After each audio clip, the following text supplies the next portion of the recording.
It starts with this, a person that you miss. My mind draws a blank.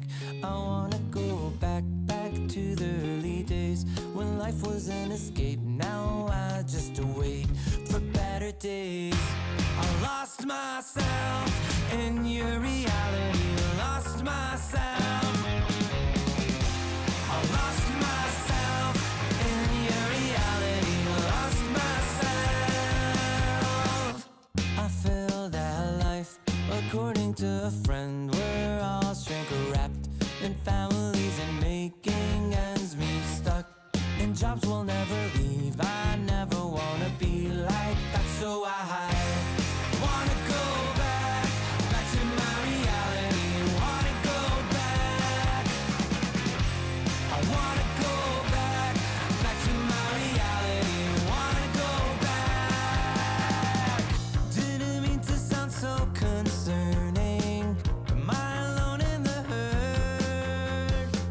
I never followed anyone. It's so absurd.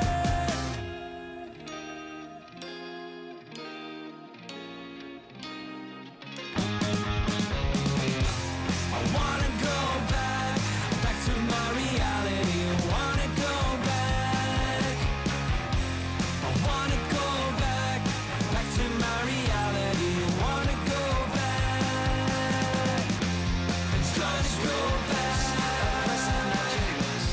Gonna go back. Gotta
go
creature with no skeleton inside your hands.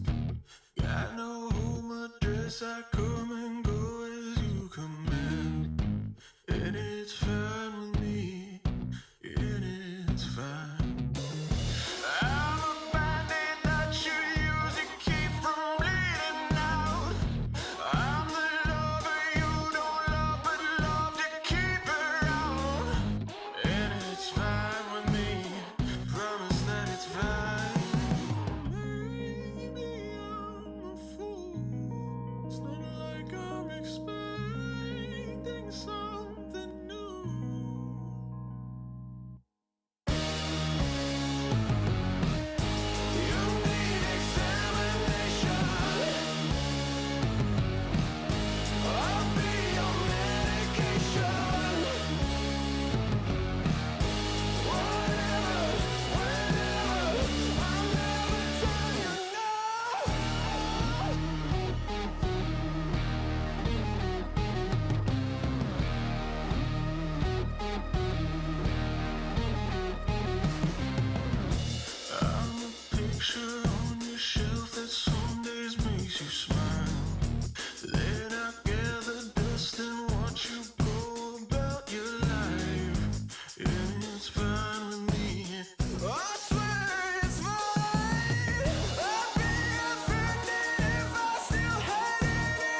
Hello and welcome back, all you wonderful people out there in the Dota 2 world. It's myself, Lyrical and Fear. We're going to be bringing you some action today. Eastern European qualifiers, lower bracket finals, and then upper bracket finals, grand finals. That's how that works, right, Fear? Yes, grand finals. Perfect. That is correct. That's kind of like an upper bracket finals, but not. The first match. Yeah, it's vastly different, you know, because one's definitely coming from the upper bracket and the other one's coming from the lower bracket, but it will be the finals, so that is the one thing for sure. I like got the finals part correct.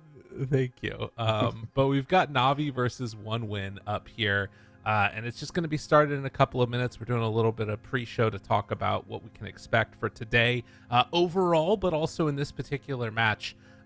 Fear, we also have a patch. You gotten a chance to get it under your belt a little bit. How you feeling about it so far?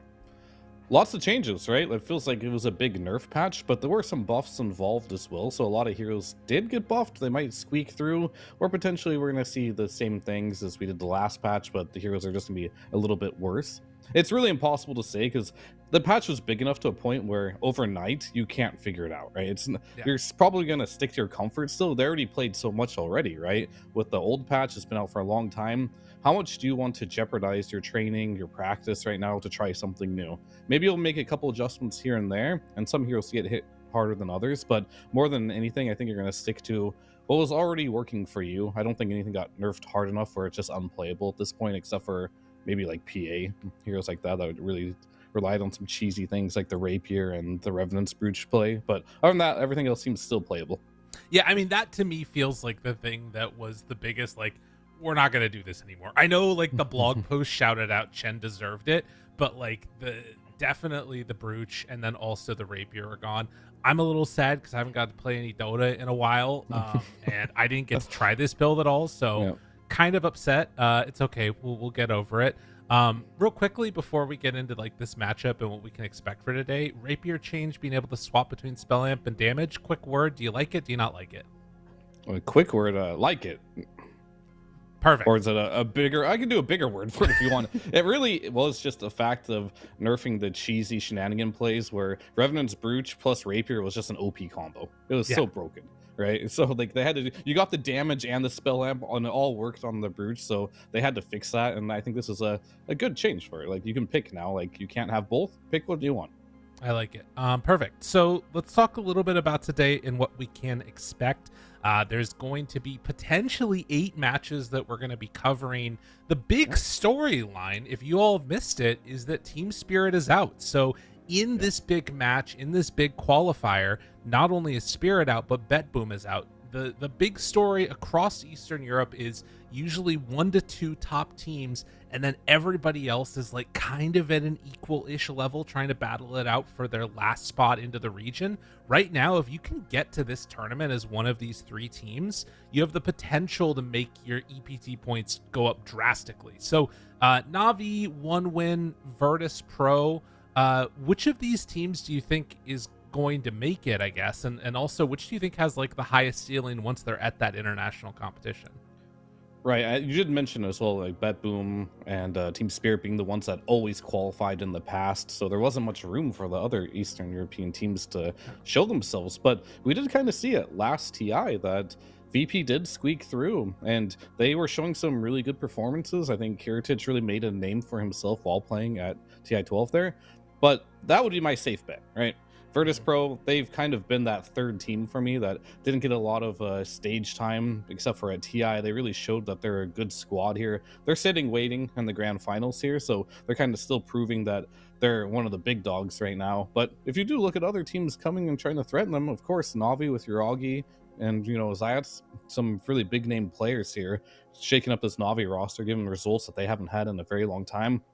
And I think 1 win is going to be that, you know, high MMR pub player kind of stack where you never know what you're going to get for them. A lot of promising players that a lot of people maybe not have heard a lot of, but they've been grinding it out for a long time. Nkushi, Sweden Strong, Shira Jr., we've seen them all in the pubs a lot. Maybe not so much on the international stage or competitive stage, but these are very good players and they're all trying to make a name for themselves, and this is the perfect opportunity to do so.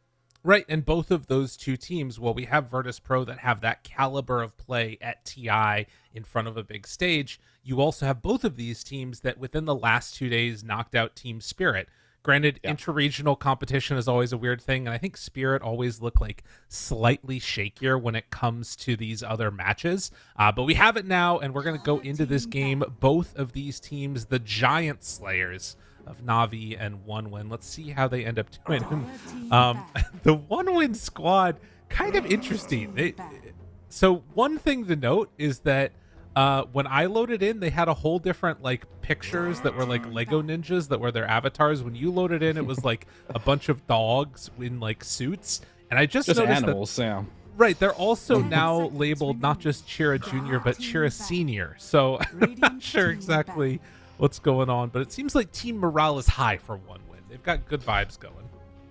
Oh, they definitely have some good vibes here. They're feeling good about themselves, and I think just to mention, like, whether they win or lose this match, I think this is a squad that's pretty happy that they got what they got, right? They already beat Team Spirit. They knocked Team Spirit out of the tournament, which is a huge win. I feel like they already achieved what they expected to achieve here and gone beyond it. So for now, they're probably just vibing out, playing it out, and see how far they can take this.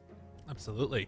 And you can see a couple of the things that we're kind of curious about. Are there going to be that many changes in the drafts? A couple-ish, but it looks picks pretty freaking similar. Chen banned out, Tiny, Centaur, all of these top tier picks. But we are going to get a first phase Shadow Demon. This hero, I love playing it so much. I always feel like you can just do so many different things, and having that hard save is amazing. Particularly in the late game scenario, which is where I feel like all of these games have been going to. Yeah, I mean, this hero has a lot of great benefits, but one thing did get nerfed about this hero. Not a direct nerf, but they nerfed how much experience you get from stacking. And Right. Shadow Demon has always been known for how good he is at stacking in the early game. Because it always gives you a play option, right? You can stack if your lane's not going well, and you can kind of just come back that way. Doesn't make the hero unplayable now that stacking is a little nerfed. Stacking is for sure still good, but it is nerfed a little bit. But speaking of things that are nerfed a little bit, pretty much everything in this patch. DK, definitely another hero that got nerfed. Honestly, I thought it was so drastic that we wouldn't see it too much anymore. They disagree here. I think one of the changes that they did do to DK, they nerfed the talent pretty hard. The Frost Breath lasts like, was it 2 or 3 seconds now instead of 5 seconds? A lot of big changes to this hero, and that's adding on top of the nerfs that already happened in the previous patch. DK's been getting lots of nerfs, but it's kind of unfolding the way I thought it would unfold, even through the bans and picks. You don't have enough time to experiment with new things, so you're probably just going to still ban and pick what you still think is good. Until we get more games, we won't really know which kind of heroes are going to squeak through and just be the new normal. But for now, we're just going to stick to what we know. Right. Well, and even, you know, the nerfs, how many times have we seen a nerf and then it's like, oh, that actually wasn't enough and Chen is still broken, you know, like it's very possible that that could still be the case. I think the biggest thing that I'm curious about is, are there any heroes that like would be really good in one particular scenario, but then we see once we're actually in the game that the nerf ends up being enough of an impact. And I think Dragon Knight is one of those classic ones. Being the you know, the extra talent, I think is the one to me that stands out. Like maybe DK dies in an instance where he felt like he was going to survive because of that 100 HP nerf. Definitely a possibility. And then the corrosive breath debuff, also duration decrease. Like it's just all those little things that are sort of annoying. Terrorblade banned out now along with the Pango. Still waiting for the last ban here from One Win before we get into their next phase. I guess the question for you is, are there any of these heroes that like really want another pairing with them? I always think about the Shadow Demon, like illusion spawn with Luna type dynamics. That's still a thing. Oh yeah, for sure. I think in general, when you play with Shadow Demon, there's a couple things that are pretty nice when you play with them. One is, yeah, if you have something to make illusions of, that's great. And more than anything, this hero just has the thread of not wanting to pick heroes that, like Luna, right, that Shadow Demon can easily just exploit. So, and the second thing will be the laning stage, something that can set up, like Shadow Demon Centaur is like a classic. That's probably why I got banned out. But the disruption set up for some offlaner to be able to just lay in some damage on top of it would be pretty nice. So you're looking for a melee offlaner to lane with a Shadow Demon if it's going to be a pos for. Okay. They also do take away that Mirana combination that was the old classic, but Razor gets taken as that second pick. And then CM continuing her spree of being picked in every freaking game. The most picked hero by a pretty wide margin throughout all of these qualifiers. Pretty safe pick. Did get nerfed recently. The shard costs a lot more mana, so you can't just spam that easily and just get your farm up. But CM offers a lot of great things in the early game as well. And more than anything, CM has been known for just her level 2 timing. Like you get your Nova, Frostbite with a Blood Grenade. It's almost usually a kill on anyone if you pair it with a fairly strong carry hero, as long as you're not like a potato in the lane. So yeah, this hero, as long as it has a strong laning stage, will always be somewhat popular. And yeah, Razor just a response to the Dragon Knight there. Something to just control him and be able to take away not only his armor, but his damage. And Morph, that is like the quintessential counter to the Razor. You just turn into Razor and you steal his damage back. And that's been the biggest issue for most carries while playing against Razor, is how do I deal with the static link? And Morph, he has his own way of dealing with it, and it's very hard to play that matchup. Kind of a frustrating one to deal with. And now we're seeing a pick that is not super common. Nature's Prophet, not too many matches that gets played throughout these qualifiers. I'm trying to see real quickly if One Win is a Nature's Prophet team as well. It does look like I they see played this it hero every recently. game. Yeah. Okay. I mean, USC's matchmaking, this hero's picked every single game. Without a doubt. So I'm very familiar with this guy. But yeah, in competitive play, he hasn't seen a lot since the a bunch of nerfs that did happen to him. The one here that is really good versus Nature's Prophet that did get nerfed was Batrider. Probably won't see it because you already have 2 supports. And Sven. Not a big fan of this pick, I think. So you can lane versus the DK, it's okay. I mean, Sven did get nerfed as well. Not a big nerf, he just lost 1 armor for the laning stage. Right. Don't think it matters. In some situations it might matter, but he already gets so much bazillion strength from his cleave anyway. 1 armor isn't going to hurt him too much. But versus Morphling, that's not a good man fight matchup. So I'm a little worried about that one. And DK's relatively tanky too, so you can kind of like kite Sven out a little bit. But Sven is always going to be like a safe pick, something that can get farm. Maybe they wanted another stun from a core because they did pick this Razor already. Probably makes sense as well. But yeah, it definitely isn't going to be the hard carry of the game. It looks like Navi's going to go more for a tempo here, or a 1 win. If it goes into the ultra late game, their lineup just inherently looks better right now. Well, speaking of the ultra late game, it was that match just yesterday between 1 win and Spirit that went 1 hour 40 minutes. So you're ready to be rocked in for that one, Fear. We'll see if that ends up happening again today. Sweden Strong likely going to be on this Nature's Prophet again, like you were talking about. And I guess the question is, how do you pull all of this together for Na'Vi? Sanctity is going to be looking for his hero most likely, I'm assuming? Or do you think that I'm assuming this Razor is off lane, yeah? 5 seconds remaining. It could go mid, but most likely going to be in the off lane. Okay. Because they do have, like, they have to pick now, right? So yeah, you should probably just pick a mid at this point. And because there's not a lot of things that I can see that are just going to straight up counter a Morphling.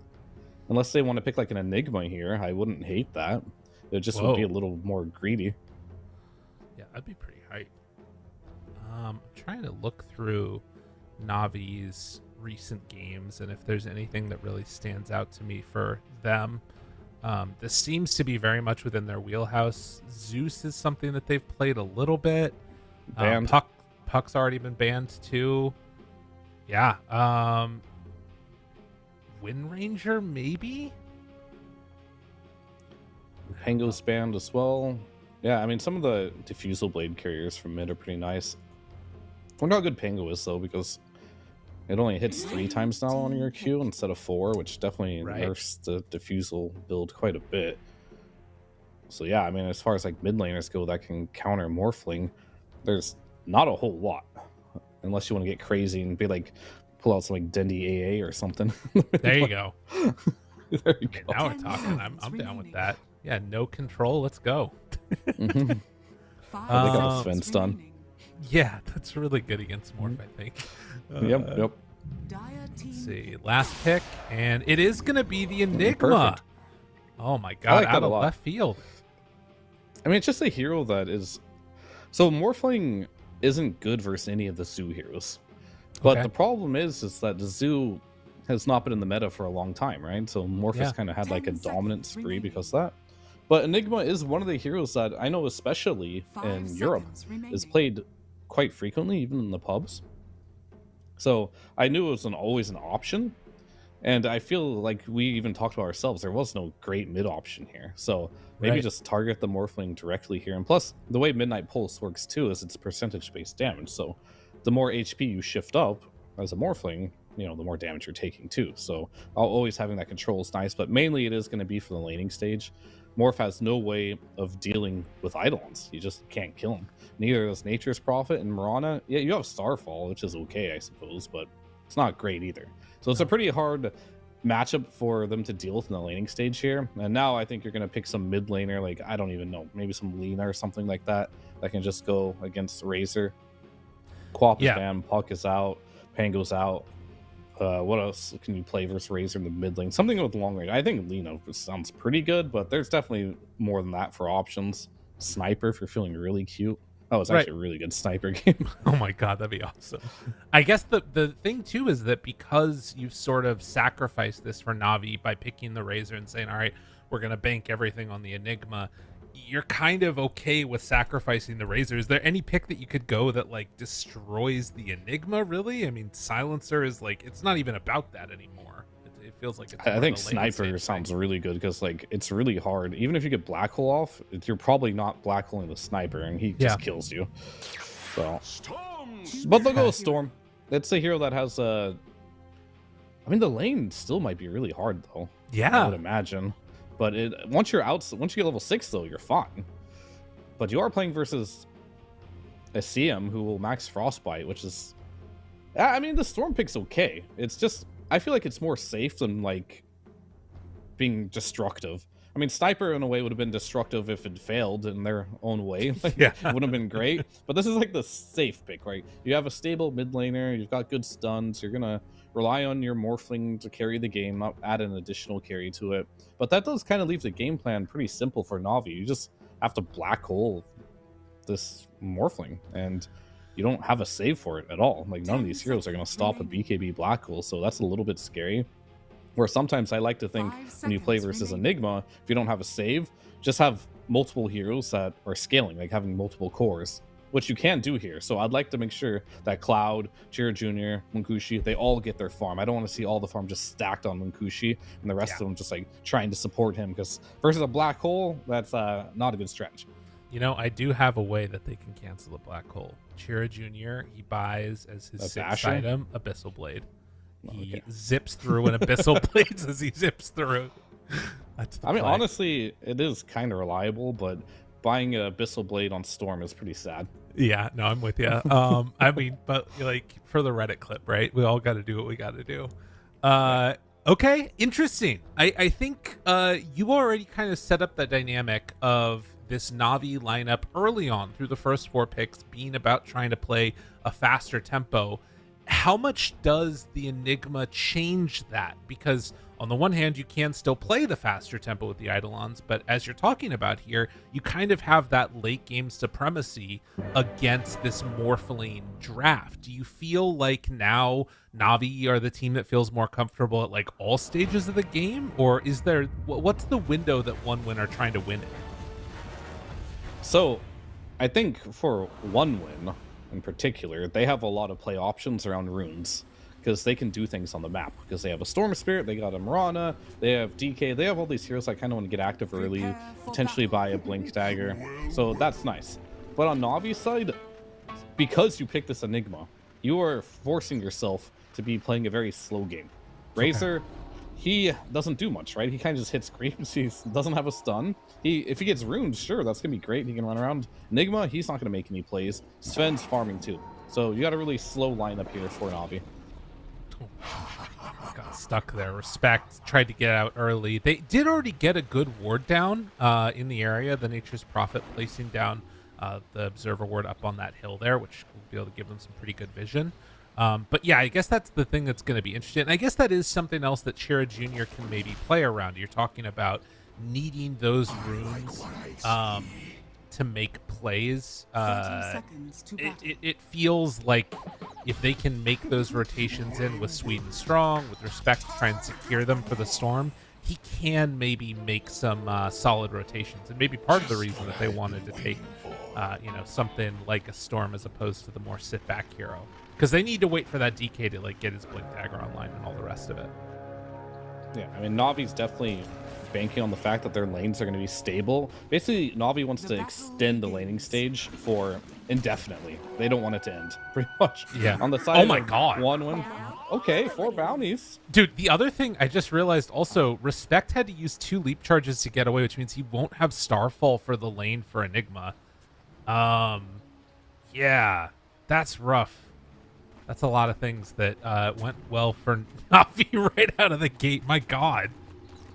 And they wanted to have a good laning stage, and I think they already got it. So that's good for them. So not to move too far into the future here, but kind of talking about like the runes and how they matter a lot here. Because if Storm gets a rune, you have an NP, right? You can play really quick on the map. Yeah. But for now, they have to deal with this laning stage on one win. And as you mentioned, this leap is not ideal.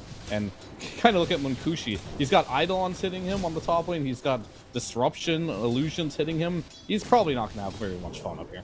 No, this is going to be a lot of tangos brought out consistently. Nature's Prophet is actually going to TP behind to get right now on top of Yuragi. So making the move to pressure him to the side there. Interesting. Yeah, just getting that bonus damage from the teleport there so he can trade. I like it. Well, it's definitely a good way to try and pressure. And the CM, the type of hero that can, make a lot happen around that level 2 timing, almost has it now, but also is really susceptible to just being killed if she steps a bit too far forward. And, if she ever gets stunned by Cloud, probably dead.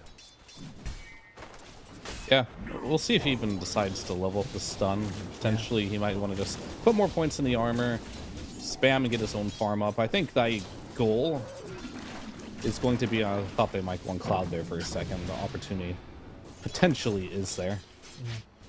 But yeah, I think the goal here is to get Cloud in a spot where he can just get a point in his armor, just sit there, and then NP can make some rotations, ideally, to probably, a man fight going on over here. Who's stronger? Right now, CM's still got that mango. Ended up taking the level 2 into Arcane Aura. Sweet and strong, dropping but not dead. So no Nova means no kill. Yeah, but he will have the ability to keep spamming the Frostbite for harassment purposes. Speaking of which, now on the Cloud, but can't do anything there, really. So getting somewhat low across all of these lanes, actually. And all across the board, Navi is just winning the lanes. Yeah, top lane, I would not want to be playing this lane if I were Mankushi. This does not look fun. No, they're denying the Eidolons out too constantly. Super annoying to try and contend with. Yeah, God, 17 and 10 right now versus only 6 and 1 for Mankushi. It doesn't get better either. That's the problem, right? Yeah. And he's going Orchid first item, which is, interesting choice. Normally see the Vlads. But that's going to be a super early Orchid. It's going to apply a lot of pressure to this Morphling. Already sending out the, what do I call the Blitz Knuckles? God. And the Sage's Mac. He's farmed. This man is very farmed. He's just going to be punching. I love that. Yeah, and you kind of have to come on up and contest this because there's the pull that's available too. They're just not getting anything. Yeah, mid lane, they're going to need these runes. There's no doubt about that. And Storm's still getting his farm. Like, he's losing the lane a little bit, but nothing to write home about completely. Yeah. And this isn't bad. Like, you are a hero that can't take away the link whatsoever, so the fact that he's just doing okay already is pretty good enough, I'd say. Yeah. Well, TPN towards the mid, trying to get something going here. Needed to get some extra damage, but wasn't able to keep Sanctity in position. Will be able to secure both of the water runes, though. Yeah, that's big. Because now it's going to mean that this Racer can't play aggressive without having to go back and heal or bring a salve. He's going to have to do something that he didn't want to do. Right. Respect. Taking some more hits there from the Malefice and the summons. Really aggressive and spammy lane coming from Navi on the top has been the story of this game so far. This is the most annoying lane I've ever seen in my life. Yuragi? Oh, he goes down. Cloud draws first blood. It's hit by the tower trying to run underneath it to get the kill onto him, and it doesn't happen. That's big. Oh. Yeah, it is. It's definitely something they desperately need. And if they can get this DK to a point where I feel like they have to kind of just all in the Enigma top lane somehow. They got to do something about this Enigma. Yeah. Soon, or he's going to be a big threat. Because Morphling is not the type of hero that really enjoys going to the jungle. Not early on, at least not when you're level 3. Right. Well, and I think he's very killable too, right? Like, this guy has Blitz Knuckles. He's an attack speed item. He's got 800 HP. This is very likely a kill, particularly with the Nature's Prophet online. We'll see if he overextends. Frit's going to have to be very careful about his positioning. He's very easy to kill, but at the same time, they all could die too to these Eidolons. Yeah. Oh, they're going. They're going to try it, though. That's what they need. Blood Grenade, a couple more hits. Didn't quite get the full block off there. It would have been really good, but did not happen. on point with his positioning, and now getting close to the 6-minute mark, they brought numbers mid, so they won't be able to get the rune either. And in fact, diving back, he just got level 6. Disruption. Do they have enough to kill him, though? I don't think so. Good decision to zip left. But they will get the rune. They will force out the glyph. Yeah, that was very fortunate. I think he probably knew on Shira Jr. that he'd get 6 from that. But you didn't really know on Navi. So it kind of baited him a little bit there. But they're getting good damage on this tower here. Trying to do what they can to stop it. Will arrow the catapult, so that keeps this alive a little bit longer. But Navi not backing down, stepping underneath the tower, finding Sweden Strong. He's gonna die in Sanctity. The chase coming from Zayats onto Respect. They don't need a catapult. They're just gonna freaking keep this pressure on. Unbelievable. Yeah, and if you have both side laners here, I wouldn't say both side laners, but one side laner is not having fun, and that's Linkushi. But DK, he's pretty happy in this lane. You don't really have to deal with him very much anymore. Oh, no. And Yuragi, he's going for the Wisdom Rune here. Okay, but Sweden Strong got the other one. So not the end of the world, but, and in fact, can he get a kill? Instead, they get the kill onto the Enigma up top. Oh, big. Yeah, that's a good kill. Definitely a really good kill there. Shira Jr. making some rotations. Even though he lost his tower, lost his lane, he did manage to get a big prize there and snatching the gold bounty of that Enigma there. So that'll help him. Still having a little bit of a rough game here just because, yeah, as mentioned, he lost his tower. Lane wasn't particularly supposed to go in his favor either. And Morph also struggling a bit. It's only DK really that's having kind of a good game here. Yeah. And even him, I mean, he's getting sort of bullied back a bit as Respect is going to be chased down and killed by the Razor. So yeah, like you talked about, this laning stage for Navi, it just keeps going well as Zayats gets another stack now onto that hard camp. Enigma's one creep away here from level 6 as well. Almost. One creep from 6 and about a creep wave and a half away from Orchid. So strong timings coming out for Nefrid here. Yeah, that's going to be solid for him. I mean, Storm, Morph, like they do not want to play into this. Either one of them kind of gets bodied by it. I mean, Mirana too, right? Like yeah, all true. These heroes. Lots of mobility to the decline here on with this Orchid purchase. But it makes me wonder if he's going to go for Orchid, what will he transition after? I guess we'll have to see, but this is still a free black hole game, so imagining a Blink and BKB will be on the menu shortly after. But you could also go Bloodthorn straight away too, because, yeah, it works on your Eidolon. It's a pretty good item for Enigma in general. That sounds kind of cool. Oh my god, he's going to black hole him? Yep. And got the strength form off, but will it be enough to keep him alive? It will. On Kushi. Manages to get some sure. Oh, that's a good point. The Malefice, 5 stacks, and Razor comes in right at the end for the finish. Never mind, they brought enough people. Yep. 4-man rotation there. They just left Yuragi with his own devices there. But they stole some stacks as well on Shira Jr. That's really good. So making the move over, they knew that those stacks were coming out. It's a Shadow Demon game. That was about a 3 stack. So tower for it, they get some damage onto the mid tower at the same time.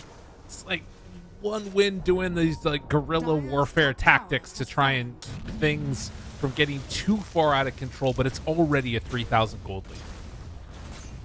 It's definitely not an ideal laning stage here for one win. However, you do have some options here, and I think mainly it's going to be the Storm doing what he can on the map, and he's been trying his best to try and make things happen, stealing stacks, killing the Enigma, but you can't do it all at this point. You unfortunately do have a Morphling that is just so far behind that the road to recovery is going to begin now. The laning stage for him is done. He'll be able to farm, but are you going to be able to out-farm what Navi's putting together here? Because you have Yuragi just completely free farming on Sven at this point, the Razor completely free farming too, and the Enigma is also completely free farming. So not a single core here is really having a bad game from Navi, where you still have 2 cores right now that are struggling quite a lot for one win, and you're not going to get back into this game by farming.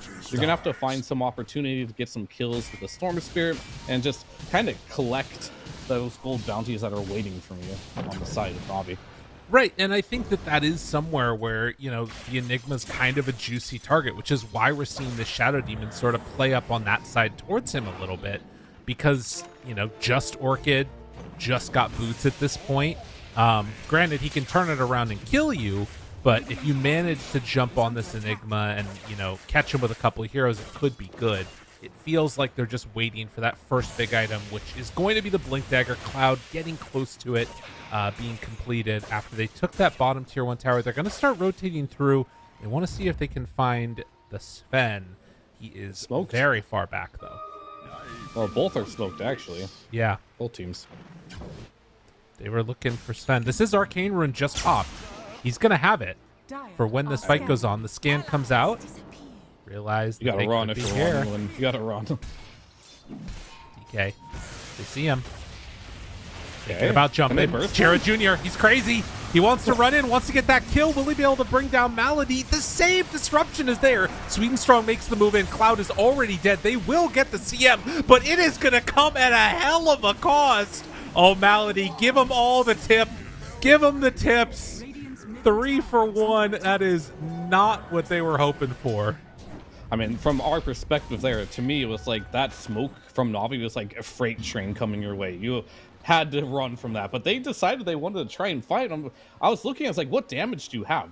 You're going to kill a Razor who has like a wand. He's got a raindrops. He's got Yasha.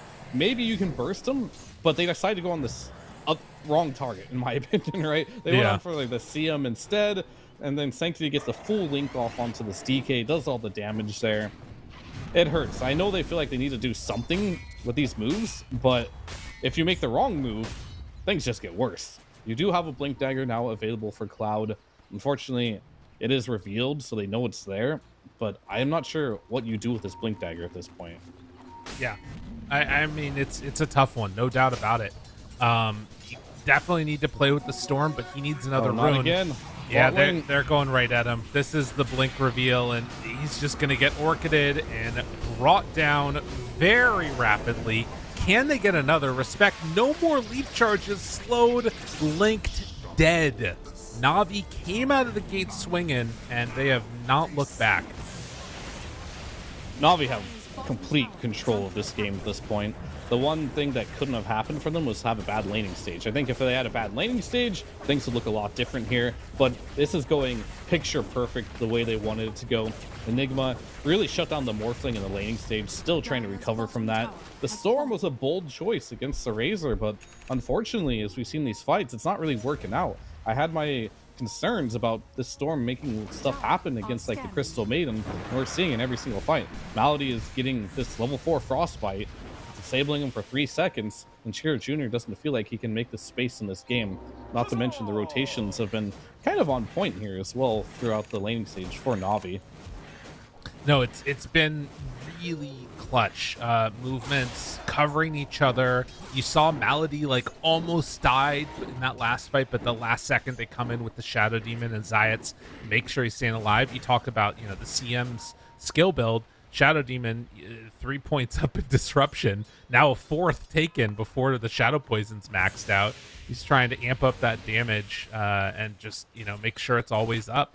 It's pretty cool stuff across the board for Navi, and it's the similar move. One win, they have to make something happen. This isn't amplified damage for Chiro Jr., so things could look different with Shadow Demon maybe being the first. Well, no, they're not going to run into him first. They're smoked up too, and they're heading away. Oh, this is unfortunate timing for one win. That would have been a huge pickoff.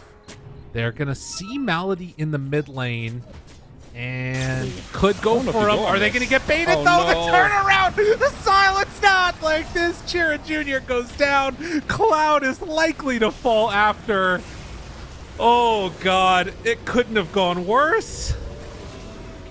Yeah, you're definitely thinking at this point, if you're one of what the hell can we do in this game? Because every single thing that they're trying to do is getting completely shut down by Navi here. Navi, props to them though. Like the way they're reading the map is been flawless. Yeah. And even Malady is like, you know, the Storm, I'm gonna walk over here. He's feeling a little desperate. He's gonna jump. Just be behind me on Enigma. You got Blink Orchid. Oh, no. We're gonna get the kill there. And every what time happened here? they Sweden try strong? and make a move, they're like preempting it and catching Sweden strong out. Yeah, I mean, some of it I think also are these like really good wards by Na'Vi in sort of awkward places that are catching things out. Whether it caught the smoke or whether it's, you know, just showing where people aren't, they're consistently getting it. And these, you know, just out of sentry range over and over again. Obviously, if you're getting kills, it's easier to get down good wards, and it's sort of the snowball effect. But 16 minutes in, it's a 10,000 gold lead. Na'Vi not taking their foot off the gas. Definitely not as Cheer Junior. Well, No. looks like they'll find DK instead. Yeah.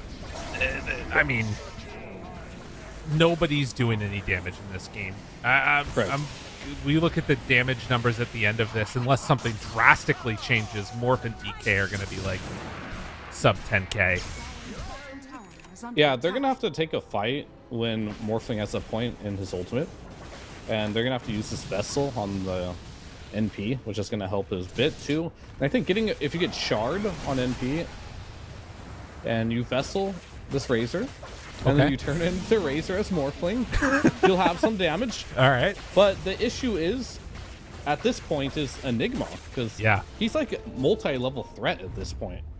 This Orchid is already, just the item itself is a threat, right? But then you also have the Black Hole you have to deal with. Jeez. And, well, the Blink right on top of them. Yeah. The last pick Enigma, I mean, I don't think it's that often nowadays that we see, like, a last pick that's 9th of the picks become like this huge counter. Usually it's like the last pick overall that's destroying people. But this time they were able to get it that early. They're going to go on to Munkushi now, try and take him down. Manta's low. Too. Do they have enough to kill him off in time? They will indeed. At the same time, they tried to go on Uragi, but the best they could do was just force his BKB out. As we mentioned before, you're down 12,000 gold. You just don't have the damage anymore to kill these heroes. There's not a single hero right now that I feel does any damage. At most, I think the NP might be the highest damage dealer, just by pressing Vessel. Right. It's not like his right clicks are doing much, but just the fact that they're so low damage that some percentage-based spell is going to be their highest damage dealing ability. No, this is Junior. Yeah, he's getting out of there, scouting a little bit with his Kobold. I think one of the scary things for one win too is that we're coming up on that 20-minute mark. They're likely gonna lose the Tormentor. I feel like the only thing that Na'Vi might not do that for is if they're trying to, you know, just go and get Roche at that time. But right now, it's 5-man smoke. Let's go. Yeah, I mean, what else can you do, right? They now have a Blink Dagger on Shadow Demon too, so his positioning is going to be on point. They're all together. If they go on this in the wrong way, they're all going to get caught in a black hole. And they're dodging. Yeah, don't want to be here anymore. I mean, they really need a fight like this, but at the same time, they don't.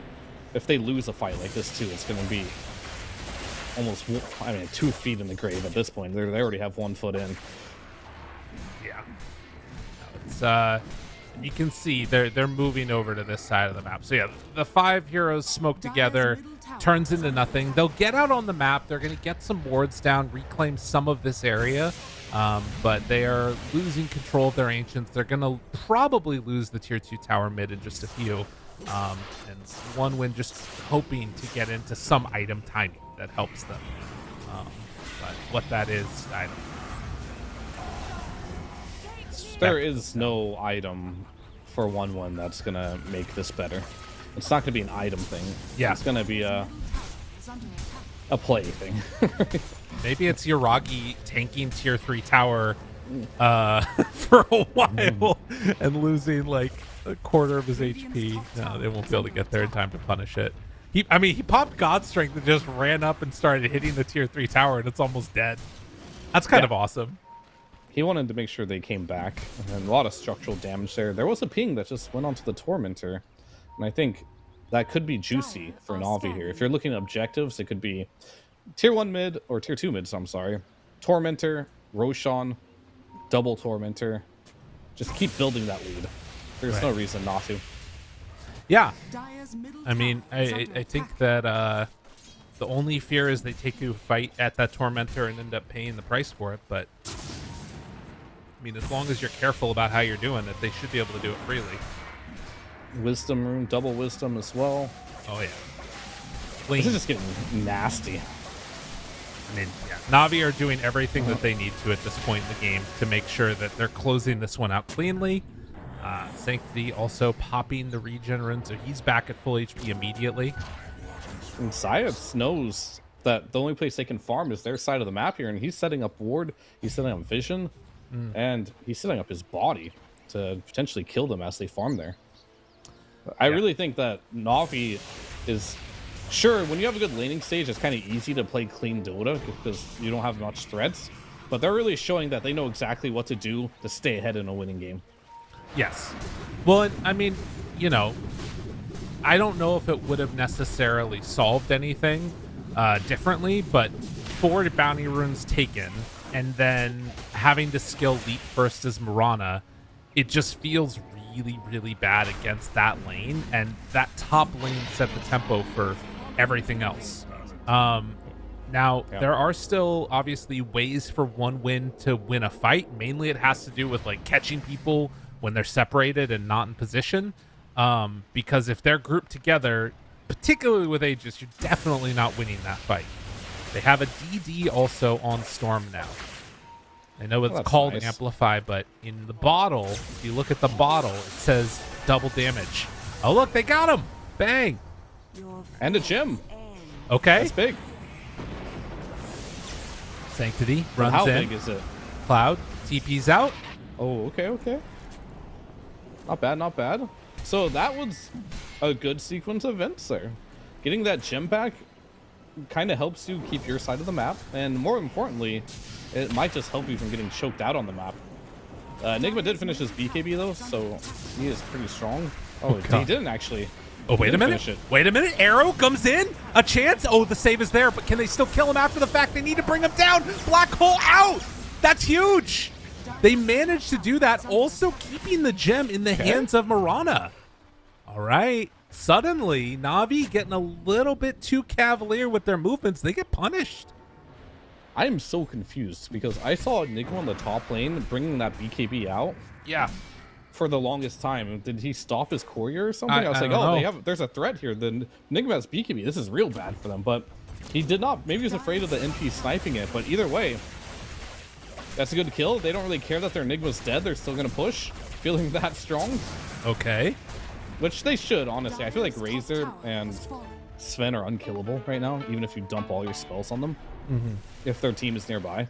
You really have to kill heroes like the Enigma and the supports. Those are going to be like the easier targets. Going for Sanctity when he has S and Y, Lincoln Sphere.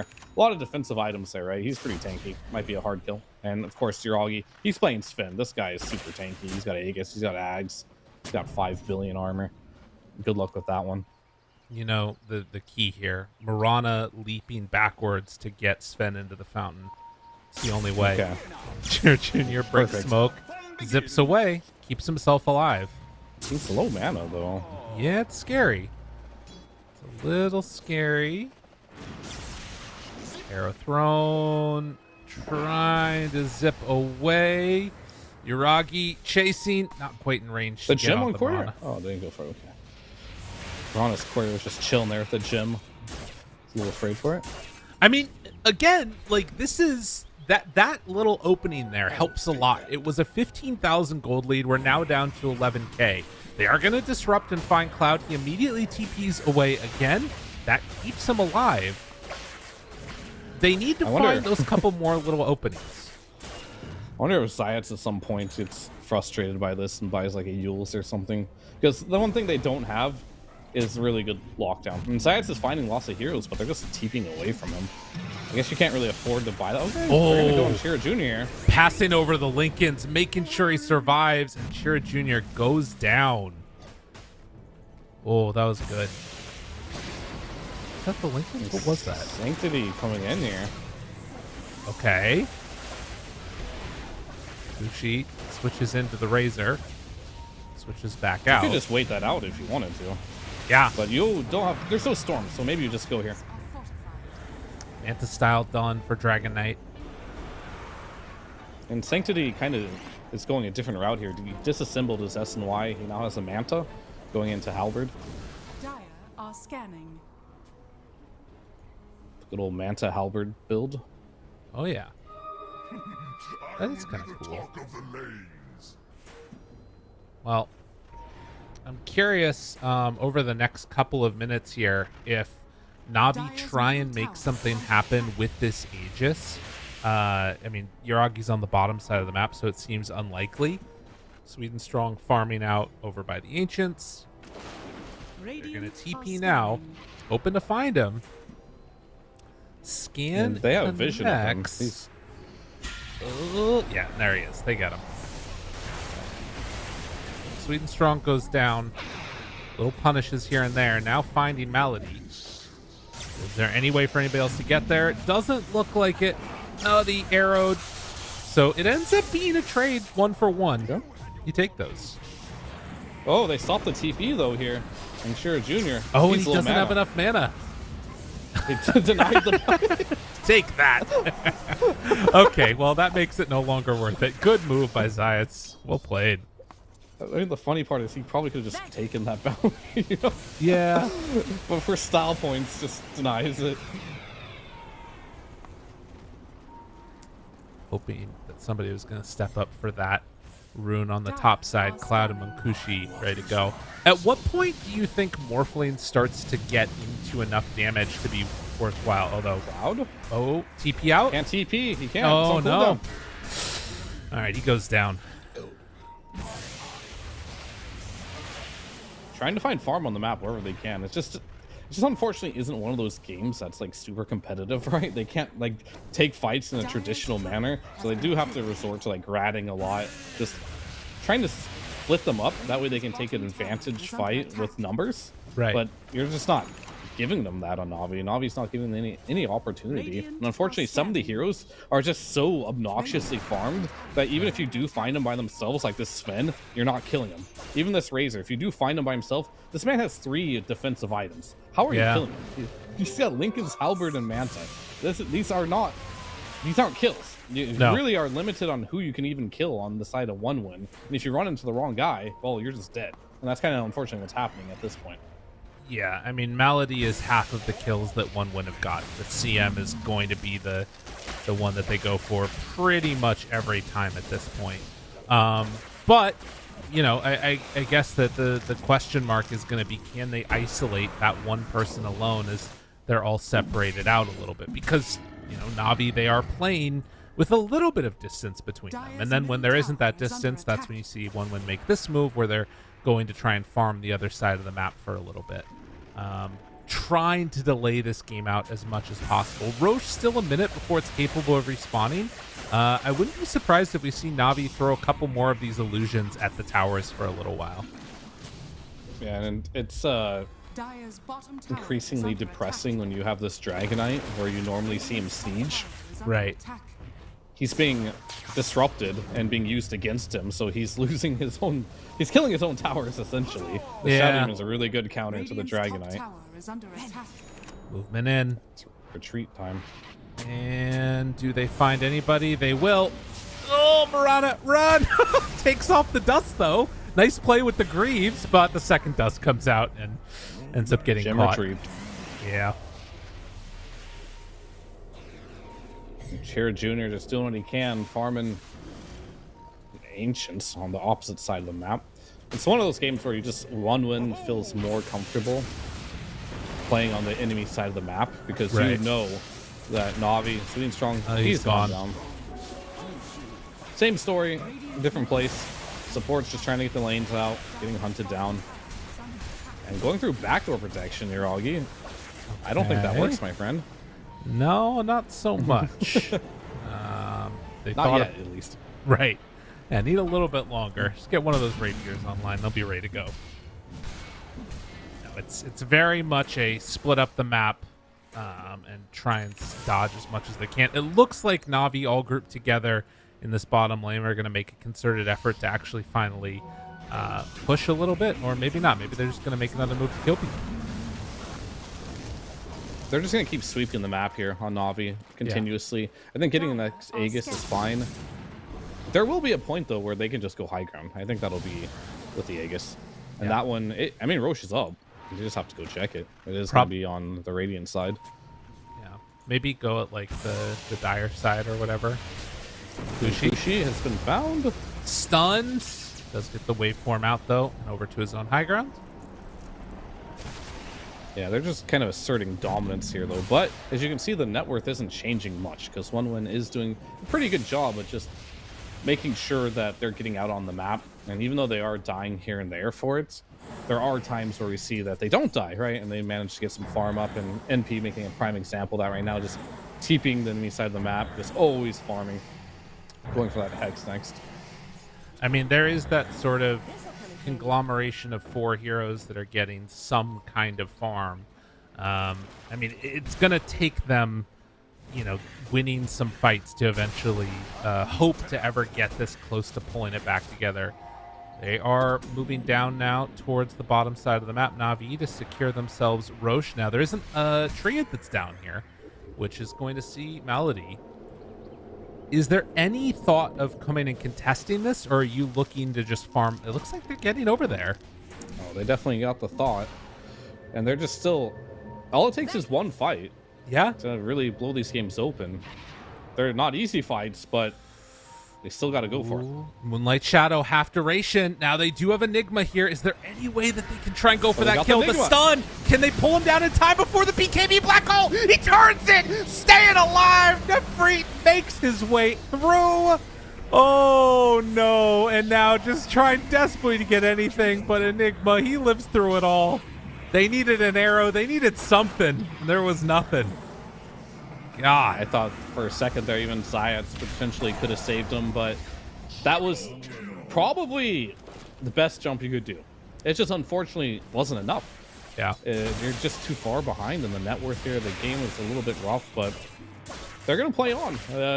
All it takes is one opportunity, I was saying, especially the later the game goes. Right. Once you get to that 37, 40-minute mark, even if you lost for 37 minutes straight, if you get one team fight, the rubber band effect is real, and you'll get like lots of experience. You'll get lots of gold for it, and especially map control. But will Na'Vi give you that opening? That is going to be the question. So far, they haven't given them a damn inch. No. Well, I think that's a good lesson to everybody out there in the world. Why you buy Soul Booster first on Octarine, because I think without that, Enigma probably would have died. But they make the move. They almost left Roche's banner in inventory. There was like so many memes and questions about Roche's banner. I think at the last DreamLeague stuff that was going on, and I mean just in general since that item's been introduced. Do you have any strong feelings about the banner? Strong feelings? I don't think anyone can feel strongly about such a mediocre item. Okay. I mean, maybe that's a strong feeling. It's like you're angry at how mediocre it is. It's super underwhelming. It's fine. Like, do we really need another item that drops from Roche that has like incredible impact? That's like the question that I have. Like, I feel like it does something, so that's cool. Okay. Okay. But is it good? No, it's a terrible item. All right. Where do you drop it if you're in this game right now for Na'Vi? You thinking like far lane to try and get it to push naturally? High ground, enemy high ground. Okay, got it. Nice. Love that. Just asserting dominance. Well, we'll No, try I'm serious, because like you don't need lane shove, and this banner gives you vision. Oh, so you can just drop it there, and Enigma can see everything. And if they want to hit it, they're gonna die. So it'll pretty much just gives you vision at this point. You don't need to drop it anywhere. Free ward. I like it. Yeah. Pretty interesting. Well, linking up the illusion, and after taking that entire lane, are gonna back up, take another Tormentor, get another Wisdom Rune, and keep in the movement. I mean, that's the way I always view the banner, right? It's just it's a ward that takes like 5 hits to destroy. How much is it? I don't remember. Radiant's middle tower is under attack. It's just like a really strong observer ward. That's it. Interesting thought process, but I like it.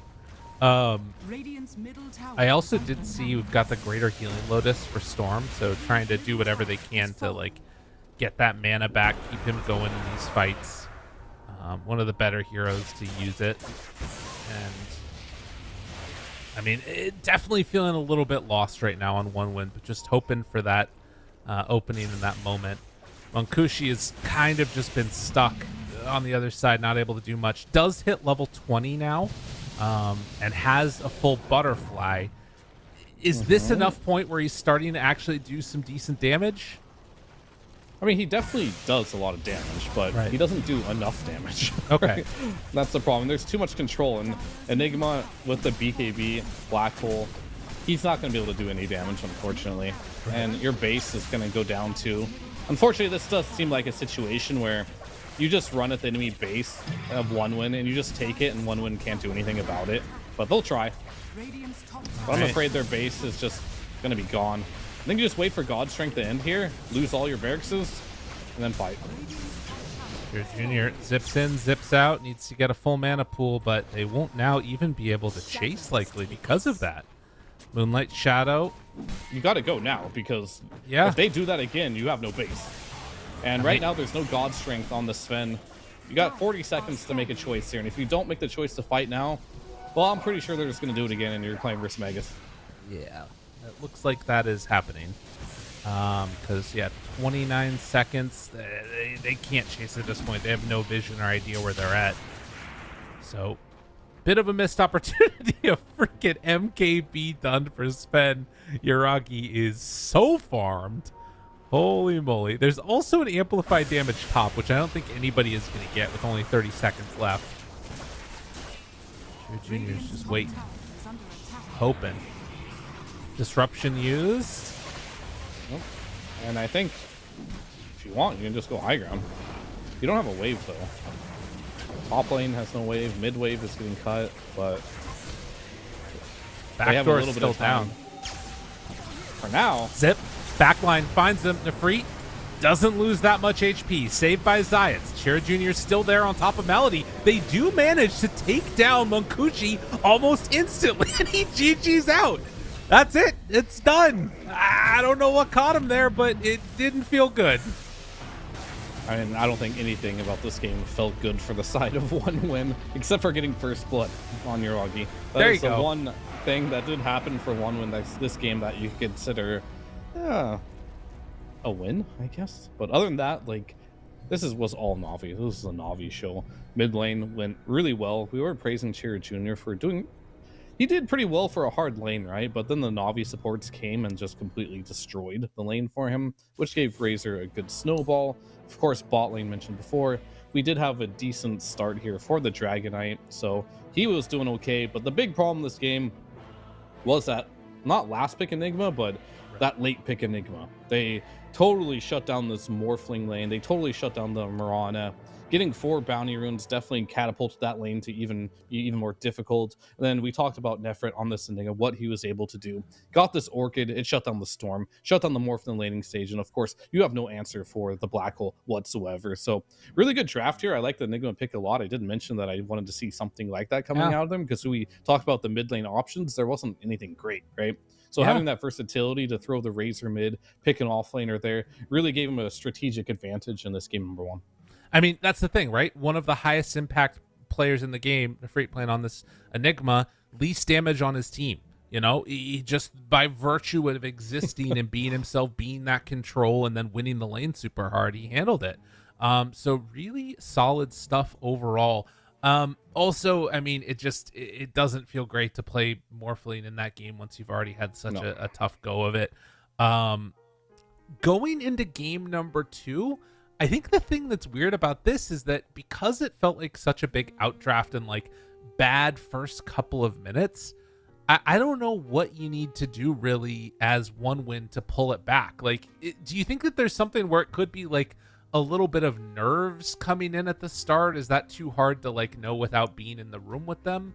Because it is, again, like kind of a younger team with a big opportunity here to make it to this LAN. I think this game is really easy to like compartmentalize. They got 4 bounty runes. They had really good lane matchups in all 3 lanes. Right. So not only do you have losing lanes, you lost all 4 bounties. boom, that you're done. You don't need to talk about it anymore. Okay. You lost all your lanes and you lost all the bounties. These games are kind of hard to slash impossible to play if you have a start that bad. Yeah, I'm kind of with you. I think that going into the next one, I'd love to just see, one win, try and bounce back, focus in as much as possible, and like try and say, okay, we're just gonna secure that we have like a good start to the laning stage, and make sure that everything is solid and ready to go. To me, at least, the other thing that I felt like stood out in this was how disciplined Navi really were playing. Right, like I think that obviously there were a bunch of top tier players on this team. Yuragi is one that stands out, who's had a lot of international success playing with OG back in the day, and I'm not sure who was making the calls in those late game scenarios, but I was impressed by how well they were able to just how many kills did they even get? There were 6 kills in that game by one win.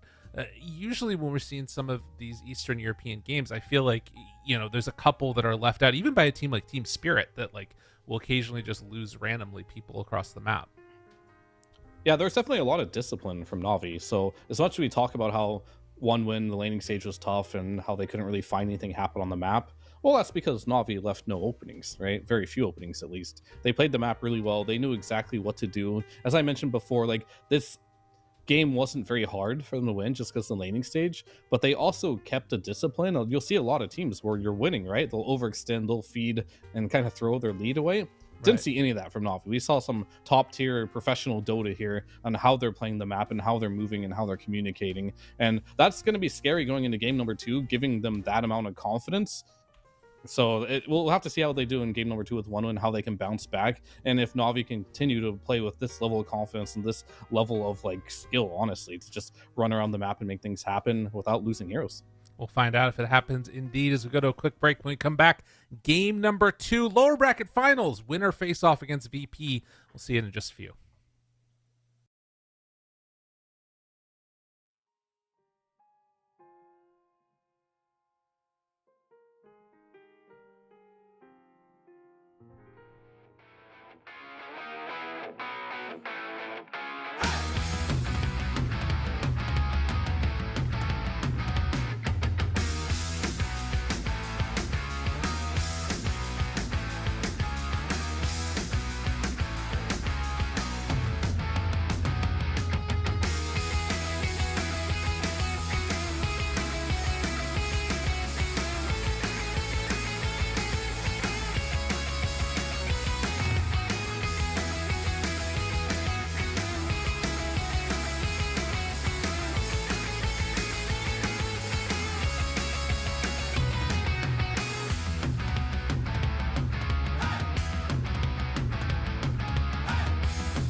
Welcome back, all you wonderful people out there in Dota 2 land. We're here for game number 2 of the lower bracket finals. It is Navi facing off against One Win and Fear. We saw a beatdown of epic proportions in that last one. Going into this next game, hoping to see One Win just sort of bounce back. I know sometimes with like younger teams, they can kind of snowball a little bit, get in their own heads. We'll see if that ends up happening or if they're able to sort of reset themselves. In theory, you should be able to reset yourself really well. Like you said, 4 bounty runes, lose the landing stage, skilled leap. It's like, first game of the day, I messed up, and now we're back at it. You know, right? Surely. Yeah, I mean, I've definitely seen games before where I'm like, okay, this team is just way better than the other team in multiple aspects of the game. But I feel like that last game, it was a beatdown, but I feel like I didn't get to see One Win play Dota. Just because the draft, because of what happened in the early stages, it just felt like they couldn't do anything. It's not like they were getting outplayed. It's just they couldn't do anything. So that's always a good spot to be in, I guess, if you do lose a game 1, because you didn't actually play Dota. You didn't get outskilled or anything. You just kind of got beat down. And so it's a new game. Compartmentalize it. Be like, okay, we just kind of got schooled that game. No one got to play at all. Let's just go next. 5 seconds remaining. We're going next again. Same scenario, I believe, across the board. One Win is going to have second pick, it looks like. And I think that's what happened last time. Yeah. So bans mostly the same. Chen, Tiny. Centaur not banned. They do still ban Bounty Hunter. Instead, they take out the Shadow Demon. And now it's Timber, Kunkka. The last ban there was a TA last time. So are we going to see them ban out the TA, take the Centaur? What do you think? Centaur worth taking first? It's hard to say, I guess. Yeah. The TA, I mean, you should put Centaur now. TA was really good versus it. Munkushi is one of the heroes that he used to take out Team Spirit, right? So they're respect banning that in the early stages. But the problem with Centaur is nobody really knows how much the nerfs matter, right? Right. It was like 90 damage on the stomp before, which was a good number. Now it's like 70. So that's like a big nerf. And you normally use that hoof stomp to like secure creeps in the first wave, which kind of really helps you get into those later stages and take over the laning stage. So is Centaur still good? Who knows? Both these teams are gonna just go for something different. Navi, they're gonna pick up yet again the Razor, but this time you have a response to it on One Win, and they take the Wind Ranger. It was a really good Razor game in the last game. A lot of good link targets, good laning stage. I think it's gonna be up to One Win to adjust their drafts so they don't get in a position that we're in game number 1 here and kind of like deal with this Razor at some point. And Wind Ranger is a good step in that direction. And, you know, I was thinking at the end of the draft last time, I think I even mentioned it, like Wind Ranger was a possibility for them to run. You know, I kind of wonder when Storm at 6 minutes had 3 heroes in his lane, and he just couldn't get a rune, if he was like, God, I wish I was playing literally any other hero than this right now. But I mean, it's definitely a different pick. I'm anticipating that they might be running that mid most likely. I guess that there have been some like Wind Rangers that get played in other lanes. But it's interesting too, because in the last matches that we saw from Navi just yesterday, they picked 3 games in a row Centaur first phase overall, and they are moving away from that now. So they at least feel like it's enough of a nerf to Centaur that they don't want to pick it in the first phase.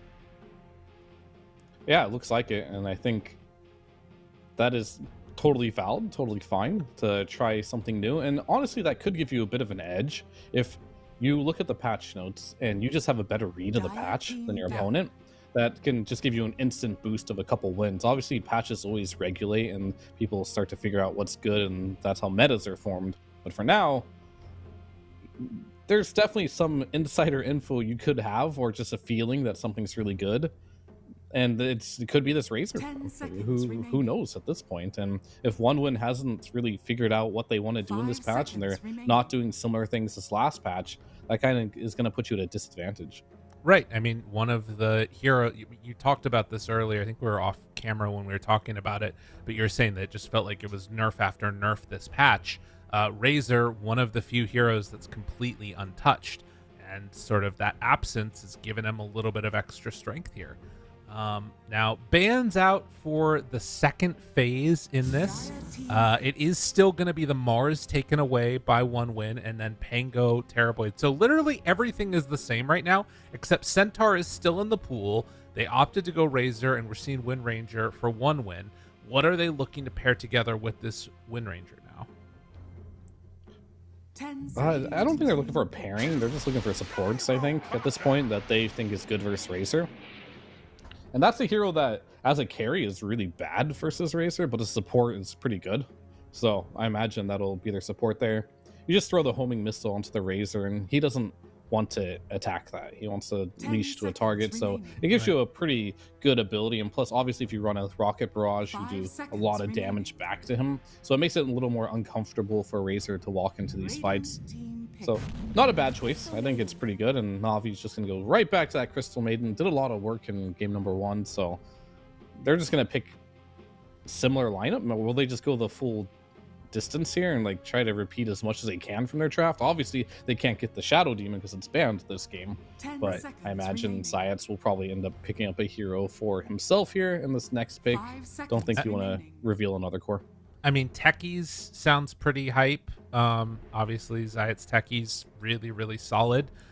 Could also go something like another heavy nuke damage like a Rubik. I sometimes like when I'm seeing this Wind Ranger get played to just like max out on a bunch of magical damage early. But yeah, Centaur is still in, so they're feeling like this is good enough game against Wind Ranger and Gyrocopter to be taking a Centaur. Okay. Yeah, I mean, it's okay. I don't think there's a problem. How strong is this hero still? Probably around similar, because as mentioned, a lot of heroes did get nerfed.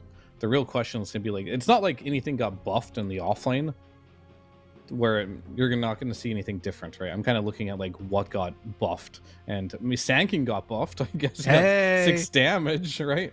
Beast got buffed a little bit, but other than that, like, no offlaners got buffed. So you're kind of just still picking the same offlaners. They're all just a little bit worse. So yeah, that's fine. Dude, I want Sand King to be strong. That way Gaben stays playing Dota. We need it to happen. Okay, so this is one of the things I was wondering. They take now the Undying as sort of a in-lane answer a little bit to the Centaur Warrunner. Could be like one of the things that maybe pushes it over the edge a little bit. Like the fact that you're not taking as much damage from the Centaur with the Stomp. Maybe you survive and able to get another decay off or something. And they're going to take the DK for themselves. Oh, man. I mean, it didn't work very well game 1. And I guess you're not playing versus Shadow Demon this time. Of course, you look at Razor versus DK, and that's definitely a good matchup for the Razor, right? Yeah. But I think last game, the Shadow Demon did more work against the Dragon Knight than the Razor did. So it's interesting. I thought they'd pick Slark there, because you are playing versus Razor, you see Centaur, you got Undying in your lane versus CM. Would have been like pretty free Slark game, but they're gonna go with the DK, which is an interesting choice because you are now going to put yourself in a position where you're gonna get counterpicked here. You get whatever you want now. You can either put this Razor on carry and shut him down. You could pick a Lifestealer. You could pick a Slark yourself if you want on the side of Navi. That could also deal with it. You have a lot of good options here that can just kind of deal with the DK, and they're just going to do what they did last game here. Like, not a super punishing, as we saw last game, right? Not really punishing for the DK, but it is a hero that, if you think of how DK works, either you crush him in the laning stage by picking, like, I don't know, something like SF or Slark, some Lifesteal or something like that, or you pick a hero that when DK gets level 6, you can go jungle really quickly. And I think more than anything, Navi's just kind of showing that they have an idea of how they want to play, and they don't want to stray too far from it. I was just double checking real quickly too, and Stormhammer does still have the Dispel on Aghanims, which yes, it does. I was wondering if it did, and that sounds real nice against Wind Ranger. At least up until 25. Is 25 the invis on Wind Ranger? Am I losing my mind, or is it? That's just the Ags. That's just the Ags. Have to buy Ags. Yeah. All right. So then, I mean, Ags will sort of, for each of these heroes, become a bit of an interesting timing. I mean, is it purgeable though? Wind Run? The invis. Oh, I see. Right. Well, but don't you lose connectivity when you go invis? Am I crazy? It works very strangely because it'll still apply a dispel, I think, Oh. but you'll stop traveling. Radiant Oh, okay. Interesting. It's very interesting how it works. And 25 is the definitely cannot be dispelled. Yeah, it can't be dispelled at 20. I mean, that's way down the road, but Yeah. for sure. When you get there, that is definitely nice. I mean, but it's not really hard for Wind Ranger to itemize against 10 Sven, seconds right? Because remaining. you just buy a Lincolns, right? Right. Yeah. You And like the then Lincolns. you're good. 5 And you're a seconds universal remaining. hero, so you don't mind getting the stat item either. So Sven's definitely a strange hero versus Wind Ranger. I don't think Sven hard counters it by any means. I think Wind Ranger is actually pretty good versus Sven too. Yeah. So Dire because you can have that single target damage and kiting Whoa! ability, but there is a window. This hero Whoa. got buffed.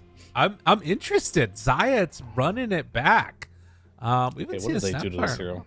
So you get basically the extra attack slow, movement slow, and slow 10 duration if you're at seconds point remaining. blank range goes up as well, which is actually Mm. kind of 5 hype. seconds Yeah. Yeah. And then your projectile speed's a little bit quicker on Fire Snap Cookie.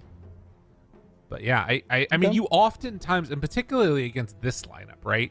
Against Undying, Dragonite, even Gyrocopter to a certain extent, once you get close, you're probably going to hit your Scatter Blasts up close range. Yeah, most likely. And I think this go ahead and shows you now everything you need to know on one win. I think you put Wind Ranger mid for sure. So now you just pick a carry. You see your lane, it's going to be Snapfire Centaur. Very strong lane, by the way. Did Lifesteal not get banned? But you're versus Razor, so I don't know if you want to do that. I mean, you could go Morph again, I guess. But are they kind of like turned off by it? Just Right. how things went in game number one. No, I know. it's- Slark is good. Morph is good. Faceless Void's fine if you want to run that one. Faceless Void keeps getting nerfed. You know what was really funny though? Hey. Is I called it, but like Faceless Void got nerfed last patch, right? And everyone kind of stayed away from it. Right. Like, it's Faceless Void nerf, it's nerfed. And then slowly over time, people couldn't find a better hero to play, so they kept playing Faceless Void, and it still was broken. So It everyone is just crazy. kept picking it again. So no matter what you do to this hero, he'll always be around, just because of how Time Walk works, how Chronosphere specifically works as a spell. Just really strong. Well, since yesterday, or I mean, before today, basically, there were only 8 games of Snapfire that have gotten played so far. Still a good amount of Faceless Void games. Let's see. 50 Faceless Void games so far in these qualifiers. But I'm curious to see how the new Snap does. I think that it seems pretty strong, and pairing that together with Centaur in particular, oh boy. Like, Munkushi's going to need to be careful. It's a bit of that weird one, right? Where, like, if you can sort of time the chain of stuns where he's not able to backtrack off all of the damage, you're not going to have a good time as Faceless Void. Maybe like Scatter Blast and then find the Stomp at the same time, and then Cookie stops him from getting all of that damage taken off or something. You know what I'm talking about? Yeah, this is definitely not one of those games where Faceless Void can just not buy a BKB and just kind of rely on Time Walk to survive. Right. Because if he gets stunned, he's dead. Because there is lots of follow-up stun to kind of chain with that. So it's going to definitely be one of those late game Void scenarios where he's going to need to farm a lot, and he's just going to kill the heroes within a chrono with a BKB active. And that's going to be the objective here. If the fights do get drawn out and they're longer, it's very scary. It's, yeah, as I mentioned before, Faceless Void can potentially itemize for no BKB, and those are the games where Faceless Void is the most OP when you're first low amount of stuns. But in games like these, all about the Chronosphere, all about the BKB duration, just got to get there. Oh, they're going to meet each other, maybe. Oh, they're so close. Whoa. I mean, yeah, they still definitely could also when they're sort of resetting off of this, and it feels like one winner going to have the better positioning, although I don't know. We'll see how this goes. Do they walk within range of this Observer Ward that's down? Better vision right now for Na'Vi. Maybe better positioning for one win, depending upon how it goes. Oh, Munkushi, he walks in. They see him. All right, now they know. Munkushi. He's a hard kill, though. Like, level 1 chain stun, I don't think is the thing here. No, but Cheer Jr. is hiding to the side, and they find him. Cheer Jr., no! You gotta run. Scatterblast is there. Stun tries to wind run to get back to the team, Double but grenade. it's not gonna happen. Now, this was a really big decay. 4 heroes hit with it, but it's not really doing that much. Malady steps forward, takes away the bounty rune. And there are going to be 3 bounty runes gotten by 1 win, it looks like. Oh, 2, excuse me. Zayats picks up the other one. So 2 apiece. Oh, already an improvement from the bounty room department from game number 1. True. However, you did give first blood away to, the mid laner. But regardless of that, Shira Jr. here gonna at least have a lane that should be much more even. But is it going to be more even? Because I think Razor did get the first blood, right? Yeah, he did. So we all know how that goes. Giving mid laners first blood sometimes tips the matchup in ways that cannot be accounted for. I mean, the other thing is that, like, I don't know. I'm looking and hoping to see 1 win come out of this with, like, just, you know, not looking too rattled after that last game. And it's already a little bit scary. A couple of just like not normal CS misses for the Wind Ranger. 5 and 4 right now versus 1 and 0. Granted, doesn't have power shot, but like it's looking a little sketch mid right now. Yeah, I mean he can definitely recover here, but I think with that first blood going the way here of Sanctity, it's going to be a little more difficult to have a good laning stage than he would normally would have. But so far, Sanctity just playing well, honestly. Yeah. Like his CSing has been on point. Kind of just watching his perspective there, just making some good things happen. Absolutely, that's what you want to see. Also been kind of keeping my eye on Zayats and how he's been playing this. The Scatter Blast thing feels like you can see it a little bit and feel it.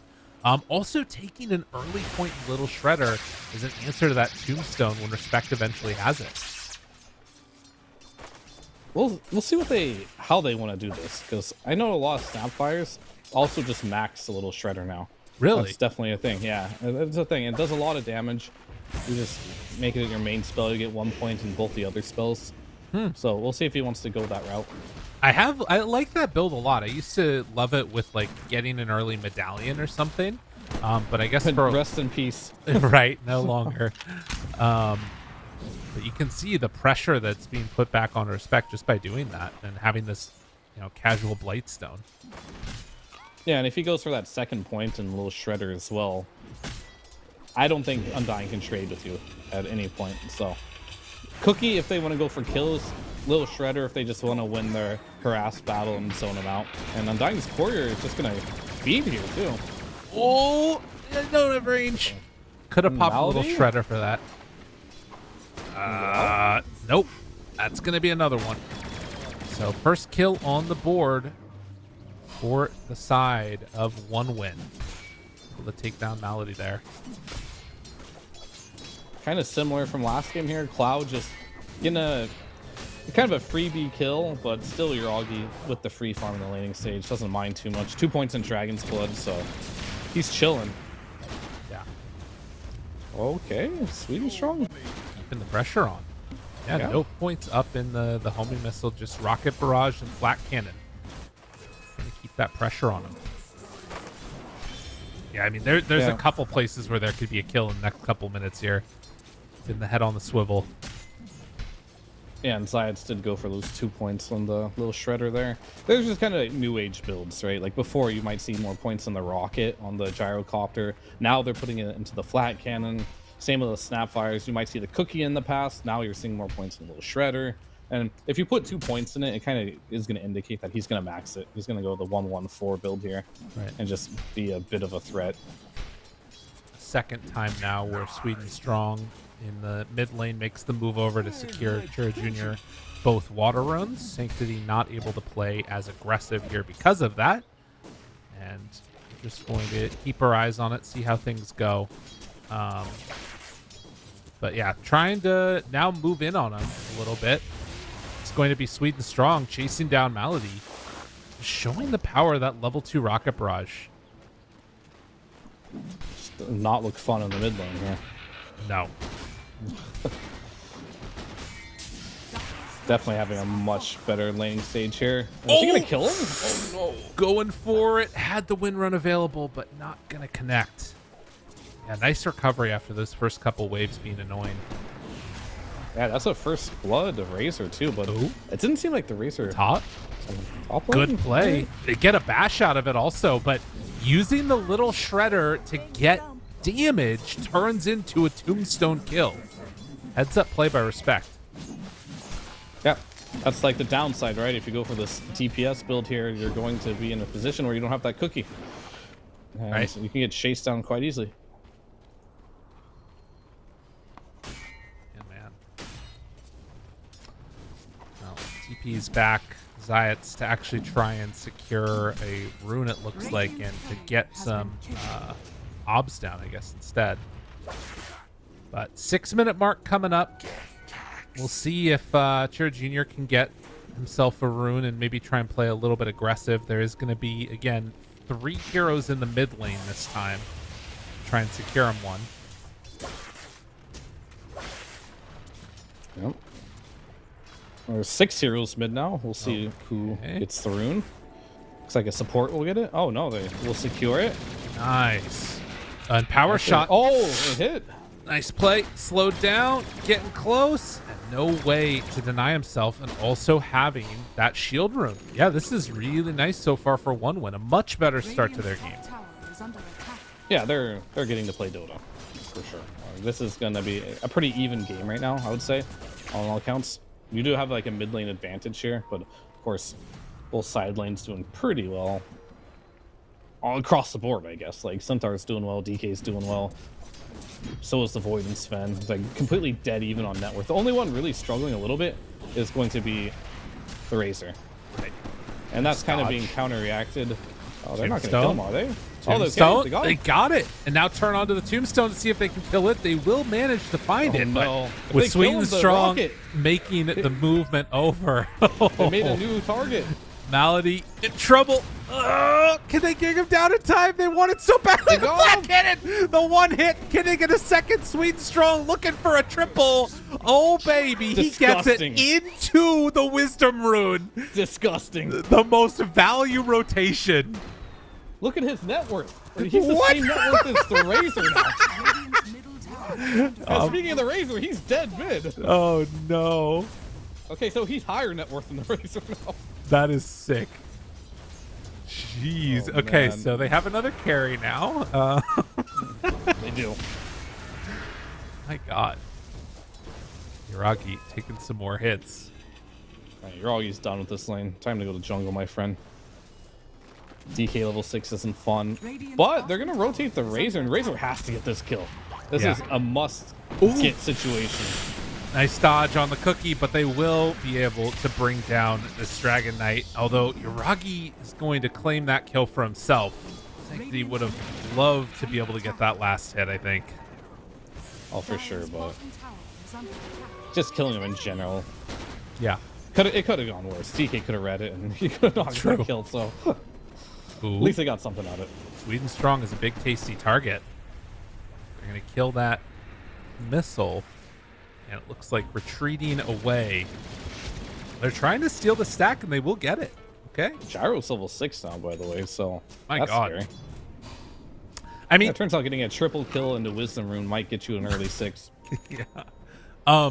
So one thing that I think also for anybody that's tuning in right now, looking at this game, seeing Na'Vi perform well, particularly if they watched last game, they'd be like, all right, this is going to be an easy series, 2-0. They got completely stomped. I can't overstate how much this series is still very much in play, and 1 win could completely reverse sweep this. Best of 3 is not really a reverse sweep, but you get what I'm saying. Like, the way that they're playing right now is sort of more what we expected in terms of parity between these two teams. Yeah, for sure. And speaking of that, Malady is for sure dead here. Does manage to land that third and second strike. Now Zayat makes the move onto Respect, See that saving damage? it. Has that tombstone ready. Won't decide to turn it, but yeah, I mean, what? That was one round of a little shredder. That's 1,000 HP undying, too. Yeah. It's almost dead. It's kind of why we see this build more frequently. Like, the damage is absurd. The one downside of the build, which I think at a professional level you don't care too much about, is your farming capability goes down with this build. Yeah, and your ability to, like, I mean, the side of that you probably care about more in competitive is your ability to push waves, as Malady is going to end up being brought down. So they're going to have to rely upon other heroes to do that, but you got plenty of people that want to farm. Dude, he is just farming these stacks right now in Sweet and Strong. Move in. Finds the chrono. Connection. Sanctity. This Razor is just not having a good time. And Zayat, he's also in trouble. One win. They're pissed about what happened. Has to go into the win run to dodge the hits coming in, but manages to do it. 3K gold lead at 10 minutes. Yeah, it's not as extreme as last game as far as the advantage, but it's still really big advantage here for one win. But I think we have ourselves a game on our hands for sure. And Malady, he's really struggling this game. This is gonna be, can you believe it? If he dies here, that would be death number 6. He's not gonna die. They're not gonna chase it, but okay, they very nice. They got Shira Jr. here. Tries to get away, but the little shredder hits. He's dodging him. He's dodging him. He gets the evasion in time. Respect, though, in on top of Sanctity. This Razor is just not having a game. Not able to do enough there. They take the tower and keep moving for more.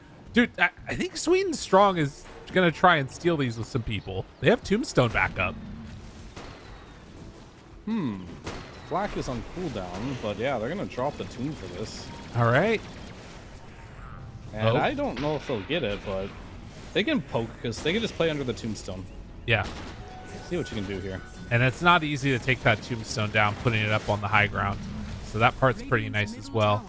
Well, Zayat can kill it with the little shredder, so he'll do that. Okay.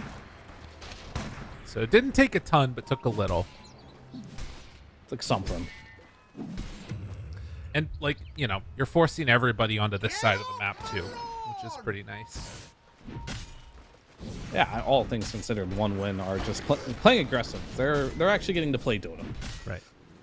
And they're doing a really good job. They're doing more than just playing Dota. They're pretty solid control of this game at the current point in time. Keep farming. Even DK in this particular game, he doesn't have to force himself into Blink Dagger first item. He doesn't want to do that. He can actually go Mage Slayer this time around and play a bit more for himself.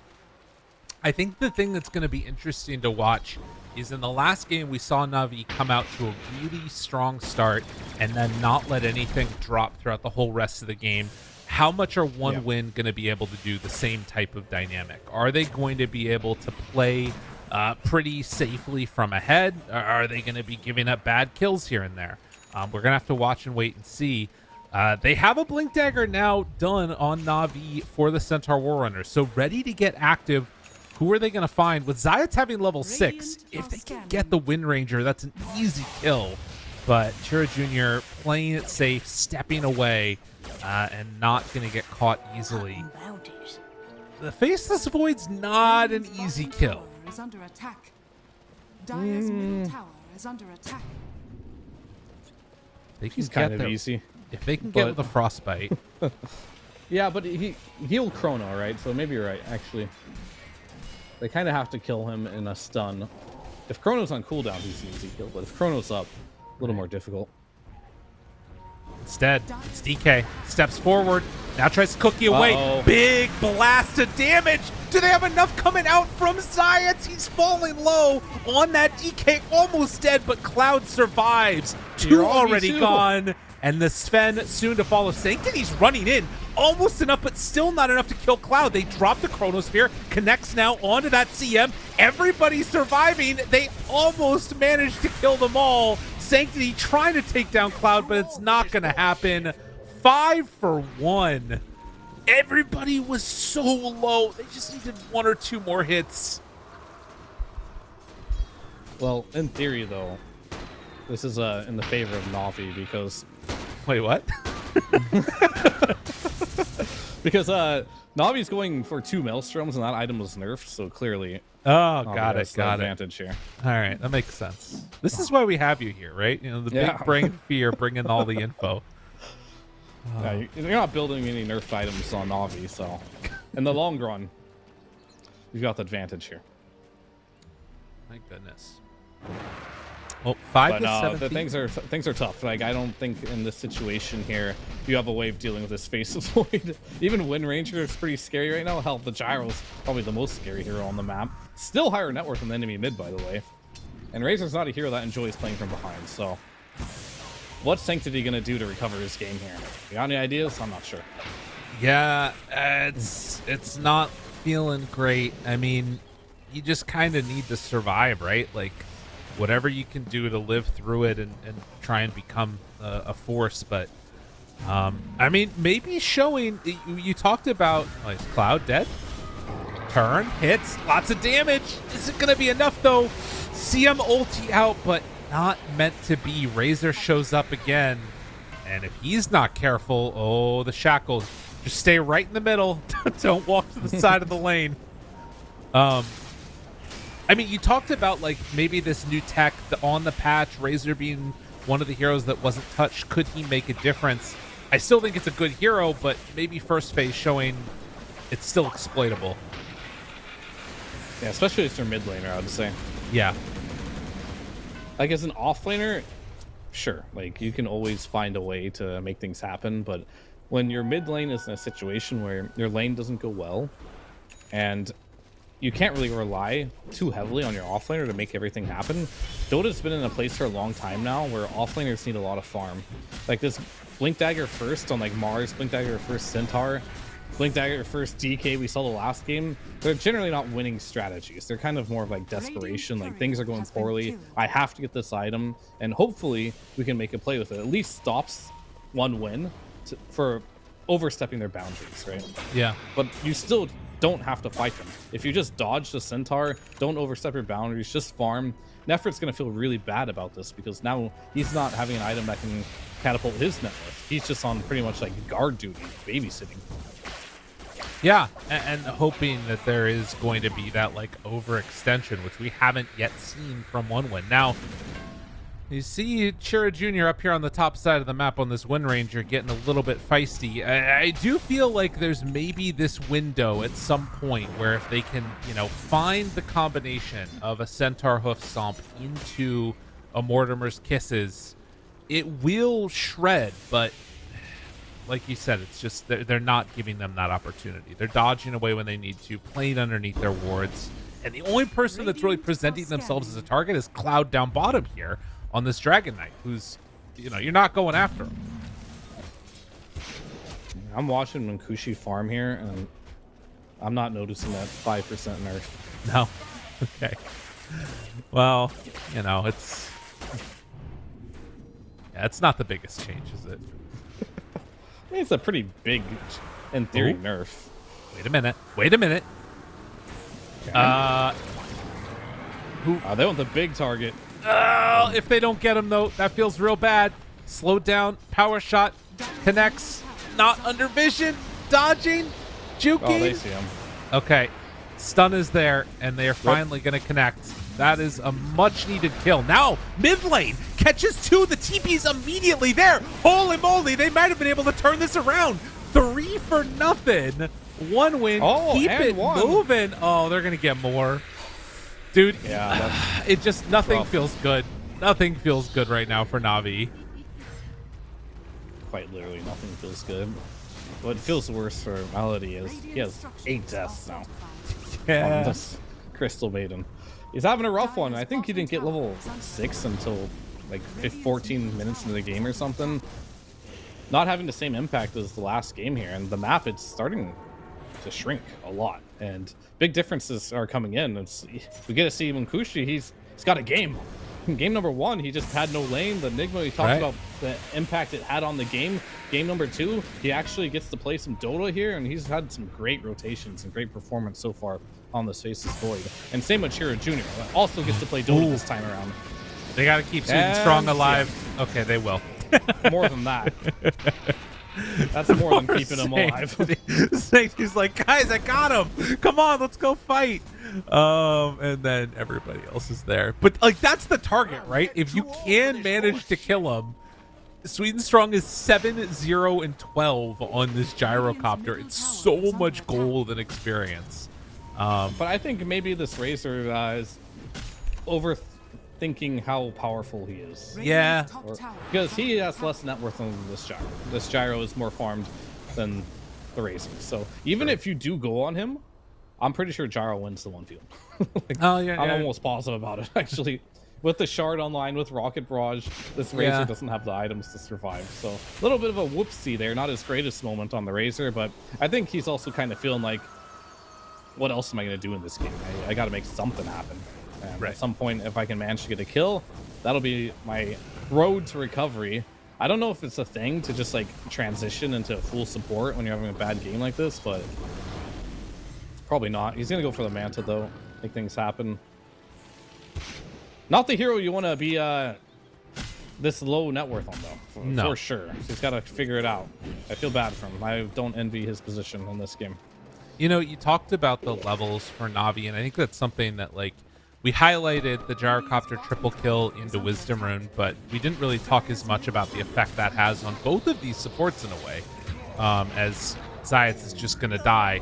But particularly Snapfire, right? You want to make something happen with that early Mortimer's Kisses, and if it doesn't happen, it feels very bad.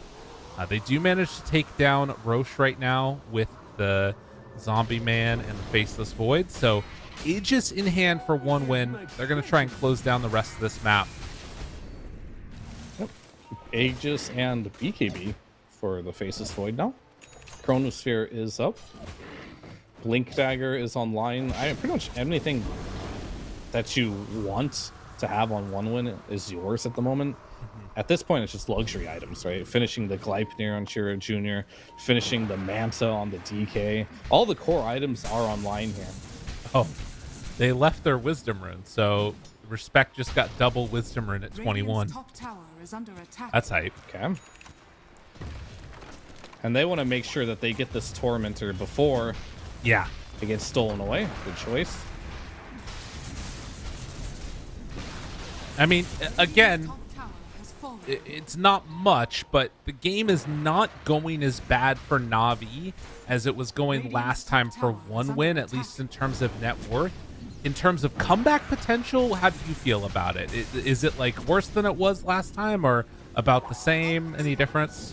I mean, nothing could be worse than the last game. so Okay. There's, Alright. there's that. All right. But this is still not great. Yeah. So comeback potential, sure, it's there.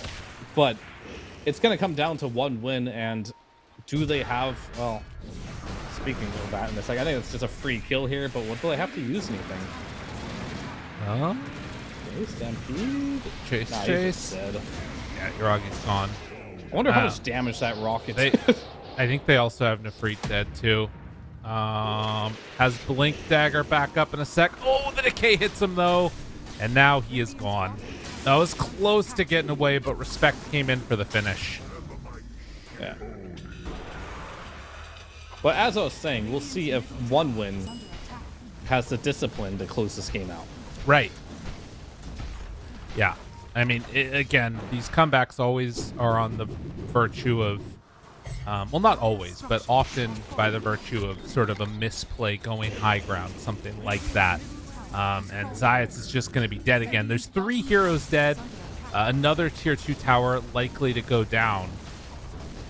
We'll see if they finally decide that this is a moment where they want to try and push their luck a little bit further. Razor's coming from behind. Sanctity making the move, and Cloud finds him. Yuragi thought about a chase, but decides not to go.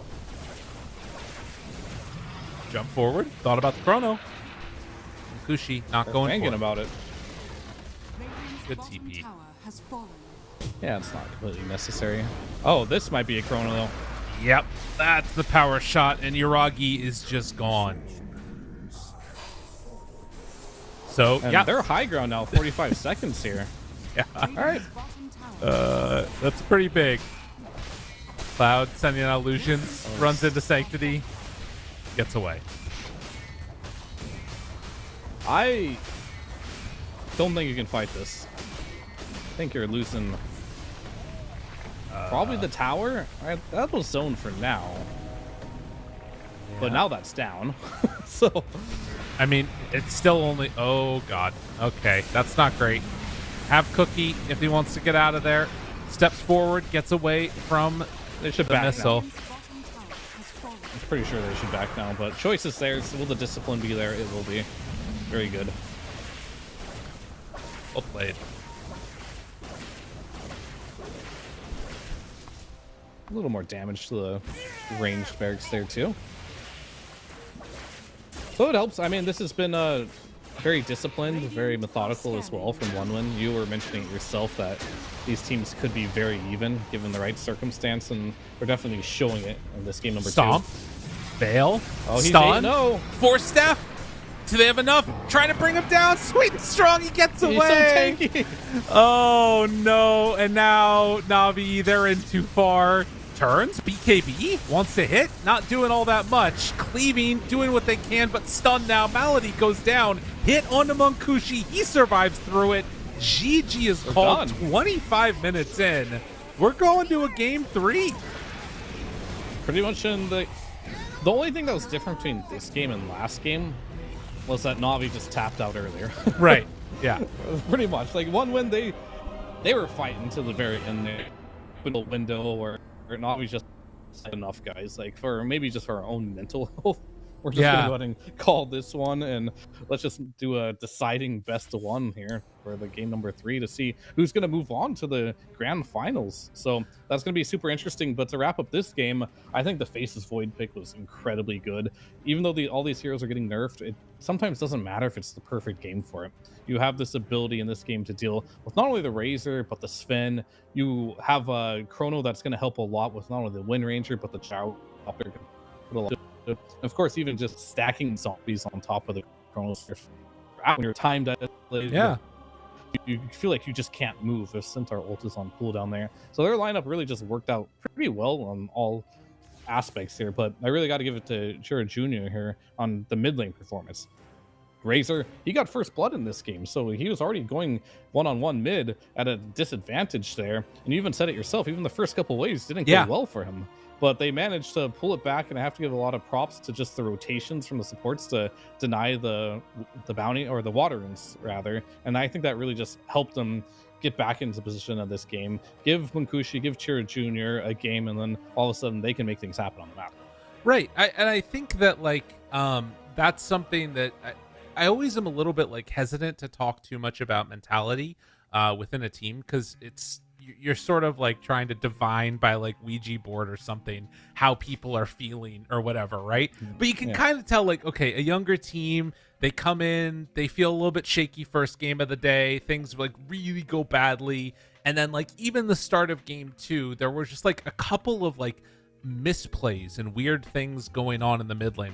Chira Jr., this is a top 10 mid laner in Europe. He's in the leaderboard as far as that goes. And he's setting up CSs to be denied by the Razor. It's just it's things that just don't look right in your head, but then by the end of the game, standout performer, top tier player, the one that's setting the tempo for all of it. And that's something that I like to see is a younger player be able to sort of get back on the horse and turn things back around. So really impressive stuff going on there. Strategy wise, I think we're in kind of an interesting point too, because in a way, if I'm Navi and I come in and I feel really good about that draft game number 1, and then game number 2, this felt more akin to outplays to me. I'm not sure if you feel the same way or not, Fear. Do you think that One Win did that, or do you think that it was more setting up the draft properly with the Faceless Void that you're talking about? Oh, no, I think this wasn't a huge draft win. I think this was an outplay. The mid lane, that was definitely an outplay. There's no way around it. He got outplayed in that position there. Same in the top lane, getting these kills, balling. Everything that happened in this game wasn't due to a huge outdraft. It was just small plays here and there that happened that just really just started to add up, and then it just snowballed into a situation where they just couldn't handle anymore. Just really good rotations, and really just want to put the spotlight. Pretty much everyone played really well on the side of One Win, but just the fact that we got to see Chira Jr. and Munkushi actually get to play Dota was a treat for me, because they didn't get to play it at all in game number 1 there. So they're kind of showcasing what they can do if they have somewhat of a resemblance of a game.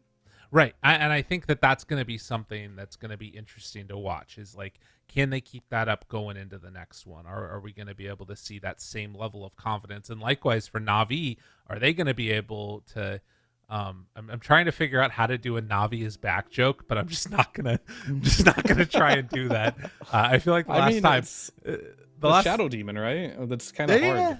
That's a good Like, point. if they don't get the Shadow Demon, like it seemed like they really want to do one specific strategy, and Navi's already back, so we can already finish that one. Like here they are, they're back.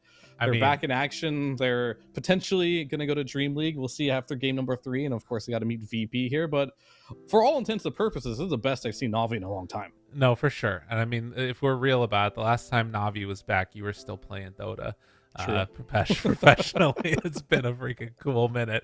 But we're gonna do a break. When we get back, we're gonna have game number 3, the decider, in just a few. See y'all then.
It starts with this, a person that you miss. Mind draws a blank. I wanna go back to the early days when life was an escape. Now I just wait for better days. I lost myself in your reality. Lost myself. I lost myself in your reality. Lost myself. I feel that life, according to a friend, we're all shrink wrapped in families and making ends meet, stuck in jobs we'll never leave. I never wanna be like that, so I wanna go back to my reality. Wanna go back. I wanna go back to my reality. Wanna go back. Didn't mean to sound so concerning. Am I alone in the hurt? I never followed anyone. It's so absurd.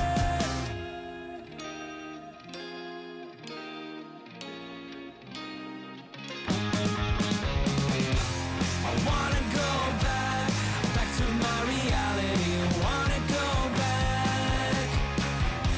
I wanna go back to my reality. Wanna go back. Trying to go back. Gotta go back. Gotta go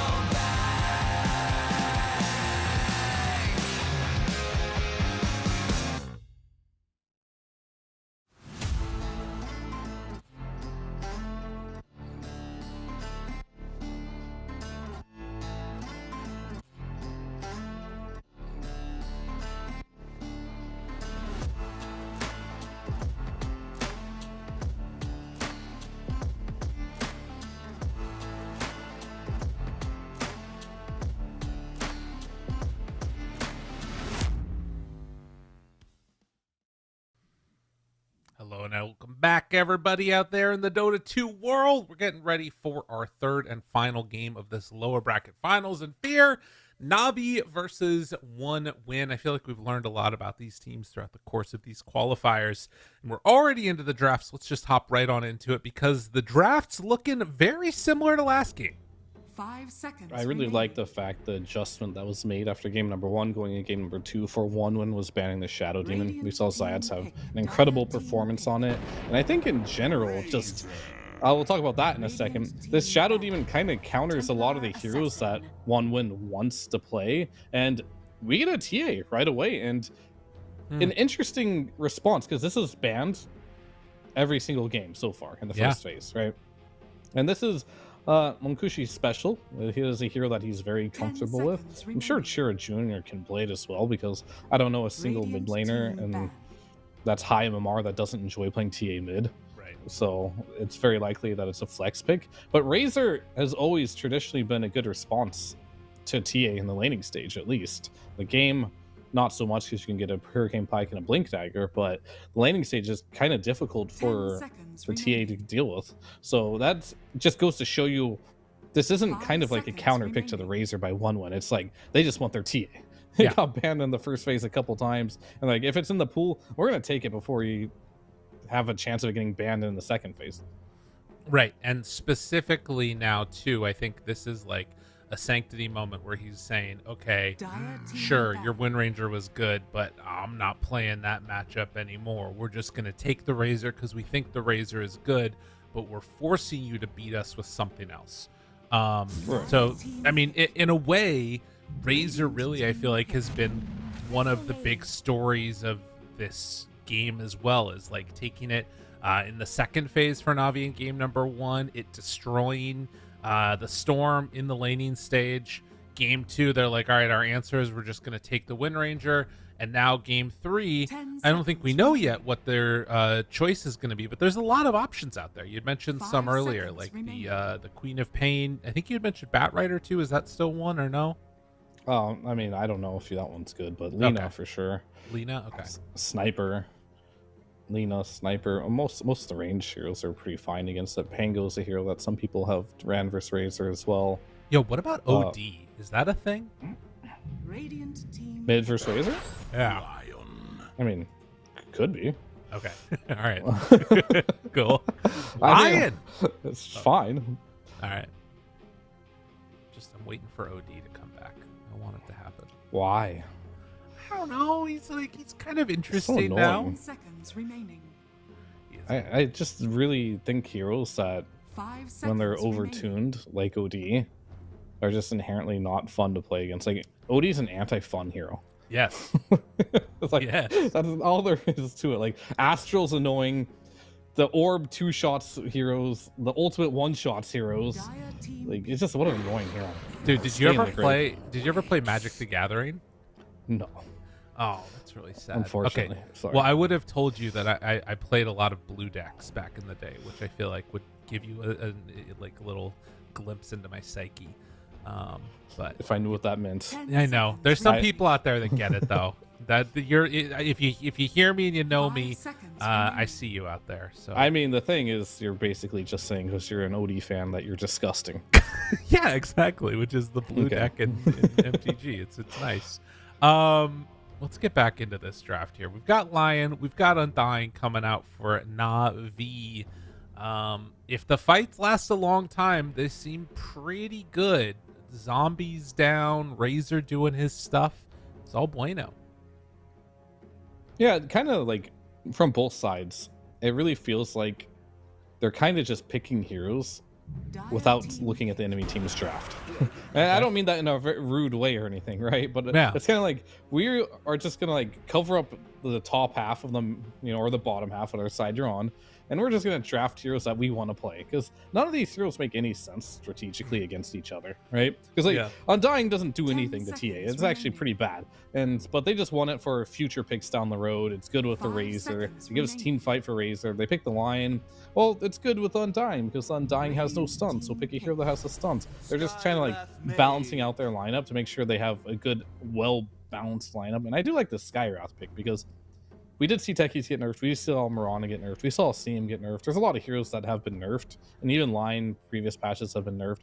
Skywrath has been that one position 4 that 10 seconds you'll see every once in a while, but not very frequently, and just has not been touched as far 5 as like seconds remaining. in general as a Dota hero. It just has not been like no numbers have been tweaked in a long time for this hero, I feel.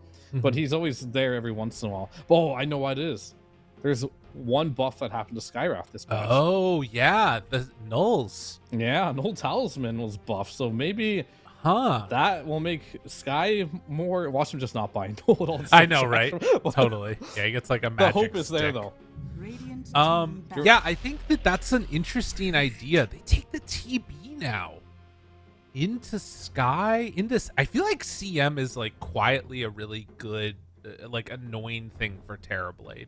I mean, you're a carry player. Do you kind of agree? Like the Crystal Nova in the later stages, just like seconds slowing all your illusions attack speed like crazy, or do you not care that much about it? 5 seconds remaining. It's better than some heroes, but it's like not super annoying. It's moderately annoying. Okay. It's pretty low on the list, so I play a lot of CM, and I feel like whenever I see a Terrorblade, I'm like pretty okay with it, because like there's even times where I get that 20 armor buff, I just like blink on Yeah. top of the Terrorblade and pop ulti, and it's like this doesn't feel too bad. I live like a couple of seconds and get some good damage in before I Right. die.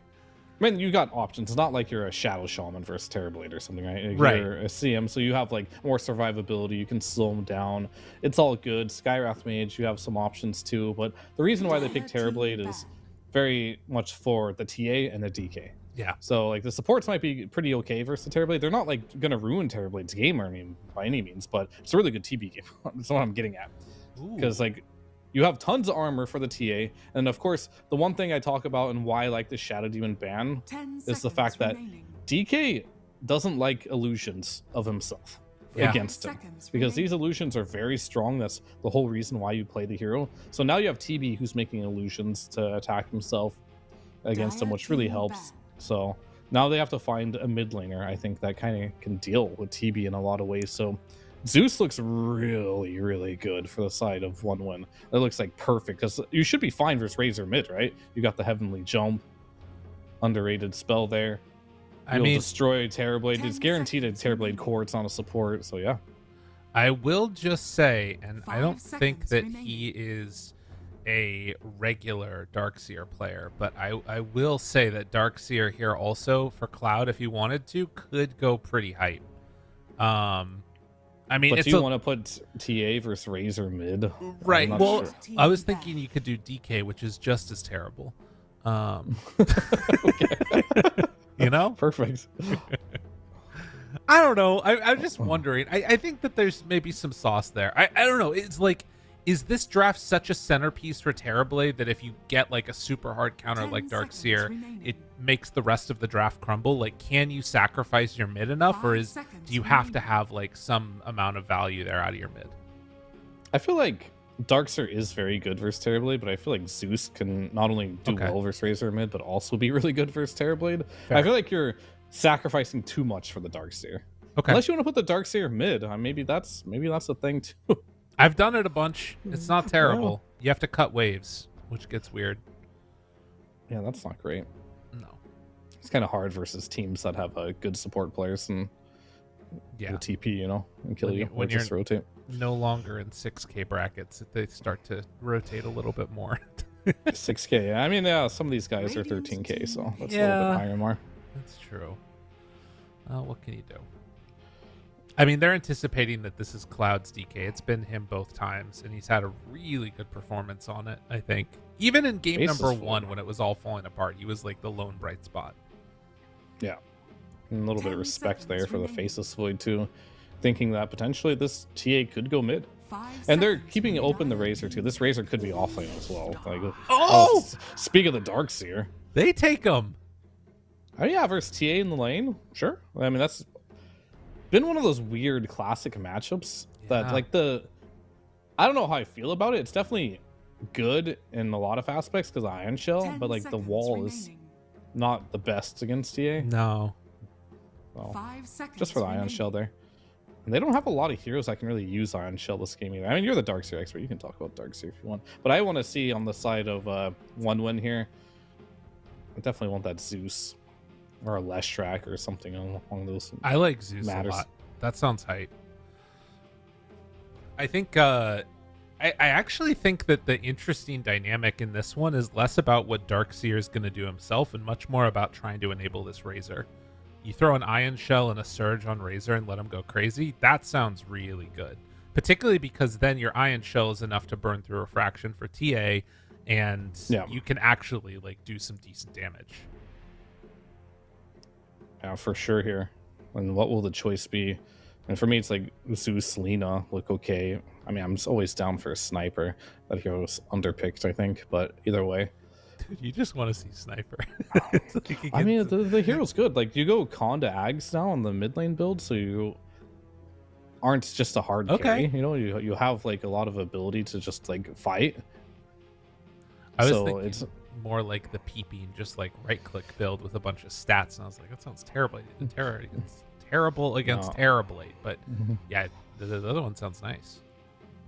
Yeah, that's been the meta so far for a while, but they're gonna think about it. And I unfortunately don't know Chira Jr.'s entire hero pool. Haven't seen him enough, so we'll see what he's cooking here. It's just gonna be the Lina. Everyone can play Lina. Good versus Razor. Good versus TB. Well, sort of. Well, depends on what build you go. I guess no Right. matter what build you go, it's kind of okay because you're long range. But I'm curious if he's gonna go for the right click build or if he's gonna go for that magic damage build, which sounds pretty good as well. Yeah, I could be down for that magic build more. I feel like, Especially with a Skywrath on your team too. yeah, that just sounds nice. I will say for Nifrit, like one of the things I'd be a little bit concerned about in this game is that you sort of need your Greaves to purge the Frostbite, because I think that oftentimes Darkseer is going to be one of those ones that you might want to target unless Razor gets like sent in before him. And if that happens, then Sweden Strong's free to get their silence off. So like there's kind of two things that are pretty annoying that you need to deal with, and Lina does often just like blow you up. Yeah.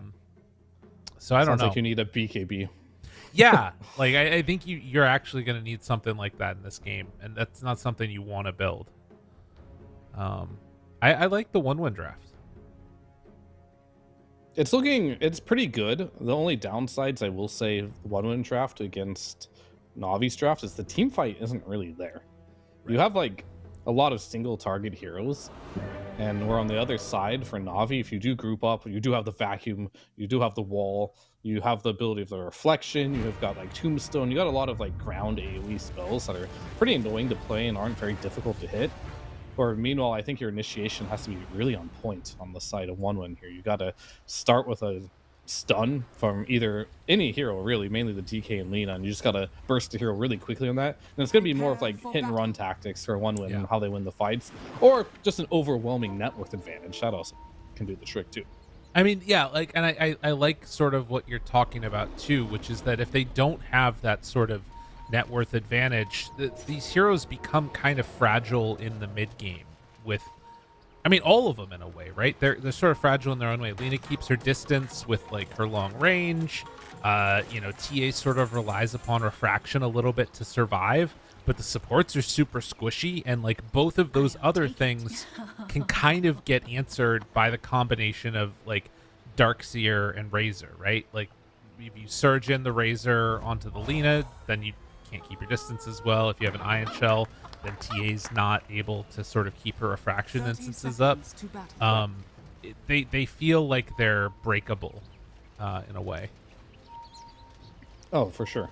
And we're going to see a smoke out here, and Ooh, they might meet your Augury Malady here. But Undying's a scary. Oh, I love this Undying build, by the way. That's 3 items. Very cool inventory. Nice. Very good.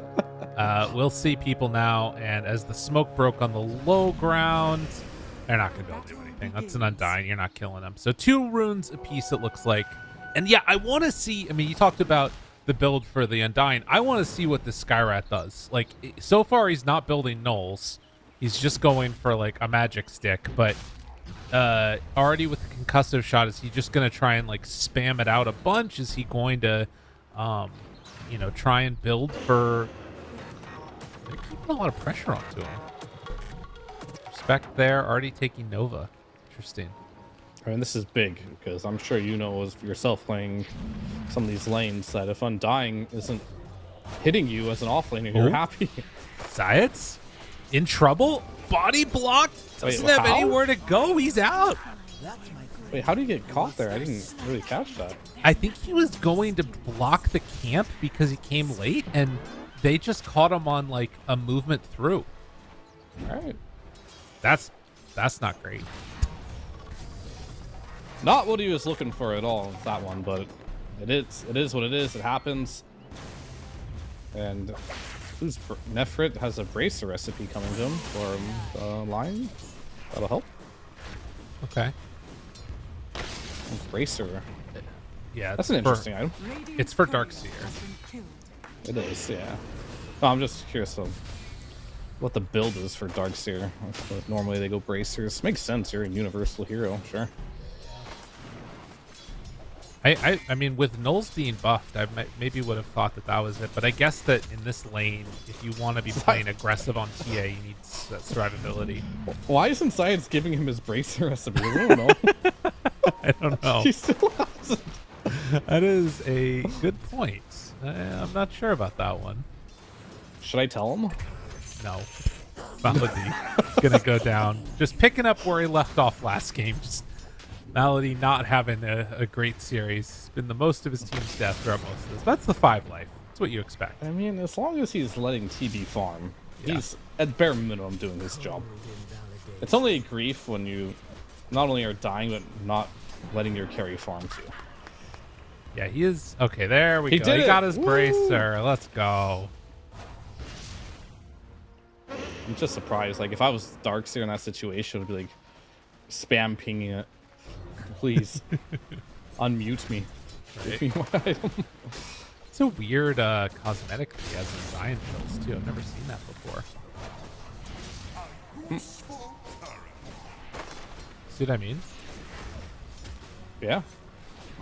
I don't know. Maybe it's just a visual bug, or is that third gem in there, we can technically investigate that if that's worth the time. I'll do it. Thank you. I want to know how to get that Any later. special gems? Dude, Cloud is just the TP outer. He's been doing that all series. They don't like to draft stuns on Navi. It's not happening. It's true. So it's either the hat Okay. or the back. All right. It's the keeper of the Cams class cam. I don't know. I just saw Zayat's here too. He is mana draining to give Darkseer some more mana. That is really nice. I wonder if he takes a second point in mana drain and then they just like constantly spam out this wave. That'd be kind of cool. Ooh, LSA mid lane, Sanctity in trouble again against Chira Jr., but won't be brought down all the way. This guy needs a bottle refill. And they're coming mid with Skyra again. This is 3 games in a row. Yeah. Wow. Oh, wait a minute. Concussive shot. Moving forward. Does he have enough to kill him off in time? They will. Sweet and Strong makes the rotation, gets the kill, and it's going to leave the water rune for the Lina too. Oh, Double man. water? Oh, no. Yeah, that's good. That's really good for one win. Definitely good for one of the teams and really bad for the other. Yeah.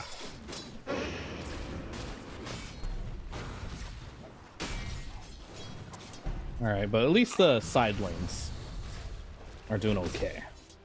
Yeah. TB's free farming, Darkseer. I mean, I'd say this is okay because if you look at that huge wave coming his way, it's gonna definitely give him some more. I've definitely seen Darkseer lanes go worse. Yes. Let's put it that way. He's got level 3. Like, Lion is also stacking now. So either this probably goes to him and not the Razor, or maybe they take it together. In either case, this is pretty solid. And then down bottom, Yuragi obviously top of the CS board, having a pretty decent time here. Yeah, for sure. And I guess Darkseer, he's getting a lot of solo EXP here as a result of this. Yeah. But yeah, Zayats will definitely need some space to get some levels because he's not doing super good in the level department. He's doing okay, but the CM is almost a full level on him. Gonna need that wisdom rune in 7 minutes. Well, the other thing is that you sort of used to be able to depend a little bit more on your stacks getting you that XP back. It's going to be less so now, considering the nerfs that came out. Munkushi is sitting here. He didn't get the Meld Strike off, actually. So wanted to play a little bit of a trap now, and the movement over coming from Malady in the area.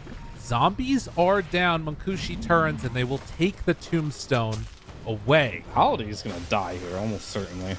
Does have no surge, so yeah, he's gone. But look at the Ion Shells doing some damage, forcing respect back, burning through Munkushi's Fake HP. Dude, listen, this is my curse. This is what I have Look to at do. the Ion Shell. Look at him go. So strong. Darkseer fan over here. You're not wrong. Lina's here with a haste, though. Oh, they This wanted could be that kill. real hype. They do have stun. Good 2 heroes caught, and Malady shows up. So Haystern won't transition into any kills. Is under attack. Yeah, they brought 4 heroes for that as well. I mean, that's nice, because if that kill happens, you're probably turning it into a Wisdom Rune afterwards, too. Yeah, it looks like it will probably be one of pieces. We do see a ping for Sun to go get that Wisdom, and I think they want the DK to go it. And Cloud, Are scanning. yeah, he'll waddle his way to go get it. Yeah. Want to make sure they get it. That'll give him almost level 6, and when he gets level 6, he will have the ability to use Dire's bottom his tower ultimate and is pressure a under bit attack. more, but he is playing versus Terrorblade, so the threat there of, just getting spam reflection on yourself will do lots of damage. Not the easiest hero to push against. Frit. TP out. Bye-bye. Not going to happen. Is under attack. Heads that's up play. rough. Yeah. That's really That's bad. really rough. Yeah. He's going to miss at least 2 waves for that one. Yeah, that feels quite bad. Although, Zayats, he's going to get the XP now. So it makes up for it, right? It's all good. Yeah, sure, but it doesn't make up for the 3,000 gold deficit that they're now currently experiencing. Yeah, that's one winner. They're doing it. They're looking pretty good. Fine stacking. So what's our comeback here? I mean, there's a lot of stacks Yeah, that Zayat's been doing for probably the dark. They could share. I if think they wanted take it to. now. Yeah, this is helpful. Yeah, the TA is level 6, so it's kind of difficult to, unless you want to sentry the entire lane and spend 2 to 3 sentries. You're probably just letting TA free farm at this point. Right. No other way to do that Radiant's one. middle tower is under attack. Invis, yeah. Sanctity is playing pretty far back behind his tower right now. And after the stacks are getting completed, it's going to be that 2k gold lead is going to be brought down even further. Although that one hurts. That is a nice move over. 2 points in Ancient Seal and a Laguna Blade, and he is gone. He's just been getting the treatment recently, man. Yeah. Radiant's It middle goes to tower show as is under well. attack. Well, I'm just looking at item build. I guess it doesn't go to show anything, but he's going for the Maelstrom build this game. As Right. means, well, the DK, their first move here. Big play. Cloud in trouble. Kind of tanky, though. Can they bring him down all the way? Does not quite look like it. In fact, it's Yuragi that's being brought low. Cloud there, stunned now, onto Respect, sending in the illusions, but it won't be enough. So that move does not pay dividends, and Na'Vi using that metamorphosis, but not getting kills. Oh, Magushi Radiant are scanning. pressuring in. I mean, Lena's there too. They're just trying to steal some of these stacks. Yeah. Chira Jr., how greedy do you want to be? He's thinking about it. He is Stacks are thinking. low. He takes one. They're super low. Oh, TP out. Not going to happen. So greedy. He got punished. Oh, that's so rough. My goodness. I could see it. Like, even though, like, Dota's a game where it's, like, over a computer and you can't actually see the other person's face, I could still see it in his eyes that he Okay. was going to go for that. Yeah, there's no way you Dyer's don't. bottom It's tower just is one of under those attack. plays. You know he shouldn't, but you know he was going to. Yeah, game still looking very good for one win. They are basically ahead on every hero at this point in the game above their counterparts, but it's not a tremendous magnitude yet. But that all might change soon. Sanctity, again, there. Respect.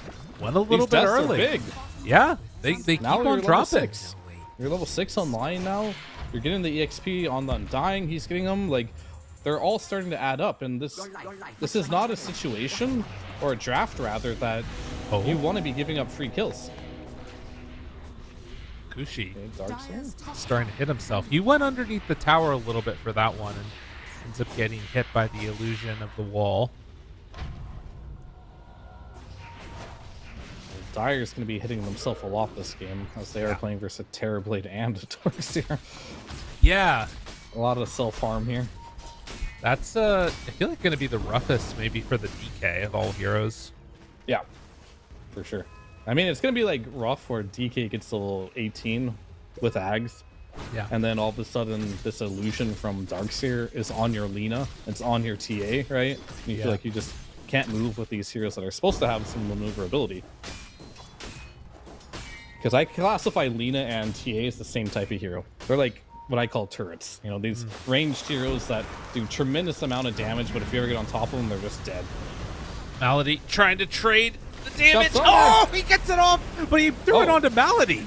I guess he didn't have the It's fine, range. it's Doesn't fine. matter. Who cares? All good. Cloud goes down to double kill for Yuragi and Sanctity. He actually forces out a TP by making that slight dive happen. And then ends up backing out. Nice play.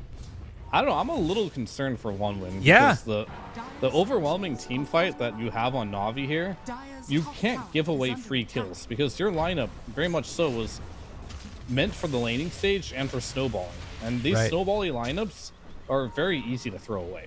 And they're kind of doing that right now, unfortunately. They're throwing away a bit of this advantage here. All right, they're just going for a quick steal. They're always harassing this Darkseer here. I'm gonna say jungling Darkseer. Yeah, I think that he's still feeling probably a bit okay. He's got the mech done, getting closer to Greaves. A little bit harassed here and there, but you know, anytime you're not getting completely shut down as this hero, you're going to be feeling somewhat okay as long as the team's having a decent time, and they are.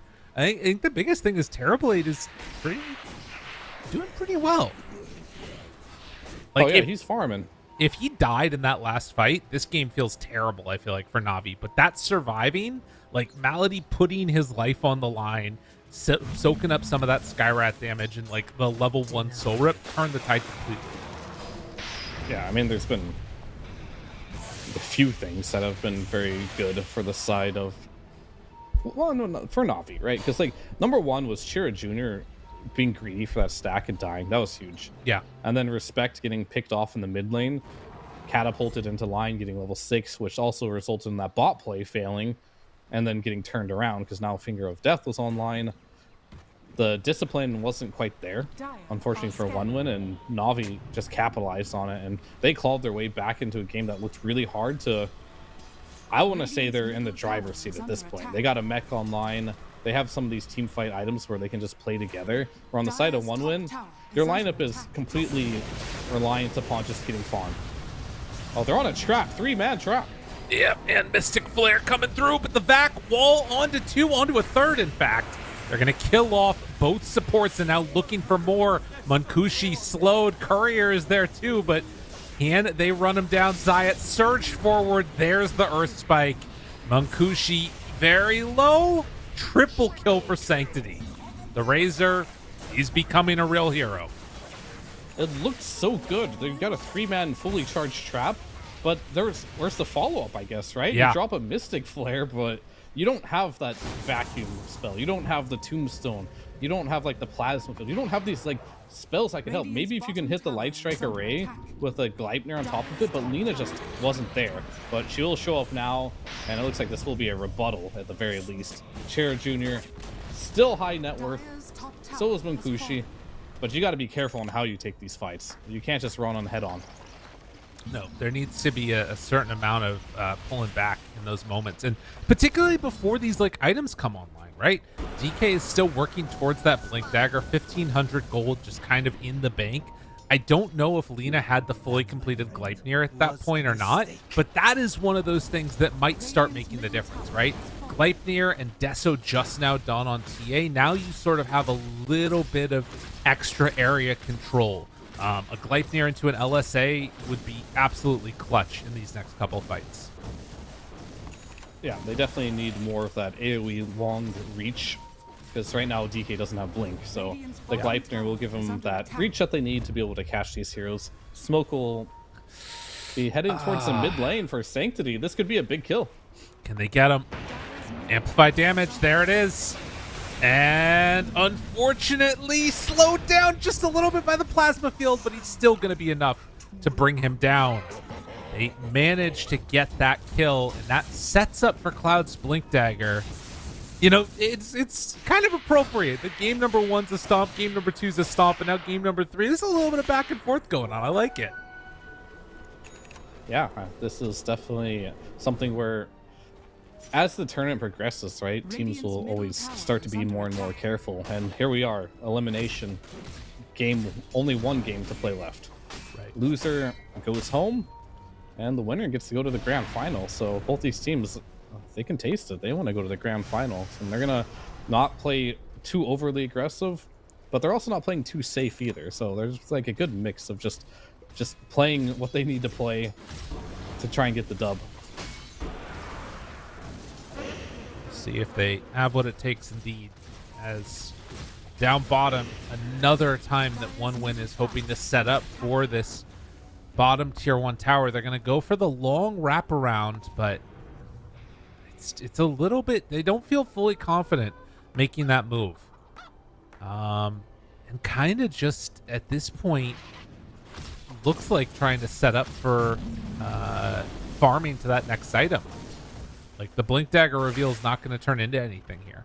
Radiant's bottom But tower still, is under slightly attack. ahead on all their heroes. Greaves are done. Effort's almost got Blink Dagger done on Darkseer too. And 4 points up in vacuum. So this has the potential to be a big team fight win for Na'Vi if they can play their cards right. Chasing Sanctity. Mantas gets a little bit of separation. Chasing Darkseer's coming in. Blink Dagger on its way. Okay. It looks like they might want to take this fight. They have No amplified BKB on damage Lina yet. but they do have Arcane and DD. If she can survive, but she gets pulled to the low low ground. ground. The back wall connection and the kill. But Sanctity, he's up. Oh my god, they're just dropping. Oh, that was set to be so good for one win if they could have just gotten the value out of those double runes for Lina, but not meant to be. It's nigh impossible for this Lina to fight without a BKB right now. Yeah. If you don't have a BKB, you can have like a rapier and double Daedalus Fire Care. She's not going to hit anyone. Now, Zayats sets up. Cloud slowed. Stun is there. No Reflection. shard yet, but Nefrit Chase. Vacuum pulls him back in. And the slows abound. Cloud going to... Oh no, you're blocking the way! Get out of there! Oh, you shall not pass. I love that. That's That is great. unfortunate. Radiant are scanning. But he gets out scot-free there. Radiant's top tower is under attack. But yeah, the heroes like Lina and TA are definitely... I think they need to play Rat Dota. Like, just play the map. Yeah. Just try not to 5v5. You can easily pick heroes off. I mean, at some point you have to fight, but you need BKBs. You desperately need BKBs to fight on TA and Lina. Both of them are going to need it, because if you get Ooh. vacuumed on either, or you can just kill Darkseer first. This is great. That is... That works too. I mean, that's big. Because now, I mean, he's so much of that team fight, too, that you can maybe play a little bit more aggressively as one win for at least 30 seconds. Should be able to secure this tier 1 tower. Oh, and maybe take some stacks? Yeah. I don't want to tempt You know what fate. the biggest counter to what I call these turret heroes like Lina and TA are? What's that? Repositioning heroes. Yeah. Heroes that can reposition you, and Darkseer is one of them. Like, he's kind of like a lesser known one, I would say. Right. But like compared to like a Walrus Kick, right, or a Pudge Hook, Venge Swap, these type of things, or Magnus Skewer, these are like the more noticeable ones. But any hero that gets you out of position, you see this Lina's top net worth, but if she gets out of position for a second, she's instantly dead. Right. So this Darkseer is like very critical for them to not only see in the fights, but just kill first, or you have to get your BKB off before the vacuum happens. Oh, But if you ever or get you that vacuum just off, smoke into the Lina completely alone, and it's a free kill. That's apparently something else that works. yeah, Blink Dagger online. But I was Also, talking more of like the team fight perspective, right? of course. I will also say that when you said turret heroes, it sounded like turd heroes to me. So, congrats on that one. That was Thank you. great. That's No a win. problem. Yeah, I feel like this is starting to get out of the hands of one win a little bit. These like random pickoffs on Lina, you know, the DK dying. I'm getting a little concerned. Do you feel what I'm saying as well, or do you think that they still have like a couple of pretty good places here to play at? Definitely concerned, just by the nature of their draft. Okay. Whenever it feels like you can't fight 5v5 in Dota, I'll go out and say it feels like you can't win the game. Okay. Like, the other team has to like really mess up. And that's kind of how it's feeling right now for me for one win. It's like, feels like they can never fight. So their plan B is to go super late. But will they make it? Force staff, Cloud trying to get away. It's not going to happen. Sweet and Strong also in some trouble. Hex dead. Can they get out with the rest of the team? Oh, Mankushi, he's going to back away, and it looks like he is going to get out of there, but they're going for the Tormentor now. 22 minutes in, making that move. It is feeling very good to be on Na'Vi. Grab ally online. Hey.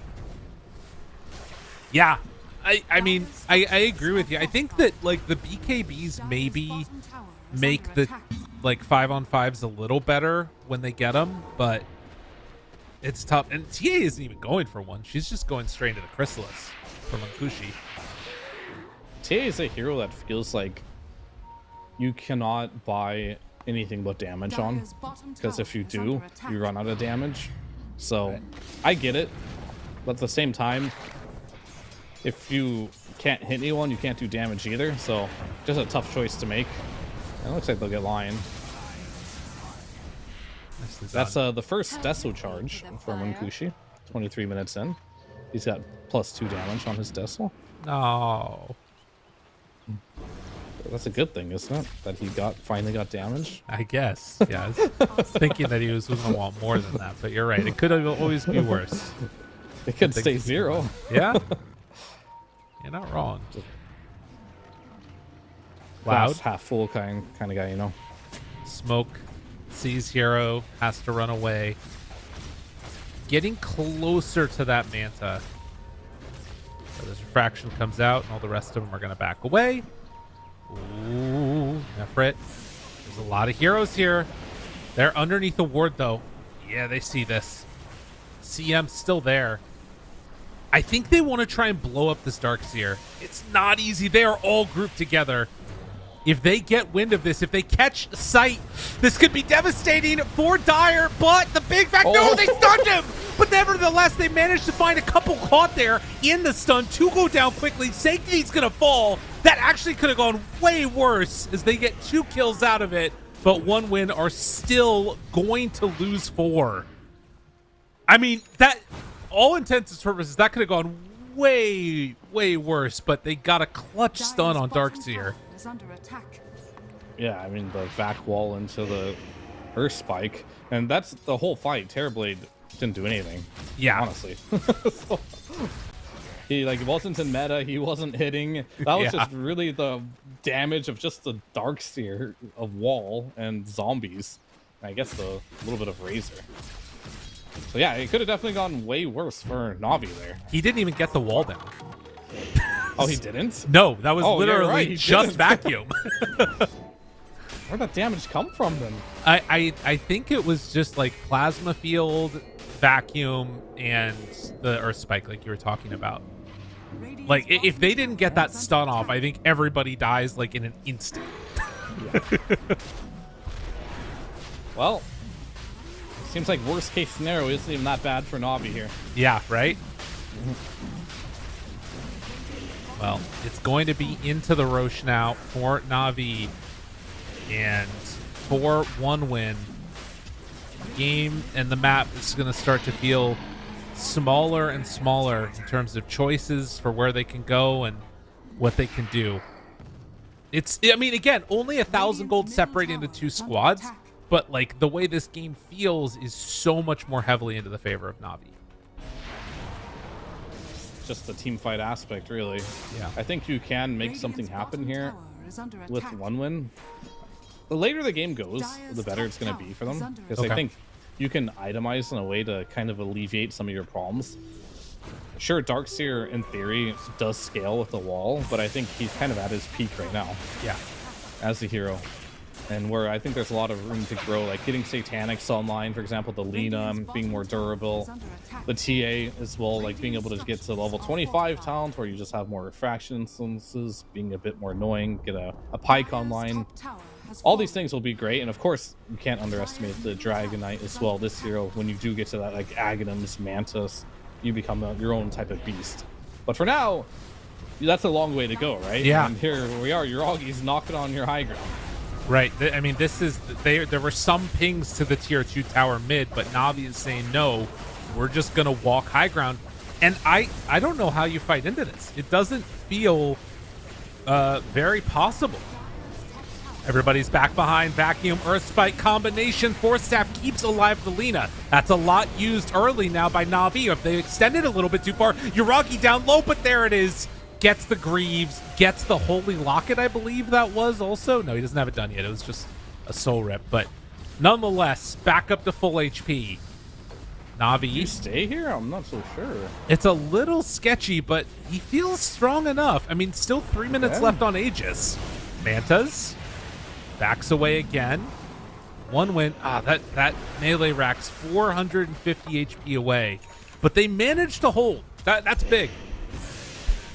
It is. And meta's going to go down now, and all you have to do is babysit this barracks for a little bit, and it'll be back to full health in no time. So they actually didn't kill the ranged or the melee barracks there. Yeah. But I think it was the right choice to go back. Wall is down. Wait for that to come back online. Aghanims is pretty close for the Darkseer as well. What do you think about that choice in this game?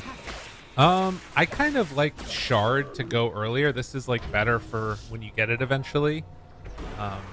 There've been like a couple times where like the slow would have been enough, but it's definitely going to be, you know, a lot of good damage. You're not creating great illusions, but I think it's more about like the 450 damage that gets done with the punch than anything else. So like, it's just like a bit of a stun duration too, so you can and set up on the Lina. It's even good like against the Lina if she gets BKB off, right? You get a little bit of extra damage and you create the illusion. Part of why we saw this Lina on the last pick is I'm pretty sure that you don't get the passive right on the illusions, so and that's a big part of Lina's damage, right? And which is why they picked the Lina against the Darkseer. Totally. Not the best illusion. No. Well, we'll see. I think the other thing is that it's honestly going to be pretty annoying against the DK too. Oh, for sure, yeah. That's going to be the best target he can go on. Yeah. Make that illusion of the DK and just don't even put it on the DK. Just put on the support. Just put it on the Lina, and they're really going to have a hard time. Well, they're setting up again to try and secure this, and they are already there. Melee rack still at half HP. They take the ranged one, now moving down to the south. They find and punch and connect onto Munkushi, who is going to die. Now finding more, vacuum back, looking for a punch, not going to get it. LSA instead, the turn. Jira Jr. has to back away. They're falling apart. The dragons. Navi, no. They're too strong. They're way too strong. 5,000 gold lead now. This poor DK has 3 of himself hitting him. 1 from the wall, 1 from the Terrorblade, and 1 from the punch. Ugh. Just killed by... He killed himself. Yeah, that hurts. That's a rough one right there.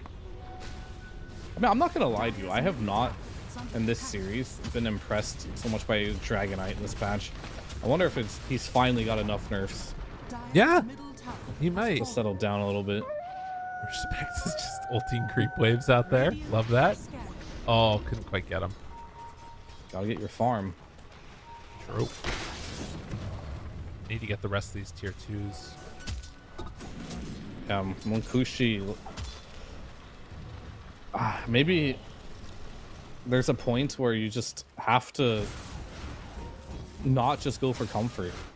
Because I feel like this first pick TA into Razor has not been great. Because in theory, he should have not done well in the laning stage either, right? Because the Darkseer just Darkseer is the counter pick to TA, right? But even the TA won that lane, so I'd say that even went well for them. But even though he had a good laning stage, it feels like he can do nothing this game. Yeah, because they didn't want to put the TA mid versus the Razor, right? So they picked a Lina, so now they have 2 heroes that have overlap. They do the same thing. And they're really lacking some hero that can either initiate or can team fight. Right. Well, and a lot of them were banned out. There was still that option that you were talking about of like the Zeus maybe. I don't know if that changes the game plan a ton. But like you said, maybe it's just, again, that like comfort is a bit too much taking the TA that early. Regardless, it's where they're at now, and they're going to need to defend this high ground. It is going to be a tough ask as Terrorblade is on the low ground. They're smoking up, trying to run behind enemy lines, but likewise, they're already smoked and in position for Navi. If they could find and blow up one of these heroes, it would be really good, but yeah, Manta every time. Now thinking about zipping forward. The surge is there. Vacuum back could be available. It's going to go for it. Vacuum onto 2. Gets the silence right away. Catching. Pops Greaves. Tries to back out. Cloud is low though. Reflection doing good damage. They got the link in the disarm onto Lina. CM is dead. That's going to be a dead DK. They are losing their base and no way to stop this push. Na'Vi way too strong in this one. Yeah, their draft is working out just the way they wanted it to. Or one when they just can't find the openings. Like, you kind of do have to go back to a little bit. Like, they're doing well after laning stage, but a little bit of lack of discipline when you pick a lineup this. I want to say it's like single dimensional. Right. It can really backfire into your face. That is definitely feeling like what's happened here. And, you know, one last sort of hold. This is one win, the team that just yesterday was able to take down Team Spirit. Na'Vi also beat them, though, and got to still have enough left in the tank to be able to close it out and get to that grand finals. But right now, Na'Vi set to do just that. Ready to face off against Virtus.pro. They even have an AC now done on Razor. Holy moly. Yeah, it's the items are coming in spades here for Na'Vi. Yeah. We've got Daedalus on Terrorblade with 3.6k gold in the bank. Yeah, you have the AC available there too. Darkseer almost done with a BKB. Lion's got a Ghost Scepter and just finished an Aetherlands. And of course, on dying, he's almost got a finished. Okay. Oh, grab ally. Grab ally. Nice play. Saved there. Respect gets punched. Sanctity still running forward, catching on to Munkushi. Is going to start to drop a little low. LSA connects onto 2. Sweet and strong for the follow-up, but the save is there. The double heal. Zayats gets the stun. Now the punch onto DK. Even more annoying. Although Zayats is going to die, it looks like. He eventually gets brought down. Kills some illusions. Zombie House is still there as well. Gleipnir not going to connect. Uragi's waiting. Jumping. Punching. Finding him again. Slowed down by the sky. He can't go anywhere. 4 stab back onto 3. That's going to do it as they give the tips to Nefrit. Ultra kill for Uragi. This game is in the bag as they are trying desperately on one win to hope for anything at all here. Silence comes out, but the punch was already there, and Lina starts to die. Is going to survive, but that is Megas. 35 minutes in. What a clean game for Na'Vi. I mean, every game has been pretty clean so far. Oh, yeah. And that's just a sign of good Dota teams, right? Oh, yeah. There's high level competition here in Eastern Europe. All the way to the bitter end here. These are teams that are beating 2-time TI winning teams, right? Yeah. So to be able to do that, you gotta be pretty crisp here, and they're showing it. I think that's the storyline you were building from the beginning here, that this region has so much promise, it has so much potential, but we only see like the same teams over and over again. And yeah, just proving that there's more than just a couple good teams in this region. There's a lot. Well, right. And I mean, I think after TI 10, you know, there was this really increased like amount of energy coming out of Eastern Europe. It was the first win for a TI that had happened in that region since TI 1. And then obviously, you know, the region kind of got thrown into turmoil with the events that happened over the last couple of years. But then after that, there's now this like sort of second revitalization that feels like it's happening a little bit, where teams are starting to gain a little bit more traction. And, you know, Bet Boom has been putting together some really solid performances. They're already waiting and going to be in the DreamLeague Season 23. But now the question is, are they going to be able to make another move happen? Is Na'Vi going to be the other one that's playing it out? They have a date with Virtus.pro in just a little bit. If they can close this game out, there's 2 towers and an ancient away. Jump forward, stun, finds Malady. They have vacuum, saves it there. Mystic Flare not quite doing enough yet. Meanwhile, Uragi's just like, guys, don't worry about it. I'm hitting buildings. Comfortable with where they're at. Big stun. Not quite enough, Zayat. He's dead. Still, they're focusing on the buildings. Buyback from the Lion, trying to focus down the Ancient now. Lena starts to hit, starts to beat down on Nifrit. He's low. Is finally going. No, he gets Glimmer Cape. He survives. They take down Cloud. Dead, though. The throne is gone. GG is called. It's Navi versus Virtus.pro, the old Classico. Navi versus VP. That is kind of a classic, isn't it? We're really going back, and that used to be a thing back in my day. Yeah. Now it's like Team Spirit BB team, but back in the day it was Navi VP, and looks like we're going back to the goalies. So maybe I need to go out of retirement and come back. Right. Yeah. You're ready. It looks like it. Sign me up, coach. Yeah, I was very impressed with Navi and what they've been able to do. I will say that, like, after the second game, I was getting a little bit worried because I felt like Navi kind of just beat them with a draft win in game number 1. And game number 2, one win came out and spanked them. Yeah, I mean, I was in the same boat as you. It was like mainly just because Navi went back to the Razor, right? I was like, oh, the Razor worked game 1. Game number 2, the Razor was dismantled. Game number 3, they were like, all right, we'll do the Razor again. They made an adjustment, though. They did ban the Wind Ranger, which is one of the big issues that they had, and they left the TA. And I think their line of logic was good, right? It's like, we're going to take Razor. They can have their TA. Let's just get rid of the Wind Ranger here. That's actually good against what we're showing here. So they left the TA, and this last pick was, from Nefrit, really good. It didn't do probably what they wanted to in the laning stage, but I don't think that's why they picked it. I think it was another way of shutting down the DK and just illusions in general. TA does not like playing against. So they made it a situation where they just had so many illusions, so many zombies, so much stuff on the ground where it just felt like the Lena and TA just couldn't comfortably hit anything. And if they were too busy just killing illusions to actually hit real heroes. Right. And I think not just the illusions, but also this is one of the games where I feel like Vacuum actually became like the most important skill for Darkseer, which I feel like we've kind of gone away from in recent years. There was a while there where it was like Ion Shell and the damage numbers were just super broken. And then there was a little while where it felt like, okay, it's like this surge and making sure that you can like send in, you know, a Tiny or a Ursa or something like that. And then there's like a long window is like, okay, it's just the wall. Like there's nothing else that this hero does. But this game, like you talked about, those turret heroes that you're identifying, the mobility and messing with it factor, pulling that Lena to the low ground when they were in that river fight, that was huge. And it sets up for both like good team fight spells in the Lion, but also messing up that Lena and the TA. It was really cool to see.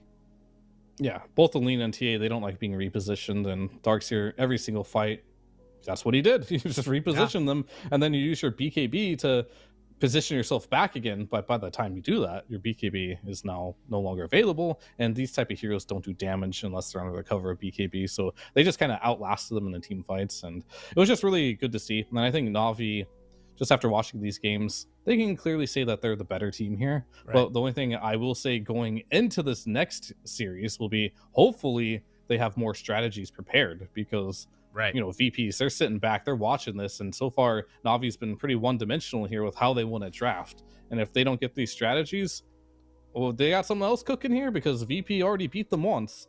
Right. I think this is going to not be an easy battle here before going into this next game for Navi. I mean, and it's sort of a double-edged sword in a way, right? Because we talk about, you know, okay, Virtus.pro will have more time to like look at what Navi were doing, right? They'll have more time to try and figure that out a little bit and adjust to it. And particularly in the context of the new patch, maybe also Virtus.pro will have more time to think about what these changes mean, since they'll have like a couple of extra hours that that Navi didn't. But the other side of that is that Navi's actually played a full series now on this patch. They get a feel for how these heroes are playing. Because some of those like changes aren't, I think, as immediately as obvious, you know? They got to play against Centaur, for instance, right? They get to see like, okay, how much do those changes actually add up to things? Because I think sometimes it's really easy to see like, okay, that was literally the nerf that is the reason that kill didn't happen. And other times it's like, okay, my laning stage is a little worse because mana costs are more. You know what I mean? Sure. Yeah. Yeah, I mean, there's definitely a lot to experiment with. And you can get a lot by watching, but playing is a completely different story here. So I would imagine they're playing pubs right now, like trying to get used Yeah. to it as fast as you can, right? But at the end of the day, competitive pubs are a lot different beasts, and they're gonna have to play against a team that is very not only experienced in this patch now because they've played only one series. I guess that gives you some Right. experience. But either way, like going into this next one, it's gonna be difficult, I think, for both teams still to figure it out. But I do know this Razor strategy, if you take it away, you all of a sudden take away their comfort because they are comfortable with this Razor now. So that is one advantage that VP will have. Did they play it mid all 3 games? I'm trying to remember. Yes. Okay. Yeah, that's probably, I mean, who knows? Maybe it doesn't get banned out, but there's a chance it would. But a best of 5 coming up, Navi versus Virtus.pro. I believe we have about an hour until that is set to start. It is a set start time, no matter what happens. That also gives Navi a chance to like settle down in between their games. So stay tuned on this channel. Go get yourself something to eat. Let us play some ads. It's going to be great. You're going to love it. And we'll be back in just a little bit with that best of 5 grand finals. We'll see you then.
I'm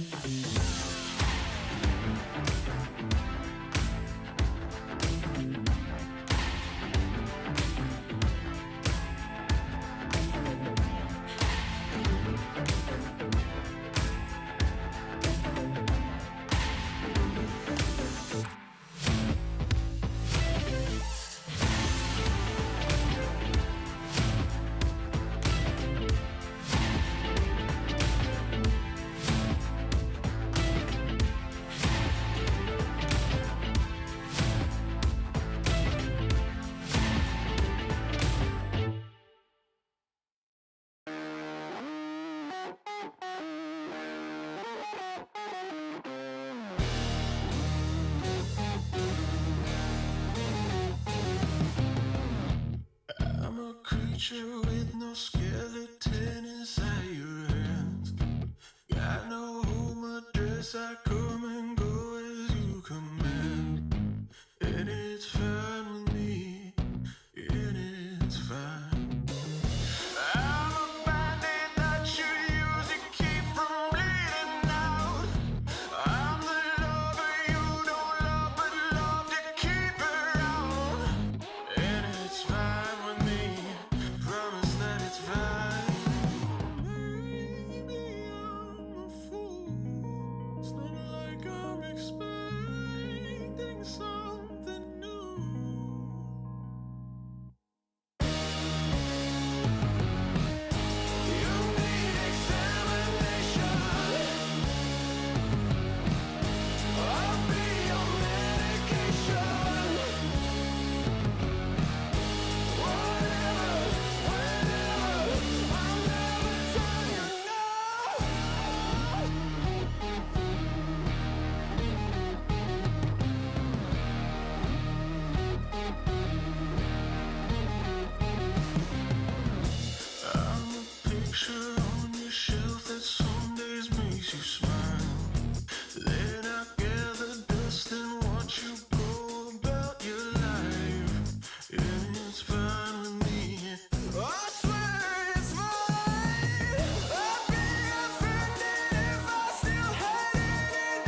starts with this, a person that you miss. Mine draws a blank.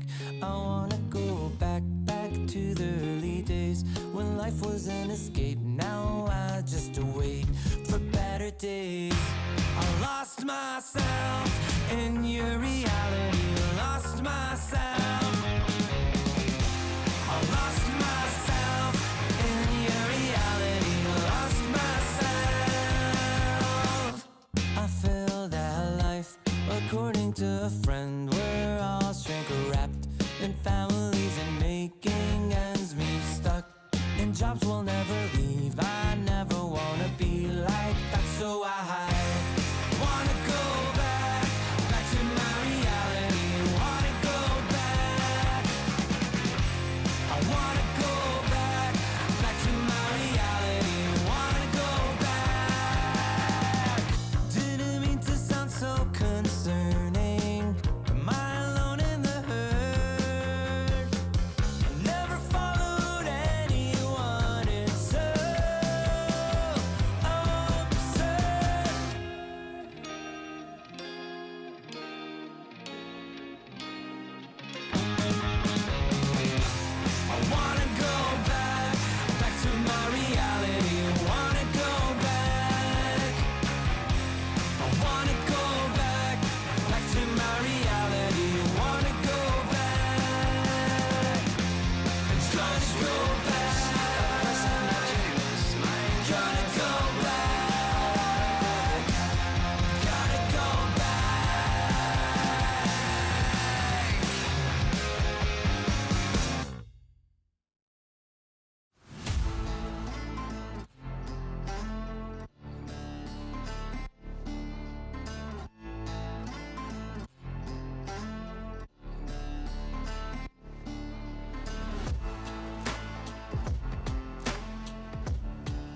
I'm a creature with no skeleton inside your hands. Got no home address, I come and go as you command. And it's fine with me, and it's fine. I'm a bandit that you use to keep from bleeding out. I'm the lover you don't love, but love to keep around. And it's fine with me, promise that it's fine. Maybe I'm a fool, it's not like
Hello and welcome back again, everybody. We're here for the grand finals.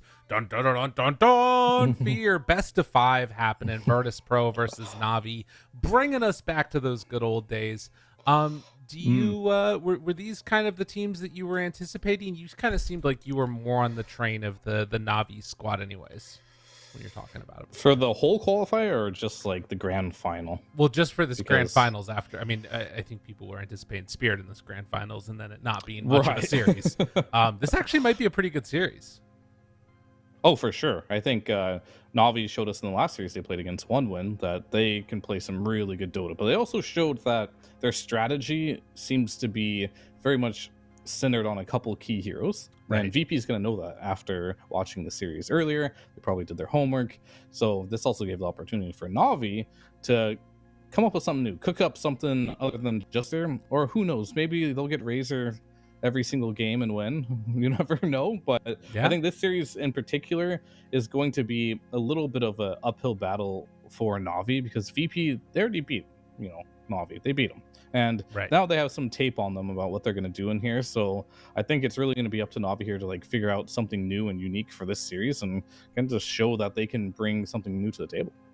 No, I agree. And I think that the thing that's going to be interesting to watch is how much Navi is going to change their draft and strategies after that first best of 3 that they played, because they got some time underneath them. They got some time playing the game. Maybe some things about it felt good, maybe other things didn't, and they want to change some stuff up a little bit. Particularly, again, I was like looking back through that game that they had played just the other day. It went to the full 3-game series. Most of the games, the lowest number of time was 42 minutes. So they were all pretty solid performances. CM, still been seeing a lot. Shadow Demon was highly prioritized. But the big thing that stood out to me was that Navi, 3 games in a row, first phase Centaur Warrunner, they only played it 1 time in the last series, unless I'm mistaken. That's something to consider. Now that they're no longer playing that sort of comfort hero, at least out of the first phase of picks, and maybe they will do it against VP, who knows. I'm curious if they have some new strategies and if that might mix things up a little bit and actually help them maybe. Yeah, the one game they picked Centaur is the one game they lost in the last series.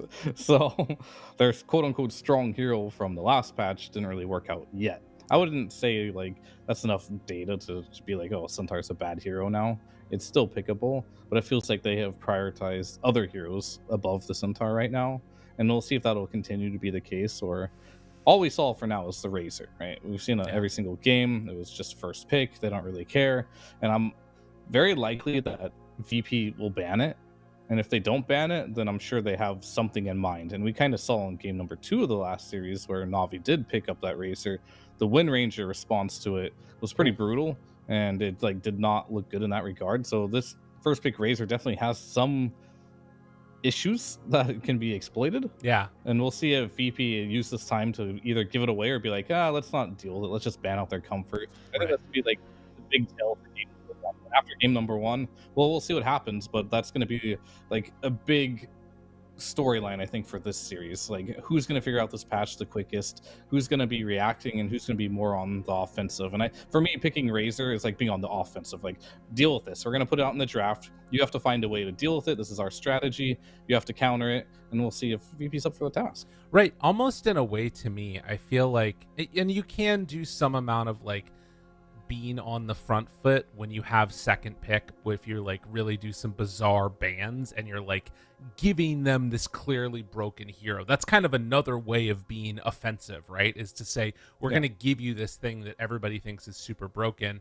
and we're going to let you try and beat us with it. Like, there's a lot of mind games that go into this. And to me, at least, the big thing that I'm interested to watch is you've got another one of those old-timey players that's on the side of Virtus.pro, FNG. This guy was playing on VP back when, he first started playing games. I think it was like 2015 or something like that, way back in the day. He's going to have some ideas in his head of how he wants this best of 5 to play out. He's not just played in some best of 5s, he's also won them. And it's a whole different kettle of fish when you're in a best of 5. Let's see how Navi approach it. And we'll have to see. And it always starts with the ban phase here. So it's anyone's guess really of like what they're gonna ban here. They probably spent this last hour really talking about how they want this series to look, and you talked about Shen. You know, was it enough to remove this hero from the game? Still banned every game. Oh yeah, Clearly not enough. I mean, I kind of looked at it as well, and I was like, those are good nerfs, but nothing that destroys the hero. It still does what it needs to do, and I think people are going to continue to respect that and just ban it out. absolutely. That's what you want to see. So VP taking on a similar strategy to what we saw get taken away by 1 win in the last game. Now here is the little bit of the switch up in the last series. Navi, they opted to ban out Timber still, but the other thing that they were banning out was like the Kunkas and the TAs, stuff like that. Now instead opting to take the Lesh out of the pool, and Virtus.pro are going to do what you said and just take the Razor away from them, make them show you something different to beat them with. And Navi are now going to take a little bit of the reserve time, potentially trying to figure out what they want to end up taking for their first pick now, as well as the bans. So they're going to take the Kunk out. Yep. Kunka's gone. I can't really say for certain, and I don't think they can say for certain either, like what an obvious first pick is this patch, right? It's either you just go back for the Centaur if you want. Shadow Demon? Shadow Demon, yeah, sure. Shadow Demon works. Crystal Maiden, something stable. I know VP, they used a lot of that Crystal Maiden the other day when they beat Navi, and we saw Navi adopting that Crystal Maiden into their strategies today, so I could see one of those two supports being picked early on.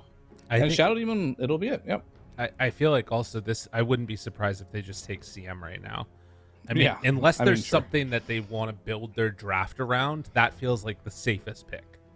And it's I like Lion a lot. Okay. Versus Shadow Demon, because big strength of Shadow Demon is the illusions, right? Yeah. And once you have an Lion, you don't feel as scared to pick a hero that, you know, gets owned by the illusions, because the Lion can just kill those illusions throughout the whole game. I guess. So that would be like more of a direct counter, but Lion is a hero that we don't see a ton of, but it does have some uses. I also do feel like, though, there's this other element of Lion, which is like hard initiation, lockdown, jump on this hero and try and blow them up. And that's kind of the thing that Shadow Demon counters with a disruption too. So I guess it depends on how you're using that disruption, who gets more countered, the Lion versus the SD, because they can kind of have answers for each other. But Virtus.pro instead, they're just going to opt to take the Mirana now. So obviously taking away that combination, but we also saw the strength of Mirana, even though 1 win were losing, I think, when they had it. There were a couple of moments where like the Mirana ulti was setting up for some decent fights that they were just too far behind. It didn't matter for them to come back and win. But it's a decent pick. Yeah, there's nothing wrong with Mirana. I think this hero is just solid all around. It got 5 movement speed nerfed away from it, but I think Mirana will still flourish anyway. I mean, it's a little annoying for like the early phases, like level 1 specifically, right? Because normally you skill either Starfall or Arrow, so you can kind of like jump on that hero level 1. Maybe that 5 movement speed could be the difference, you know, getting that last right click in to kill the hero or not. So might come into handy at some point, but as per usual, you're just picking a support there. So to me, Shadow Demon and Mirana don't have many interactions with each other. They're just kind of strong supports in the meta.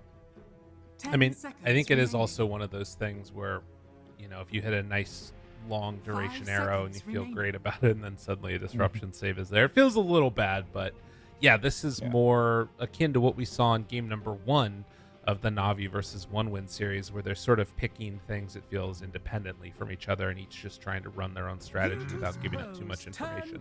Sven banned, Panko banned, now VP with their last ban before a pick. Gonna reveal something about their draft most likely, or they just take another support and take the CM. Or I guess that's the thing. Do you think this Mirana is like a 4 or 5? 10 seconds I remaining. don't know either, right? Like this hero is playable. We've seen more 5 Miranas lately than I feel like I've seen 4s, but not to say that you can't. It's totally fine, and I still don't know who's 4 or 5, but it is a support. Fair. Like Rubik has been played on 5 and 4. I think it's a 5 Mirana and 4 Rubik, if I were to guess, because I think Rubik in general does a little bit better in the off lane than he does in the safe lane. where Mirana, you just arrow the big 5 camp, you stop them seconds from pooling, do all that good stuff. Not a big deal. Whereas the position 4 Mirana was more so about like arrowing, blocking small camp, getting runes. I feel like that play style in general hasn't been as popular. So like just throwing Mirana in the safe lane to chill and just pull waves and arrow large camp is and it kind of forces you as a position 4, because if you think about it in a lot of ways, when you're playing position 4, you're trying to deward your big camp most of the time, right? That way you can pull. When you play versus Mirana, you kind of have to block your big camp, which is a little bit annoying, right? So that also gives more value to the position 5 Mirana safe lane. Okay, I can dig that. That makes sense. 5 seconds This definitely reveals a lot. Death Prophet here in the second phase, already taken by Navi. I want to say I saw some Death Prophet get picked recently. I don't remember where it was. But that one is it's Navi that's played it. So they played it with a couple of like Tinies in the past. Tiny obviously receiving some nerfs too, but they're not also going to pair it together with the Pugnus. So double save for the Death Prophet. What do you think? Double suck too. That's a lot of lifesteal going on. Maybe their strategy is just like 10 seconds just pick heroes that leash the enemy. Okay. Razor, DP. 5 seconds remaining. It's kind of like they're kind of similar heroes, Razor and DP. Yeah. So maybe they're following that same train of thought. If they put it on mid, then I'll be like kind of certain of where Navi's headspace is at on this patch. But if they flex into EPing an offlaner as well, then I like this pick a lot more. Because when you do like pick a flex pick like this, you should have the ability to flex it. And so DP does have that flexibility where it can go mid, it can go into the offlane. There's quite a few roles where it can succeed in. But the downside right now for the lineup of Navi is, lots of heal, lots of save, but not much lockdown at all. No. And Centaur, that's going to be a hero that also bails you out from the limited lockdown you have. Because like you have Demonic Purge, you have Decrepify, and you have DP Silence. Those are the 3 things that like can slow you, right? And there's a lot of slows right now. But if you just Centaur ults, you're just free from all those. You don't have that hard lockdown yet. There's still a Mars in the pool. There's still a Puck. These are some of the heroes that kind of deal with Centaur in that regard. Faceless Void, same story. So maybe they need to opt for one of those type of heroes on their next pick. Yeah, it definitely feels that way a bit more. That control would definitely be helpful. I will say that this is looking likely to be an off-lane Death Prophet just based on player situations. It looks like Sanctity has basically played like one competitive game of Death Prophet in his entire career, and it's been much more Nefrit. 23 games. One of them was just 2 days ago. So one of his more played heroes for sure. And so probably picking a carry here then if they really think that route.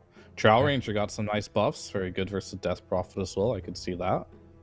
Weaver got some buffs. I like that one. I mean, we saw Lena. Like a lot of these long-ranged heroes do pretty well versus the DP. Illusion heroes are also very good versus DP. If you want to look at Naga, TB, PL. Ooh, there it is. So those are kind of like your options against the Death Prophet. Okay. So something in the lane there to help deal with it a little bit more. I mean, the other thing to consider is that like we always think about like Spirit Siphon, but Crypt Swarm with Nether Blast and Decrypt, that's a lot of magical burst damage, which could be a bit of a concern if Terrorblade isn't careful in that lane. But, you know, it does have the ability to sort of shrug off a bit of those right clicks, which are pretty pesky from both of these heroes, actually. Yeah, well, the Terrorblade doesn't... I mean, it can, but generally doesn't destroy DP in the lane. But it gets to a point in the game where DP is the type of hero that has no mobility, right? You just like to run in and siphon and stay alive. You're playing versus Scotty, you're playing versus Metamorphosis and Illusions. Like, you don't feel comfortable running in ever against a Terrorblade later on. So your power spike actually is the laning stage against TB. Wow. Because it just gets exponentially worse after that. And I guess that this sort of is why VP pair together that Centaur with the Terrorblade then too. Because there's a chance TB might even be able to run you down if he's stampeded. But Navi, they're going to take that hero that sort of pulls everything together. Like you said, not much control. You got to take something like a Puck here. in this phase. They are still looking for that position 1. You mentioned Faceless Void earlier. That sounds pretty good to me, but 10 seconds. I don't know if the VP are going to give it to him. Yeah, I 5 think seconds remaining. you need to Virtus.pro's ban turn to 2 ban. heroes. One Void, Well, they'll do that probably. and the other one probably PL. Okay. I don't think their AoE... Their AoE's okay. It's not bad. But PL is a matchup that's 10 very seconds difficult remaining. for the Terrorblade if it gets to that Virtus.pro's stage of the game. turn to ban. So they're worried. They're more worried about the laning stage here for the Centaur. Interesting. I mean, honestly, Lifestealer is just gaining a lot of popularity just Right. because you could just stack evasion on this hero, which is pretty annoying for TB. 10 So seconds remaining. more magic damage as well. Plus you have Puck, right? So you have that Infest Bomb. 5 It makes seconds sense. remaining. I don't hate it for sure. Faceless Void has always been pretty good versus Terrorblade as well because you just kill him before Right. he can get Thunder off in the Chrono. You have a lot of ranged heroes that can dump damage in there. So Dire the PL, I team think, ban. was one that's kind of like whatever. Naga is another hero that's good. So, I mean, they get Void or PL here if they want it. So, choice is theirs. Maybe they plan on covering those type of heroes with like a mid Yeah. that can do a little bit of both. That 10 DK's in the seconds pool. remaining. Okay. That'd be interesting. Although you, For VP, 5 right? right. seconds I mean, remaining. you haven't really liked the DK that much though. But I guess But mid versus Puck is Right. kind of like tried and true. yeah, it's a different thing than that offlane build. Well, Dire team they're pick. waiting. Take the Ember out of the pool, who did receive a slight buff in the last patch. You know what other hero, I've mentioned this hero every single game, is good versus Puck mid? What's that? It's your boy Sniper. Let's go. Sniper It was time. that BB Dacha. People were picking Sniper. This is where Sniper was 10 getting popularity seconds in remaining. BB Dacha. They kept picking him versus Puck, and Puck just couldn't play the game. Yeah. 5 He's just like seconds keep remaining. headshotting him over and over again, and Puck does not enjoy it. Literally unplayable. So like heroes that I already mentioned, Faceless Void probably the pick here for Navi. If not that, then they're gonna pick something else like some PL, whatever. It doesn't matter. But their options are What? gonna be Meepo. That's interesting. Your options here against the Puck are usually like some TA. The hell? Did they Um, pause? Yeah, I don't know what just happened there. Yuragi said Meepo. What the hell? I'm looking in the chat. Open the. I don't know. He opened the chat Yeah, real yeah. quickly. How do you open chat? If you go up, the, You may now he select said your Meepo heroes. after or before they picked it, and then some more typing. I don't know what happened. That's really weird, but they got it. Yep. Then he called Lena. Oh, they're just calling their pick before they pick it. Okay. It's fine. It's like playing pool, you know, you got to call your shot. Has Yuragi played a ton of Meepo? Am I missing stuff? I don't remember in the. I mean, all these carry players learned Meepo because that patch a couple patches ago where Okay. Meepo was like super OP. So I'm sure he's dabbled.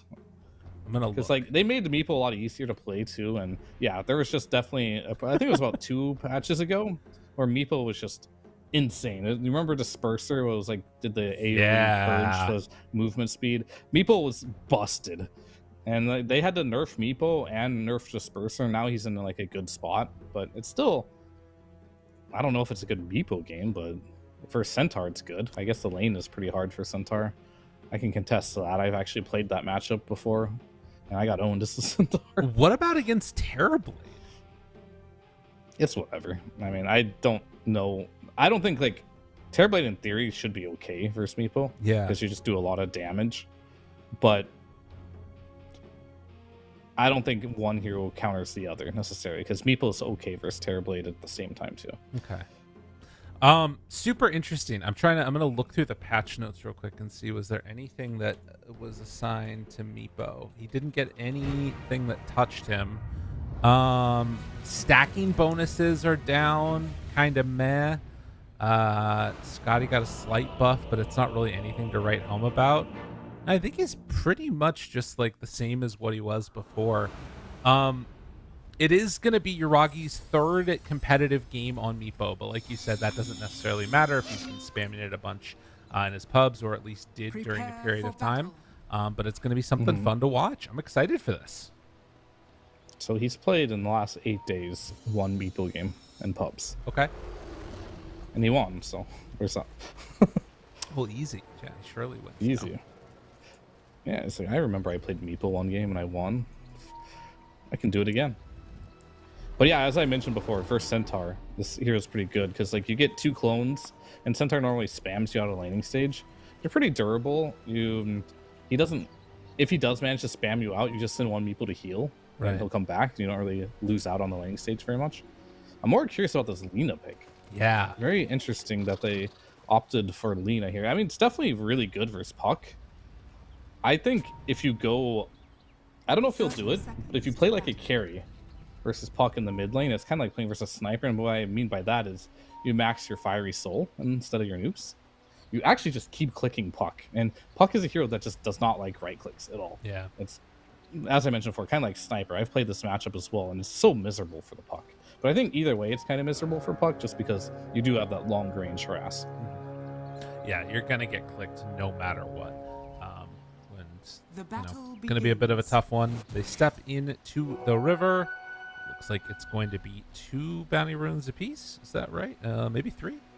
3. Navi get away with 1 extra one. Not as good as that 4 that they had in the first series of the day, but still pretty solid. And yeah, I think the thing that is going to be interesting to watch about this is that the Death Prophet was picked so early and kind of felt like it set the tempo, but everything that's happened since then, Death Prophet has become like much less important, it feels like, in a draft. Meepo always feels like he becomes the star of the show in a way.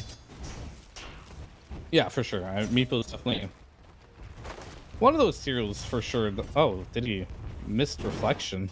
Oh. You know, I'm not making fun of him because I'll miss my first cast of reflection too on the new patch. Right. They made the AoE so much smaller now. No. And then when you play a hero enough, you kind of just like get used to just the rhythm, and you'll just cast it right away. Kiritich is like, no, there's something wrong. What happened? He's like, bind. I only had 1 skill leveled, but still bind. Maybe it was bound to the wrong hockey. Who knows? Yeah, so that was the big nerf in this last one, was decreasing the damage at the early levels and then also the radius down a little bit. That time he does manage to hit onto both, so keeping him a little bit pushed back there.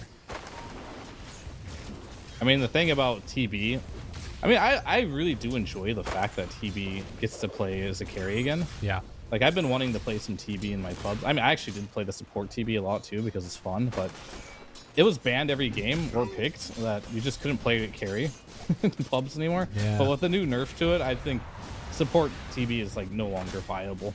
Like, Reflection's still good and all, but before you'd always hit 2 heroes with Reflection. The AoE is just too obnoxious. Right. Now I feel like if you space correctly, that it's a little more difficult to actually get that double reflection. So you're putting more emphasis on the metamorphosis and the conjure images, and that's, you know, kind of how terribly it's supposed to be played as a carry. Just getting those quintessential spells to help you farm it up, not just harass heroes. Yeah, I like that. I'm curious if there's ever going to be a time. I mean, probably against certain heroes there could be some added value, but like you said, it's feeling like it's a dead meme at this point. Ooh, down bottom, FNG. Another stack, 5 of them. It's enough.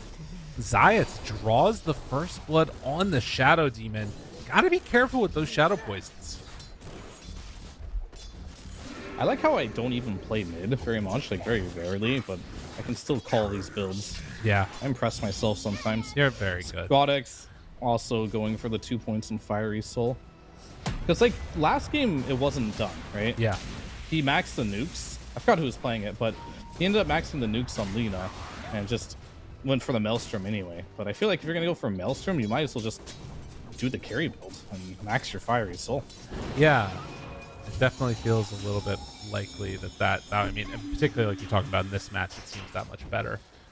Does manage to get that Observer Ward taken away now from Sanctity.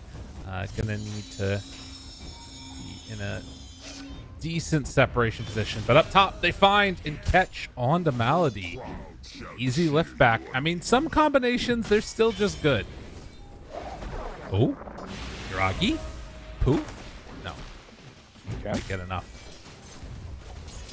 He's got the 1-1-1 build, so it's not going to do a ton of damage, but honestly, pretty good harass. Yeah.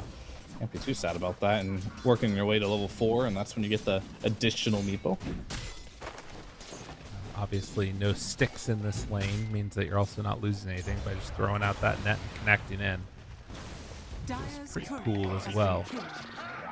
Movement now, FNG making the move to mid. Zayats is there too.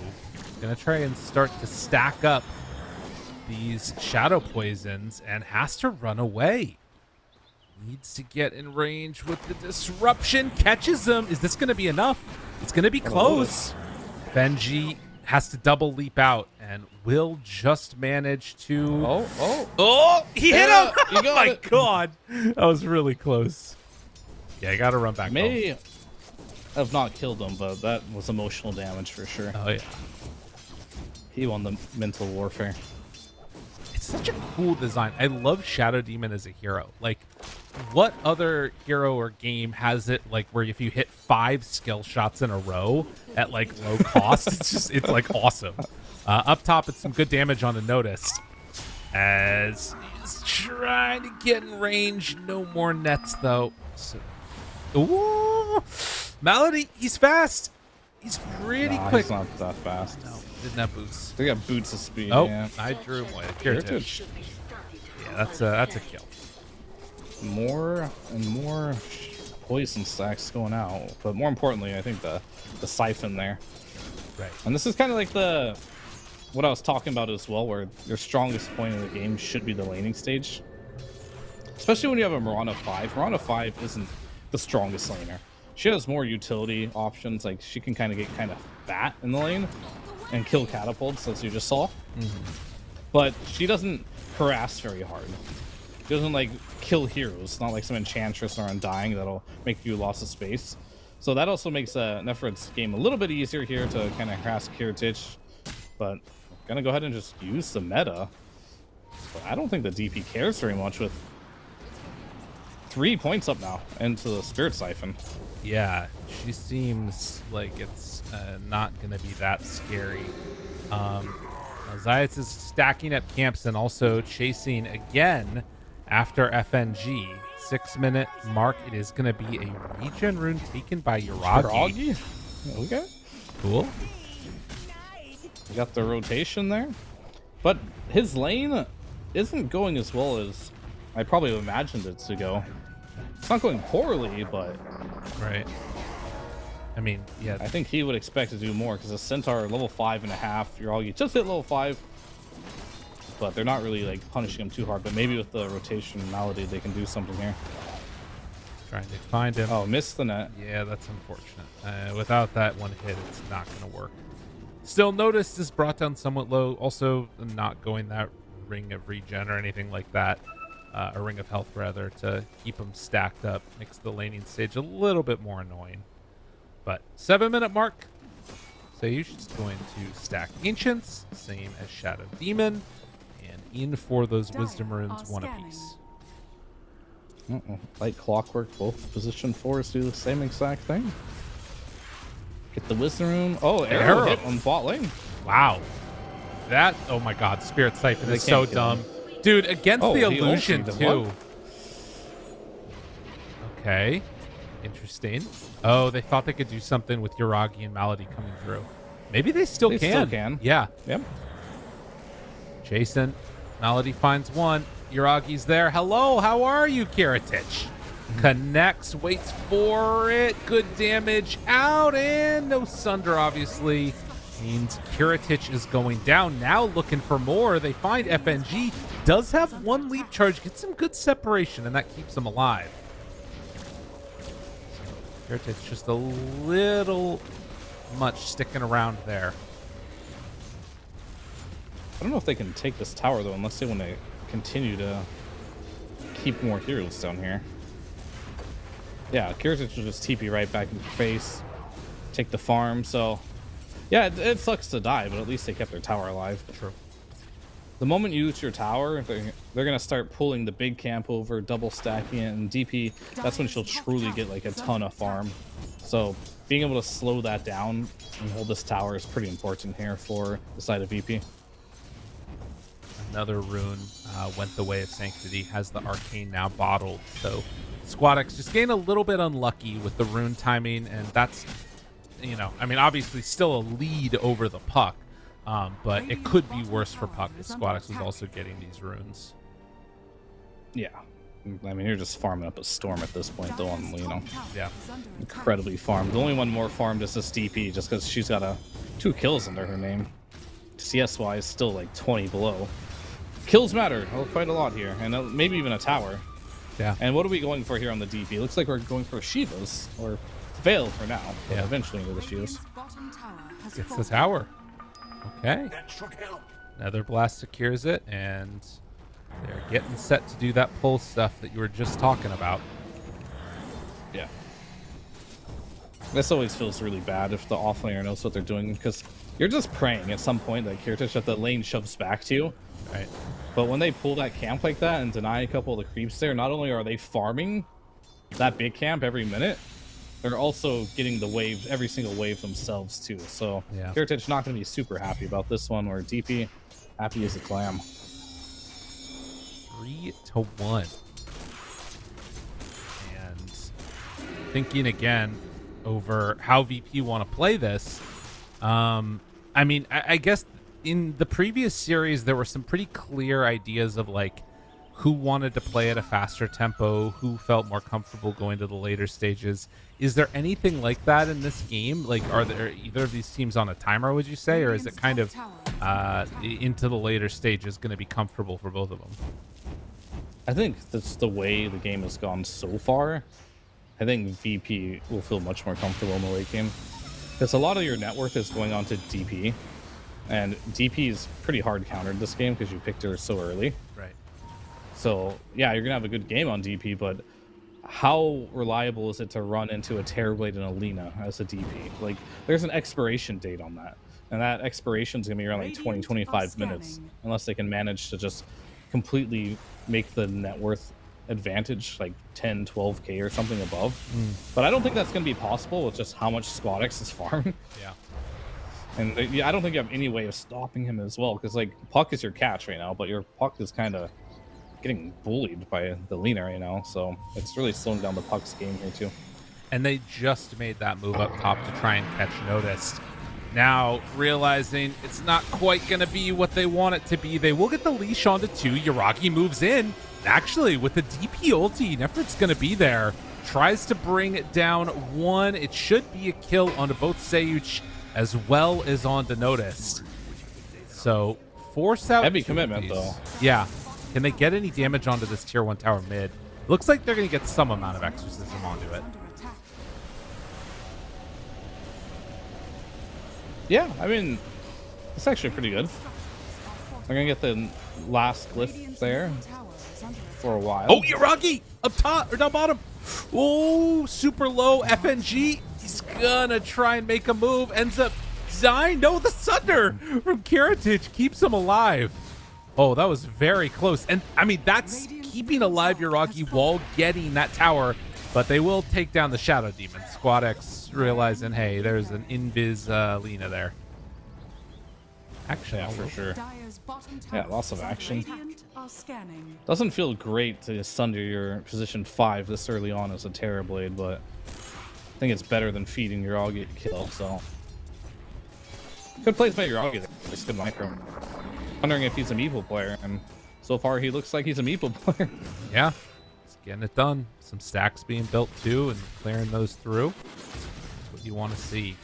Zayats is just trying to get to 6 as quick as possible. Wants to get into that ultimate. It's online now. A little bit delayed, but he got there. At the end of the day, it's fine.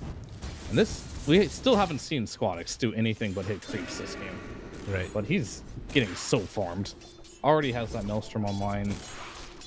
Ogre Club as well. BKB will be coming very soon. I think he'll have that around like 15 minutes if he continues at this pace. Okay. Yeah, that's nice. And Centaur, after stopping off for a casual cloak, now has Blink Dagger done 13 minutes. He has been fairly farmed as well. It would imagine we're going to see some type of a fight around here. FNG is nearby.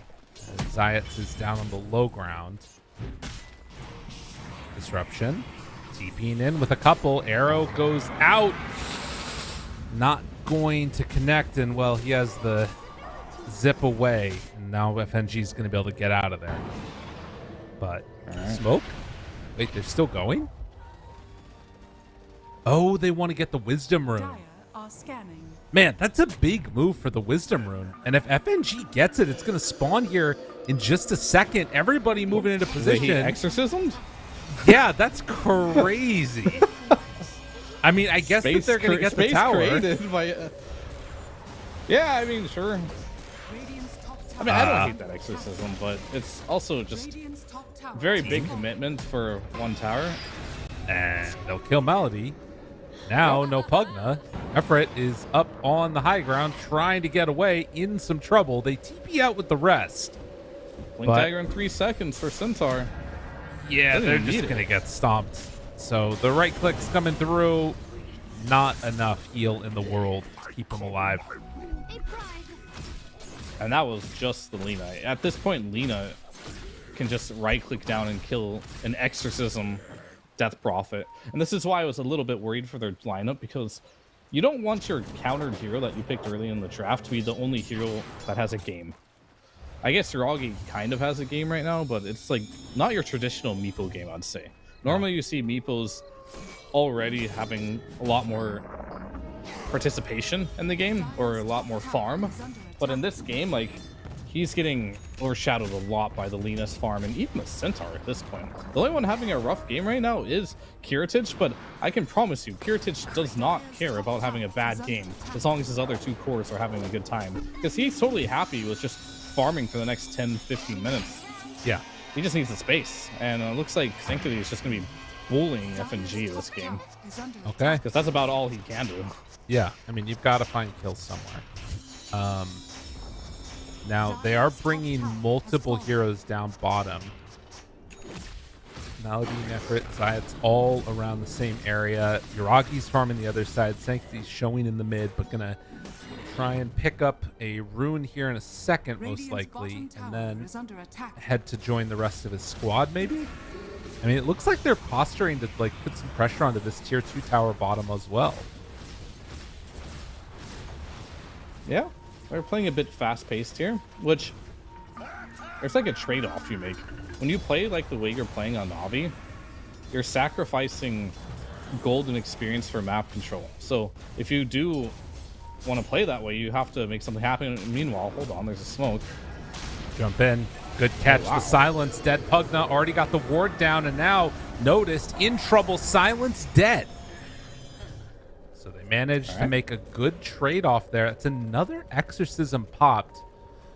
I don't know if you feel confident stepping really far forward here, but whenever it's in the Lina's lane, got BKB. Lina's got BKB.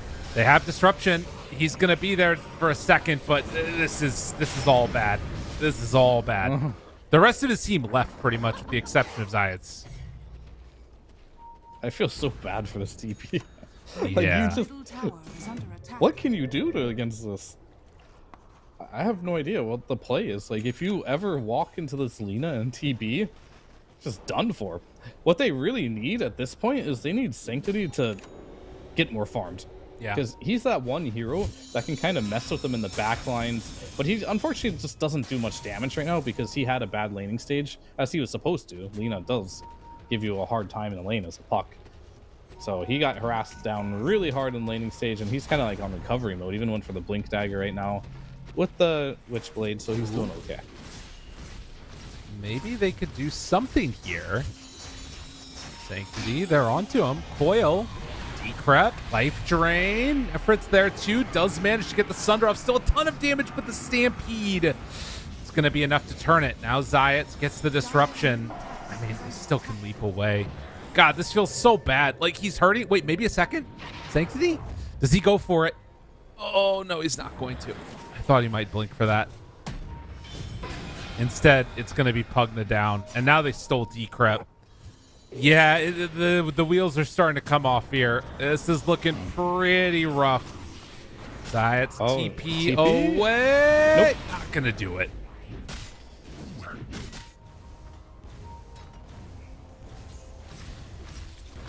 Getting a little rough, that's for sure. But Meepo still has to make an entrance into this game. This is the missing puzzle piece. 'Cause if you look at their draft, DP exceeded expectations, I would say, and how she performed this game. But unfortunately, her time is kind of past as how much impact she can have. Right. So the Puck and the Meepo, which are the later picks in the game, are going to have to find a way to show their worth here. And as of now, we honestly just haven't seen much of Yuragi with this Meepo, but we do know the timing of Meepo sometimes is that Aghanim Scepter and 5 minutes. So we'll keep an eye out for that. Yeah, and I mean, there are still options later on with these other heroes. But DP, like, you've got Shiva's relatively tanky against the Terrorblade at this point. The problem so far has been this Lina and just getting ripped through from all the magical damage that's coming out. But time will tell how they end up doing. 8-8, it's still only 2,000 gold into the favor of Virtus.pro. But it does kind of get that feeling that Na'Vi had this window where they're a little bit stronger, and that window is starting to pass. And they're going to have to play it a little bit in a, I don't know, I guess hiding fashion, or finding just like all in on a pickoff. Yeah, I mean, to me, it's just very simple. Net worth does matter, but where your net worth is at matters even more. Okay. And I think where they need their net worth to be is much more on the Puck. But Puck, unfortunately, is the lowest farm core in the game. Yeah. And if they want to win this game, this Puck is going to have to find a way to get some more farm going, because that's going to be the hero that's going to force a lot of these heroes, like the Puck is going to be on top of the Rubik, the Mirana. You need to be able to kill them without using coil. That's about where your farm needs to be. And at some points, you're going to get that Aghanims on Puck too, and now you can kind of deal with the Terrorblade. Right. Whereas there's nothing you can possibly buy on this Death Prophet to deal with these heroes. Absolutely nothing.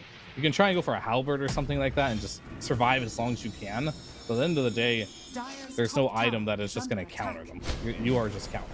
Well, there is one thing that's kind of nice about this. They are, if you do manage to win a fight as Na'Vi, the buildings will fall very rapidly because of that Meepo. If Yuragi can manage to stay alive, and one way to stay alive, secure yourself that Aegis. I believe that VP had just scanned Roche right before Na'Vi ran in here to go and do it. So they thought that it might be happening. They're going to know for sure now that it was.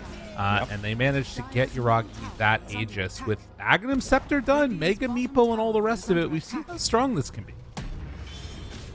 And this is Yuragi's timing now. He's, for the next 4.5 minutes, probably the strongest hero in the game, I would say. Yeah, he definitely is. He's up there with Lina, though they're both really strong right now. But they want to be able to use this Mega Meepo plus Aegis timing to make something happen here.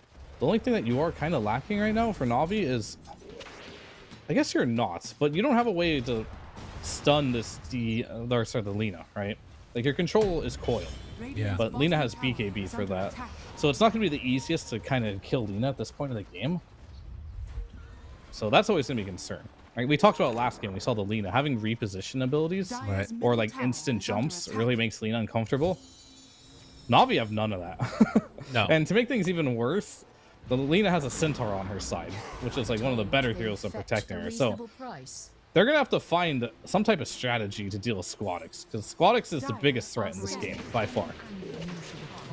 Blink away as they break the smoke. Really well done by Sage. Yeah, it's just his positioning's been really solid. I guess the one thing that again stands out as a possibility is going to be Shadow Demon ulti on Lina, but that's dependent upon Centaur ulti being down. Yeah, you got to be patient. Right. And who knows? Maybe that again, like an overextension, is the avenue to make it happen.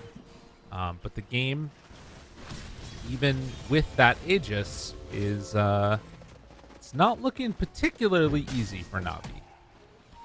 Yeah, they they're not sure what to do with this Aegis because they already took most of the objectives already, right? Yeah.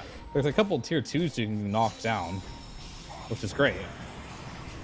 But I think you're having a decision whether it's worth it or not, because you're gonna have to spend 4 to 5 heroes to take a tier 2. And during that whole time, you have this Lino with bots, you got Terrorblade illusions. You're gonna just lose out on more net worth as in every minute passes by. So they need to find some type of opportunity where they can kill a hero. And killing Centaur would be perfect. This is ideal kill. Nicely done here. Yeah, the silence can't get the Stampede off, and even if he did, there was going to be the coil at the ready. So they connect for the kill. That's Exorcism used as well. This is tier 2 tower. So kill into objective. What Navi wanted. This VP just let it go and farm as much as they can. Oh, I think they're going to try and kill whoever comes down here to the bottom lane. No, Rubik is there. Decrep the creep. Nice. Like that.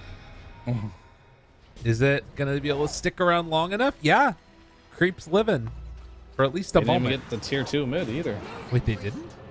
Nope. Okay. I think they were feigning going mid so they can get a kill on the bot lane, but unfortunately, neither of those really panned out here, as Terrorblade, he has completely finished his Scotty now with Manta. The next time we see Kiritich in the fight, he's going to be very, very strong. Same with Squadix. He's going for MKBs are on the menu here. Yikes. Wait, why? Why is everyone going MKB? Oh. Yeah, I don't know. That's interesting. I know a lot of items got nerfed and MKB keeps getting buffed. And it got to a point, there used to be a patch where MKB was the best damage item, right, regardless regardless of you're going versus evasion. But lately, it's mainly just been a counter evasion. But there's literally just 15% evasion in this game. I think that's on Meepo. I think it is just the damage. Oh, FNG. They get an arrow now connected onto Meepo. That's not the real one, so Mega Meepo is ready. Kiritich turns now immediately onto Malady. The root, the connection. Do they have enough there for the kill? He backs away. Meepo dropping low, but has Mega Meepo at the ready. Disruption onto one. Malady still living. Nobody dead in this fight. Kiritich down low, pops the Sunder. Doesn't manage to get the BKB off in time, but the turnaround, and with all the Spirit Siphons, DP living through it, barely surviving, does finally get brought down, but lives long enough. What a turnaround as they manage to take down 3, and Sayush, oh man, got his fancy juke shoes on, gets out of there. The heal, is it on the illusions? Am I remembering this correctly, that you heal more from Spirit Siphoning illusions?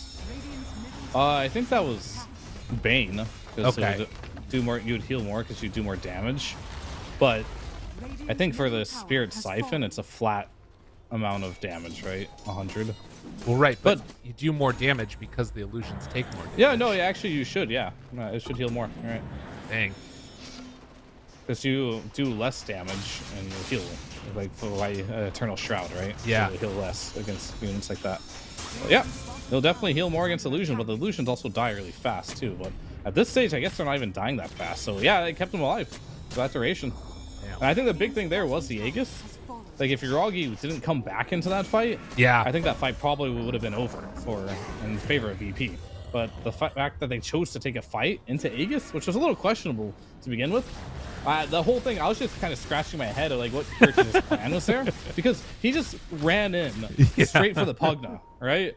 And shout out to the Pugna here on Malady. He survived for so long. Yeah. He actually did not die immediately. Got 2 rounds off into Decreptified, 2 rounds of life drain off. And I think that bought enough time for not only the DP to get in there, but also all the other heroes to make stuff happen there. But that was a much needed fight win for Yuragi and the boys here on Navi. Jeez. Oh, you know, what's up? Oh yeah, he's going Dead. down. FNG Don't worry, Sagan. comes in for the finish. I was also just thinking about it, and I guess that Shiva's probably also increases the amount that you're healing too. Yeah, it does. Dang. A lot of ways to try and stay alive for a free. I mean, he's still not doing like a ton of damage. as Yuragi will be forced back by Squadix. We were talking about that MKB. I was just looking at the numbers again on it. 40 damage, 45 attack speed. Then you also get 80% chance to proc for, is it 80 damage nuke? I mean, that is a pretty high damage item just in its own right, or 70 damage nuke. Dire's top tower has fallen. Kind of cool. Oh. Navi gonna be pulled back in and brought down. I mean, so do you think that that's the main reason that he bought it, is just because he, like, Dire's or is it top the tower evasion is under talent for the attack. Meepo?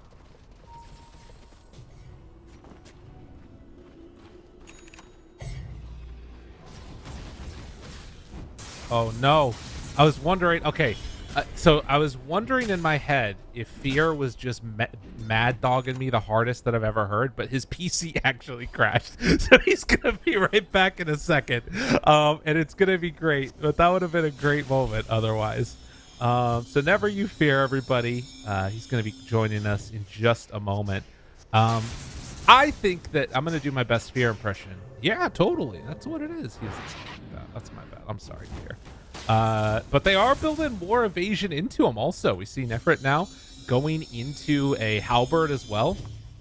One of the things that we're thinking about could be an answer. Obviously, used to be amazing against these heroes like Lina, because the BKB would not solve that problem if you got it off beforehand. Now it does. Yuragi gets jumped right away. Needs to get saved. The lift is going to be there, but there it is. The Mega Meeple safe, and the show up from everybody. Lina went in far too far. Chased down now by that TP. Do they have enough damage to kill her off? Not quite. Can come back in for a second round. Safe. He's going to be caught and killed off. Disruption now onto Terrorblade. They have their own Terrorblade illusions, which hit him really hard. No chance for a Sunder. So Puck for Terrorblade in the end.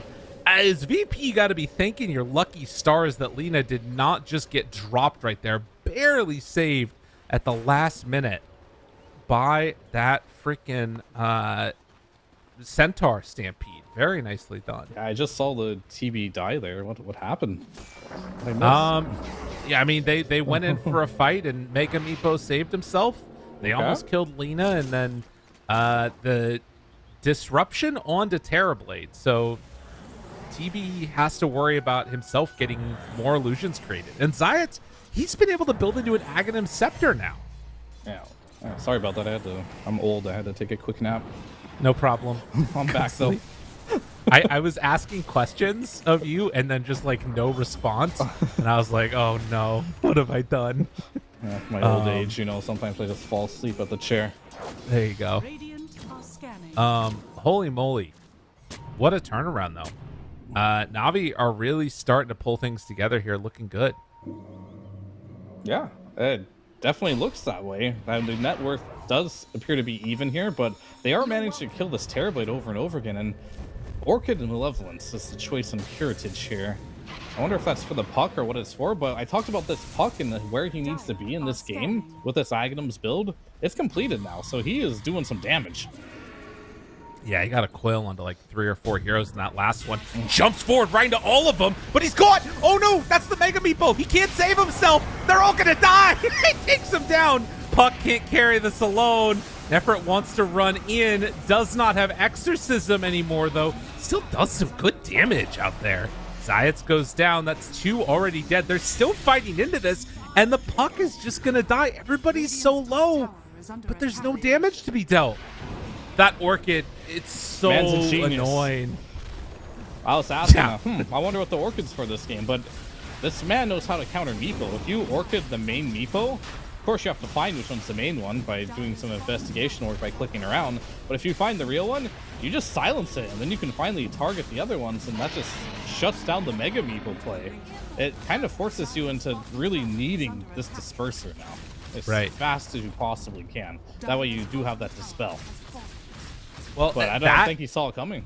No, I mean, there's that, and you know, sometimes we would see a Manta a while ago, but yeah, it's just not gonna be online quite quick enough, and that I mean, the big thing there was that it felt like it was even. Suddenly 8,000 gold lead, and Lina now has an Aegis. Your fights became so much more difficult, and that was running in without Exorcism. I think that I wonder if they thought they were there or not. Like, they might have just been trying to control that area for Roche, but whatever the case was, they got walloped. And on top of that as well, the Terrorblade has finished a BKB. Oh yeah, by the way, not sure if you know this, but Centaur Shard versus Meepo is very cool. Oh god. All right, yeah, it's gonna be big. It works on all the other Meepos. You get a lot of stats. That is scary. Jump in, finds and kills the Pugna. And now the Orchid out. Zayats is dead. Oh, they're just tearing him apart, ripping him to shreds. This Orchid pickup from Terrorblade is so clutch. I mean, I shouldn't have taken a nap the moment I woke up. VP woke up as well. Well, FNG is old like you. He needed his nap as well. It's looking rough now. It's a 12k gold lead, knocking on the high ground. You got both supports dead. How do you defend this? I don't know.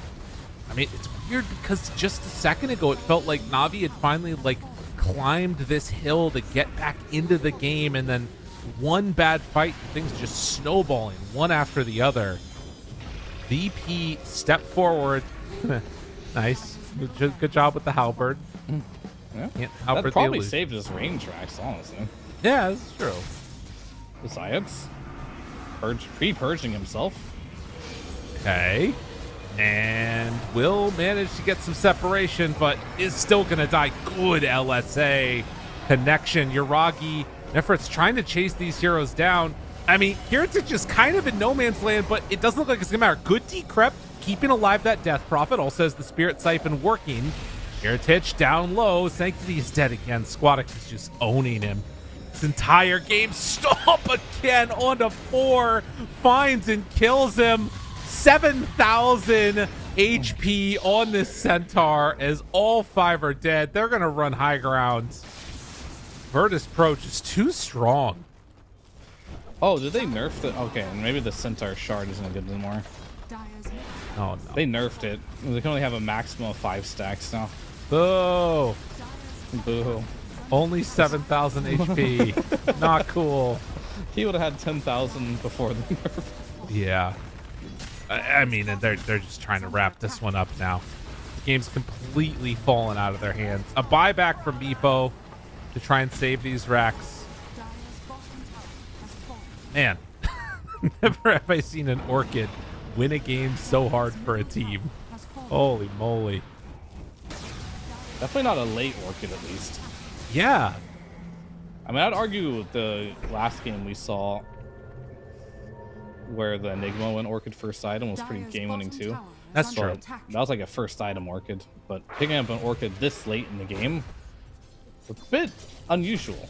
And it's kind of a cool item on Terrorblade if you really think about it, because you have Manta, you have these innate illusions. It does turn into a Bloodthorn, and Bloodthorn works on any damage taken by any unit. So that includes creeps, that includes illusions. You get that bonus 50 damage per hit.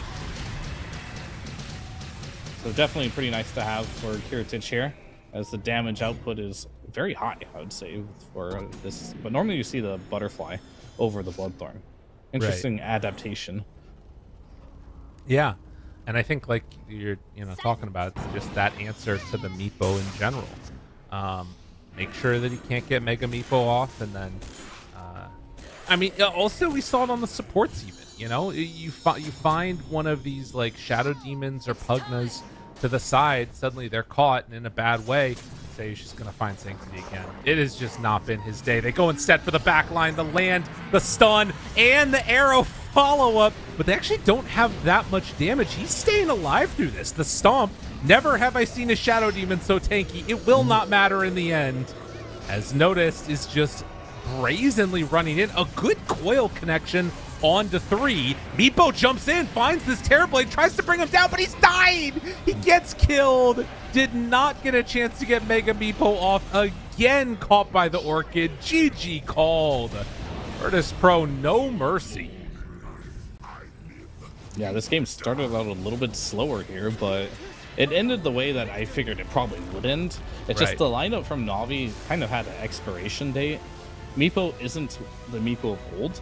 I feel like if it was old Meepo, right, you would have that Disperser as your first item, as a lot of people did. And then all of a Yeah. sudden you don't care about these orchids, but Disperser is nerfed so hard that it wasn't even an item that you really want on Meepo anymore, at least not early on. So that early orchid pickup really shut down the Mega Meepo play. So really enjoyed Kiritich and how he adapted to this game and realized, hey, we lost a couple fights because guess what? Meepo was able to turn into Mega Meepo. Bought the orchid, solved that problem, and once that problem was solved, the game was just downhill coasting. It seemed way too easy at that point for VP, as they just had too much farm on too many heroes that were just dealing the damage that they needed to win these fights. Yeah, I was very, very impressed with their ability to just like sort of stay cool. You know, Kiritich died 4 times, but like you said, and I think all of that was like pre 15 minutes or something. He was dying in lane twice. Things were not looking great for them, but like you said, he's like, as long as his other cores are doing well, he's pretty happy, and that ended up being exactly the case. SquadX goes on to be 12, 1, and 10 on the Lina. Just out of control in terms of the damage dealt and the way that he was able to make moves around the map. Super duper impressed with their performance on VP. I will say that it didn't feel, again, like last series, like a complete and total outplay. These teams felt like they were on somewhat even footing in terms of like how their team fight spells and stuff were going on. It was more down to like who had the vision first, and there were a couple like weird blinks here and there, but overall I think this is still a really evenly matched game, and I think we could potentially go 5 games. What do you think?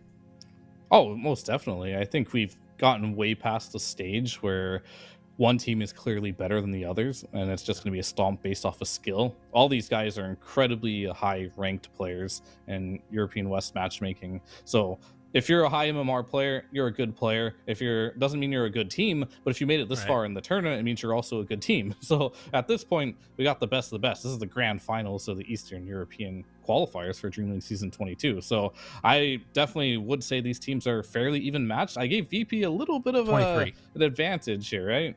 Yeah, I did 23. say 23, didn't I? He said 22. It's fine. Okay, 23. I'm old again. Sorry, I can always use that excuse. Easy. Yeah, I mean, I remember the good old days of season 22.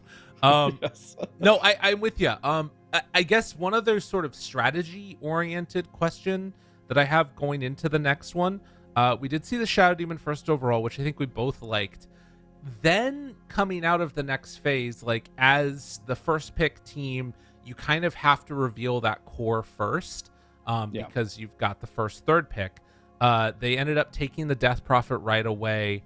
Do you want to see Navi like run a different type of strategy where they don't have to reveal their core first? Do you just not like DP that much? I'm kind of feeling like Death Prophet that early is kind of high priority for a hero that can get countered out in some ways. Right. I mean, I think the draft-wise, what I didn't really enjoy from Navi is the fact that their first 3 picks didn't address any issue of having a lack of stun. Right. Like they had the Shadow Demon, Pugna, and DP. It was just like, it's just overlap. They're just a bunch of heroes that can save and heal each other. But unfortunately, the idea behind it was like, oh, we're going to create this hero that DP just can't die because we're going to save him. But the reality was that DP could die very easily to the heroes that VP did pick with the Terrorblade and the Lina. So their idea of the game just got exploited, and they just didn't have as good of an idea that VP had. That's what really it comes down to. So the one thing I will always suggest, though, if you're in a situation where you aren't drafting well, is just pick something stable. And this is where like the Centaur, Dragonites come into play, or you pick them a bit early on. But we saw a Dragonite not working out so well. So I don't have the answer to like what they need to change in this draft here, but maybe pick a support that has a stun or has a little more threat. I feel like just the Shadow Demon Pugna support duo, a little too risky. And I mean, it sort of speaks to the exploitation that Virtus.pro decided to go for afterwards, right? Yeah. Like, all right, you don't have stuns, we're going to take this Centaur. Now, if you do try and take a fight, you have to commit Coil for the fight to work out, which kind of limits them a lot. That means that now you have to pick Yeah. Puck, which means that they're going to be able to pick a matchup that's sometimes good against Puck and taking Lena. Anyways, a lot to talk about. Yeah. Still possibly 4 more games to go. We'll find out what ends up happening, but we're going to go to a quick break, and we'll see y'all on the other side.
starts with this, a person that you miss. Mine draws a blank.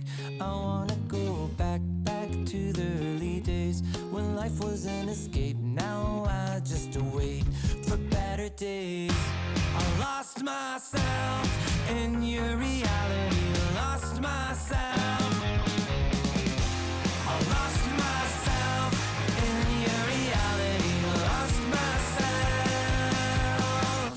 I feel that life, according to a friend, we're all shrink wrapped in families and making ends meet, stuck in jobs we'll never leave. I never wanna be like that, so I wanna go back to my reality. Wanna go back.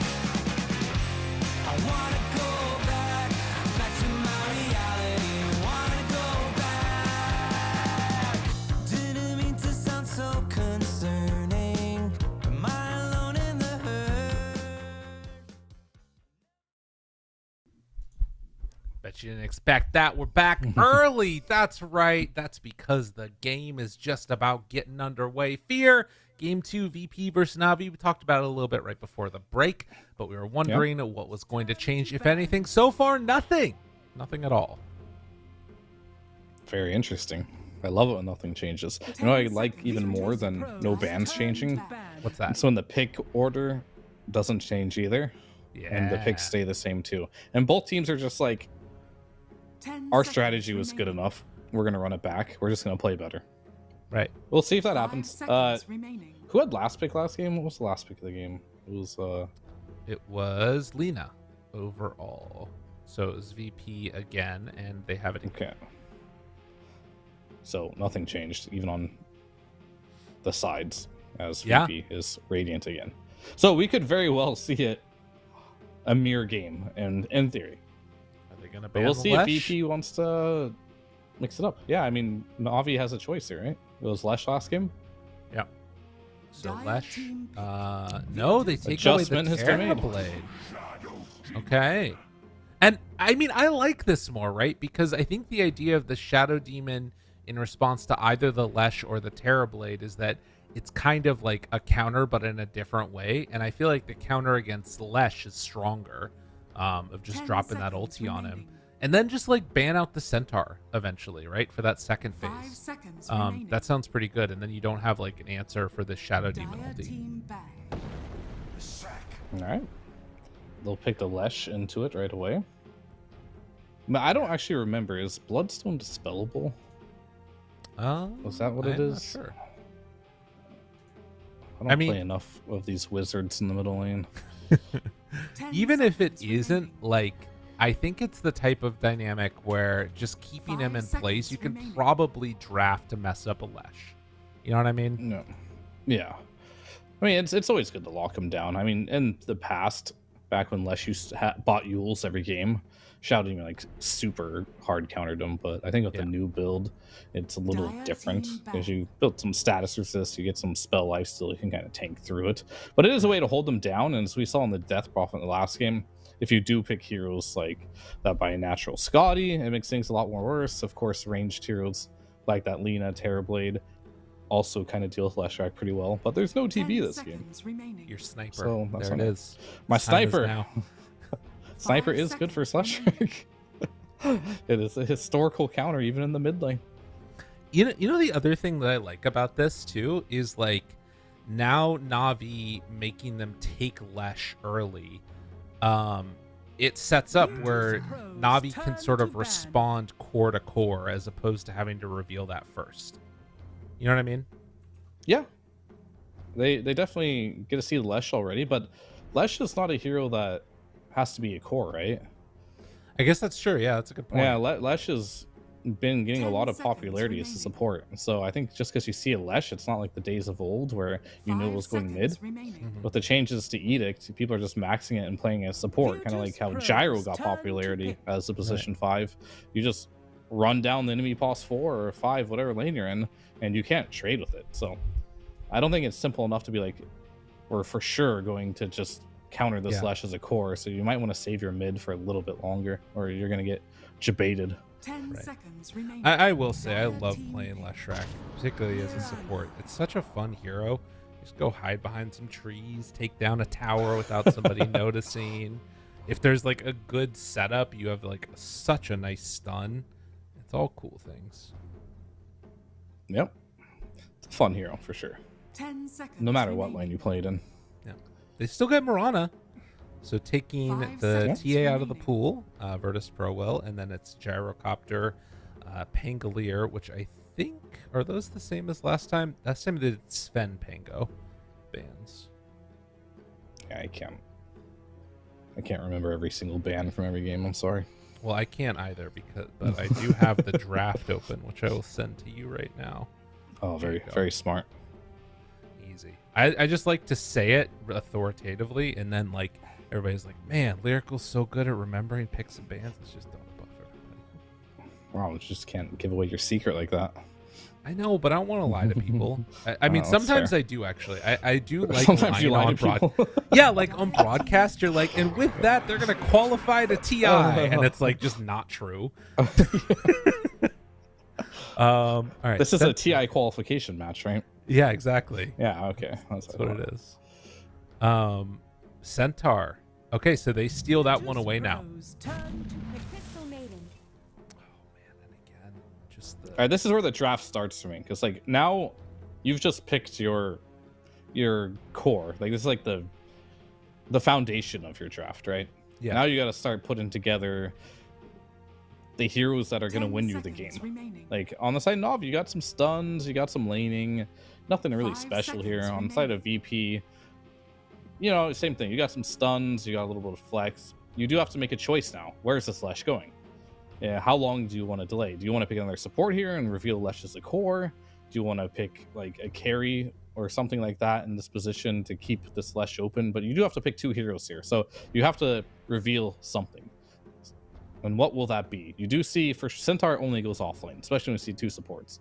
So you could pick your Luna or whatever in this stage if you want to kind of deal with it, or Lifestealer's another option. Okay.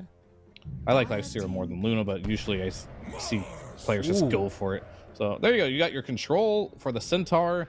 You got your Lifestealer, which is good versus Shadow Demon, and the Centaur and the CM. So they are counterpicking what they see, and I always like to see that. Like I'm all for like playing your strategy and just playing what you're 10 good at. seconds remaining. But if you want to be a team that's going to compete on an international level and be 5 successful, seconds remaining. you have to be able to play more heroes than just what you're comfortable with, or Right. at least you can't be limited. Otherwise, you're going to be counterpicking yourself. I think the thing that's going to be interesting too here is that Team you back. still have a lot of that flex potential for the Lesh. Like this lineup could be great right here as is, or you could take another support in the last phase if you wanted. Particularly because now you have like the Infest to heal back up the Lesh also, if it is a core Lesh. There's so many cool things going on. They will take the Morph lane though, 10 in seconds response to remaining. this. So a good matchup against Lifestealer. And seconds I guess remaining. against the Mars in the lane, it feels like it's probably pretty good. Am I right in thinking that? Yeah, it's fine. Okay. The thing is with Mars, this hero has very few counters in the laning stage, right? Because you're always gonna, for some reason you have extra attack range because you have a spear, so I guess that makes sense, right? Yeah. So you have extra attack range, you have a lot of HP, you have two ways of pushing people back and CSing. It's very hard to 10 like destroy seconds Mars in the remaining. lane. But Morph is one of those heroes that can just survive the spam. 5 And I seconds think that's the remaining. important part, just being able to survive the lane. And what was the Mars nerf? I know Mars got nerfed, but my tab closed. Let Unfortunately. me look it up real quick. Yeah, you got it. Yeah, but yeah, this Cooldown increased from 90 to 100 seconds at level 1, and then for the on ultimate. ulti, Yeah. and then 15 talent God's Rebuke cooldown reduction from 4 seconds to 3 seconds. That's it. Well, I guess the other thing is God's Rebuke is a crit, right? So you Yeah. can no longer do the Revenant's Brooch build. That's the Sure, big thing. Yeah, I mean that kind of killed the PA and Mars Revenant's Brooch memes. Yeah. I mean, I think they don't really care about that right now because I don't know. There's a new patch, the Yeah. Crownfall coming out, where I think Revenant's Brooch is in a really weird spot right now, and I think they didn't have time to really fix it. Like, the item's just, like, seems like 5 trash now, I'm not gonna lie. Yeah. It went from, like, ridiculously OP to, like, this item just can't crit, what? I guess it's a band-aid fix to Well, the ridiculousness. And the other thing about it is that, like, I kind of liked the state that was in before, where it was like increased attack speed for a little bit hitting with it. You know what I mean? When it had like, charges. Yeah, that Oh, to I see, me yeah. felt something that was like kind of interesting. And then this version of it just became too good, so they had to be like, all right, well, we're just gonna take it away, Yeah, pretty much. which is kind of cool, but whatever. I mean, PA had fun for a little bit while she's back in the dumpster. Pretty funny how an item can do that. You can go from making a hero very viable to Yeah. unpickable. Hey, can I ask you something? So I was Yeah. thinking about the Helm of the Dominator change. I tweeted out Midas at home for it, which feels appropriate. Okay. But I'm wondering if that is enough of like 10 a buff seconds to make remaining. it like viable for you at all to be seeing that on 5 some of these seconds heroes, because I remaining. feel like we never see Helm of the Dominator anymore. Yeah, well, a lot of that has to do with just Vlad's isn't a component of it, right? So Okay. just getting a little bit extra gold it's not enough. It really will have to be. I mean, Beast did get buffed. His aura was Yeah. a little more now. So, but the other heroes that would buy it, like Lycan, Beastmaster, I mean Enigma, the item unfortunately without the Vlads doesn't feel like it's good enough. Sad. You just get a lot of stats, and I guess all the zoo heroes were made into universal heroes, Mm-hmm. so that's nice. Dire But team pick. yeah, I mean, I think just the way Dota is now, that unfortunately the item just isn't good enough to just justify, because the whole tempo of like running across the map with Beastmaster, shutting down the map really early, going high ground, it's not viable anymore. The map is too big. People are picking too much D push. 10 Going high ground seconds feels almost remaining. impossible. Virtus.pro's And those turn heroes have to always been on like control somewhat of a timer of regarding that. pain. Instead, you want an offlaner like Mars and Centaur who can move across the map and kill heroes, and that way you get map control. Okay. Queen of Pain came out here. Yeah, I Okay. like this a lot. So part of the reason is not 10 necessarily seconds for the remaining. draft itself, but for Sanctity. I just feel like he needs something that's comfort. 5 seconds It's been remaining. kind of a rough day for him. I know he's been like putting on a really good performance throughout these qualifiers, but in the series earlier today, he played the Razor 3 games in a row. Last game on the puck, he really struggled. This is one of the heroes that I think he's like the best on in terms of just his like Okay. record. But I mean, Can do you you think exploit it's this? is it a good game for it? Hard to say. I mean, you're playing against a lot of stuns, and Mars have been going Yule's first item very commonly, so that will catch you. The real question is, can they exploit it in the laning stage? And they will. Choose They'll your pick the hero. Dragon Knight, so I think he'll struggle again in the laning stage. But No. outside of that, though, like, you do have the Shadow Demon against the Dragon Knight. Right. Relatively easy Morphling game to carry, because you are playing with Lifesteer, DK, and a Mars, so you don't feel super threatened, I feel like, in this game. So as long as the laning stage is okay and things don't get out of control, Right.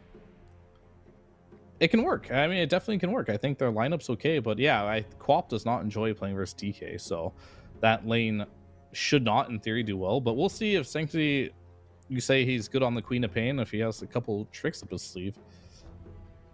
I mean, he's good on the Queen of Pain in that I looked on his Dota Plus profile, and it was one of his higher win rate heroes Gotcha. that he played. So we'll see. We'll see. I mean, it definitely is not an easy Quap game. You got Yeah. DK lane very hard. You're playing against multiple stuns, and Lifestealer is almost impossible to gank as a Queen of Pain unless you go Orchid. But if you go Orchid on Queen of Pain, you're kind of all in on making a move. And buying an Orchid after a rough laning stage is generally not advisable, because Right. it'll stop your progression very quickly. So I don't really have high hopes for this Queen of Pain in this particular Right. game, but maybe he can exceed some expectations. He's got a cool skin, though, on the Queen of Pain, I'll say that. I mean, I guess the other can thing fly. about it is that it's like it's 4 games in a row where Prepare for he's had to battle. get counterpicked in lane. You know what I mean? Like Yeah. Navi have taken first pick every time. It's like we don't give a crap about our mid laner. We're just you're gonna get what you're gonna get. And now we're giving Zaya to Shadow Demon. Deal with it. Which Pretty I think much. is pretty awesome. Oh, I love that. they saw him ward, so they can deal with that right away Okay. if they want to. True. Sage has I think they saw him, right? Like his smoke broke. Why else would he be there? Yeah. I'd say it's worth the gamble, but if you're wrong, it feels bad. Right. Well, also, it's kind of hard to step up there into this lineup. Got like Shadow Demon disruption to set up for like a frostbite kill right 30 afterwards or seconds to something. battle. I mean, it's right in front of his face. Like, no, I guess never mind. I was just kidding. It's back there. I lied. A little bit of I mean, I think they both know there should be a ward on the high grounds, but right. whatever. Magic stick on Squadix. Well, we don't see that early of a stick. Yeah, it is interesting. Couple of punches. Not gonna go for any smooth. Oh, leap. Oh, one. Okay. 2 apiece. Another leap Mirana. Not the greatest thing in the world. No. Especially when you play Lifesteer. Like, if I was playing Lifesteer in this bot lane, I would tell my Mirana to arrow the range creep. And the very simple reason is Lifesteer doesn't have a way to secure range creeps. Right. So not having that arrow means they might get the range creeps denied here, and that could lead to losing your lane. Every little thing like that matters when you're playing at this level of play. Yeah. Well, the other thing too is that this is like also. I mean, actually, still matter. He is ready for FNG. Just have to get away there for a moment. And see if they can get the range creep or if it's just gonna get denied because yep, no way of securing it. It hurts. It hurts for sure. I'd be very sad. What I was gonna say is that now it's longer for him to get to that level 2 also because he's got no range creep XP. Yeah, that's gonna be frustrating. Meanwhile, at the top lane, it is going to be some pretty dangerous territory for Malady. I feel like Mars getting a God's Rebuke means you're probably just dead with like any type of follow-up there. If you've got particularly level 2, like Lightning Storm and Diabolic Edict or Lightning Storm and Split Earth, either way, Malady could be in a ton of trouble. Yeah, he could be. I think even the Leshrac at some point is also, both the supports are very squishy, so Yeah. but I think the cores themselves are going to be very difficult to kill unless they make a mistake. Talked about the lane in the mid and how that might end up running into some issues, and already it does appear to be in a pretty good lane for Squadix. He's got 13-4 versus 7-0 on the Quap. Another range creep deny in his face, but also trading out denies on the other side. Can he get that other water rune before the bottle gets there on Quap? That would be... I don't know if it'd be that big, but it'd be annoying. He can if he wants to. Walk over there. But I don't think he wants to. I think he'd rather just focus on getting a couple more Dire's middle denies here. tower Oh, is under attack. yeah, he's gonna end up Dire's losing turret another has been creep there. killed. But yeah, this mid lane is not gonna get any easier, unfortunately. the only real plus side is that it does look like Mars is equally having not a great time necessarily against Yuragi on the top side of the map here. 3-minute mark comes in, which means Lotus into the inventory of Yuragi. Malady has not gone down yet on this Crystal Maiden. Yeah. I don't think the lane has gone that bad for Noticed. Like, the CS doesn't suggest it. I just saw him miss, like, you know, like 4 creeps under the tower, so Right. kind of affecting CS a little bit. It's not like he's being pressured out and just can't get this CS. They're just kind of like unforced errors.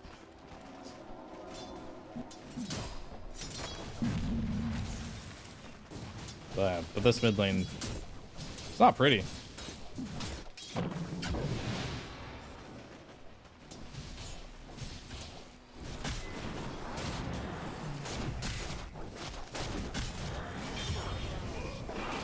Oh no.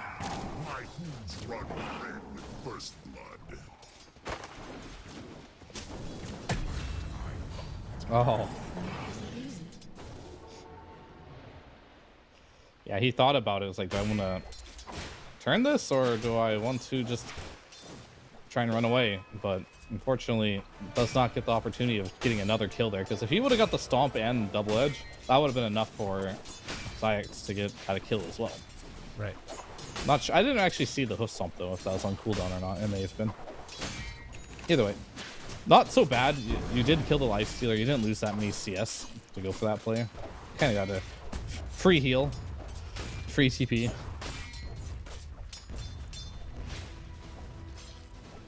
So far, Hoof stomp damage. moving around and wanting to get, we'll be able to pick up both water runes for Sanctity.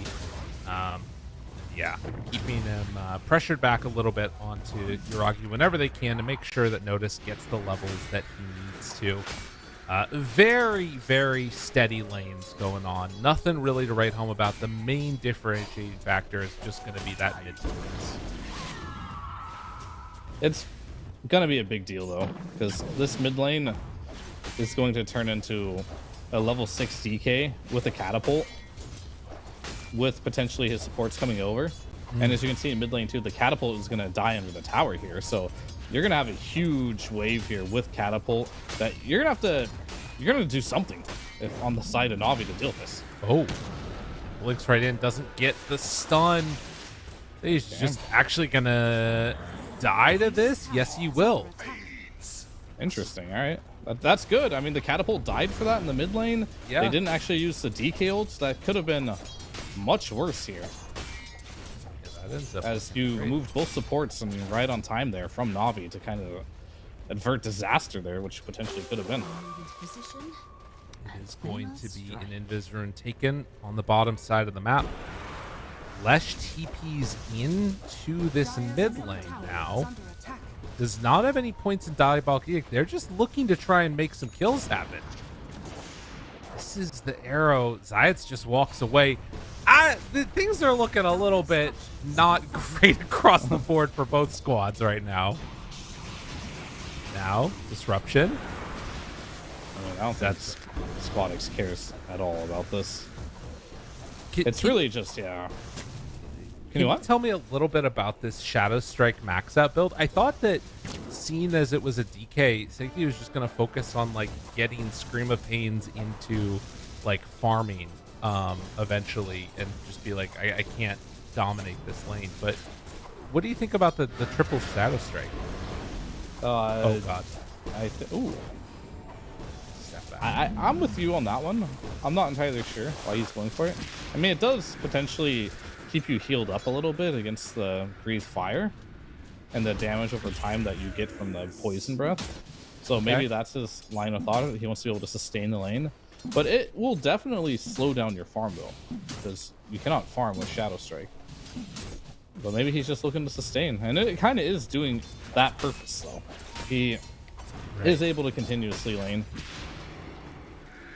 with the help of that. But just in general, this mid lane just seems weird. They're trying so hard to stop Squadix from taking the tower. And it makes me wonder if they're getting pressured elsewhere because of it. And honestly, it doesn't look like it. When you do play like this, it kind of puts like your side lane into the question. And FNG? I mean, that makes it look kind of okay. He takes his time going for the blink away. They will eventually manage to find that kill on the Crystal Maiden. And in the meantime, Sanctity picks up the Arcane Rune. And now Disruption. Ooh, that's with Dragon Form. Wait a minute. Can they do something here? Not seeming super likely. You can get some more stacks maybe, but no, not really. I mean, the downside about playing like 6 heroes mid lane is that you're not really getting any levels on your Queen of Pain. You're also slowing down your Dragon Knight's level progression too, but this DK is still 1 level ahead. And it goes back to, like I mentioned, how are the side lanes doing? And Lifesteer is completely fine to lane versus a Centaur 1 versus 1. And the Morphling's also totally fine to lane against the Mars 1 versus 1. So I think it's pretty good deal for Navi what's going on here, because you're slowing down this Dragon Knight's progression. And you're also slowing down your co-ops, but to be real with you, the co-ops progression was already pretty slowed down just from the laning stage. So Yeah. making sure you're not catapulting out of control here on the DK, I feel like it's just a win for Navi. Yeah, because it very easily could have been. I mean, he's already Yeah. top net worth in the game, but that could be like 1,000 gold ahead, depending upon how things had gone. And Morph is, starting to catch up, as is this Centaur. Has the Bracer and the Phase Boots already done for him. Spear not going to connect. And trying to get into that Blink Dagger as soon as possible. The sticky hands in the bot lane, very annoying to play against. Dagger, Zayat's Disruption. Just throws a couple of illusions and back to business. Squawks is like, guys, what are you doing? Can you leave my lane, please? Oh, man.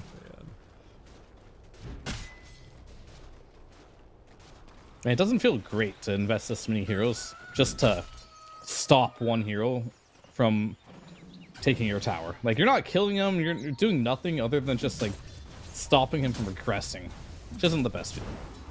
As you mentioned, he's still free farming on this DK, so he's not too sad about this. Quap continuously still going to be a little bit sad here as she's down a considerable amount of money. Get that gold injection from those stacks. That is always so nice to see. Spamming out this lightning storm. And almost at Arcanes on the Leshrac. Well, noticed. Good injection of gold. Stampede. Down bottom. Oh, Infest. FNG trying to survive. Not going to happen. And instead, Kiritich also goes down. Yuragi making the rotation to secure the kill. Very well played. Very nice indeed. And it looks like he's going for just Falcon Blade into SNY would be the choice. Okay. Normally see the Manta. Hasn't committed to it quite yet, but he does have it queued up. Ooh, slowed down by the dagger means that it's close enough to connect on to Squadix. Does not have level 6 on the CM. No way to break the TP, but he dies in Fountain. Wow. Natus also manages to take down the Centaur down on the bottom side of the map, but getting that kill onto DK is pretty huge. It took a lot, and they're also going to get the Leshrac as well. The other thing with that was that all of the XP went to Quap because he died in Fountains. How did Quap even get that kill? I mean, like Dagger most and Sonic Wave, I guess. I don't know. I feel like most of the damage came from the Shadow Poison and the Demonic Purge popping. Right. And like one tick of the dagger was in the fountain was enough to give it to Quap. Pretty crazy. Yeah. How about lucky? Radiant's middle tower has fallen. I mean, that's definitely what you want in this game, right? Yeah. Quap is now getting closer to even with the DK. This is a wild Quap build. This is so wild. He has 1 point Scream of Pain. Max Blink, Like, Max what the Dagger. hell? This guy's gonna build a Blink Dagger next. Is that the He Attune? might. What was that? Was it Attune that did that build a while? I think it was. I know Zing Q did a Blink Dire's Quap, top but tower has been denied. I have no idea, but it's not good. okay, sounds good. Radiant's bottom. I don't know. Rocky. They're memorable, but not for the good reasons. Got it. Head out. Rocky was being pressured a little bit by the Lifestealer, forces them back. Navi is going to take this bottom tier 1 tower. And how do you like that? DK playing in the mid lane was the top net worth in the game and still hasn't taken the tier 1 tower mid when Navi is going to be able to secure, well, almost 2 towers, but they definitely took the mid one already. I mean, Zayats is really making a statement in this game. It's like, do you want to play DK versus my Shadow Demon? I'm just going to sit on top of you this entire game and disrupt you. For a kill, but Natus with the turnaround pops the CM ulti, gets stunned by FNG. Now they move in with Sanctity, going to kill him off too, lining up the shot. Sonic Wave at the ready. Sanctity blinks away, has it on low cooldown. Sonic Wave there onto 2. They're going to retreat back. Squadix wants science so bad. Just like, get over here. It's not going to be able to get him. Stop making illusions of me, bro. Shouldn't be doing that. Radiant's bottom tower is They're under damn attack. powerful illusions, too. Yeah. That's the build. You get strong. You Radiant let the are enemy scanning. DK be huge, so that way the illusions do a lot of damage to them. That's the key. Morphling. Ooh, Yuragi. They see him. And Arrow? waveform. Oh, that was cool. It does not look like it's going to matter, though. And in fact, maybe they lose more. No dust. No detection. No nothing. Okay. Noticed. In the meantime, also stole the Wisdom Rune. Pay for That's his real life. good.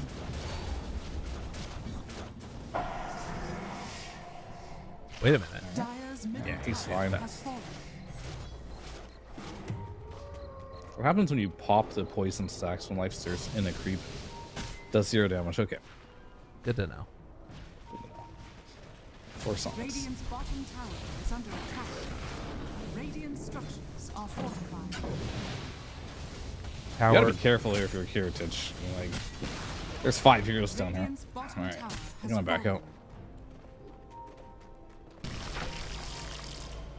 So, how is Heritage the lowest farmed hero in the game now? Very interesting. Yeah. Good levels, but yeah, his net worth isn't great. I guess he's 0, 2, and 1. I'm gonna triangle on Nephrid here. The Okay. Observer Award from the Dire is gonna sneak see it, but they're gonna instantly de-ward that. I mean, I'm impressed with Na'Vi. They're playing this much better than it felt like they were going to out of the laning stage. And amplified damage now picked up for Squadix. Also triple bounty reality. Nice little injection of gold, and they've suddenly got a 2,000 gold lead. Alright. Stampede catches, kills, Brit going down. Noticed, it's in trouble. Miss on the spear from Yuragi. Notice still going to drop. Now Zayat is the one that picks up that kill. Yeah, and Yuragi's in a great spot this game. As I mentioned, this hero is the hard carry of this game. If you get really farmed on Yuragi, you're gonna feel like you can just 1v9 this game. And he's pretty much on the road to doing so. On his Morphling here, and especially with Kiritich, you feel a lot better too, because you know Kiritich isn't having the best game. Ooh. Well, that's one way to try and help them out a little bit. But as they go in for the kill instead, Malady shows up. The big ultimate. Kiritich TP's out. Woo, had to armlet toggle for that one. Ayush wanting to get out of there himself will get caught by the dagger. Should be enough for the finish. And Squadix also going to fall. Oh man. They're killing it. Yeah. I'm not sure what's going on with Kiritich here, but he didn't get his rage off, and he just got stunned by Centaur. So the Centaur just walked it off there. A little bit of an uncharacteristic play coming out from here on this Lifestealer, but these things do matter. He already wasn't having the best game, and then missing out on a couple, which should have been freebie kills. It's gotta hurt. Well, and I think that, like, you know, there's that certain amount of, okay, well, saving rage to TP out, but sort of setting up for, I mean, anticipating that things are going to go wrong. And they have, like, these two great blinking heroes that can set up for Lifestealer to, you know, make some plays happen and action happen. But right now, with just the armlet, still trying to get towards that Sacred Relic, I'm worried that the timing that you want to hit on Virtus.pro is going to pass them, and Na'Vi is going to end up being an item ahead. Definitely possible. They're on that track right now. The Queen of Pain is completely caught up. Oh, okay. Not sure where that's at. Oh, it's on top of the Leshrac. Yep.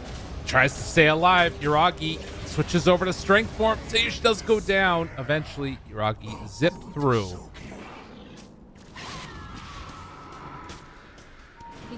More daggers being spammed. Yeah, I was gonna say this Queen of Pain is like a similar net worth now as the DK after that laning stage. Definitely not where you want to be. We do have Rage available. Okay, that was cool. Dude, that's 2 components of an axe now for Zayats. He is scary. And Quappa's also going for an Aghanim Scepter. That was pretty cool because what he did there is he pushed the Lifestealer back so he couldn't infest a creep. Yeah. So like the pushback is really what made the difference there. And they're gonna find Uragi again, but you don't have damage from him. It's just not there. Waveform doesn't connect on the Squadix, but will find himself a tasty little Leshrac. Disruption comes out to be able to kill off that Lesh. And Navi, they're just keeping the ball rolling. Kill after kill after kill, 6-14. Tempo has drastically shifted into their favor, and Virtus.pro are being caught flat-footed around the map. Yeah, they definitely are. Oh man, again? Yep. Dire's middle tower is under attack. Jeez. And Uragi's having a really good game here on this Morphling. Very active.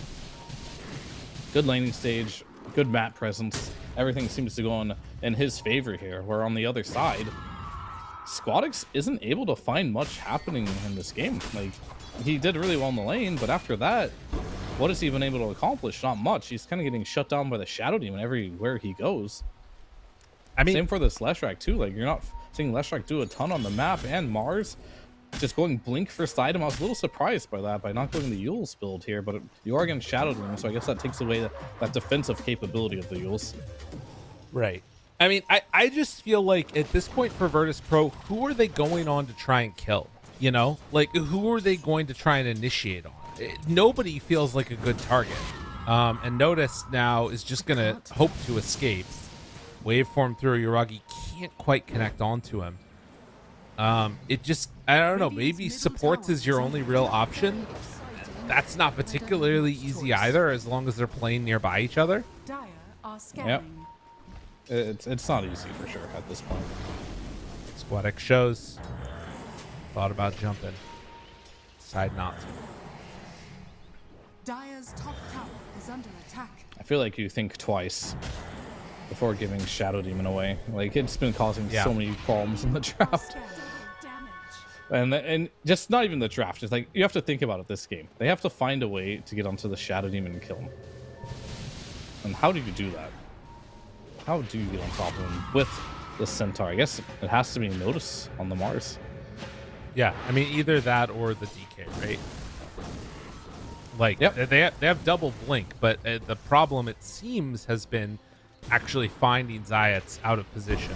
And as long as Navi are on the front foot making the aggressive move, VP are kind of stuck trying to react to it, and it's just not working. Another stomp, another connection. Disruption is there, has Demonic Purge, trying to TP out, not gonna happen. Navi, they're too strong. They're making all of the right moves. Is that the last? And that Aghanim's coming online for Zayats here. That's gonna hurt. You're gonna, like, I know Lifestealer, I don't really care too much getting Purge as a Lifestealer, because you're kind of the slow hero anyway. You can tank it out. You can just use your Infest if you want to kite it out. But the moment you disable Ghoul Frenzy and Feast, oh god, that's when the hero just really feels like it's not very good. I didn't even think about that. That sounds horrible. Yeah. He's literally just a creep. Pretty much. And DK doesn't like it either, getting Dragon's Blood removed. So the Aghanim in this game has a lot of value. I mean, even Mars, like the Borg, if you can disable that, you can all of a sudden burst him. But I think he knows that on the Mars. That's why he stopped leveling it, and he just decided to just get stats. Yeah. Well, Lesh is going to show up here for a moment. Mass TPs in just to kill the poor old Leshrac. All he wanted to do was hit the tower with Diabolic Edict. But it wasn't meant to be. It truly was not. I mean, it's only 3,000 gold lead. I feel like Virtus.pro, while there hasn't been like a good move from them in probably, how long has it been at this point? I don't know, 10 minutes or something? Maybe a little bit less than that. it doesn't feel like they have completely got shut out in terms of like not being able to do anything. It's just that like the moves aren't working. They do have opportunities though, because BKB is now done for Noticed and Radiance is done for Lifestealer. So if there is going to be a moment where they can do something, it'll be in the near future. They just have to decide when that time will be. When's the right time to make something happen? And honestly, it might not be for a while, because you probably don't want to defend this Roshan. And then once you have the Aegis, if Na'Vi want to group up and go together, you probably don't want to contest that, right? So probably not until 30-something minutes here is when VP is going to try and make their move, unless they have to defend a high ground. Which, you know, it isn't outside of the realm of possibility. I would be shocked a little bit if Na'Vi like really pushed the tempo right here, because I also think, like you've been talking about, they have the better late game. But you know, if you're strong right now, you might as well sort of flex yourself a little bit. Yeah, I don't think it'd be bad for them to just knock down the tier 1, tier 2 top, threaten the Tormentor. Force staff, get away. Force staff, Glimmer Cape, they're out. You know, I was Strong doing item. these in-house league games on my stream, which was a lot of fun. And I had stupid rules that I gave people. And one of the best ones that I did, that I absolutely loved, was that all 10 players in the game had to build as their first 2 items Glimmer Cape and Force Staff. And it just, like, including carries. And you had to keep it in your inventory for forever. Oh, no, Tormentor, he needed a Glimmer Cape.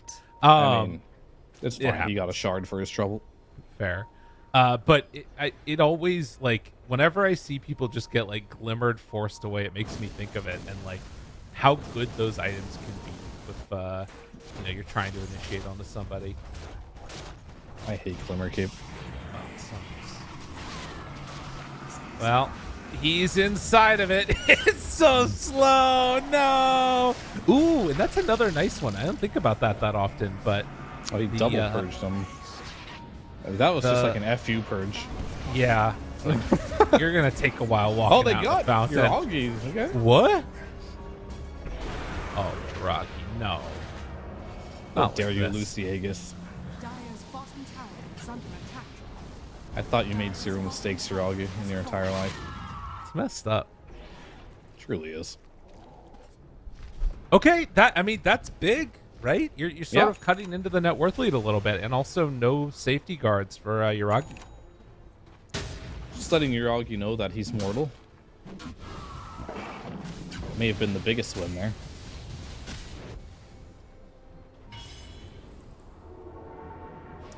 Tier 1 Radiant's tower, top soon to tower fall is for their under trouble. attack. The entire other side of the map is pushed out now by Virtus.pro. Radiant's middle All right, tower Sanctity is under attack. with this Ags build now as a gem too, purchased by Malady. Structures are fortified. So that's going to help with map control even further. Is under attack. So there's some interesting mechanics in Dota. One of them is the Whisper of the Dread that the Quap has.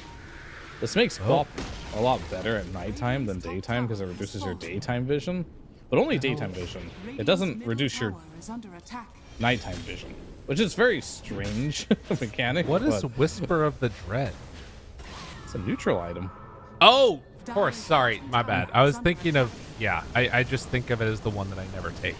Oh yeah, that one. That reduces your day vision by 15%, but increases your spell damage by 10%. So Radiant's Right. theoretically, you can kind of look at yourself as a somewhat of a Slark in a way where nighttime is better for you to fight than daytime. Because there's no downside. And then they're going to find Kiritich, and he's going to do that thing again that he's been doing. Yeah. Just rage TP away when he's in trouble. The other item that I found very confusing as well was the Light Collector. I didn't really know too much about it, but like I read in the patch, like the penalty for being near a tree was increased. I didn't even know there was a penalty by being near a tree with that item. Wait, what? Yeah, you get less regeneration if you're near a tree. I thought it was more generation. I mean, you destroy trees with it. I think that item hates the trees. Oh, right. Okay. All right. That makes more sense. Yeah. And it would make sense that they would want to be nerfing that item too. Yeah, I mean, it was a good item. But that's just, to me, bizarre mechanics, Radiant you know. are scanning. Daytime Yeah. vision nerfed, being near a tree, your region is decreased. Dota has a lot of nuances that Radiant's middle sometimes be tower hard to is under keep up attack. with. And what's crazy is that like so many of those things too, like they've been in the game for a while, but it's like you just sort of like click a neutral item and don't always like look at all the little, you know, things behind it. And sometimes it ends up becoming like a pretty big deal, and it makes the difference of living or dying.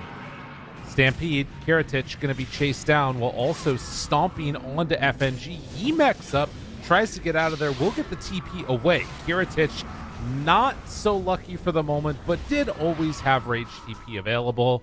It's time for Sanctity to buy an Abyssal Blade.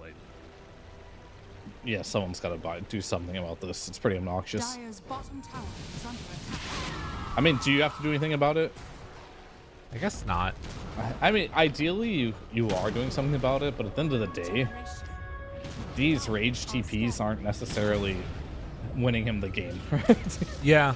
They're just kind of like, he's running like a dog with his tail between his legs every single time. And that's not where you want to be as a lifestealer. You want to be in their face, playing aggressive, getting kills. And I wonder when that time will be for Kiritich here. Will it ever be here? I don't know. Rush eventually gets chased all the way down. They were hunting him for a little bit there. Yeah, I don't feel like there's really going to be a window where stuff gets particularly easier for him. I mean, now after going Radiance is going to be queuing up the Dire's bottom MKB, tower is under but attack. as the map gets slowly smaller and smaller, Dire's courier it has been feels killed. like this next Roche is going to become pretty important Dire's bottom towards tower breaking is under that high attack. ground for Navi if they want. And I mean, you can already see Yuragi is stepping forward. He feels strong. He doesn't slow worry mana. about anything. Oh, okay, he got a Lotus. That's tower all the way dead, and just no reaction from Virtus.pro. That's the whole lane of racks almost. Dragon Knight hunting does have Blink Dagger ready along with ulti. Jump forward from Natus immediately onto the Shadow Demon trying to find him. They get the arrow connection on the Sanctity too, but nobody's staying on him at all. Now the turn, the blink away, the Freed runs in. Yuragi living Sonic Wave on to 5. Yuragi with the double kill, but Sanctity doing the big damage in that one. And all 5 are dead. I mean, that might Is it be over? it. Do you just throw now? Radiant's middle Oh, man. They don't know about buyback situation. They're going to make the safe play. I would do this as well. Got a couple buybacks, but you realize there's not more buybacks, so you can just go ahead and take this lane of racks. Radiant's bottom tower. And maybe more. I mean, that was 5,000 damage done in the matter of a couple of seconds for the Quap. Just It was a lot. devastating numbers. Radiant's bottom tower has fallen. You did get a buyback from the Shadow Demon, though, so... Small, very small win. The Pyrrhic That's a victory. dieback. Yeah, I mean, gem down now too that they can get if they want. They're gonna run on up to the top side and just hit these buildings. Who needs an Aegis? You know, Roche hasn't even respawned yet. That is going to be mega creeps at 32 minutes. My goodness. Kiritich trying to do what he can, but cannot stand toe to toe with this guy. That is megas indeed. I mean, they can clear them, technically. Oh, Squadix is trying to go into Blink Dagger. Jump forward, He has no stun, buy. wants to kill him. Die back on Zayats, no. Is going to live through that one with the disruption. Kiritich just keeps hitting him, wants to get away, is broken, cannot do feast damage. Ghoul Frenzy not doing anything. GG is called. We're going to game 3, tied up 1-1. Kept talking about how competitive this region is. Even if one team stomps in one game, there's no guarantee the next game will be a repeat as well. So we got to see a little bit different strategy coming out of Navi here. They ended up leaving the Leshrac, the hero that was banned on all the other games previously. We haven't seen much of it. Right. They countered it pretty hard. It seemed to work really well. I was very afraid for the mid lane and how much Sanctity would be able to get done lane versus DK. But I will say something about this Shadow Demon. Yeah. This hero is a problem for Dragonite. Like a really big problem to the point where like I don't think you can pick this hero. And No. the Shadow Demon. Yeah, it seems unplayable. He's just getting like destroyed every single game, even though he has a good laning stage. Well, and I feel like that's maybe one of the things that Navi learned a little bit from that last series, right? It's one thing to like play against it, because again, you know, they were playing against it multiple times, and they got that Shadow Demon, I think, only one time against DK in the 1-win series, and it never happened again, right? There wasn't a Shadow Demon let through afterwards. I have a feeling Virtus.pro could be at least thinking about the idea of banning out that Shadow Demon in this next one, because I think it's a first phaseable hero, and there isn't really anything else that compares in terms of big reactions. You talked about Sanctity, gotta give him his props. We called him out at the beginning of the game, or I called him out more so, that he like played Razor 3 times and then like kind of sucked on the puck game. This game, amazing. Yeah. He and also like the skill build, I was not anticipating that being as effective as it was. It felt like the daggers allowed him to sustain in a way like you're talking about that really enabled him to not give up that tower, wait for help to come in the form of his supports. Yeah, I mean, 6-0-14 had an amazing game here. Lane was rough, but we already knew the lane would be rough. That's just kind of like, you got to suck it up and you just got to find a way back into the game. And he did that. And I think the one game we did see the Dragonite that wasn't versus the Shadow Demon, it was against a Darkseer and Terrorblade. So it just seems right now, if you have a way to make illusions of the Dragonite, this hero's not in a good spot. I wouldn't want to see too much more of this hero going on through this series unless you can last pick it against zero illusion type of heroes. Okay. Right? But that's not particularly easy to do. Yeah. But there's just too much data right now so far. We've seen a lot of Dragonite just in this region already in the last like 4 or 5 games we casted. So maybe take a breather on that one. But I really enjoy the fact that Navi tried something different in this game, and it worked out for them. It worked out great. And I'm sure this is going to be a great boost of confidence for them. And it's going to put maybe VP were sitting here like, oh, this is going to be EC 3-0. We're going to go to DreamLeague. Now they're going to have to second guess and be like, oh, things are going not the way we wanted to. This might be a little harder than we think. And this is going to be a bare minimum now of 4-game series here. Right. Well, and that's something that I think is worth reiterating again. You talk about that like clear path to DreamLeague. I think for both of these teams, I don't want to say necessarily a surprise, but a welcome happy accident that to take a Bob Ross line, that they're not fighting against Team Spirit in this grand finals. Because while yes, Navi ended up knocking Team Spirit down to the lower bracket, it was one win that eventually knocked them out. Virtus.pro didn't have to play him this entire tournament to get through the qualifiers. That's got to be such a huge win as one of those gatekeeper type of teams. So now both of these squads have a chance to make it through to get to DreamLeague Season 23. There's a best of 3 still to play. We'll find out how it goes in just a few as we're going to head to a quick break. When we come back, it'll be game number 3 of the series. A person that you miss, mine draws a blank. I wanna go back to the early days when life was an escape. Now I just wait for better days. I lost myself in your reality. Lost myself. I lost myself in your reality. Lost myself.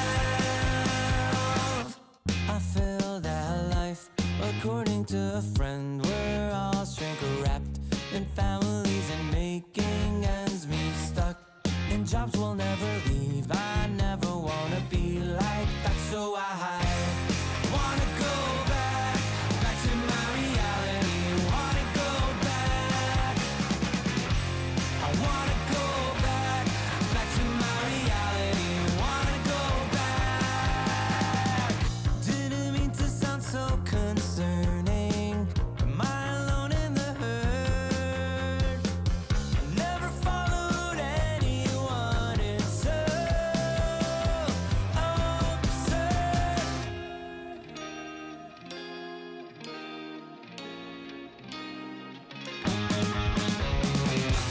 I wanna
Welcome back, all you fine folks out there. Game number 3 of this best of 5 going to be taking place in just a few minutes here, Fear.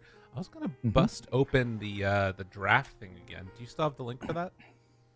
Yeah, the one you linked me, sure. And I think that, I don't remember if I mentioned this or not at the end of the last game, but the one thing that I do really I liked a lot about that last draft from Navi, and I felt like set them up for success, is like the switch up of a position 3 getting picked in the second phase that like is kind of unassailable. Sure, Centaur got like nerfed, but he's like kind of just gonna be okay in the draft no matter what, right? He's gonna do what he's gonna do. It's a good thing to go. Not the Death Prophet shit. You can't make like Centaur feel unplayable, I guess is what you're trying to say, right? Yeah, I agree. No, there's definitely a good adjustment, because like DP is one of those heroes that you need to see a little bit more, right, to have like full impact. And even the DP had really good performance like that game. Like she had a good laning stage, everything was well. But there are certain heroes that get hard countered very easily by other heroes. And then there's heroes like Centaur, Mars, Timbersaw, who they don't really get hard countered by anything. Yeah, they're always going to just do their thing in the game. And those are the type of heroes who should aim to pick in the first or early phases of the draft. Not necessarily the first phase, but just in the early phases. Interesting. Apparently we had a little bit of a lobby fail scenario. Who is it? Navi is missing one player. Indeed they are. What the heck happened to him? It's gone. Wait, who even is it? I'm trying to remember in my head. Oh, it's Yuragi. Where'd he go? Yeah. Where did I go? I don't even see myself on the broadcast channel. Oh yeah, I'm disappeared too. I'm sure it's fine. We're in there. I'm sure we're in there. Just don't touch anything. Okay. It's not our fault. I promise. Oh, interesting. And hey, check out this, Fear. One thing I just noticed, they changed things around. Virtus.pro have opted to take first pick. And this time around, Navi are going to be Radiant. So the first game of the day where Navi are playing Radiant, and the first game of the day where they're playing Dot and not playing first pick. Yeah. Okay. Let's get into it though, because the draft is just now underway. We're gonna. For Sanctity then, right? He actually potentially gets to play a matchup where he's not hard countered. For what? I like that. Oh, watch him just first pick his hero anyway. Like, screw you, man. Radiant team ban. I mean, they're banning out the Razor right now. You'd be pissed if they had to pick Razor. I mean, I think Sanctity is actually really happy that they're banning Razor. I'm sure he doesn't actually want to play that. Right. You gotta do what you gotta do for the team. Absolutely. Sorry, I put some seconds crackers in my remaining. mouth because I'm really hungry. So feel free to. Oh, talk for a perfect. second. Yeah, no problem. Old chipmunk over there, huh? But yeah, I think just the bands, they seem to be the same as before. Let me just pull up that page real quick. You got the Razor band, Bounty Hunter band, Shadow Demon. Shin band. I mean, that hero deserves to be banned for sure. I mean, they beat their Shadow Demon game 1, technically, but there was a lot of other things that were happening in that game, in my opinion, that weren't really related to the Shadow Demon. Like, the puck just got dumpstered. We talked about the DP early on, and of course, Yoragi was like 0-3 and 2 on Meepo that game, not having the best performance ever. Right, but it's Na'Vi that are banning it this time, so they don't want to have to play into it themselves. True. So true. Very interesting, actually. So what squeaks by here? Leshrac again, if you want to go that route. Tiny band, Shin band, Kunkka, Timber. Kunkka and Timber are squeaking by for now. Well, one of them is going to be there for Virtus.pro, and they can ban the other if they want. Or, I mean, and then that also leaves open what? Lesh, Kunkka, and Timber are in the pool. You know, and Mirana kind of, but like, I don't think that that's as big of a priority as the other two. That's like saying Siem's in the pool too. Well, yeah. I mean, she is. Yeah, but these heroes have not been banned in any of the games, so therefore they don't count. We're only talking about heroes that have previously been banned first phase. OTA, that's the other big one. Okay, so they give them Kunkka. Are Na'Vi going to take it? It feels like you have to, kind of, right? Leshrac is pretty good versus Timber too. Okay.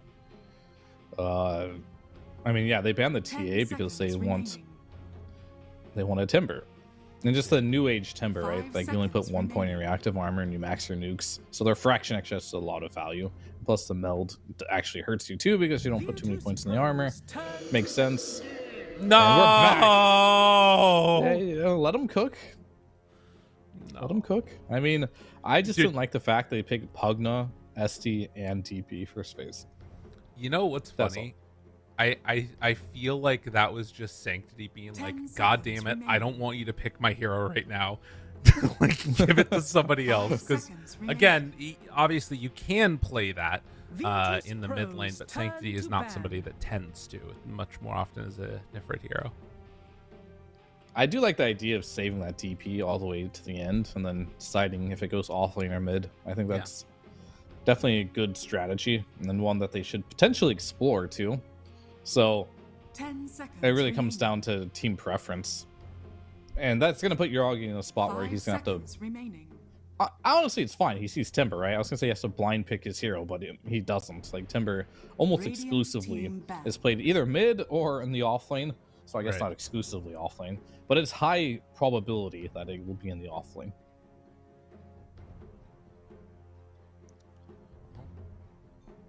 We'll see what they decide to go for as Yuragi's hero eventually. Well, they're banning for offlane Timber here too. Right.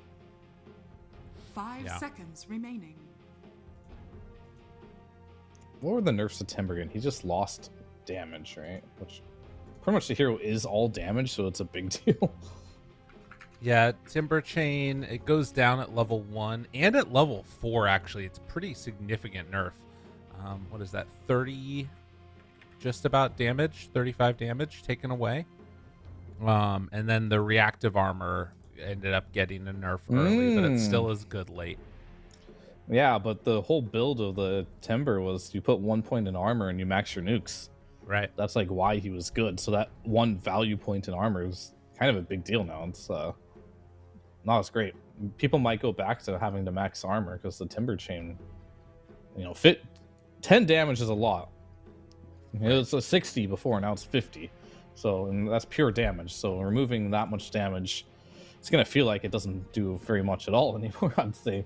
Yeah. I wonder if the build is gonna go back to somewhere like Q and E for the most part, and just a casual point in Timber chain to escape.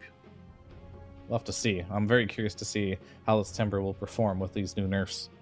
Yeah, I guess it depends on what his matchup is too. But I'm wondering if they've actually I can look and see if Natus has played any pubs with Timber yet. Do some Dota Pro tracker research real quick. Don't worry, we're just chewing reserve time here on Navi. Perfect. Only 30 seconds left of reserve time. And that's only just in the second ban phase. That's kind of crazy. So they're not going to have a lot of time here to make decisions. So they're really thinking about what they want to do. Faceless Void is the ban. And into Pugna. So we're going to DP Pugna again. Going down a similar path as game number 1. No. But hey, maybe they learned a lesson from that game and they're going to, you know, here with the stun. Fill in the holes, you know, in their lineup that they had in the last game. 10 seconds remaining. So this game that he played Timber on 5 was seconds played remaining. yesterday at 7 a.m. our time. So the patch had not gone live yet. So he has not played a game of the new Timber yet, as far as I can tell. Unless they were scrimming, Right. which is definitely Unlikely. possible. I feel like it's sure? unlikely, though. The same day you have a game day, right? I mean, I sometimes would have like just one game before. Like a scrim before or just one pub before? Oh, like one scrim. Yeah. Like not Okay. 2 games. Most scrims are done in like 2 games. Right. But sometimes you could get people just to play one game as a warm up. You don't want to play more than that. But yeah, would you- it's unlikely that he played it. Probably. I don't know. Would- It really just depends. Would you be more likely to do that in a situation where a patch came out? I always think when a patch comes out, the best thing to do is play pubs because Okay. everyone has such. Everyone has a lot of ideas on what they think is good in the patch, right? Right. And nobody wants to waste their time trying out your idea in a scrim. Just go try it in a 10 pub, see if seconds it's good there first Yeah. before you bring it to the scrim. Okay. 5 seconds remaining. They do manage to take now the techies. So more burst potential. A lot of damage on the VP side. If there's one thing they definitely have, it is magic and pure damage. Yep, Radiant they definitely team do. They've still a lot of reserve time for both of these teams. Very important game. Whoever wins this game is going to feel like, well, they're not going to feel. They're going to be 1 win away from qualifying, right? So I feel like the game number 3 always has a lot of weight 10 behind it. seconds remaining. Yeah. 5 We seconds see now remaining. from Navi after the Rubik gets taken. Radiant team pick. They're going to opt for the Lion. So super annoying, but it is a stun out of the supports. Is it enough control for you? Yeah, I'm okay with this. All right, Now, I like please pick your carry. Please pick your carry. it. Faceless? It's already banned? Banned. 10 Just pick seconds Luna. remaining. Who cares? Luna? Yeah, 5 I seconds think. remaining. Is there anything better? Bloodseeker got buffed, huh? Hey. Yeah. Let's see if there are any other ones that are on here. Virtus.pro's turn to pick. More. Okay. Boring. Yaragi's just doing his thing. This guy played Meepo one time and is like, never again. I'm just playing Morphling now. I mean, not a bad choice, honestly. 10 seconds Man. remaining. It's a good morph game. I feel like it's always a good morph 5 game. seconds remaining. Almost always. There's very few games where Virtus.pro's turn to I pick. dislike that hero, but things like Whoa. this could happen. So I guess it's a mid timber now. So yeah, Doom was pretty good this game. Huh. Pretty good. You're playing versus DP, Pugna, and Morph. 10 seconds Whoever gets remaining. doomed, well, they're just doomed. Yeah. No saving them. 5 seconds remaining. I mean, you do like to buy Lincolns on Radiant Morph, team back. but there's a lot. Well, I guess there's Rubik to break it, which is a pretty reliable break. Yeah, his is very reliable. Super long range. Outside of that, you might have to either itemize or take a neutral creep on the Doom, like a purge creep to break it. The thing that will be nice for Na'Vi going forward here at the very least is that they do have last overall pick. Yeah. They're going to have to come up with something pretty spectacular that counters out all of these heroes, though. I mean, I guess the one thing that's like the big switch up is just that it's the Timber mid, so now you like are going to see the Death Prophet matchup, so you're only like you're countering Timber mid. Like, is there anything that really does that? I feel like you need like a game counter to whatever the carry is instead now. I mean, there's definitely heroes that counter Timber mid. You can play Shadow Fiend mid. Ooh. You could play... I don't know if Huskar is worth it versus Timber, because like you definitely will shit on him in the lane, but like after that, like it's kind of scary to play. Dude, I would be so down for a Shadow Fiend. He got buffed too. He did. I felt like his buffs were actually kind of huge too. 10 seconds remaining. I think so too. I'm going to be playing that hero later for sure. Love Yeah. Shadow 5 Fiend. seconds remaining. As a carry, as a mid, doesn't really matter. It's Right. useful to have lower cooldown or lower mana, on the spells. 75 mana at all Virtus.pro's levels. turn Radiant to pick. team pick. Please, one time. Stands ready. God, if they picked a Shadow Fiend right now, I'd be so happy, and then they'd lose because they only have one stun. That's okay. If you win all 3 of your lanes, everything will be fine, right? True. And the thing is, like, what's going to punish Timber that has a stun? 10 seconds remaining. Right.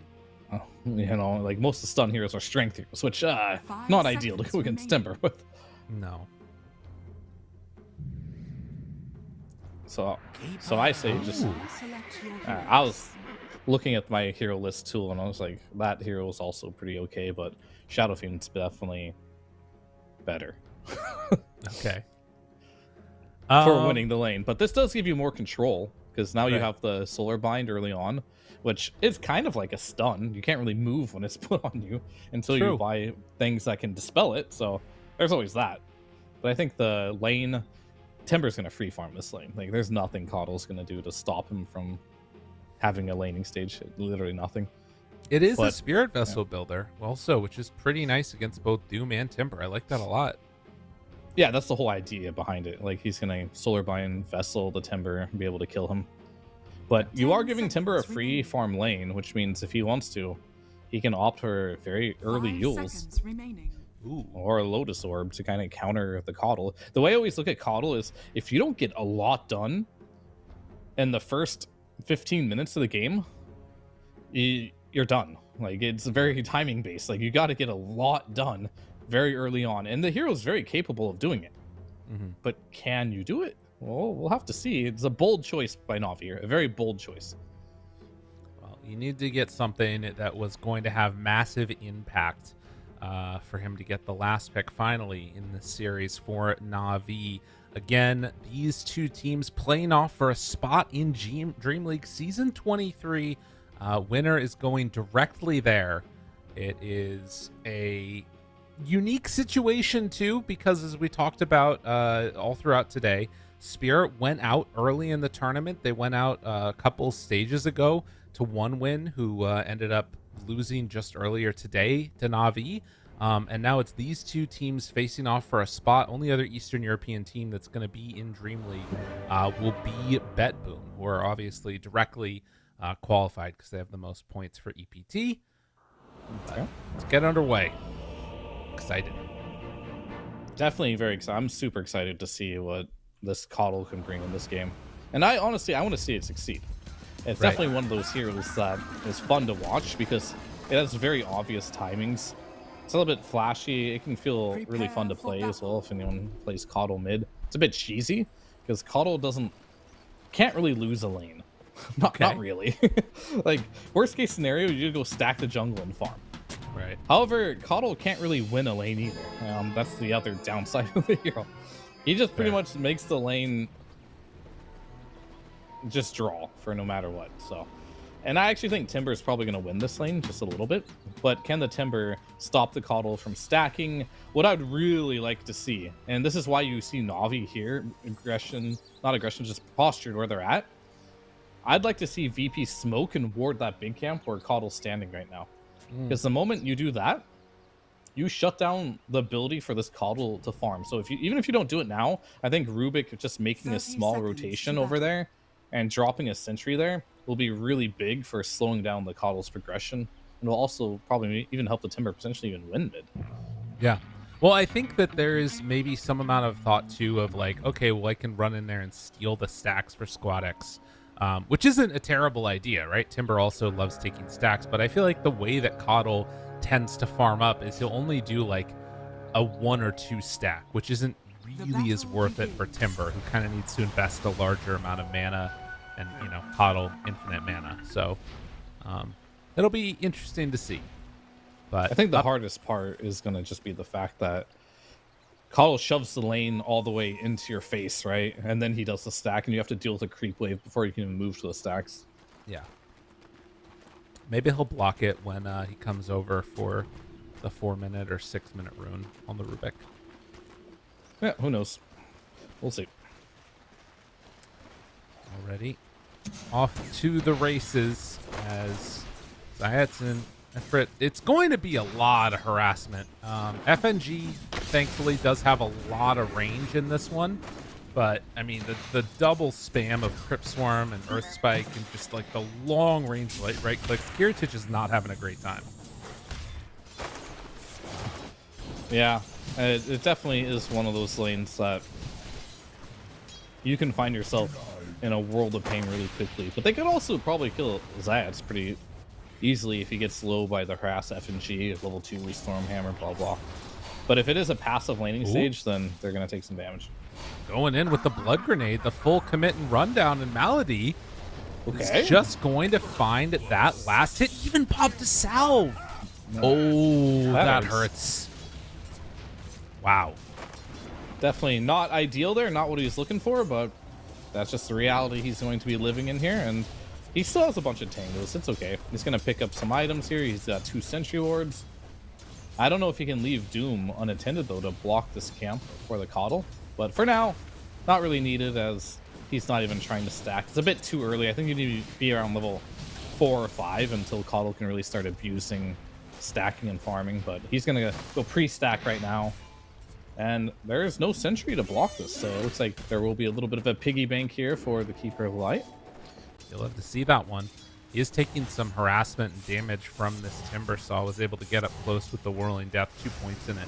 Still just keeping the 1-point reactive armor. Up top, though, Zayats, he talked about the potential. They managed to find him with a blast off, just casual there. And Let's do that again. FNG and Kiritich pair together to take down that Lion. Good kill, definitely a very much needed kill, because when you do play Sven, your entire objective is to just get out of the laning stage. This hero isn't meant to destroy lanes. You just try to get to your treads as soon as you can, get to level 5, and then from there, you're totally fine to just go jungle. Yeah, getting kills like that will always help you on that journey. Meantime, Natus is... Well, he wants the Lotus, but he'll be denied that. Yeah, you can't really make that move. Too much damage coming through. Rock securing that range creep as pulls the wave back as far as it will go. Yeah, it's been a little bit back and forth. I think the big and most surprising thing so far is actually the Coddle being down a decent amount. 6 denies on the Timber Saw, with just 13 and 1 on Sanctity. I'm not that surprised, to be honest. I'm pretty sure he was gonna win this lane, just because if you look at Coddle's base damage and you look at Timber's, there's a big difference. Yeah. In base damage. The one thing this is why I said they should block that big camp away from the Coddle, because if he loses the lane like this and he doesn't have stacks, then he's really sad. Right. He's only a little sad now. Yeah. Okay. Like it. Still having an okay time. But in the meantime, FNG brought somewhat low, but did get raindrops delivered. So he's going to be able to survive if there are a couple more of those nuking attempts. Death Prophet managed to get the healing Lotus in this lane, so she is likely safe for a while. But actually, Doom already picking up an early urn. That's not what I was anticipating. Oh, and he also has the envenomed weapon. Oh my god, I love this. It's so cool.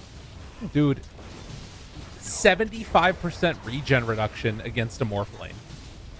Yeah, that's pretty brutal, actually. Can go all the way up to 90%, huh? Yeah, it's really cool. I love envenomed weapon. It's like super Scotty. I like how it just says regen reduction 75. Yeah, it's like you don't need to worry about it. What it is. Oh, notice? He's got 20 sticks. He's all good. Oh yeah. I think he got hit with the envenomed weapon. I'm feeling a little monka right now for this Coddle stack if he doesn't do it soon. As soon as Timber gets being 6, stolen? yeah, and Timber gets 6, he now has the ability to shove the lane quickly and contest everything of yours. Right. Yeah, that's true. All right, he's 6 now. I don't know. I feel like this. I mean, I'm not mad or anything, but I'm a little mad. Okay. What are you mad about? I feel like this Coddle should be exploited harder than what it is getting exploited. Like, I don't know if they don't play. Like, he shouldn't be able to jungle like this Yeah. so freely. Yeah. So you are a little mad then. Yeah, just Okay, good. Just wanted to clear that up. That's understandable. So he's gonna get the arcane rune. All right, VP, don't make Fear mad. You won't like him when he's mad. so true. I mean, Like, he he's is not just- even going in range, just stealing this. I mean, it's fine at the end of the day, but yeah, I expect more punishment. right. Yeah, he's gonna be able to push out this whole wave now too, and then simultaneously pick out the other one afterwards. I mean, Timber had a little bit of stacks himself here too, so I would say so far.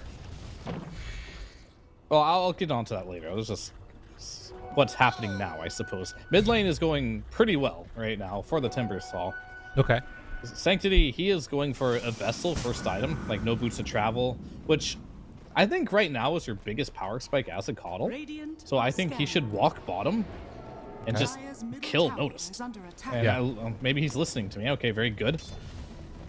Make something happen down here. You should use your first couple of spirit forms to just make sure a core on one of the side lanes either TPs away or dies.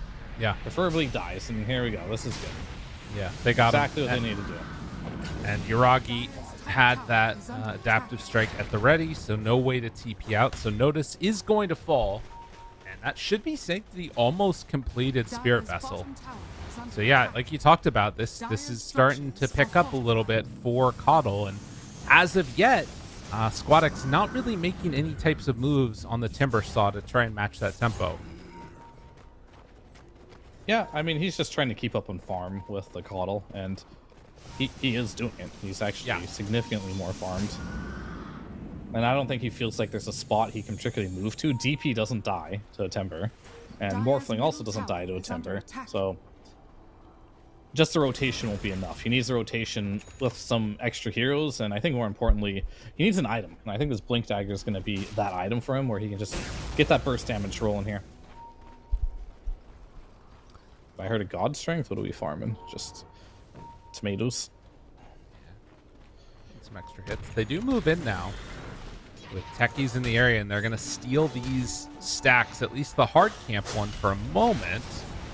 They'll drop down, actually, and move over. Oh, the Hex didn't have the range anyways. Squadix goes down. Spirit form Oh. is up now. That is devastating. FNG also in trouble, moving into mid. Na'Vi suddenly blow this wide open. And you can stay close here to the tower, get some extra damage onto it with the Exo. This is huge for Na'Vi. Yeah, this is definitely big. That was a big kill on the Timber Soul there. Yet again, Greed getting punished. Trying to steal stacks doesn't pay off on that particular instance. Look at him move. Sanctity already down bottom. On to Natus, finds him there. is going to drop in a second, trying to save the extra Oh, he's got Spirit a Vessel purge. charge. Just use the Spirit Vessel charge. There you go. You get 2 back anyways. Yeah, but that purge creep on the Doom is really big. It's gonna Yeah. make it so it's way more difficult for Sanctity to gank that lane. Sure, he still did it, but Dire are he's gonna have to make him work for it. Right. I think that they really like this combo on Navi, like the Pugna Death Prophet for like just shutting down and taking these early towers. If you ever win a fight, they just drop so quickly, it feels like. Oh, for sure. I wonder if Natus is gonna commit to the build that he has queued up. Just Brown Boots earn Blink Dagger. That is, I don't know if I've ever seen this build on a Doom before. Kind of looks like a support Dire's build middle tower is in under a lot of ways. Oh, FNG. Oh, no. Not like this. In trouble. Gets hit and brought down. I was the light. Sanctity. That was actually his first kill in the game, but been involved in 5 of the 6 kills so far. He said you want to see him involved, and he's doing it. And you know, this is part of the reason, I'm sure, why you were so worried about him just getting free access to those stacks. Well, pretty much, because you can see the laning stage, it's not great, but once you get that Vessel online, that's when the fun really starts for this hero. Yeah. And he's doing what he needs to do. is under attack. The only thing that he hasn't done a lot of is harass Heritage very much on the Sven, but he already made Doom's life a living hell. He did manage to stop Squadix a bit. I mean, Squadix stopped himself in all technicality by being aggressive, but nonetheless, he's making it happen on the map. Dire's top tower is under attack. Level 6 is online now for the Lion. Dire's And top top tower fallen. taken down by Malady and Ifrit. They have a good portion of the way towards the Shiva's Guard done now. And sort of Okay. setting up to defend this tier 2 here.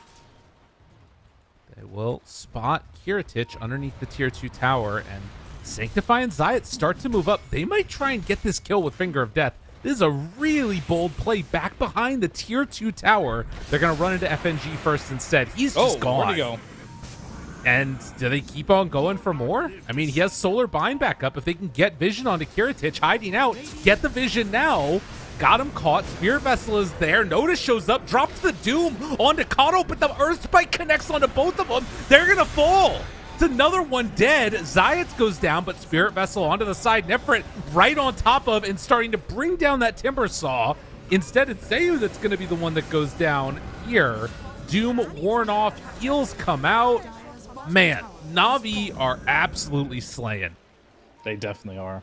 This Coddle did exactly what it needed to do. I was a little afraid that Dire's maybe it wouldn't, structures are fortified. but it definitely is. Yeah. The first couple of rotations, like he was farming, right? But the moment he rotated down for Doom, I'm like, all right, this is a good play. Made it happen. Now, ever since, he is online, and I'm just looking at the heroes you got here. You got this Timber Saw. Hasn't been able to really find much of anything in this game. He's gonna go farm, which is great, but Sven is also needs a lot of farm. Sven Yeah. is also having a really bad game. Like, he hasn't even been ganked by Coddle that much. It's just his lane was atrocious. He has almost no net worth. Same with the Doom. So now, all these slow timings that you're having from VP, Coddle loves this. Yeah. This is a hero that really falls off quite heavily the moment that you get a Manta, the moment you get a BKB, the moment you get a Yule's, the Lotus Orb, whatever. But when you're super far away from any of these items, it's all Coddle. He can do whatever he wants on the map. And it's not getting particularly easier either, right? Squadix has gone for the Kaya and now just picks up the Blink Dagger, so he still has to farm an entire Dispel item. The best thing that they've got going is, like you talked about before, this Purge on Doom, but Sanctity steps forward, good blink away, keeps Squadix alive, at least for now. And yet, here we go at 14 minutes. They're in an area where they could steal the Wisdom Rune, potentially. And I think they're going to get it. Oh, man. There's a lot of techie vines there. Let's see. Oh! Ow. I mean, but he can't go and steal that now at this point. There's no way. Yeah, Wisdom Rune claimed. That was 5 heroes ganking a Wisdom Rune, which, I mean, whatever. They got it. Yeah, I mean, it's fine. I don't think it was like worth it to bring 5 there, but they thought the fight would happen, right? So Right. if they would have got the wisdom and a couple of kills, that would have been big. And they also obviously didn't want to go for the wisdom room and die for it, so definitely makes sense for sure. 6,000 gold lead. Goodness Yeah, it's not gracious. ideal for sure. Lincoln's is done for your Augie. Lincoln's is queued up for the Coddle. And TP has the Shivas. A lot of big items here coming out on the side of Navi. I really feel like this Navi team has been living or dying a little bit based on Sanctity's performance. Like, the games where he was able to have some pretty good value as a Razor in the first series were really important. Last game on the Quap, absolutely owned. Puck very much struggled. But I don't know. I'm just... He feels pretty integral to the success of this team. Making Yeah, sure he I has a mean- good game. I think you can't carry mid laners Radiant's anymore. bottom tower Yeah. is under attack. So if you have a rough game as a mid laner, you kind of grief the game. Yeah. And that's why sometimes you'll see, like, if someone picks... That's why I suggested, too, in a lot of these games, where just pick something really hard counter to the mid laners, and you'll see, like, a last pick Huskar or something versus Embers. Like, if this Ember can't play the game, Bottom tower you can't play is under Dota. attack. And there's more and more matchups that are kind of resurfacing. I know I brought up the Sniper a couple times, but Sniper's kind of like one of those Huskar heroes Yeah. that can just, like, control the whole map. I think it's really that important. Sometimes you just like crush your mid matchup, make the other mid laner Dire's not be middle able to do tower anything is under attack. if you have the opportunity. He did not crush the mid lane, but he has crushed the mid game. That is Yeah. for sure. Dire are scanning. I mean, he didn't crush the mid lane either with his Queen of Pain either, so he Radiant's just has No. bottom tower is under a different attack. style. Yeah. Gonna pressure this tier 2. Have Exorcism at the ready if they feel so inclined, but Zayat's gonna reveal his Blink Dagger, and that is dead Rubik. And they're just gonna pop it. Tower is under attack. Okay. What are we doing here? Is this tier 2? Oh god, they did the same play where they immediately TP everybody else to try and find the kill, and they're gonna get it. Squadix gets caught. A nice combination. Na'Vi bringing him down. Too easy. Too easy. I mean, yeah, they're just playing mind games here, but you gotta be careful on Nephrid here. Yeah. Gotta be careful. Oh, yeah. Okay, well, that's how you get punished. He's like, life drain. It's not working, sir. Oh, it's not going to end up working for you. Although Kiritich? Kiritich now turned upon. Yuragi's there. no. He's going down. Talk about That's not a mind. BKB, my friend. I mean, he thought he was strong, but didn't Dire's realize middle Yuragi was tower back has already. fallen. That's a very, very costly death. Yeah. Yuragi farming a cleave in the mid lane. Very nice. Just keep turning into Sven. I don't know why. I got to farm some creeps. Yeah, 8,000 playing- gold lead. Yeah, playing Sven, Luna, Medusa. You kind of just get in a mode or just like a farming simulator. You just want to hit creeps. Right. Oh. Ooh, FNG. ooh. I don't know if Run that's away. Does have Blink ready. Oh, they got him. Has Blast off. No way to get out. Now down bottom. Instant They're TP set to bottom. go again. Notice is there. Life drain onto him. They're chasing. It's a haste turn on the Death Prophet. Notice thinks he's safe. He doesn't know. The chase is there. Oh, he gets the blink away. Just barely. Kiritich. Slow. They have anybody to follow. They're still a little ways away from the rest of them. Yeah, he's going to turn into a little piggy and get out of there. It's a good call. It always feels bad when you still have a pig pole past 17 minutes. Yeah. Oh, God. Well, that's all tier 2 towers dead by 18 minutes. Dire's bottom tower And if they want to, they can stick around for Tormy. Good, yeah. A minute from now would be a good choice. And if both of your options are pretty good here. Obviously, Lion Shard is the better option between the two. Right. However, yeah, I think I was wondering if someone should buy a shard. That way, it gives a chance for a core to get a shard too. But nah, they're too poor. That's Pugno's not poor, but I don't think you want to buy your shard as Pugno, and not in this game at least. Yeah, he bought a gem. All right, so same better. approach. Jump in. Zayat's found. Needs to back away. Hex not in time. Back off cooldown. The Doom now on to Sankey. Wait a minute. They might have been able to find a way to turn this back around, although, well, now the turn. Kiritich. Oh, he's going to die. Melody with the double kill. Natus runs down to the south, wanting to get some separation, but is starting to be brought down low. Tormentor damage, but TP's out. Wow. Guess we'll just take the Tormentor here. Yeah. Might as well, since you're in the neighborhood. Fair. I feel like if you're Virtus.pro, it might be good to try and take the Tormentor themselves, because otherwise, I feel like Navi's just going to come and take it in a bit. Yeah, they probably will. If you don't do it. And it just got pinged right now by Uragi. I wonder if Uragi's going to try to... There's no way you can solo it, right? Yeah. I think he's just waiting for the Wisdom Rune. Yeah. That would make sense. And Seiyu might actually just come into his arms here. He's not careful. He's AFKing it up a little bit, but Wisdom Rune is there. He goes down to pick up a couple of those Lotuses, and in the mid lane, Sanctity continues to push it out. They're farming just way more of the map, Na'Vi, right now. This entire area is theirs. They get a second Lincoln Sphere now. Sanctity gets one for himself. The only good thing that's going on for VP right now is that... Oh my god, Uragi's going for it. Uragi's going for it. You madman. Is it gonna work? Is it gonna work? Yeah, he's fine. He's so slow, but he got it. Nicely played. It's definitely a lot of effort to do that, but still got it nonetheless. I like how he's just farming bot by himself against the world. Yeah. Oh, his team is smoking top. Kiritich.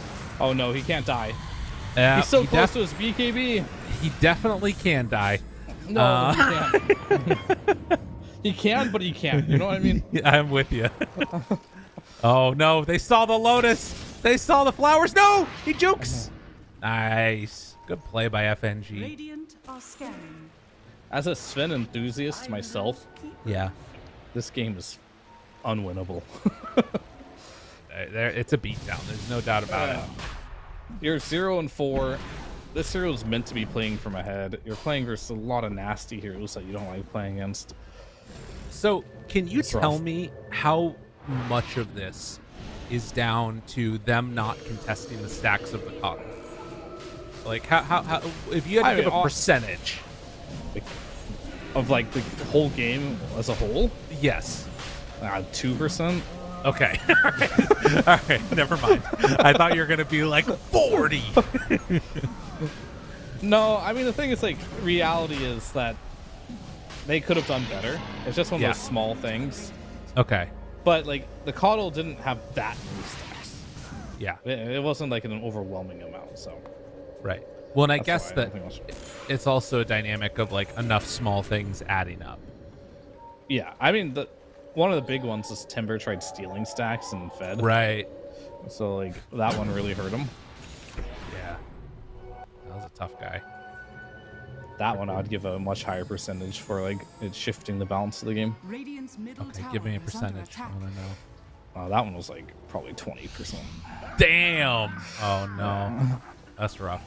All right, let's see if this smoke gank can make up for that 20%. They're trying to find a juicy target right out of the start. Malady, the one that gets caught, but the stun! The semi-ravage connection now onto 2, draining mana, half mana pool for Timbersaw at the start of this fight.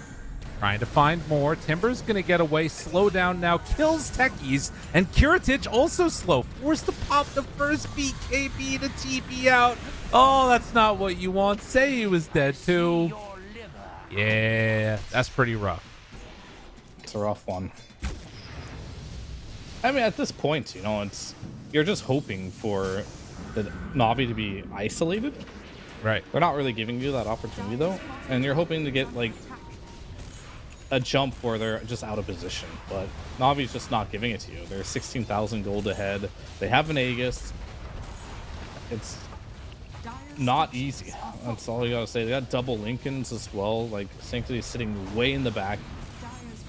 Potentially ready to Lincolns in the animation of Doom to block that if he's really fast. See if he can get there in time if he needs to. He's very close. He can make it happen. Notice. And yeah, they're super ready for this. He denied the barracks. That's about all he could do. That like encapsulates how this game's going. Yeah. All you can do is just deny your barracks. And you couldn't even do that. Dire are scanning.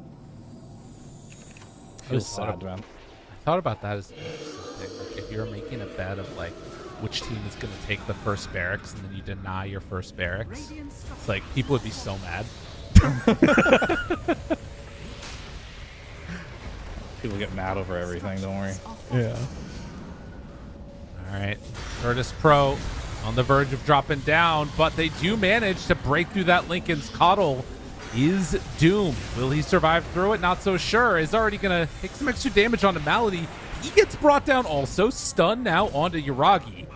Yuragi has the Aegis. No concerns coming from him. That is a dead Rubik and now a dead Kiritich. Effort just did a ton of damage. Oh, Sanctity. He's living. Even with that Spirit Vessel, it's not going to be enough. Yuragi gets the triple kill. Yeah. And yeah, GG. They're done. Clutch plays coming out from Navi as they take the lead in this series 2-1. Yeah, I generally have a pretty good idea when people are going to call it, because if I was at Sven after that fight, I'd be like, guys, I'm down. Call this. And the moment your carry doesn't want to play anymore, nobody wants to play. Yeah, fair. Well, it's a rough one. I mean, yeah, it's hype for sure. Like the fact that Navi game one kind of looked like they got a little bit outclassed just by just nature of, I don't know, maybe drafting, maybe play a little bit of everything. And the next two games, they just bring it back. They try new strategies. They bring back a little bit of the old strategy as well with the DP Pugna. Hey, it worked. It didn't work in game one, but it sure worked in game number 3 here. So now they're in a situation where they're just one game away from going to DreamLeague season 23. Nice. And that has to be very hype for them. And now, if you're VP, you got to be sweating a little bit. What do you do at this point? You got to make some adjustments. You tried making an adjustment in game number 3 here. It didn't work. Back to the drawing board. Man, I'm looking at some of these damage numbers. It always feels so bad off the back of some of these games. Kiritich on the Sven, 3,800 damage done. He's almost like Rubik had 5,000 damage, like coming close to doubling his numbers as the position 4. It does not feel good. 3,000 damage as a carry. If you do that in a pub, you're getting reported. But this is a professional game, and I don't blame him, because who's he supposed to hit in this game? Like, there's no heroes that he can hit. Well, and that's the thing that I'm kind of wondering about. I feel like this tier of carry thing is a bit of an issue. Maybe we're seeing some of like the top tier ones get banned out now in that second phase, and I'm thinking like about the Terrorblade, about the Faceless Void, that type of stuff. I'm not sure if those are tier 1 now. I'll let you talk about that a little bit more.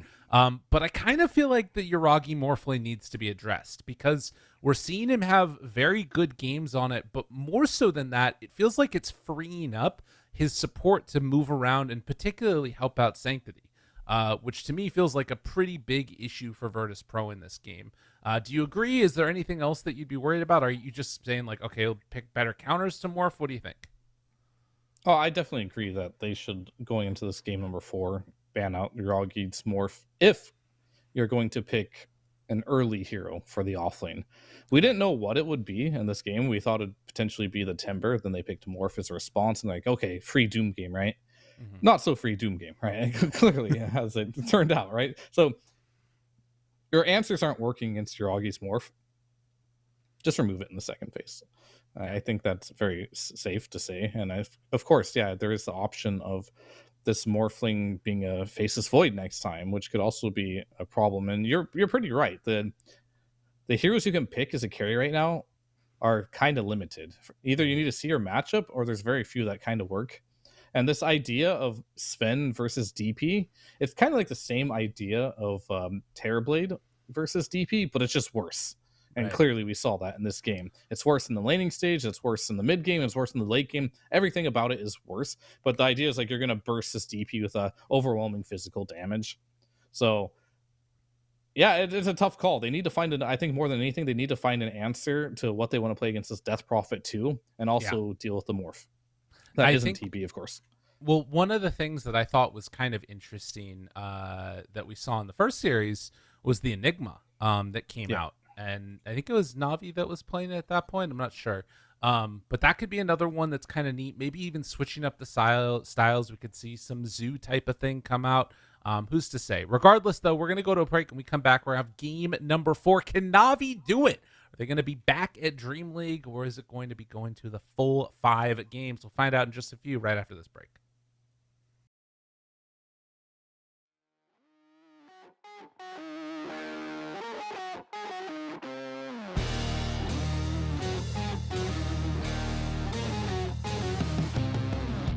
I'm a creature with no skeleton inside your hands. Got no home address, I come and go as you command. And it's fine with me, and it's fine. I'm a bandit that you use to keep from bleeding out. I'm the lover you don't love, but love to keep around. And it's fine with me, promise that it's fine. Maybe I'm a fool, it's not like I'm expecting something new.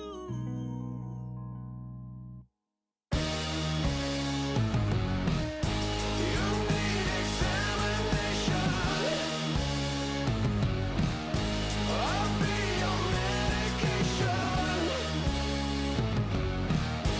Whatever, whenever, I'll never tell you no.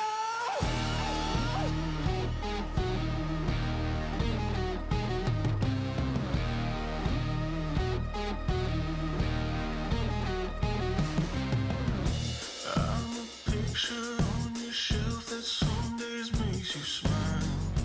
Then I gather dust and watch you go about your life. And it's fine with me. I swear it's fine. I'd be offended if I still had any dignity. Instead of savoring the drink, it's slowly killing me. Say it's fine with me. Tell me that it's fine.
Hello and welcome back, everybody. We're here taking a look at what could be the final game of these Eastern European qualifiers. Virtus.pro facing off against Navi. Fear. We got a little bit of the switch up continuing, and for the first time, Navi are opting to take second pick, which means that they are going to have it again as we get ready to pop into this game. What do you think about that choice, considering they were running first pick continuously leading up to this? I mean, I think they just got to taste a second pick, played a really easy game. I was like, hey, why don't we do this more? This felt kind of good. Yeah. And more than likely, they also feel like, I think you hit the nail on the head with Sanctity. Kind of like one of those players that I feel like really shines in situations where he can get a good game. Right. And if you give him last pick, you're more likely to get him a good game. And he kind of just took over that game as a coddle, so he must be pretty confident in his hero pool in the last pick to be able to just pick whatever he needs to counter. Right. So I don't mind the choice. I think it's a pretty good choice, especially in a new patch. Like, 10 seconds. I think first pick in general is better than second pick, but that's when the meta's figured out. When it's like a brand new patch, there's so many variables that haven't been accounted for just because there hasn't been enough like practice. I think second pick is stronger in those situations. So yeah, I think second pick is a good choice, especially they're one game away. Yeah. And I think Sanctity is really feeling it. It's like, give me last pick again. Let's make it happen. Well, I just sent you the updated draft from last time, so we can take a look at these and compare it to what's been going on so far. Razor, TA banned out the same again. Bounty Hunter and Terrorblade would be the two heroes that get taken away that keep it similar. Now, are Virtus.pro going to give them the same options? The other heroes to consider, Timber and Death Prophet, the two that were left through in the end. And I personally am not of like the biggest opinion that they need to take out of the pool the Death Prophet. I think that Nefret played it well, but if you start seeing this, combination of like Death Prophet Pugna over and over and over again, eventually you might opt to take something else out of the pool. They decide to take the DK out. Interesting. That is interesting, isn't it? 10 seconds remaining. But why? Right? 5 seconds remaining. I have no idea. I don't know what this indicates. Virtus.pro's turn to At least not this early in the draft. Okay. I mean, they're a team that likes Death Prophet. I don't think DP cares about DK that much. Or maybe you do a little bit nowadays. I'm not entirely sure. Because you do build Mage Slayer. 10 seconds Kind of annoying for a DP. I think this Pugna has been like the quiet hero for the Navi lineup, and I think that trying to take it away is a pretty nice like little addendum, because taking like slow whittling away tier 1 towers and stuff like that, and even tier 2s to a certain extent, it's looked very nice. And now they're going to take the DP without the death or without the Pugna in tow, and they also don't have the Shadow Demon, so no real save hero that they've been playing available to them. Yeah, and I mean, there's a hero that we really haven't talked about at all, but has been on the bans every single game, and that's Bounty Hunter. And I still don't know why this hero's getting banned first phase every game. Yeah, it's weird. What the hell? Oh, am I missing something? Is Bounty OP now? It's Bounty Hunter untouched in the patch notes. Okay. Weird. I don't know what's going on, but there's some insider info on Bounty Hunter, and I want that info. Yeah. I need to know. Has it been continuously against Navi that it's banned too? I think so. I just checked Navi's draft history, and they haven't picked a single Bounty Hunter this tournament. It's gotta be scrims or something. People are just banning it against him all the time. Yeah, they're banning him. Oh, it's been banned every game against them. Yeah. Yeah. I want to see it. Same. Who's the Bounty Hunter expert that has to be banned for 37 games consecutively? I don't know. Well, I guess I'll never see it. Whatever. It's a dream. But yeah, the DP did get picked up with the DK ban, Shadow Demon ban. You know, I'll bet you if Navi make it to DreamLeague 23, you'll get to see the bounty hunter.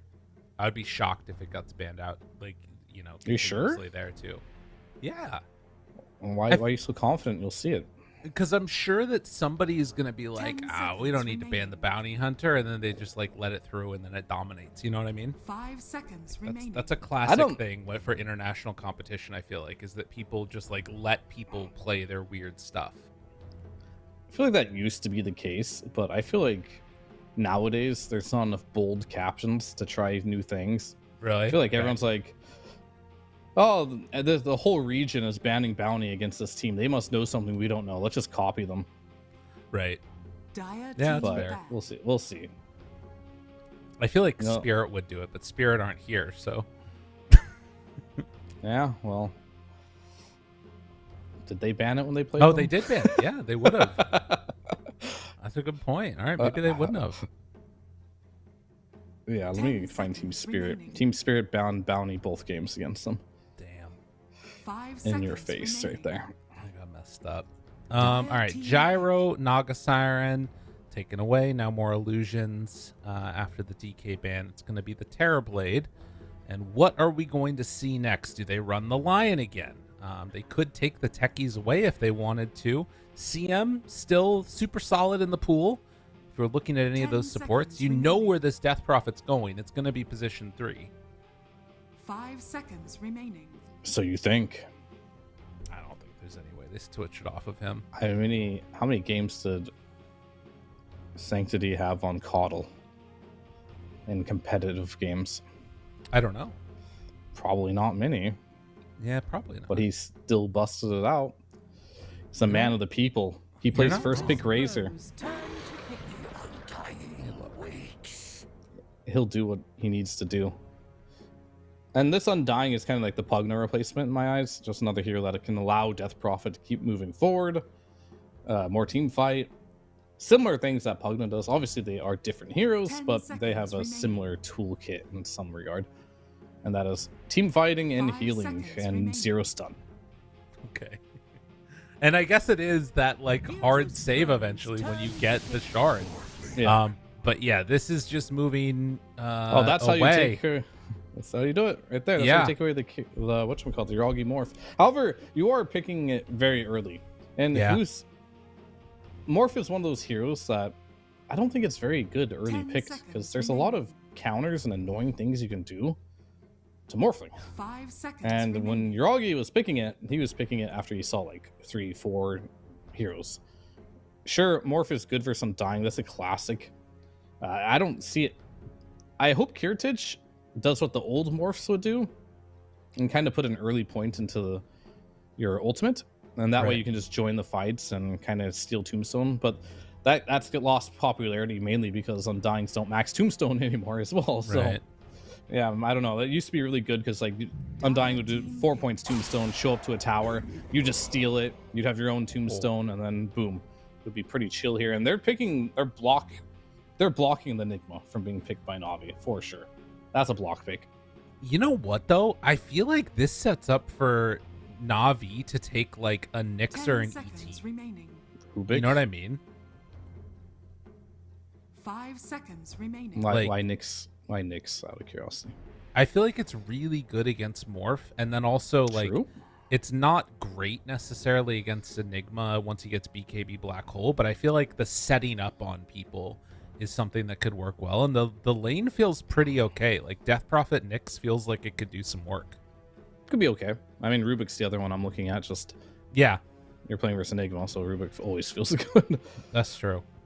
But yeah, Nyx, I could see Nyx working for sure. Dire I mean, yeah, team you like to stay low HP on Morph a lot of the time.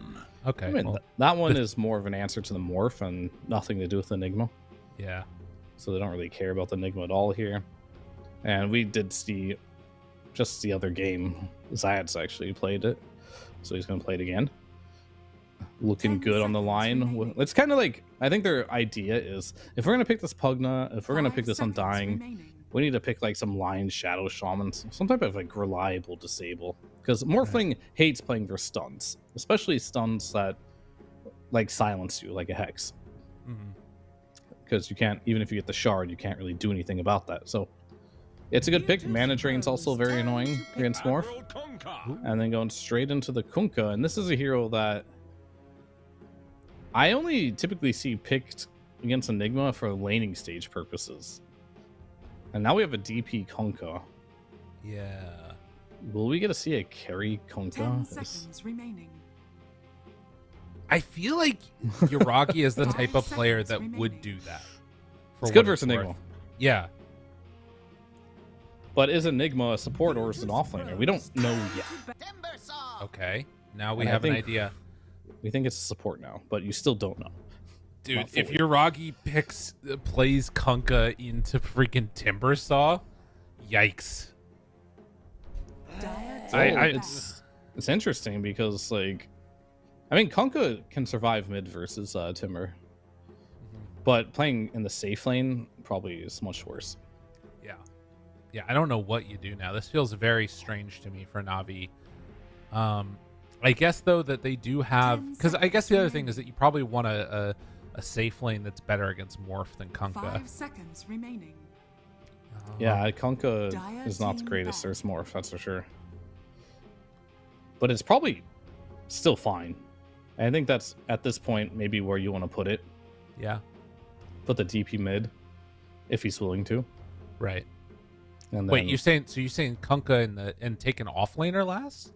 10 no, seconds Kunkka remaining. offlane DP mid. Oh, got it. Okay. And then just last pick a carry here. 5 Face depending on what you seconds see. remaining. Yeah, that could be good. I'm waiting to see though, because Navi, they have last pick of the game, right? So Yeah. they're gonna make a little more sense of what these lanes are gonna look like. Because if they pick a support here, that's a very obvious support, then it's for sure Timber mid and Enigma off. If they pick a mid laner, then it's Enigma support.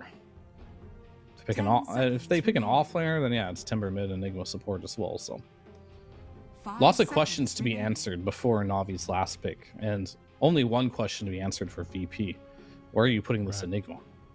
Yeah. Where are you putting this Timber? I guess that's two questions, but They kind of go hand in hand, right? yeah, they do. Down to the end, banning the anti-mage.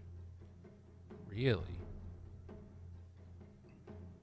Interesting. I feel like picking a mid would be a mistake because I don't think Timber saw 10 seconds Enigma remaining. lane. Is it good? I don't know. That seems 5 weird. seconds remaining. Yeah, it's very strange. But maybe it's fine. Maybe Timbersaw just sits there and Enigma just kind of like jungles. They're gonna Okay. pick Auto. This I doesn't mean, that- answer my question though. No, this still could be anywhere. This could be Yeah. support. Yeah, it could be. Coddled Timber's a classic. Yikes. The hell are they going to do now? 10 seconds Now we remaining. don't know what to do. I think it is Coddle mid though, because I don't think the 5 lane seconds configurations would remaining. make sense otherwise. Coddle is not going to lane with an Enigma. That's just stupid. So Yeah. I think it's Enigma support, Coddle mid. You know what's really, really good versus Coddle mid? Monkey King. Oh, Hero. oh God. Dire side arc. Okay. Thanks, all right. Yuragi, for this game. Squad X, yep. And FNG's playing the Enigma. So Enigma 5. And then Pugna's playing with the Timber Saw. Okay.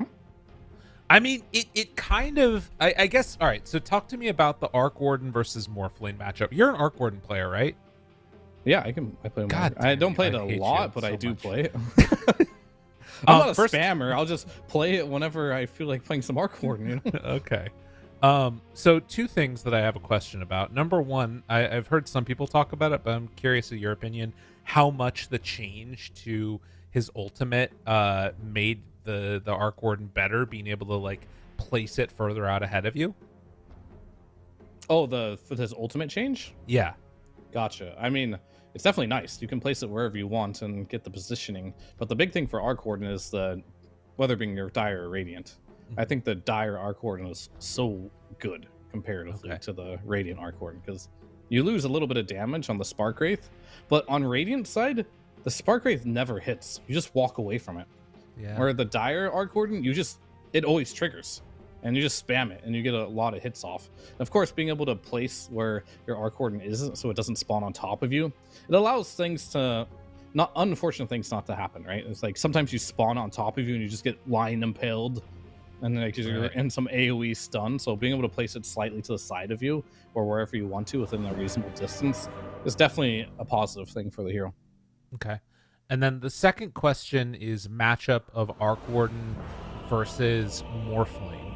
I don't know how much you've played this, but just like in your head, does this feel particularly good for either side? And to me, at least, when I'm thinking about it in this draft as a whole, I was looking at the Morphling as like the be-all, end-all carry in this game. Now that Arc Warden's thrown in there, it feels like it's throwing me a little bit for a loop, and I'm not sure how Yuragi feels about this game going later. I think those two heroes don't have a very straightforward interaction. Okay. So it's not like playing, like a troll against an Ursa or something where like that Ursa will just never be able to fight you, or Lifestealer versus Sven. Very straightforward kind of matchups, right? This one not very complicated. Yeah, it's more about the supporting cast then. Yeah, pretty much. But Morphling is relatively good against Arc Warden, though. I will say that he's one of the heroes that has some tools to deal with him. He can not only get away from like the cancer he spreads on you by either Manta or Waveforming, but he can also initiate. He can also use Adaptive Strike through the bubbles. So he definitely has tools to deal with him. But at the same time, you have a lot of annoying spells that you can throw at the Morphling too. You can buy an Orchid on Arc Warden. You can buy the Gleipnir. A lot of things that are just like non-committal that kind of make Morphling's life hard. So it really just comes down to support cast and just how the game kind of plays out. Okay. Well, we'll see indeed what ends up happening, as Navi going to have to contend with FNG on the Enigma. And that's the other thing that we didn't really talk about a ton, is having this be switched to position 5 kind of sets up for a weird dynamic, I feel like, for the Lion, right? You're throwing out this Earthspike that does 105 damage, but these Eidolons, they still have a little bit of magic resist, right? I'm not crazy. Yes, 30% magic resist. And then, like, it's going to be a little bit difficult, I feel like, them to deal with it. At least they have double ranged heroes. But we'll have to see how good FNG's micro is. Okay, not great. Already lost one, lost two. Summon some more blood for... Oh god, dude, they're losing them all. Oh no. They have already so much CS. It's gone. How long he's got 30 seconds just sitting here being a creep. Oh no. I mean, it wasn't great. That does. Oh my god, Kiritich is almost dead. They did the deny here too. Okay, all right. Maybe too much like flex isn't always the best. I don't know how much FNG plays this, but if you want to play Enigma 5, you really got to micro really well. Otherwise, you're just kind of feeding money away here and experience. We'll see if it comes back to do some damage here. Level 2s will be coming soon.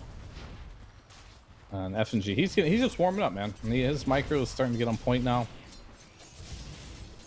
There you go. But at this rate, he might... Yeah, okay, well, he's fed all 3 again. Oh, no. Did he really? Oh, God, he did. Oh, Lion's got 8 CS. Yeah, that's not good. Oh, man. Yeah, and they're level 2. I mean, I guess so is the Enigma, so that's something. Yeah. That's an interesting pool there. All right, he blocked the camp there. They're going to drag the wave back.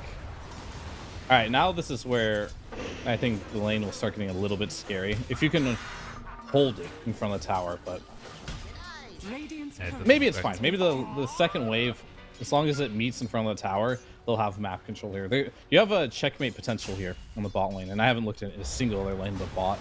We're keeping an eye on Malady, who's dropping somewhat low, but yeah, that bottom lane is it's a little bit tenuous for poor old Morph. Another round of the Earth Spike, hitting onto the double Eidolons. Man, that is like 8 Eidolons gone? Maybe more? Oh, it's a lot. I mean, Kiritich is still getting his farm, but coming at a fairly heavy price. Tombstone is down. Natus taking some hits from it, but able to get away. Okay. Yeah. Looking pretty fine for the moment.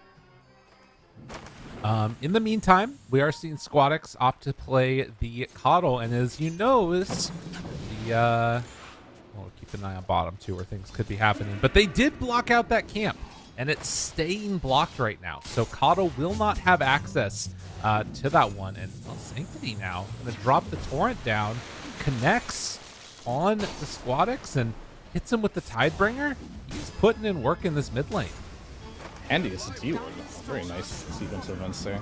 And then he goes and glyphs that wave too. Wow. Just to piss him off. Yeah, that's really annoying.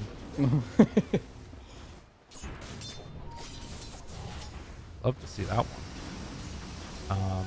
Does not have his bottle yet. Obviously going the double bracer early on. Gets the deny now onto that range creep. We did see Sanctity in the last one. Oh, go. Oh. Scanning. Dude, if you found him there, can you imagine? He's stacking the other Squadix. camp. Yeah, he's got to run away. Oh my God, he's stealing Man, his can't camps. stack it. It's not even stacking time. He's just, I don't know what he's doing there. Trying to farm it. Does not feel great. Enigma's gonna move on in to try and help out his buddy. Summons some Eidolons. Already using the Earth Spike, but Zayat's with boots. He's away. And perfectly What are they fine. doing? Dude, I don't know. They're not feeling good, though. They're not feeling good, that's for sure. This is a rough one.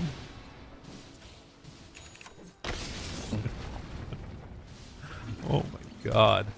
Yeah, this Coddle is not a happy camper. That is for sure. Like, he's getting maybe 2 creeps every wave. His neutrals Yeah. are getting blocked. Zayats is just running at him in the jungle. Because this is what I wanted to see in the other game, by the way. Yeah. Like, you know, it really messes with the Coddle's timing when you play like this. And if you mess with Coddle's Zayats. timing, this hero doesn't matter anymore. Look at him. He's just going at him. Drops the ward, too, so he can scout him doing this. Although that might get dewarded now. Yeah, it for sure will, because he just pinged that enemy has wards there. But he might die first. Oh my God. Yeah, I think they're going to do it. Going For for, sure. it. TP in. Oh, okay, they know. All right. Still, doesn't feel good. Certainly not. FNG summons Eidolons. Can't. Oh, doesn't have the mana for Malefice. Pops the clarity now. And wants to make the move over. It's also noticed up in the top lane. I've been keeping my eye on this Timbersaw. He's very low right now on HP. Malady is going to be forced all the way back there. And it is going to be a rune spawning at bottom. Zayat spots it. It is the Arcane. Now he runs into Squadix. Death tax. He's just going to leave the rune over for the Kunkka and re-blocks the camp. My God. Yeah, they are bullying. This is rough. Yeah, Kunkka getting a lot of good farm off of this. I feel like FNG doesn't know what to do in this game. He's like, well, what do you do as an Enigma? You know, honestly, I don't know. I tried playing this hero as a support recently too, and I felt similar. Yeah. I'm just running around like what I want to do is I want to hit creeps, but is that what a support should be doing? Right. They're underneath the ward here. Oh no. Oh God. FNG. Slide Friar. Yeah, it's Oh, that not was gonna first happen. blood. Okay. Oh, he got first blood. All right. I didn't realize it's been 7 minutes. We were having so much fun. Didn't even notice there's 0 kills. Yeah. Well, I guess the plus side is eventually you do get Black Hole as Enigma. That is very true. Eventually is the key word for this game. Right. And then we're trying to gank top with the Coddle, but it failed. Radiant's middle And tower I talked is about under before, attack. like how these rotations are super pivotal for Coddle to make happen. So not only is he not getting jungle stacks, he's not winning mid, he's also not getting any rotations to get kills. And Sanctity, I guess he'll just settle for the Pugna here. But he's gone. Yeah, that's an easy one. He just keeps rotating up top. Only the 1 point X, which makes these setups a little bit harder to get.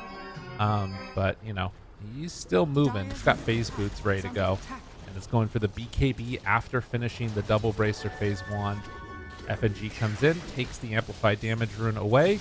Yuragi, like, complete and total free farm this game, it feels like. He's not as, high net worth as some of the others in this one, but he's having a good time. And now, the double flux. Trying to flux him up. Oh. Good one. He is... Get fluxed. Yeah, he's gonna get brought down. Radiant's middle tower is under attack.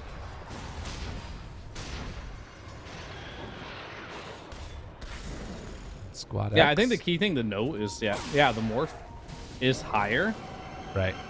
and the net worth, Dire's but top tower is under attack. the timber Radiant is getting structures much are more fortified. exposed than the DP is. Right. So it's kind of like a trade-off where they're just making sure that you pretty much have no game on noticed here whatsoever on this timber saw. But they're gonna try and help him now. Spot X making the rotations. And Ali's just gonna drop a tombstone pile driver there. X. Oh, he has 2 points. That's enough to catch onto the Pugna. Yeah, that's gonna be a bring down here. Nowhere left to go. They do manage to actually get the tower though, so that's pretty huge. DPL and Kiritich and Kiritich TP'd back to the Dire's tower middle too, so tower is under attack. Interesting. maybe he can get sniped by Syeds here. No, They, not gonna happen. They just now unblocked that camp that's nearby the Coddle's tower. But yeah, a That bit camp of a is pretty irrelevant now. yeah, I know. A bit of a wasted DP ulti. Yeah, I'm curious. I want to check out what the Coddle's timing was. I'm actually going to check it right now since it's still in the score screen.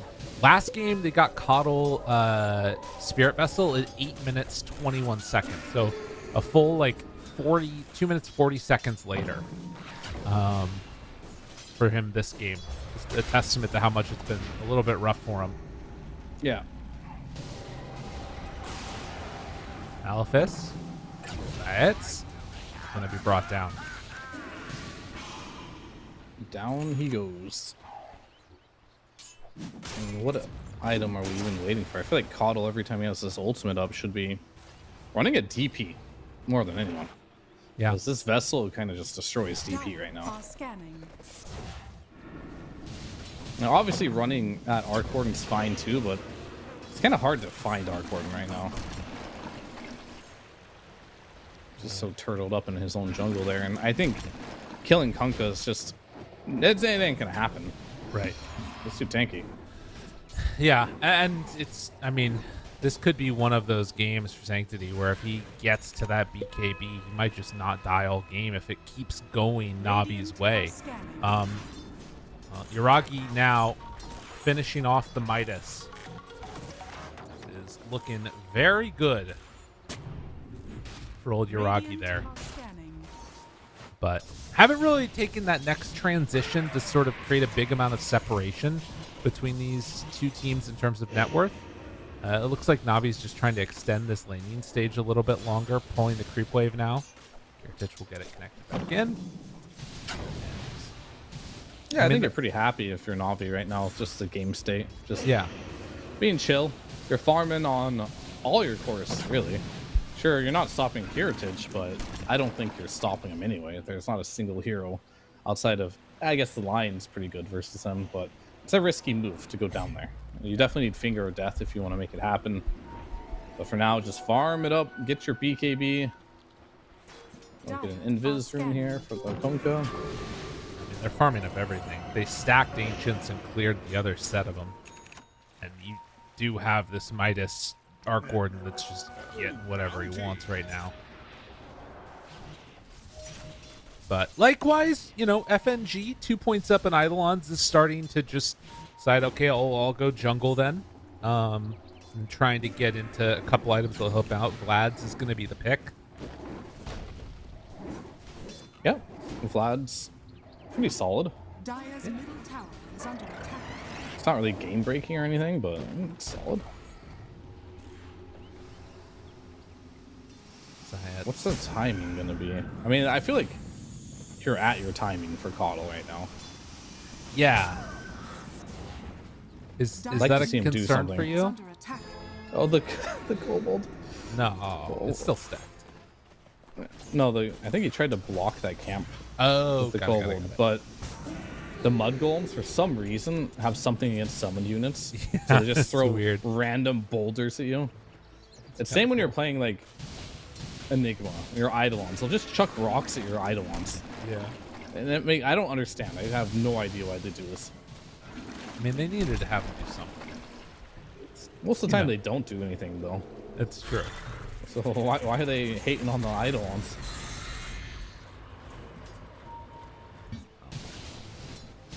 "13 minutes. I can't help but be reminded of the last game when you were talking about Coddle and the like imperative to get stuff done early, and just feeling like nothing happening is just into the favor of Navi right now.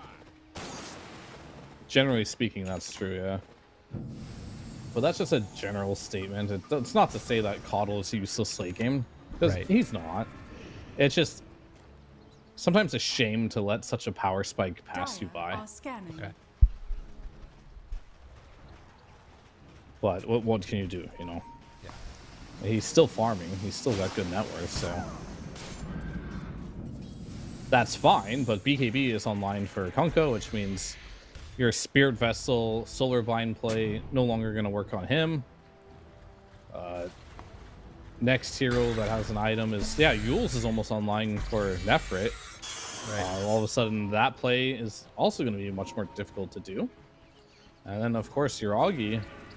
I don't know. He doesn't really care that much about Coddle in general, just because he can use his clones and play more safe. Radiant's bottom We'll have to see. is under attack. Clearly, both teams are content with just farming it up from now. Yeah. Stacking camps, pressuring tower finally is Navi. This 15-minute mark, taking that tier 1 tower. Could make the move towards mid to its Squad X. Starting to rotate.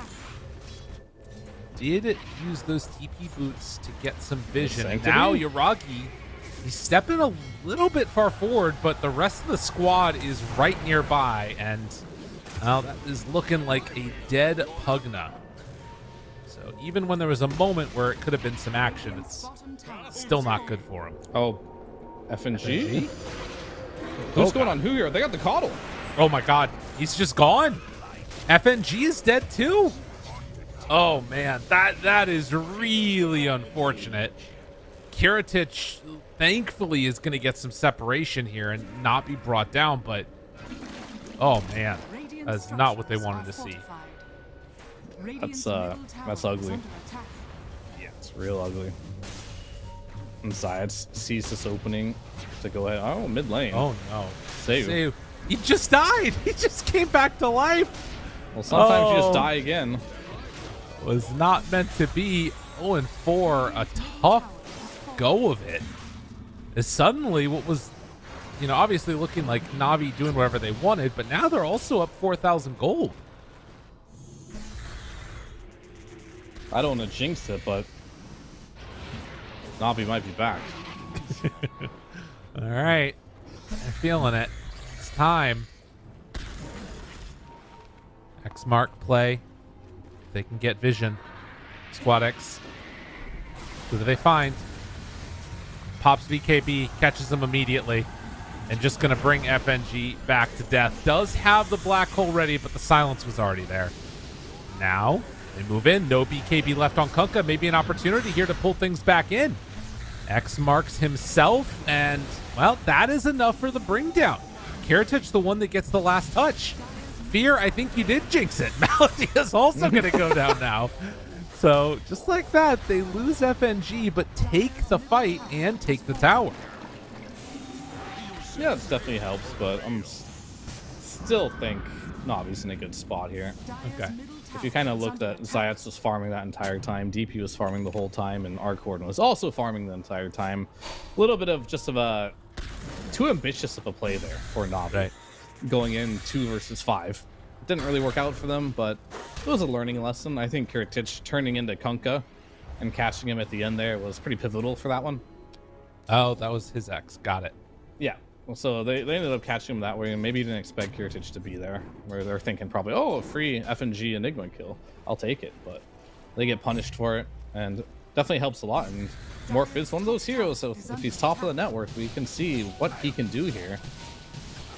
But the fun's gonna begin when Yuragi finishes one item here. For now, he's got his farming tools, which is the Hand of Midas and the Maelstrom. But he's going to be going straight into that Gleipnir next, and that is when this hero starts to show up more to the fights. Right. Yeah, double Gleipnir with double Flux is pretty hard to deal with, it feels like. Dire It's are definitely a little nasty. Smoke now. Dire scanning, not connecting onto anybody. It looks like taking this direction, if they're lucky, they can catch that pug now. Are going to head right into him. Hello, hello. No, not again. Yeah, I mean, it's been rough for him. 0-4 becomes 0-5.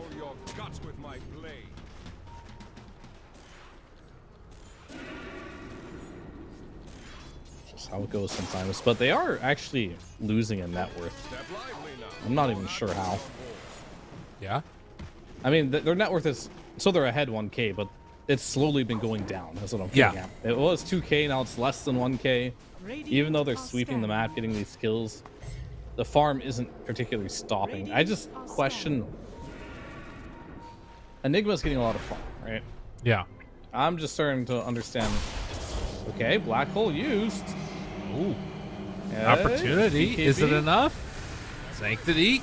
No boat.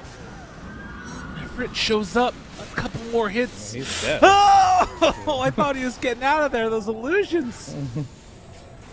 I mean, even if he TP'd out, he would have been drugged back by the X. Oh, 'cause yeah, the good BKB call, good duration call. wasn't long enough, but that was big. I mean, I was looking at FNG and I was about to literally say, what can he do with this farm? Yeah. There you have Was it. that? Wait a minute. Whoa, whoa, whoa, whoa, whoa. What's going on here? They going in Malady. for Roche. They saw that. They saw him. Okay. Bye-bye. Yeah, that's not good. Are they going to come to... I mean, they're all down here, but it doesn't feel like they can contest. Dude, No I think black you hole. literally did jinx Navi. It's actually happened. That's okay. I wanted 5 games anyway. That's fair. That's a good point. Roche down low, but they're not going to be able to get in time to contest this on the side of Navi. I mean, the zoo build is going to be a little bit difficult to deal with, right? You've got these Eidolons that, you know, now that they're level 4, you have a Vlad's online, it starts to become a bit more of a problem. Oh, get Helm of the Dominator, Enigma. Come on. Yeah, get that money for converting the creeps. Game changer. Waveform forward. Heritage, stunned. Feeding, giving up his You life. may have messed up. Oh no! And now Yuragi's shown up. Oh god, he has Gleipnir. Not like this. Tries to TP out. Not gonna happen, sir. Heritage is in trouble. Heritage is going to fall. Maybe not. Maybe not. He's definitely he's dead. No mana. Damn. No life. Oh, And that went to all the way to the Arc Warden too. Very important. He got that last hit there, just so he can go top of the net worth. I don't know how important it was for the grand scheme of things, but if he wanted to be #1 net worth, it's important that he got that kill. what is this game? Like, what are we Science? seeing here? He's good. And now they have a hard save too with the Radiant's grab bottom tower ally. is under attack. Yeah, I'm very curious Top on tower is under attack. what VP's plan was there, because they had no black hole, right? Yeah. And this is just a game that inherently is going to be slightly difficult to team fight. Okay, I'm probably gonna say it again. You've seen the story before, but this is definitely a game where it's hard to just go in as Morphle, Dire's because top Right. tower is under you have a attack. Pugna, Coddle, Timber. None of these heroes really go in with you. Dire are scanning. They don't have like that hex. They don't have like that X marks the spot that Navi has. I guess we have to go back to the Coddle and like, what does he contribute at this point in the game? And I think his contributions, they just were great in the early game, but at some points they're going to dwindle down. And Right. how much has it dwindled already? Because like the solar binds are just getting removed by Yules. They're getting removed by pretty much everything. BKB if they really need to. And his other item is a BKB, and that's purely defensive. So what is the Blinding Light and Illuminate truly doing in these fights? It's not a lot right now. That's like the problem. I think if he finishes his E-Blade, he'll have another tool to like just kind of play around in the fights. Is under attack. Right. Well, and even that, I mean, I don't know. It feels like eventually he's going to need to get like Hex or something else. Hex like Dagon maybe to try and like blow people up. Because I don't know. Even just E-Blade doesn't feel like enough to me. Well, it's definitely going to be better than no item right now. Yeah, you know, that's a good point. Good play. Because I feel like the Vessel is just kind of it's no still item. Good. They just need one more item. He just needs one more item for team fighting. And that's how Coddle works, right? You don't have spells that are good at team fighting. You have to build items that can help you team fight. Right. Well, spreading out the map. I think both teams feeling the pressure a little bit, and well, say bye. Dude, it's been a bit rough for him. 0-7 now. He doesn't know what to do because he doesn't know who to play with. Like, does he play with his Coddle? That guy's just running around the map, hasted, illuminating things. Does he play with Timber? What is Timber or Pugna gonna do together? Right. And what's he gonna play with Enigma? Like, Enigma's farm. Like, he just does not have a partner in this game. Yeah. Just the lone Pugna. So I don't really blame him for this happening. He's just making space through feeding, which is honestly a legitimate strategy. Yeah. Better than just sitting in your base. Did actually decide to go on Sweatex for the Dagon. So felt like he wanted something that was more immediate impact.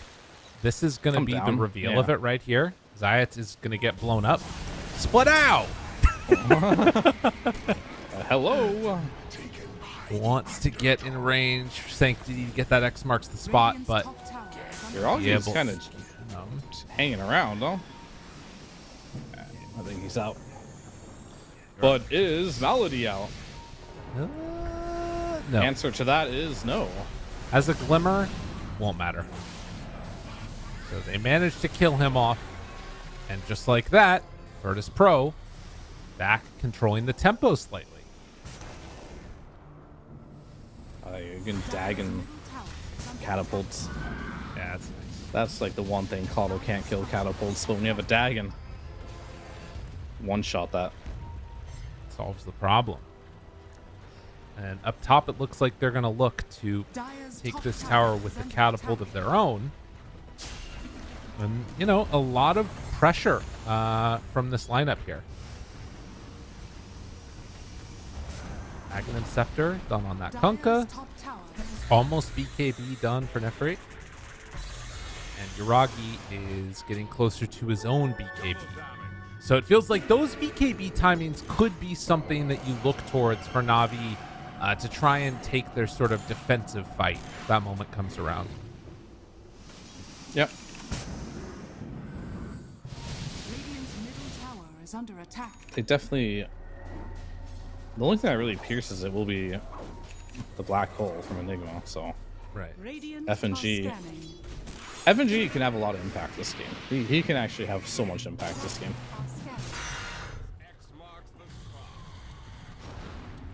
Which is interesting. But sometimes when you see POS 5s, though, playing heroes like Enigma that have a lot of impact, and this is kind of like a real thing, too.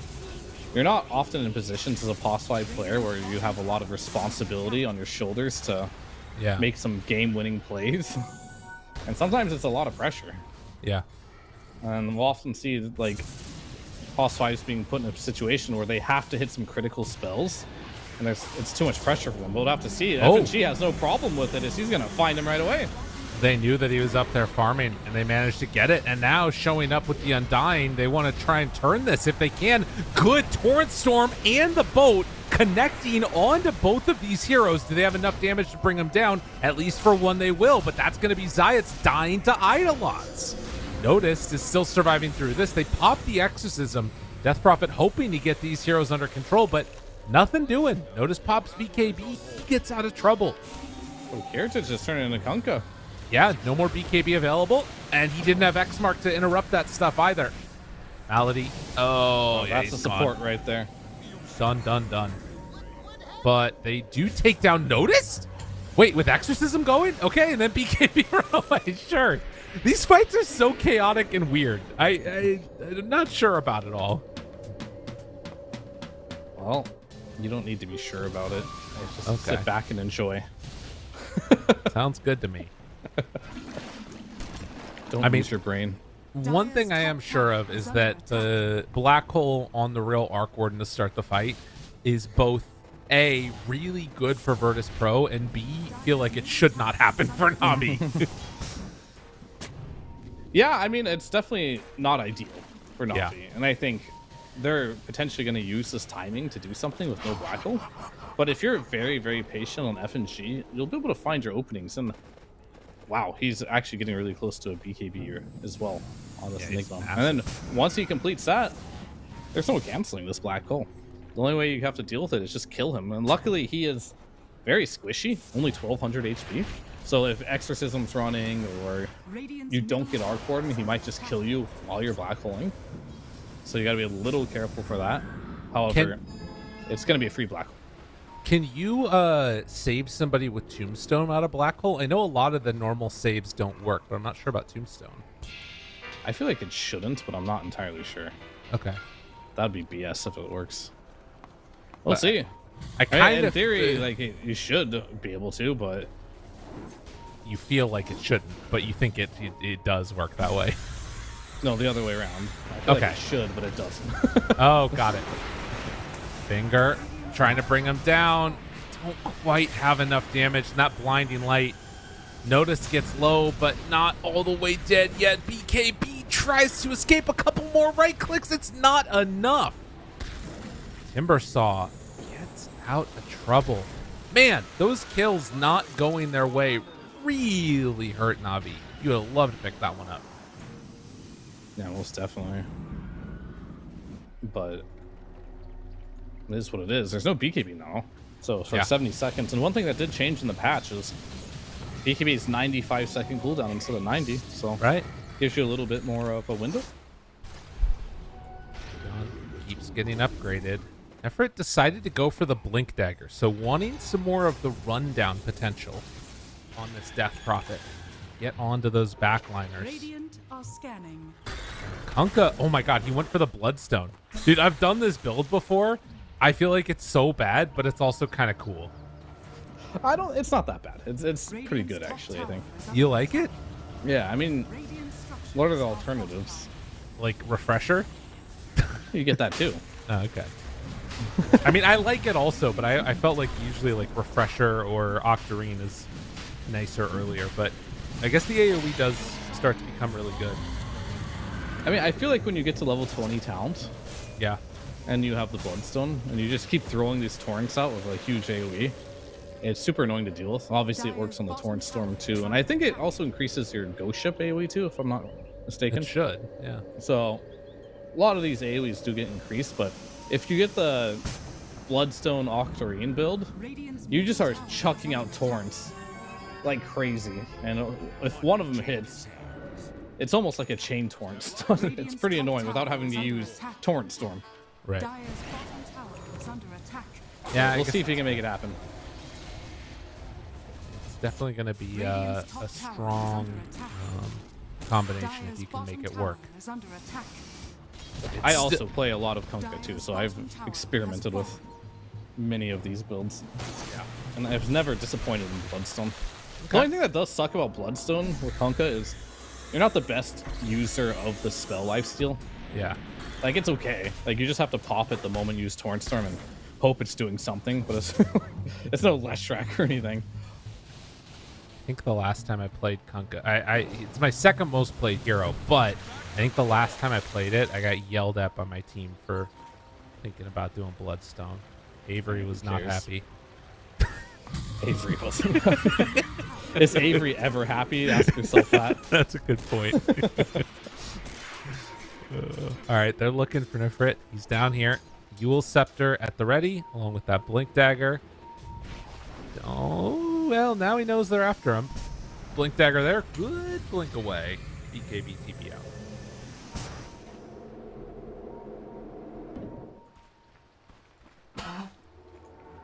Right. They're kind of smoked bottom lane with Enigma. He has BKB available. I mean, this series has kind of been slow and steady. Turtle wins the race. Not a lot of action happening across the map here. But they might find the Kunkka here. Who's fine? Okay. Notice, like, runs away. Sanctity shows up with the X mark. Are they going Lots to of walk high discipline ground? here. They still have that tombstone save at the ready. Yeah, they don't want to walk high ground right now. Yeah, this is one of those games where it's like Navi knows they're one away. VP is like on the verge of elimination. Everybody's just like playing so safe. They don't want to be the one that screws it all up. Which you can't blame them. I mean, I think you're really scared of this Enigma right now if you're on Navi. Yeah. A very scary guy. You kind of want them to run into you. That way you have more vision. Because if you just run in and let this Enigma get a black hole on... Honestly, even if he hits Arcorden alone, it's enough. But if it's not on Arcorden, if he hits 2 to 3 heroes, that's good enough too. Yeah. Is under attack. Yeah, there's lots of things that this Enigma can do to mess up the game for Navi. And so you want to play together so there aren't pickoffs happening, but likewise, do not want to get caught several heroes in it. Oh, Enigma went in. Whoa, that's not the real one. That was not the real one. That is a dead hero. And now Moorblade starts to fall too. Kiritich, he's in trouble. They got him caught, gone. Oh, no. I mean, I don't know. I'm not. Oh, the timing on that was not great. X? Come on back, sir. We're a pleasure to see you now. Oh, no. BKB is too long. Thing is, that was a 9-second BKB. Yeah. So that ain't gonna work. I mean, the thing, X lasts for 4 seconds. Right. And, you know, BKB will always be good enough, technically. But, no, you gotta add 3 seconds to it. So, yeah, Right. I mean, starting around the 8-7 mark, that's when it gets scary. Oh. But that 9-second BKB will always save you. It is such a weird interaction. Like, BKB change definitely has helped Kunkka in some regards. Yeah, he can do that one more time, but once his BKB goes down to 7 seconds, it's going to be... Technically, if you're perfect about it, the X should work. Right. But once you get the lowest BKB, you're going to get turned every time. Nobody's perfect here. Nobody's perfect. My mom said I'm perfect. Yay. Great. I'll smoke up as 5. They want to battle, or they just want to run in here and are afraid, and so they want to be smoked when they run in, so they know how to Why turn are around there to get so up. many creeps on top lane? Dude, I don't know. Oh, it's the Roche banner? No, the Roche banner is on the other team. Where'd they put the Roche banner? Who cares? Yeah. Radiant's courier It's has been top killed. left. Yeah, Observer got it. Perfect. And by top left, I meant top left of the Radiant base, not the map. Got it. I was looking over there. I was like, wait, what? I realized I explained that very poorly. All right. Well, Tormy, Zayats is going to almost die to that one. And it is going to be for the Death Prophet. So getting that fear and also the extra charge. Always nice. Ooh, they got a big item coming up here for Nephrid here. He's very close to a Wind Waker, and that's going to be your black hole answer. Other than FNG potentially just blinking in and making a bit of a feed, but I don't think he's going to do that again. Yeah. I think that was a bit of a whoopsie. I don't know what happened there. I wonder, like, did he think it was I the have real no idea. Arc Warden or what? Maybe. It was interesting. You'd have to ask him. Okay. I don't think we interview anybody even if they win, so I'm not going to do that. But if we do, all right. ask him. If we do a losers interview for some reason. Hey, what do you mean losers? They're winning this game. This could go to game 5. Well, right. Count them out. That's a good point, actually. Fair enough. As far as I see, they're up 3,000 gold here. Yeah. That's a good point.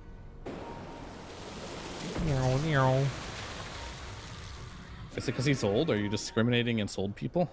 Yes, as a matter of fact. Radiant are Get out of this cast. Old people not allowed. Go get a real job. All right. 38 minutes. And, oh, is this... What's a scythe actually done for Natus now? So a couple of really big items. And I think that Kunkka almost has Refresher done. Deciding to go that instead of Octarine. I think that's probably the right choice. I think having all your spells twice is better than having one of your spells more frequently. Right. Well, and having BKB too is, 2 times of it is really good. Dire's This is the bottom exact tower build is I under would attack. go. And then from here, I would actually go Hex instead of Octarine. What's going on? Aeonius. Which I That's think pretty good is, versus Enigma. yeah, another good answer for FNG. FNG's going for a refresher, all right? Oh, jeez. That's optimistic, because I don't think you have mana for that. No. Yeah. It's a lot of mana. If you're not casting anything else, maybe, but yeah, he's going to have to Or buy you could some just mangoes. not level up level 3 hole. That might work too. Yeah. But then you're missing out on a lot of damage, so it's question mark. What's the best here? And the cooldown. Oh, I if you have know what he Refresher. needs. What's that? Just buy a Null Talisman. Yes. That's the answer. That still increases maximum mana pool, right? What is a Null Talisman anymore? I haven't seen anyone buy this in I mean, you get in. 4 patches. No, it increases your max mana pool by 6% too. Wait, what? Yeah, you didn't even know. What the hell? Is under attack. Oh, you're right. Dire's Oh, yeah, top that's tower nice. is under attack. But I Yeah, mean, when that's not a ton. That's like what, a little bit more than 60 mana. It's terrible. Dire's I guess it's middle more tower than that is because under you double dip with getting the int. You get the 25 double bonus. So, I mean, it might be enough for, I mean, with a refresher. Who's to say? Also has a tier 4 token at the ready because we are now at the 40-minute mark. First time today, woo!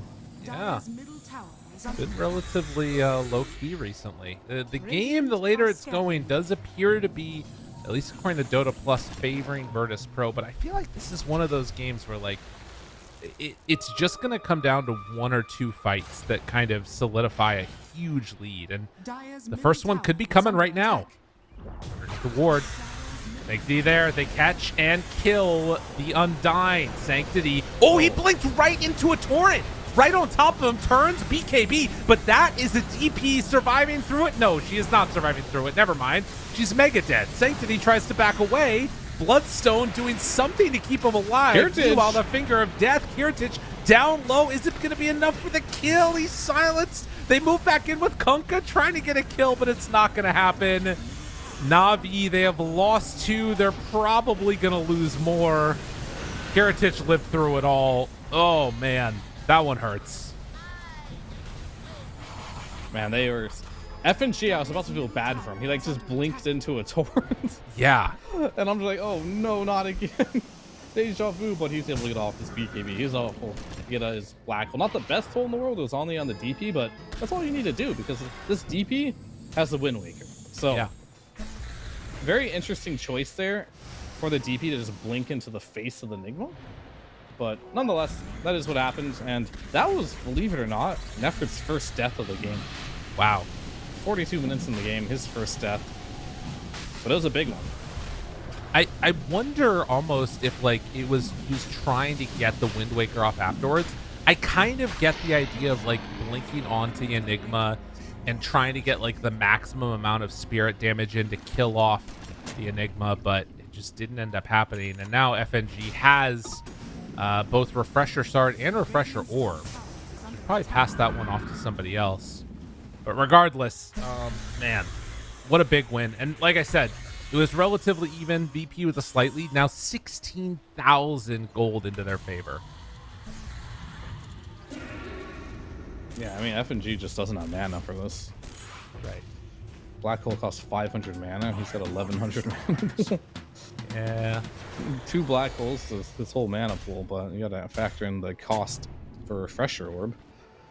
Right. So he can do 1 black hole, reset, use the refresher, wait for the region to kick in, and then use the second one shortly after.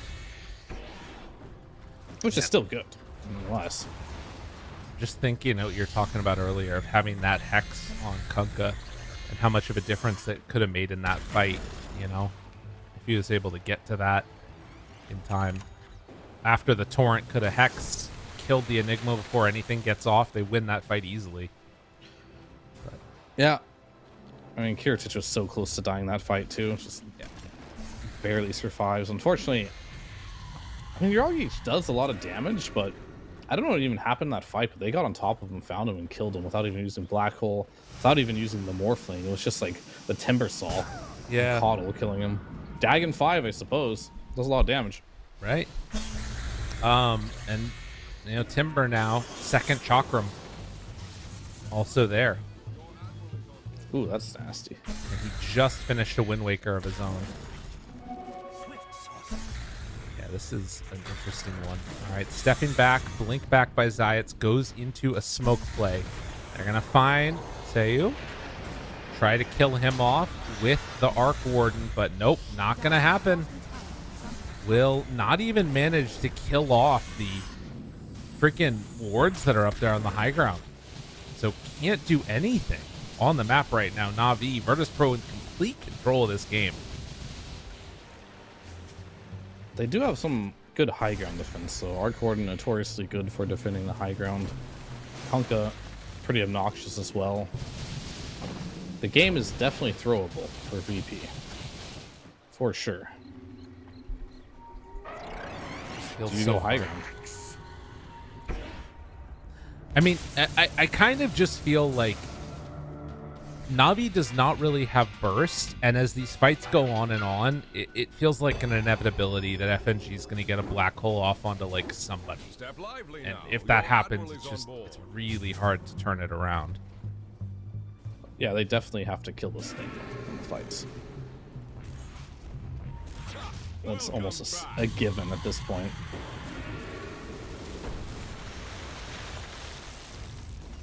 I wonder if he's just throwing these random torrents on Sanctity, just kind of predicting Yeah. that heroes are just gonna blink in and try to do something. You could either catch. Okay, we have recall available.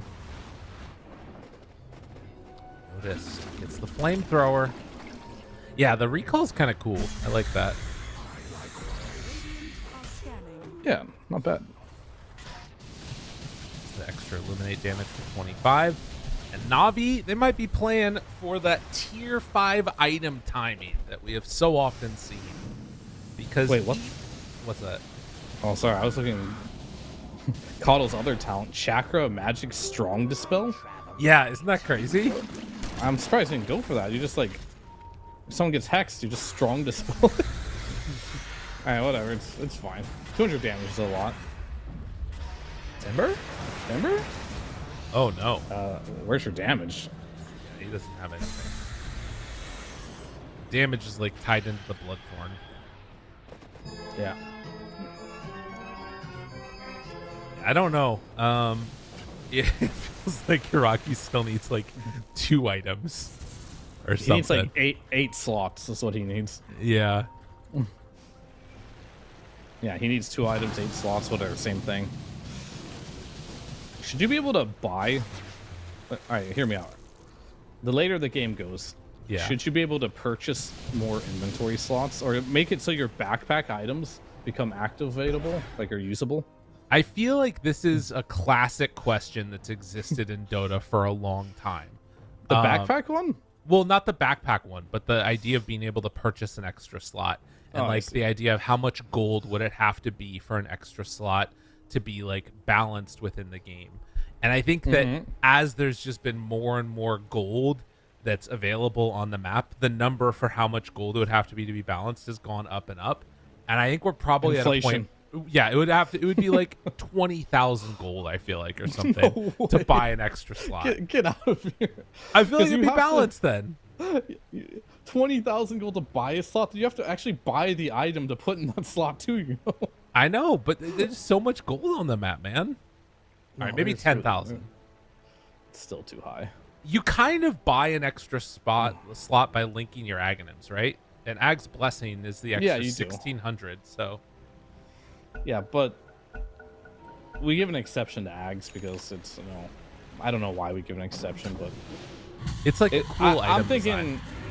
thinking it costs like 3,000 to buy a slot. Okay. I think that would be balanced. Dude, you remember when they came out with like the patch where it gave every hero Aghanim Scepters? That was such a fun like time. It was like, oh my god, everybody's got one now, and some of them were just like do so remember, yeah. terrible. Yeah, Like the worst things ever. Ugh, Radiant are scanning. love kind it. of like the patch where they gave everyone an Aghanim shard, Right? except for some heroes didn't get one, which was really funny. Yeah. Aghanim shards are now out. Some heroes just don't get one though, so we haven't figured out what to make yet for them. Oh, dude, he's going dataless. All right. Yuragi just wants the deeps. I mean, I think he realizes that he's not doing enough damage. Yeah. Has 25 now. Maybe he goes rapier and use the spell amp one. But you don't get it on your double anymore, right? You can't even No, go wait. rapier on this hero. Oh, whatever. Dude, that's- Who cares about the double? It's the secret nerf to Arc Warden that we didn't realize. They made rapier better, which makes Arc Warden worse because he can't buy it. That is true. I was like a little flabbergasted that they nerfed Arc Warden. Yeah. Like that was wild. I put Arc Warden in my 4 banned heroes right away. I hate playing against this hero. I didn't. I know. Sometimes you just want to play Arc Warden. See? No, you're like one of maybe like 8 people that like are upset about Arc Warden getting nerfed. I'm not even upset. I don't get it. Okay. Because I don't look at this hero. Does this hero look OP to you? No. He looks Exactly. annoying though. Look at the time. Look at the time number at the top middle of the game. These are professional players, and it's going to 50 minutes with a 33,000 gold lead. This is a different story though. But nerfing a hero, like I'd be fine with like reworking the hero. Yeah. But just like nerfing a hero that's not even good is a little excessive because you find it annoying. Well, I think it's great. He's going to Well, they use Exo. pop Exo, back away. There is no Roche right now. Still 25 seconds till it's capable of respawning. And recalling. Oh, they didn't quite get him. No! He got recalled to safety. Oh no. That's annoying. Oh, now they're going to go for the bottom racks because of that. They know Exo's down. Or just mid? Heritage. Good damage onto that tier 3. Torrent will go there. Eventually take it down. Killing off the morph before he can, or morph illusion before he can do it. And Timbersaw gets the arcane. Yeah. Okay. I never understood why aesthetics cap worked on illusions. Yeah.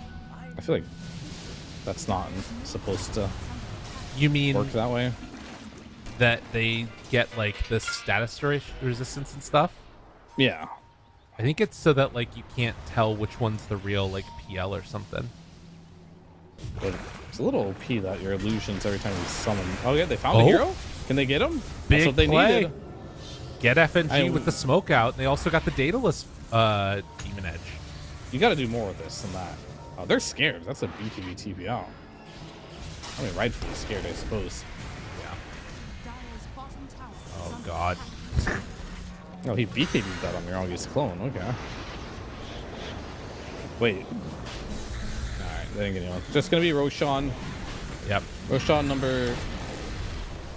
what 3 is or this? 4. Is it 4? Somewhere in there. I mean, we already had a refresher shard, so this has to be 4 at least. Yeah. Call. Dire's middle tower is being denied. trying to get some wards down now for Na'Vi.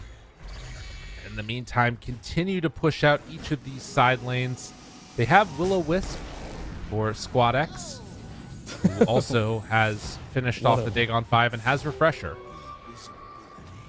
Will-O-Wisp. Radiant's middle tower is under attack. This, I don't know. Like, I feel like the only use Will-O-Wisp has is for killing trees to kill Monkey King. Yeah, that's fair. It has to be one of the worst ags in Dota right now. You know what's Oh, crazy sorry, is Will-O-Wisp actually contributed to Team Spirit getting knocked out of these qualifiers. I was watching back the game that they're playing against One Win. Mira on Rubik stole Flaming Lasso, and then his Coddle cast Will-O-Wisp. He blinked in as Rubik, lassoed the target. Yadro took that time to blink in as Luna and try and like blow up the whatever the carry was that they're playing against, and then Will-O-Wisp broke the lasso. And Oh, I see. yeah, and that ended up, and then Yadro's out of position and they just died. Like that was how they lost the game.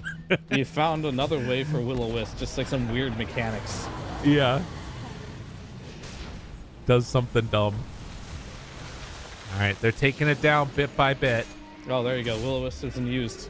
Please watch the Will-O-Wisp. Dun, dun, dun, It's dun, on dun, Coddle. dun. Hey. They're having a disco party. Just hanging out, having a good time.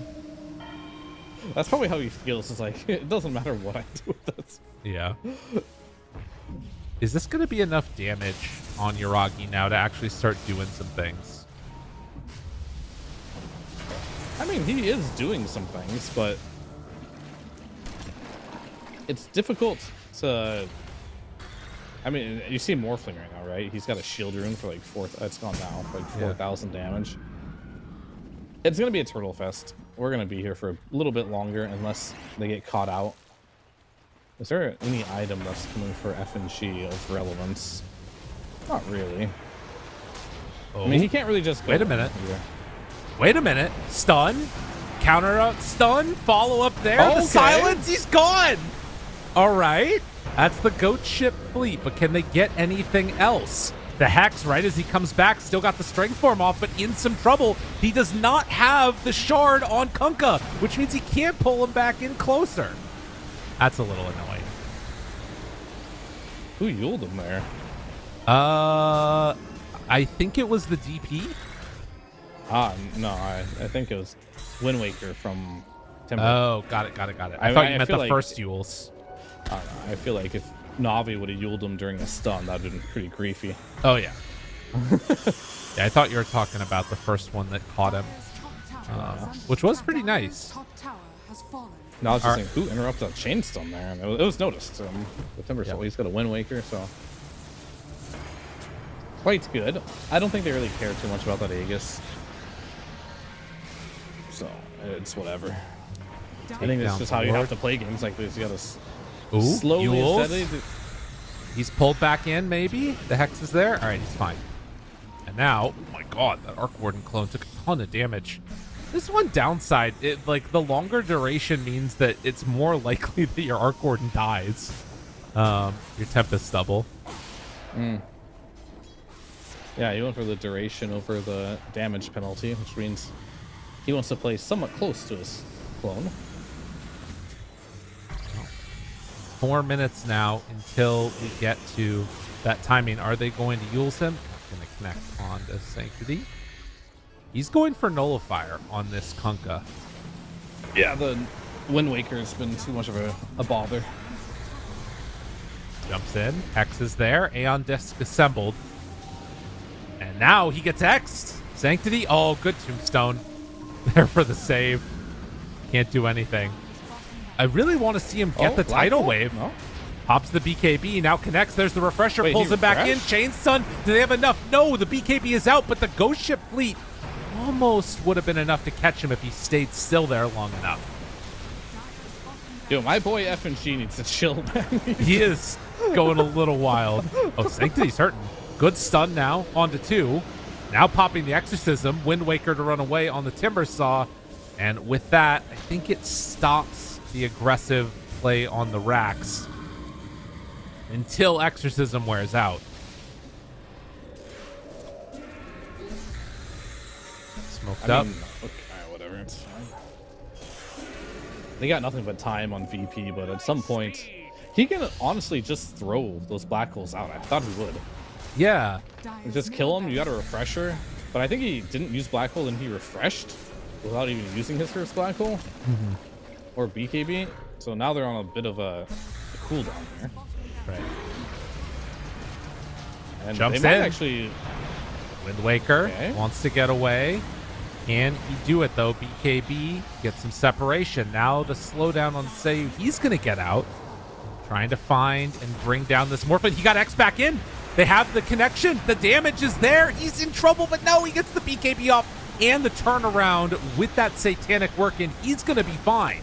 Now Yule's Scepter to lift up onto Kiritich on the low ground.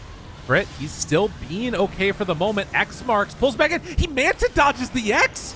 Gets out of there, Kiritich. What? Did that really just happen?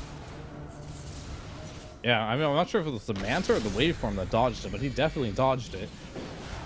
Really well played by him, timing that one perfectly. I think the waveform had worn off and he popped Manta as the X pulled him back in. Well, Damn. either way, really good. I mean, they're just barely holding on, trying to buy time. They run in again, but the black hole is there, connects onto the Arc Warden. Do they have enough to bring him down in time? Force Staff gets him away. Arc Warden lives through it. The DP is not going to be so lucky. Now the refresh runs in, wants to find more. That's 2 dead. They have buybacks on both these heroes. Jiragi trying to create some separation. Turns now on to Natus. That is double sets of racks down. This is going to be close to Megas gained, and they pull back in Kiritich. Waveforms away after the X wears off. 1 Rax is all that stands between Navi and Mega Creeps. Double rounds of Chakrams go out. Oh, Sanctity doesn't have any more buyback after this. Does get the boat off now, though. Connection, FNG dead. FNG has buyback if he wants to come into this. Malady gets saved by his own tombstone. The boat's still flying. Notice very low speed. Kiritich, he's dead. Does have buyback, but if they can keep finding these kills, this would be huge. Everett tries to go in for Sayu. Will find him here. Still slow. The X marks the spot, but the turnaround. FNG, he gets it broken. Black hole taken away. Everybody is super low HP, but coming in with the save is Zayat on that Lion. They lose the Death Prophet. That is a dieback. They need to reset this fight. Trying to get away for all their worth. And in the end, it is going to be enough. I think they have to give up this last Rax, but do they want to push for more on VP? I say most definitely you should. There is no DP for the longest time here. Kiritich. He bought goes tier back 4s, there, so though? maybe he needs to chill. I feel like this Timber can do whatever he wants. Okay. Could be wrong here, but I feel like he has the freedom to take this Rax by himself. Right. But I mean, will join him. that was always going to happen, but now do they try and stick around for more? You're playing against an Arc Warden. Arc Warden just got a Butterfly done, does not have boots in his inventory, is just playing all-out damage, and it looks like they're going to give up on the push from there. Go back, get 60-minute items, reset, make another go of it. 49,000 gold lead for Virtus.pro. Virtus.pro, they really want to take this to game 5. They said they are not down and out just yet. Mid. Find one. Kiritich there. Timber Chain to run through. TP out. Gets away. Oh, I was wondering why that TP was so fast. He has travel too. Oh, nice. So now he can TP home really quick. They're so farmed. They have everything. This is like 6-slotted Coddle, Morph, and Timber. This is the point of the game where money doesn't really matter anymore, right? Yeah. You don't have that additional slot. Lion going out. They need to get these Midases. Oh, he's already sold his Midas on Yuragi, so he can't do it. They need to get these neutral items so badly. Yeah, I'm going to keep selling this until it happens. So my other suggestion was, instead of buying slots, is we get a permanent, not a permanent, but a dedicated boot slot. Oh, there you go. I like that. I mean, that's basically, buying slots. Well, you just get it for free, though, at the beginning of the game. Because you know what's not fun? Zayats? No, Zias is a lot of fun though. He's a nice guy. Oh god, get out of there, buddy. He's dead. Does He's that got buyback. You know, it's not fun in Dota. Like the game becomes really slow, like right now. But you know what makes it even slower? The fact that you have to sell your boots to buy another item. Yeah, that is annoying. And it's just like not fun at all, and the game just slows down even more from already being really slow. If you had a dedicated boots, everyone would have travel twos, and it'd actually be fast, and people would do stuff. Oh. Yuragi's going to be doing some stuff. They buy back on Lion now, anticipating they're moving in. Books of the Dead are out. Yuragi hitting it with his duplicate. Force Staff one in, doing some good damage. They already have the connection for the stunner to notice. He got it off, though. Pops the BKB, runs in for the moment onto Kirtich. But look at the damage! He's gone. That is Aegis. Can they do it again? Notice starting to take some damage. The Apex is there. The creeps are getting towards those tier 4 towers and the Ancient. Dead on Death Prophet again, though, and dead on Lion. Can they find any more kills? They need something. They're isolating and forcing down these heroes one by one. Notice is in trouble. Keeps on getting hit. The Blinding Light does good work, and there's going to be another Yule Scepter lift up to keep him alive.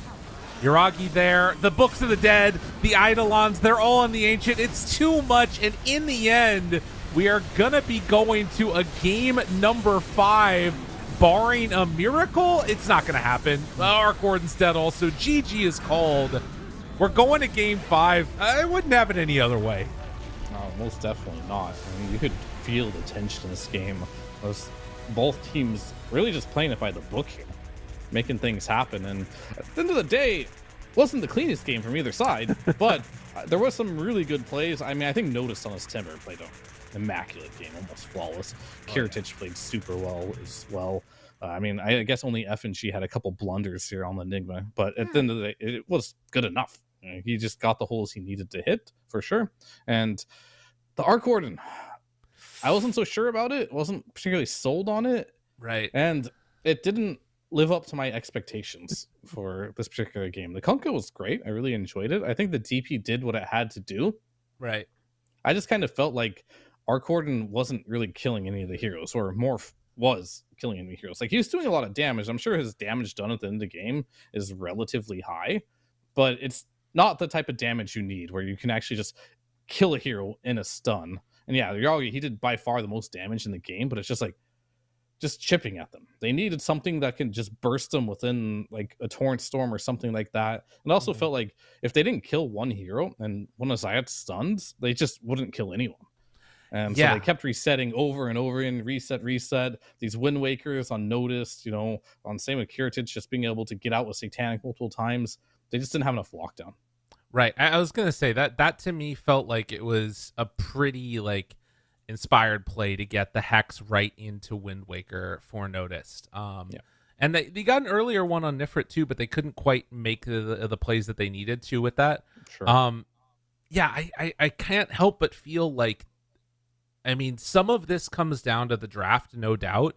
FNG kind of became that hero of the game through that 20, 30 minute mark where he was just such a threat with the early Blink Dagger after the Vlads. And then once he got into BKB, it was as Na'Vi, you could basically never take 5-on-5 fights for fear of what FNG was going to do. And then he blinked high ground randomly and kind of threw a little bit. But that's fine. That's what we still love to see. I think that's going to do it, though, as we get ready for game number 5 right around the corner. It all comes down to this. Winner is going to Dream League Season 23. Let's find out who it is right after this break.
Hello and welcome back, everybody. We're here taking a look at game number 5. That's right, Grand Finals, game 5. Let's go crazy. It's the European Qualifiers. Fear I'm losing my mind because I've been up for a long time. How you doing? You ready for this game? I know I said I wanted 5 games. Yeah. And this is the perfect amount. I don't know if I could do 6, but 5 sounds really good here. And this is very exciting because all the games have been vastly different. And I think only up until that last game, we actually had a game that was very competitive. Before them, they were kind of stomps, one way or another. But that last game, it was really close. It was really back and forth. And if you thought tensions, you thought nerves were at a peak there, 60-minute games, that was only game number 4. We're in game number 5 now. Right. So 60-minute game, I would expect something similar coming into this game if the drafts are somewhat equal. And I'm definitely expecting more interesting, like, not interesting itemization, but just picking up some heroes that we might not have seen yet. We got the Enigma last game. Maybe this game we can be treated as something else. We got the Arc Warden. Will we see these type of heroes again? We'll have to see, but either way, it's the last game. A lot of big decisions need to be made here, not only in the drafting, but in game. And I think that's when things get very interesting when you get into that 5th and final game to see who's going to go to DreamLeague Season 23.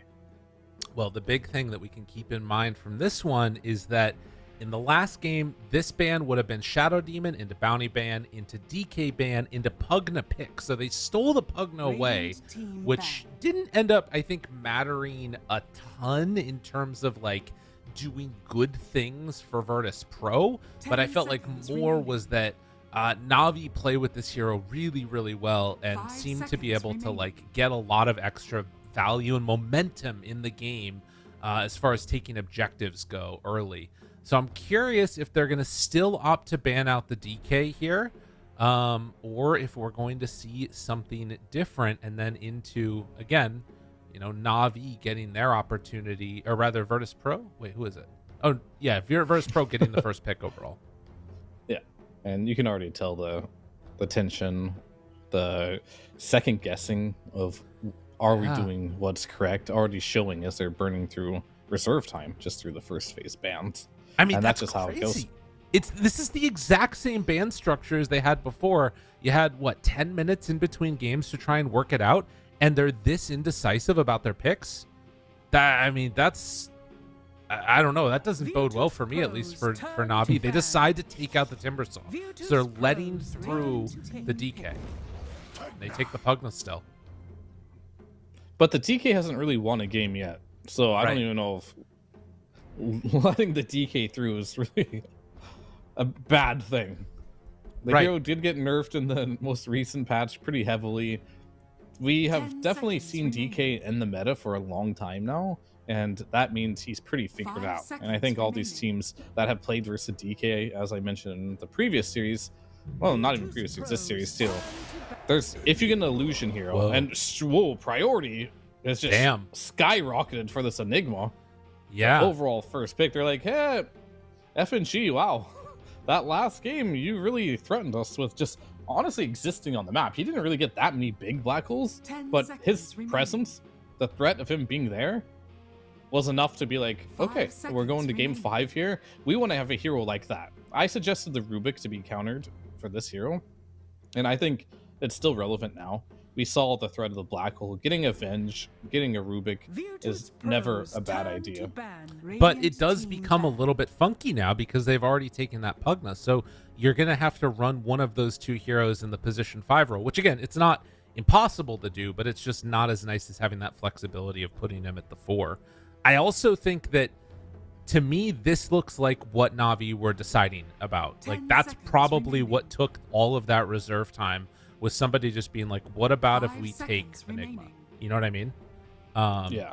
And I think that we'll see how it pans out, if it's going to, make a big difference or not. But whatever way it ends up going, all that reserve time, I'm pretty sure was for that Enigma pick. By the way, I just want to mention on the Dota Buff website, Malady's name is Good Job Valve, Good Matchmaking System. So I don't know if that was changed because of the recent change or what it is, but apparently Malady's a fan of it. Oh yeah, there's probably no sarcasm involved. You don't think so? No, I think he just really loves playing matchmaking. We all Dota players, we love playing the game, so he's just being very grateful for not only having the opportunity to play this beautiful game, but just expressing gratitude to all of his teammates and people he plays with inside the game. So that was very gracious of him, and I respect people like that. I keep on running into this problem where I think people are sincere, and they're just not. Like they never are. Oh god. Gyro, do you like it? Yeah, sure. I mean, it's fine. I'm somewhere on the fence with the support gyro. It looks really good some games, and the other games it's kind of like, yeah, the rocket dies, doesn't look so good. And you said you can't pick a Rubik here because support, whatever. I said it felt weird. Have you seen Whisper? Yes. Play the offlane Rubik. Oh yeah, that's a classic. That is a possibility. And I've been trying to make this Enigma work in my pubs when I do play support, because I just play TB, and if that gets banned, I play NP, that gets banned, and next on my list is Enigma. So I want to be as greedy as possible, because I don't like playing support. But all the games I did play Enigma, the enemy team picked mid Rubik as a response. So the core Rubik is definitely something you can do against the Enigma if you really want to. Mm-hmm. I don't know if it's good. I just black holed him every game and he died. But I mean, it's a way to play. Yeah. We're getting the Kunkka again. I think you just pick Rubik, please, or Venge. I just want a save. Pudge. Pick Pudge for all I care. Pick something that makes him feel very uncomfortable to black hole you. I think I want to double check this. I think I just saw something on the subreddit, which is Pudge's pick rate in pub skyrocketed across all tiers after the ban change. Oh, that's just because it no longer is like both teams picking Pudge. So you're going to get a lot more Pudges in your games now, everybody. That's kind of cool. Huh? Wait, why is there going to be more Pudge? Because the idea is that if both teams picked Pudge, like both players wanted to play it, it would get banned, and it's the most picked hero naturally, and nobody is going to put Pudge in their like most top 4 banned suggested things, right? Wait, what happens if you both pick the same hero now? Nothing? Is it whoever picks it first gets to play it no matter what? I don't Radiant know team. actually. I have no idea. What the hell happens? Yeah. Anyway, they picked the Venge. I'm happy. All right, Venge 5 or Venge 3. Ooh.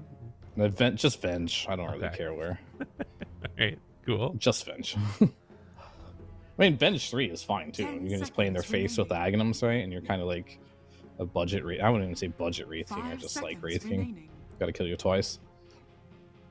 And you never want to commit a hole in that. Or you can just be a support and just save one of your buddies. Either way, love to see it. All right, maybe I'm wrong about that. Maybe it still does ban them. Radiant team picked. I mean, it wouldn't be... That'd be kind of annoying, because then it would just be whoever has, like, the fastest fingers gets to play their hero every game, you know? Yeah. Huh. Weird. All right, chat, you guys can tell me. I'm not going to look at you, but I haven't played 10 Dota yet since the seconds patch. remaining. Lifestealer. 5 seconds And remaining. the patch came out yesterday, and we woke up at an ungodly hour to start casting, so... That's true. Virtus.pro's turn to pick. It's going to be about 12 hours probably. Well, let's see. DK gets taken. So, I mean, it didn't get first phase ban, and they end up getting it as their 4th pick overall now for Na'Vi. God, I gotta say, too, like, for this 10 team, they seconds started remaining. so early in the day, and now they're on game 5 after, 5 like, a seconds really remaining. exhausting Best of last 3. matchup. Yeah, like, I don't know. Whoa! Out of nowhere. Minus armor strat. I mean, it's not necessarily out of nowhere. It's just you see the Lifestealer, right? So this definitely confirms that this will be an offlane Slardar, in my eyes. 10 Those are seconds probably your 2 remaining. supports in the Enigma and the Gyro, but there is some flexibility there if you 5 do want to put seconds the Enigma remaining. as the offlaner. Still has potential, but yeah, Slardar is historically very good versus Lifestealer.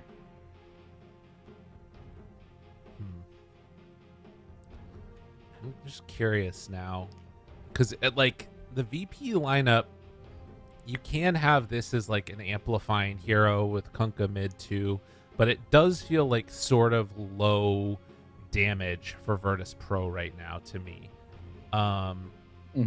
But I think like something like obviously Morphling banned out, Faceless Void's kind of funky and weird and not cool. I don't really know what you need out of your carry here at the end. What's the Faceless Void hate? I think it's a fine Faceless Void game. Radiant I team guess I'm just battle. thinking there's not as much damage to throw into the Chrono.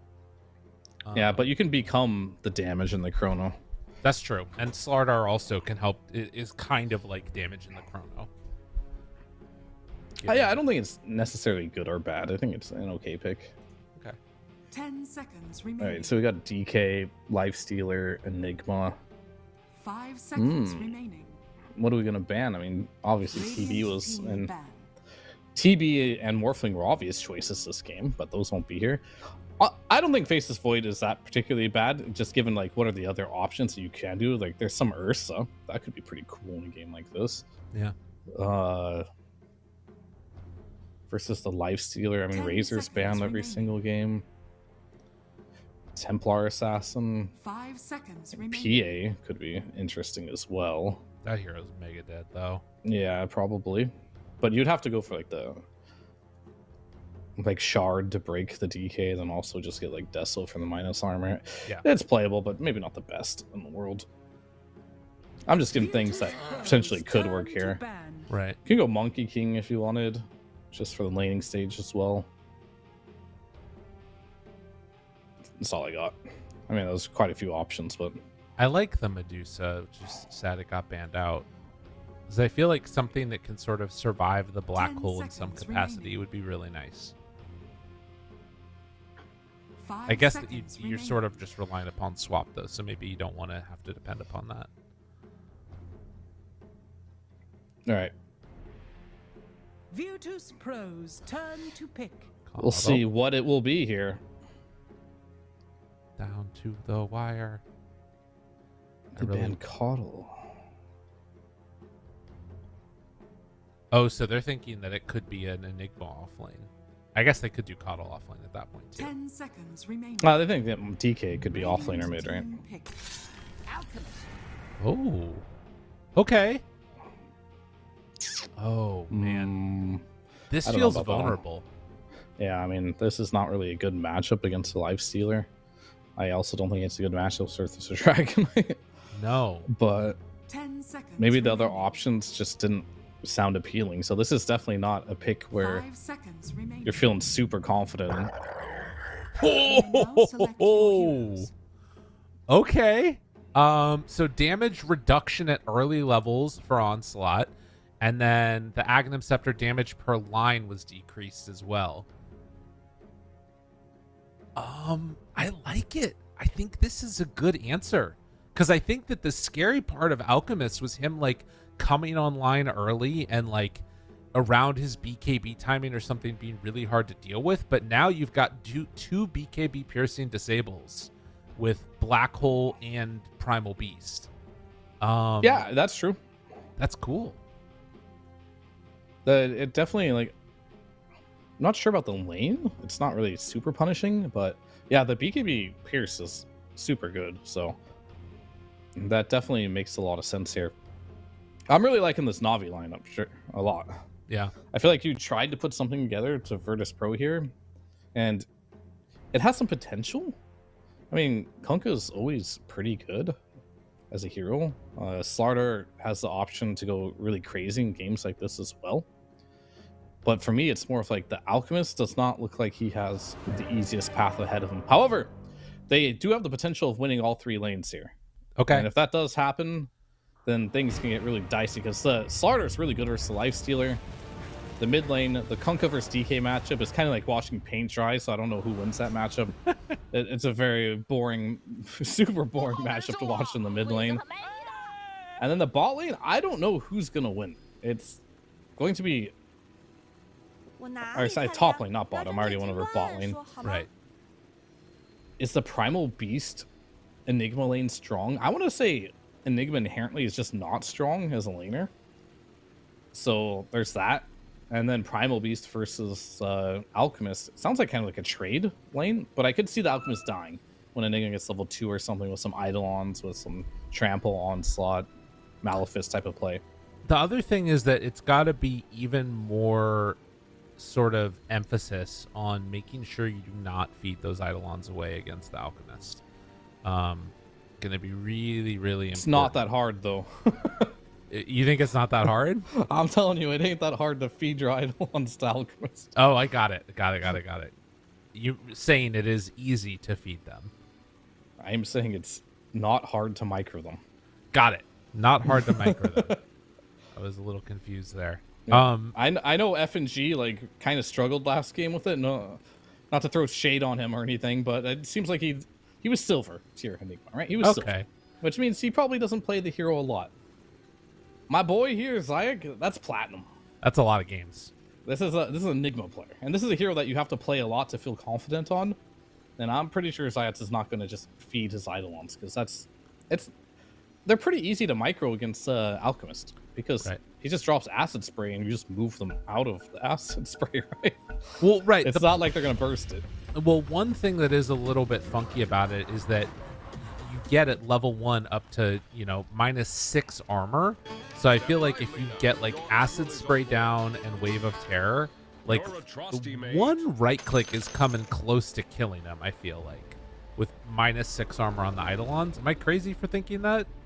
No, you're not. However, you're not going to throw an acid spray on Enigma on the corner, right? Because you want to acid spray the creep wave. That's a good point. So as the Enigma, You're not just going to use your Eidolons in the middle of the creep wave so they can just get right-click down. And if Right. you're literally throwing acid sprays on the side of the map to try and trade with the Eidolons, you're going to lose your lane for sure.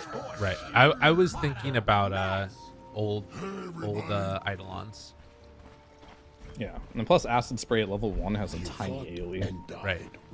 Yeah, you can sort of throw your Eidolons off to the side instead of having them just like right in the lane with you. That is definitely true. Okay. Well, it should be good then. We'll see how it goes. I don't know. I feel like Alk is one of those heroes that in the most recent patches, like with Bloodthorn being so good and some of these other just like high damage items, I feel like I just constantly see Alks die. We'll see if it ends up happening again this game or if they're going to be set up for a good position. Right now, Natus is there, gets the crush off. That sets up for 3 Virtus.pro bounty runes. Not bad for an alchemist. Yeah, pretty good. And I think one of the big things I noticed as well, I thought last patch, like the previous patch before this new one, I thought Alchemist was going to be really good because the Radiance got buffed, etc., etc. But I started playing a bit too, wasn't really winning with them, and DreamLeague Season 22 happened, and Alchemist had like a 30% win rate, even though he was picked a lot. Yikes. So not much has really changed with this hero since that patch. He went untouched. So I don't think anything, is really that much different. So this is a true test now. And there's the Eidolons. He's going to hit him. But he, just moves it out of the acid spray. And as you can see, they're just fine. Yikes. Yeah, that one hurt. So have you experimented a bit with the Dota labs? I haven't at all. All right, so there's a cool thing that you can do. And you can set a hotkey to interact only with non-hero units. Really? You know why that would be useful? Well, because then you're only hitting the Eidolons? It's mainly meant for, Primal Beast sits on top of units and you can't click the goddamn creep. Yeah. So now you can set a hotkey where you no longer misclick people who are being obnoxious and standing on top of creeps. Damn, that's really good. Wasn't there one also where you can like make sure that you're hitting your allies more often instead of having to portrait click? Yeah, they have one for interact with only enemy units, interact only with allied units, interact with only allied heroes, and interact only with non-hero units. So there's a lot of options there. Jeez. That is so cool. That was very cool. It gets cooler and cooler every patch. Yeah. Benji taking about half of HP pool while Sanctity in the mid lane is just tanking through it as you do as the DK. Does he get hit by the torrent? He will. Able to do some little fancy footwork there. Placed it off to the side, but, well, that's a lot. It's pretty good damage, though. Pretty sure Squadix is outplaying him a little bit here in this one, because this matchup, in my eyes, is dead even. Potentially DK favored. Right.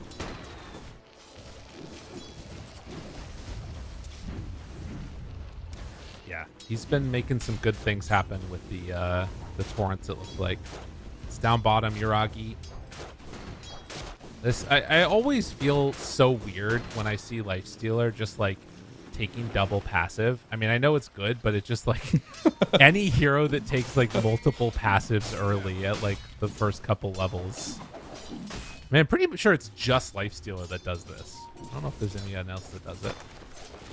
I've definitely done it on Wraith King. Oh god, yeah. All right. It's not necessarily, it's like super greedy to do it though. FNG in trouble. FNG going down. First blood going to be going the way of the Primal Beast. That is dangerous to give to him. Yeah. Yeah, he'll have phase boots pretty soon here, actually. A couple more CS and then boom. Easy phase, and that's going to be in... Whose boots are those? Kiritich. Okay, FNG might feed a lot in this lane. There's a chance. Yeah, that's scary. Almost has level 4 now on the Primal, which gives him that onslaught, and some more scary stuff might be coming out at that point. They also need to be careful about this one. Well, yep, in trouble. FNG? Has been killed. No. It's not going to go for anything else extra there. Yeah, that's phase boots coming out now. Almost level 5 as well on Nefrit here. And once he gets level 5 there, I think Alka's going to have to go jungle. And I really like what Zayats is doing right here too. This is how I feel when I play this as well. I had an inkling that you just go farm. Yeah. At some point, you just like stop supporting and you just go hit creeps. And it's like really ideal that he helped him win his laning stage first before doing this. Because now you can get some solo EXP. You can kind of bully on your own as well. Right. And this top lane, it's CS might be even, but this Alchemist is going to get kicked out of here pretty soon. Oh, definitely. Saw the life steal drop down somewhat low. He always had that healing lotus in his backpack, so Yuragi just playing it kind of close. Yeah, I want to see at what point he decides to head out, because, like you said, at any point if Zayats decides to show up, has this mango in hand, could probably get a kill at some point. Oh, for sure. And they just pinged. Oh, they see Zayats here. Okay. The question is, can they do anything about it? Yeah, he might be dead here. Going for it. Has the blood grenade too, but they move in with Nefrit. Can they get any return action? Looks like Nope. FNG is going to be dead. Kiritich taking some damage, but it's not enough to really threaten a kill. And now it's jungle time for Alk. He doesn't have a lane anymore. Yeah. Small camp is blocked. He'll go ahead and grab that Lotus, and then I think he just has to peace out. His lane is in a terrible spot here. Almost level 6. Oh, tried eating the Lotus on Nefrit. And yeah, speaking of Is under attack. the Primal, this guy's level 6 and 2 creeps. Yikes. Yeah, I you're out won- of there. I wonder if it would be worth it for him to make a rotation mid, because SquadX is like about to hit 6. I could imagine them looking for a kill on the Sanctity, and if they do, he's got a DD too. No, they're They're not okay gonna with rotate. it as long as Enigma takes the lane. Right. I'd never want to see a lane abandoned completely before like 10 minutes in the game. Right. I'm just thinking that like the timing of this is, you know, Alk isn't in the lane anymore. I feel like you can do so much on the map right now as this Primal Beast. It's just kind of risk versus reward type of scenario. Because Yeah. like he has total free farm now. Right. So as I mentioned, if Enigma comes, I'd be totally down for it. That'd actually be a really cool play. If Enigma just walked over here, then he just went and he could even follow Alk in the jungle. That'd be a pretty cool play and steal these stacks. Right. For now, opting to hang out here. They're keeping the lane in a pretty solid position. And at the same time, you know, getting the Wisdom Rune on Zayats, farming out the jungle, they do come back with Kiritich. Can't really He's make not an gonna be able to onslaught do play. much. No, it's Everything is getting denied. acid spray down and he's out. Meanwhile, bottom, Natus trading some hits. Melody is going to be punched, but gets back to the lane afterwards. Slardar is going in for the treads and then right into an Orchid for Natus. That's the build. Slardars no longer are buying the Mage Slayer, they're buying the Orchid. It's good attack speed, and of course the silence is really nice on this here. Am I overreacting thinking that there's like a missed opportunity here for the Primal to get active on the map? Yeah. Okay, I am overreacting. Cool. Good to know. This is why you gotta check yourself, you know? This Natus goes down. Malady gets the kill. Dota just like isn't in a game anymore where you just have to be active super early. Yeah. Just hitting creeps is generally Well, well, hitting heroes in the face too also is pretty nice. that works pretty well. But now, moving in with the Kunkka, they managed to bring down the Primal. So 1 for 1, But at what cost? right? Our mid tower is going to take a lot of damage. I say you making a good rotation though, but every time you have to leave heroes like Slardar, you can no longer pressure, which doesn't feel great. Is under Right. attack. And you'll see Slaughter just kind of chilling in the jungle there. Like, what should I do now? Or my sup go? Yeah. Can't do much. Gold for my chest. Melody 3 points up, and that rocket barrage has the blood grenades still. But not easy to make a concerted effort onto this Slardar. He's just a little bit too tanky to make anything happen. Gertich, eyes on the Radiance. He wants About it. halfway to it.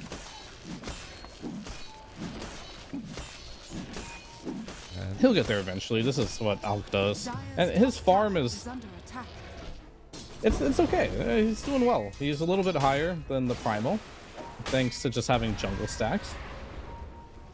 It's more about, like, what this Primal's going to do in this short duration now. How scary can he be? Right. And right now, he's just posturing around mid lane. To, Oh. And it gets some good he's deeps. just- Oh. okay. Glad he canceled that. That would have been his death. It's one of those where it's like, it feels good, I want to go, and then, no, never mind, I'm out. Just joking. For sure. Black Hole at the ready on the top lane here. So, yeah, okay. Kirita, she's doing the right thing. Dire's top tower is under attack. Not approaching the lane is the right thing to do. His new doing- home is in the jungle. He's doing the right thing. AFK farming jungle. Oh, there's some mud goals there. Yes. That feels nice. Didn't those get nerfed in the most recent patch? Yes, but not the fact that there are many of them. That is true. Top tower They got has buffed fallen. for Alk because they're less for everybody else. That's Yeah? just math. Ah, that makes Yeah. sense. Tower down, both top and mid. Navi trying to, I guess, just be like a little bit more active before this Alchemist comes online, making things happen. But that is the full relic done on the Alk. Just looking for that talisman now to get into the Radiance. Does anyone have the deets on why they removed the gold bounty, reduced rather, the gold bounty of the Satyr Mindsters by 2 I think they're and the just gold bounty by 3? I think they're just trying to like slowly reduce the gold that's on the map. You know what I mean? Yeah, I guess, but it seems there has. I don't know. It seems very just -2 for the Satyrs. Fuck the Satyrs. Yeah, man. Oh god, Swab. Notice he stays alive because of that. For now, will he stay alive for good? Maybe. Probably not. Maybe. Probably not. Chasing? He did. Wow. He's good. Yeah. Watch well. Very good. That's another tier 1 tower done. You know, Fear, I hear when your towers die, that's not great for your Bottom team. tower has fallen. It's not great for you either because that tower dying and that means those ancients get stolen. That tower dying means if Lifestealer ever wants to go to that area of the map, he's not going to Dire's feel bottom secure. tower is under attack. Or I say Lifestealer, but I meant the Alchemist. Yeah, Actually, I don't even know what I said anymore. But I'm just doubting everything I say at this point. That's But Alchemist doesn't want to go there anymore because he has no tower because his team can't really respond. Most likely, as you can see, there's going to be vision planted by the enemy. So, not ideal here. And plus, notice, you see, he's not going Blink Dagger. He's going for an Orchid. So, he needs a little more time too until he's like going to be happy about the status of the game here. And really, all the net worth just is on this Alchemist for now. But he does have a Radiance though. Like his farm is actually a lot better than I thought it would be, given he just didn't lane. Right? Yeah, I guess that's the power of like picking Venge and stacking, I suppose. right.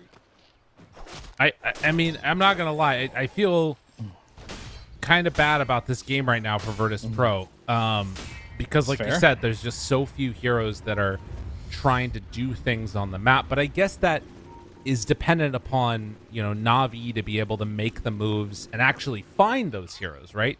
It's all good and well if you have heroes that can fight on Na'Vi, but if you're not actually connecting on these ganks, you know, you're losing out on some potential there. FNG, they're bringing in numbers though. They're showing up. This bait, it's It's gonna a bait. turn around perfectly. Dragon Knight's right there. Jump forward, stun available. Black Wait, hole who's at the baiting ready who? with the boat. The connection. Do they have enough to take down this primal beast? Almost, but not quite. He's surviving through it. X marks the spot. They pull him back in. Tries to get the stun. The chase down is there. Kiritich manages to find the kill, and now Malady is low. They actually made it work on Virtus.pro. Kind of. Venge is dead now, and now Yuragi shows up. Seiyu in a little bit of trouble. He gets stunned. He gets killed. But Kiritich, importantly, gets out as well as the Kunkka. They're like some 5D fights. Like, I don't know what's going on. Like, in every direction, there's something happening. Alchemist is chasing down the gyro in the top lane, while Enigma is killing some Venge in the middle tree line, while Lifesteer's on the other end killing the Pugna. Right. A lot going on at once there. But I think overall, the fight recap says that fight was very ever so slightly in the favor of VP. Right. Just by like 20 gold. Well, and I think the bigger thing is like the fact that as Na'Vi, you have these heroes that kind of are comfortable fighting right now, and Slaughter was farming that entire time, right? Like they brought 4 to the 5 fight, and they came out, if not slight ahead, at the very least, even. Get Orchid now too, so Big. this is gonna be. This isn't like, oh, I got Orchid, go kill everyone now, but it's, hey, I have Orchid. If you walk somewhere you shouldn't be, you're gonna die. Yeah.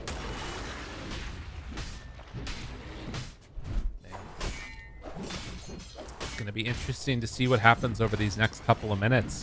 I mean, again, Enigma is the most farmed of the supports and looking ready to kind of like keep this train rolling a bit, maybe eventually become a bit of a core.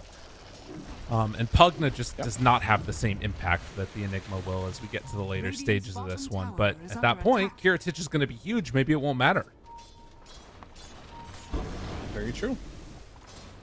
Maybe. It's going to be all about, can he hit heroes, right? We talked about it before. The black hole, the pulverize.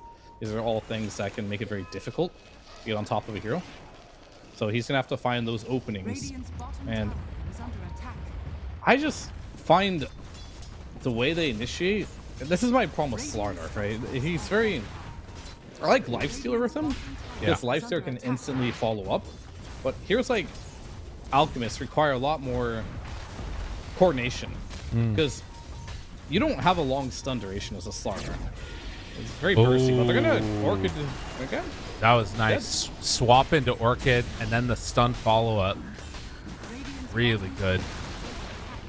And that's slowing down the BKB time here, and this BKB is quite necessary playing versus early Orchid. And they're gonna find Malady as well here. Oh, it's kind of falling apart a little bit for Na'Vi at this point. That's the Aghanims. Torrent Store and stun now onto Zayat. Kiritich is there. Good stun to get some separation, but he's still burning to death. Does have the Seeds of Serenity. Keep yourself alive, sir. X marks the spot, is there for the turnaround, and starting to drop stun and done. Didn't Seeds of Serenity. Did he use them? He didn't use them. No, I said he didn't use Seeds of Serenity. No, that was the Pugna Seeds. Yeah. Yeah, he probably would have lived if he used Seeds. Really? Oh. Oh, okay. You sounded so sincere again. God dang it. Radiant are scanning.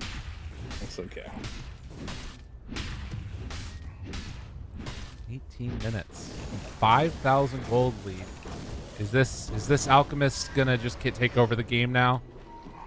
It's kind of feeling like that to me. What do you think? Is it the Alchemist or the Slardar? Or maybe the Kunkka. I mean, this is a really early Aghanims on Kunkka. He rushed it. So that's going to give him that team fight that he desperately needed. A lot of Kunkkas are pit stopping for like a Blade Mill or potentially an Orchid.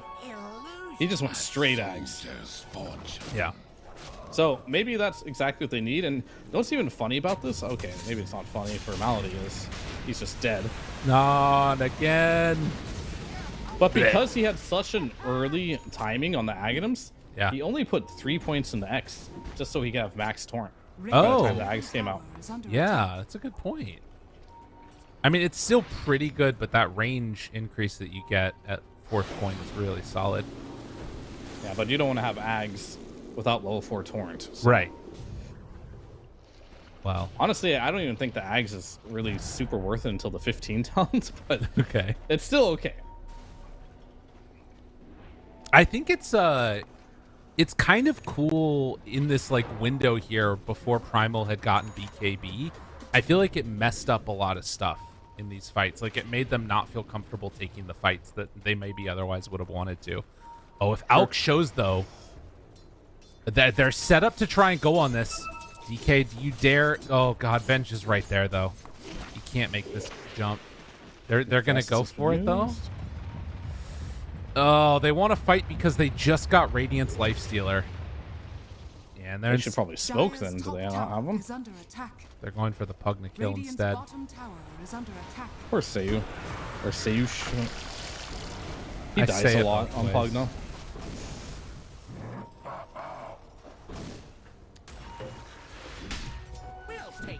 Space, you know. He did this last game too, Right. and you laughed at him. We all laughed at him. That's But right. he got the last laugh by winning the game. You're not wrong. Man knows what he's doing. Noticed. Dire are scared. Oh, Looks like oh, he didn't have blink off cooldown, but the Orchid noticed with the turnaround pops BKB, goes for the grab. Now the stun catching the Venge. Falls down dead. Can they get more? Torrent Storm keeping Enigma back. That does not feel good enough. And they also lose the Gyrocopter. Does he have blink back up again? Oh, he choked up to the north. Noticed is playing so well right now. would you say he noticed what was going on? Oh, come on. You're better than that. No, but I would. Yeah. Okay, good. Man. I don't know. It's feeling like it's just coming up a bit short. And every time I look at this Alchemist, he's just like getting another item. I feel like I've seen this story before. I mean, I've also seen the story before too, but I've also seen the story where Alchemist free farms the whole game, gets 4 slots, dies once, and just loses the game. That's fair. So, I've seen a lot of stories, though. Been around. Do you think that, like, because to me at least, the big thing that stands out is going to be this, like, black hole on the Alchemist trying to get the kill and then the Venge swap. Do you think Na'Vi have the tools to, like, catch that Venge before the swap comes out, or is it too hard? Oh, Zayat's. He's dead. Oh, he tried. It was a good attempt.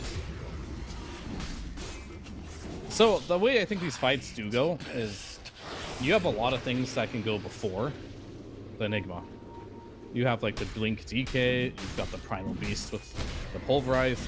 I think you use those first, and then after they use the swap, you save the black hole for when swap is on cooldown. Okay. That's ideal. Even more ideal than that is to kill the Venge first, but that one's definitely easier said than done. Right. Because most likely this Alchemist will be sitting in the front line, and everyone else will just be in the fog behind him. Now, getting... Oh, no. Throws, forces out the BKB. Nifrit just walks away. But yeah, now that they have this this Aegis on Alk, it's kind of that next level of difficult to take a fight, and they're just in full-on dodge mode. Yeah. But As they should be, I think. right, they do have Shiva's guard almost completed for the Primal, and yeah, you can see they're immediately going to head on over, take the Tormentor too. So ways to try and slow down this extra regen coming out from the Alchemist, which would be nice. Yeah, for sure it's going to help. Dire's middle tower is under attack. Honestly, the longer this game goes, the worse I feel for VP and better I feel for Na'Vi. Yeah. We all seen DK when he gets to this Aghanim Scepter Manta build. It's obnoxious. I thought you hated it though. Hate it in what degree? I don't know. That's like not as I good hated- anymore. Yeah, but every game I hated it in, I hated the fact that the enemy had a way of making copies of the DK and using it against him. Oh. See you later. Actually, he could probably blink TP. No, he couldn't get the blink off in time. See you later. But yeah, all the games I hated DK, they were playing with a Darkseer, a Shadow Demon, a Terrorblade. Right. All those minus Darkseer were banned this game. So let other heroes make illusions. It's true. I guess that's a fair point. That it's going to be a very different type of game. And they're building the heroes that they're building towards these heroes that are going to sort of help to delay out the game. Because they're going to need that help delaying the game. There's still 3 minutes left on the Aegis, and that's a down tier 2 tower in the bottom lane. So I don't think Uragi feels too bad about this game right now. Surely he doesn't feel great, but just inherently, his hero is good versus the Alchemist. Right.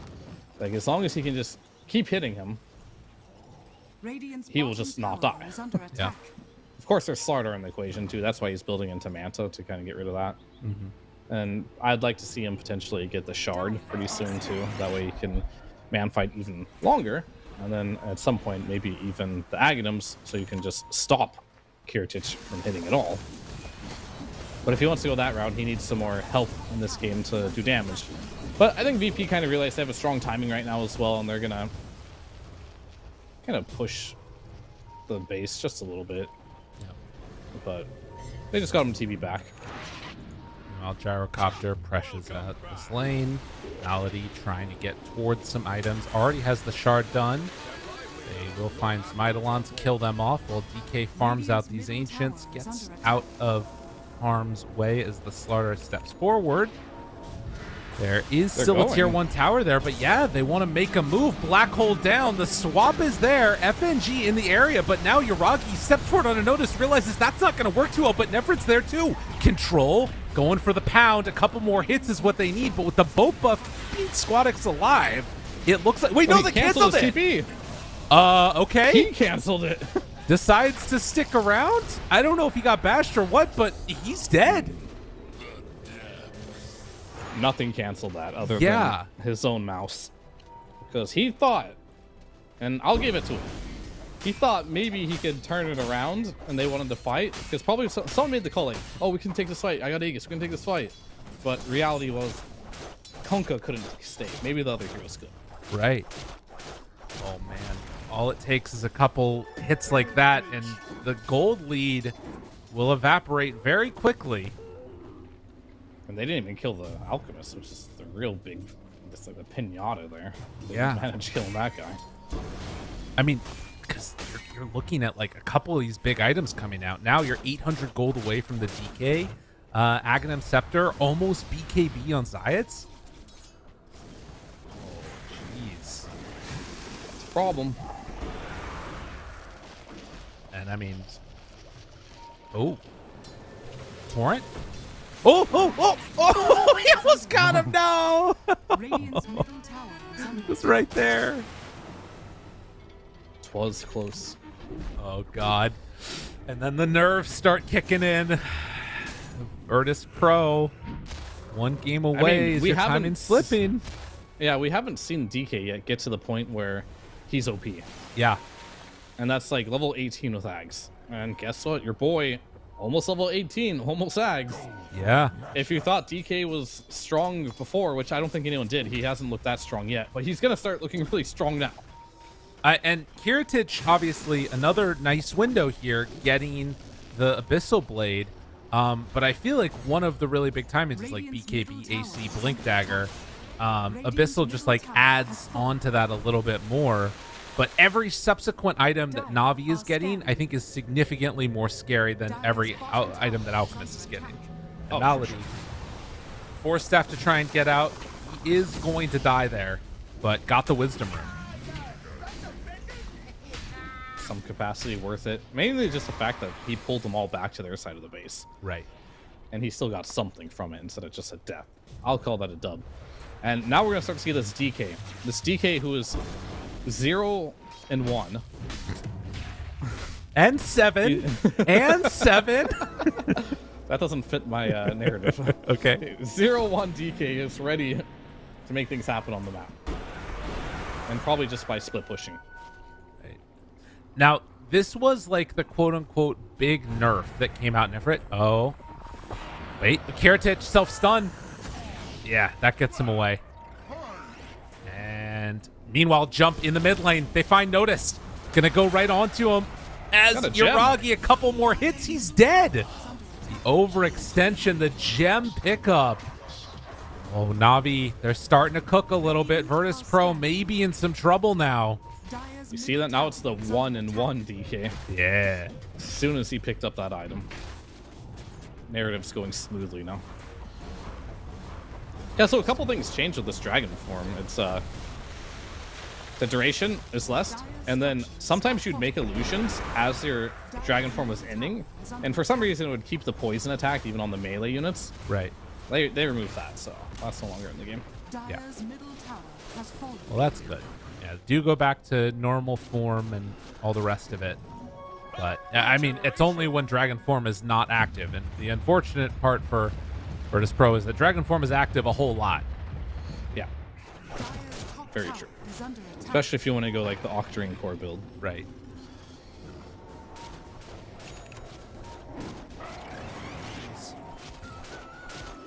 Man, when was the last time Navi was at a big tournament?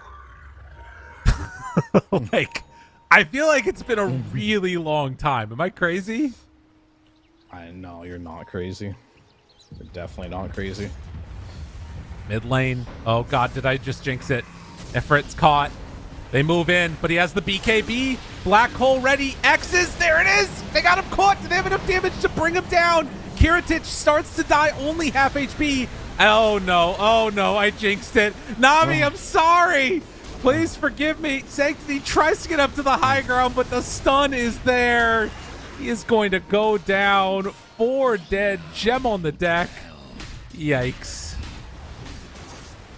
Oh, man. When's the last time Navi went to a big tournament? I know, right? No. Are you flaming them or what? Are they on this? Oh, God. I Radiant's jinxed. middle tower I'm sorry. I mean, the game is definitely not over, but that was a big fight for sure. A really big fight. And they didn't have the DK there to do damage, and wasn't even the Lifestealer infested? Or I didn't see don't him think doing so. damage. So they tried killing Alchemist with none of their damage dealers. And that didn't really work out, as you can see. And that's Yeah. going to cost them their mid barracks, unfortunately. That's a Still not an impossible game, but definitely a big setback. right. Yeah, I mean, I think that was one of those things where you could just see, like, all right, we can turn this around and keep our primal alive, and the reality is just got to let that one go. It is almost AC completed for Yuragi, so they're getting, you know, some more of these items to help to keep up a little bit. He reconnected. Apparently, he was disconnected. I'm not sure what that's like about. Yeah, that's like a bug. I are scanned. don't really know why that does that. Oh, and Roche. The smoke, though, with the AC completed, and now a shield rune on DK for this fight. Oh, if he can go in first, they're not going to know about this shield rune. This could be a huge moment for Navi. Virtus.pro into the pit at the moment. They want to take this fight. Kiritich, he's going to be the first point of contact. Lifestealer is inside of that DK. They spot him right there. Jump forward. Find the Venge. Caught. Goes down. Can they get more? I think so. Kiritich gets the stun now. The Abyssal Blade is there, and now the control coming from Nifrit. Do they have enough? He still has Pulverize ready. The turn around onto him. Force staff away from the Gyrocopter. It's so slow on Kiritich.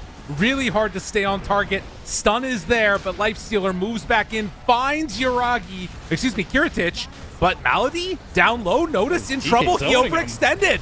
He's gone. Yeah, this Dragon Knight is doing so much in this fight.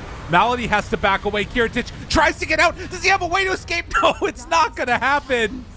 Oh, man. The DK, it's really coming out all together there. They do manage to get the TP out on the Pugna, but Roche is theirs for Navi. So back to the question, when was the last time Navi was at a major tournament? Actually, I have the answer for that. Okay. The last time they were in a major tournament was in 2022. 2020, 2 years ago? Yeah, and it was the International Last Chance Qualifier. And if you don't count that, they were at PGL's Arlington Major. Oh, my God.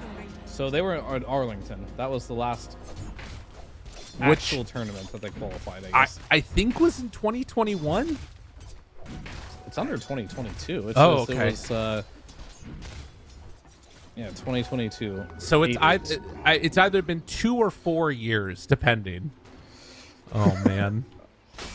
I mean, and again, this game could go either way. At this point, Dota Plus is having it at just about 50-50.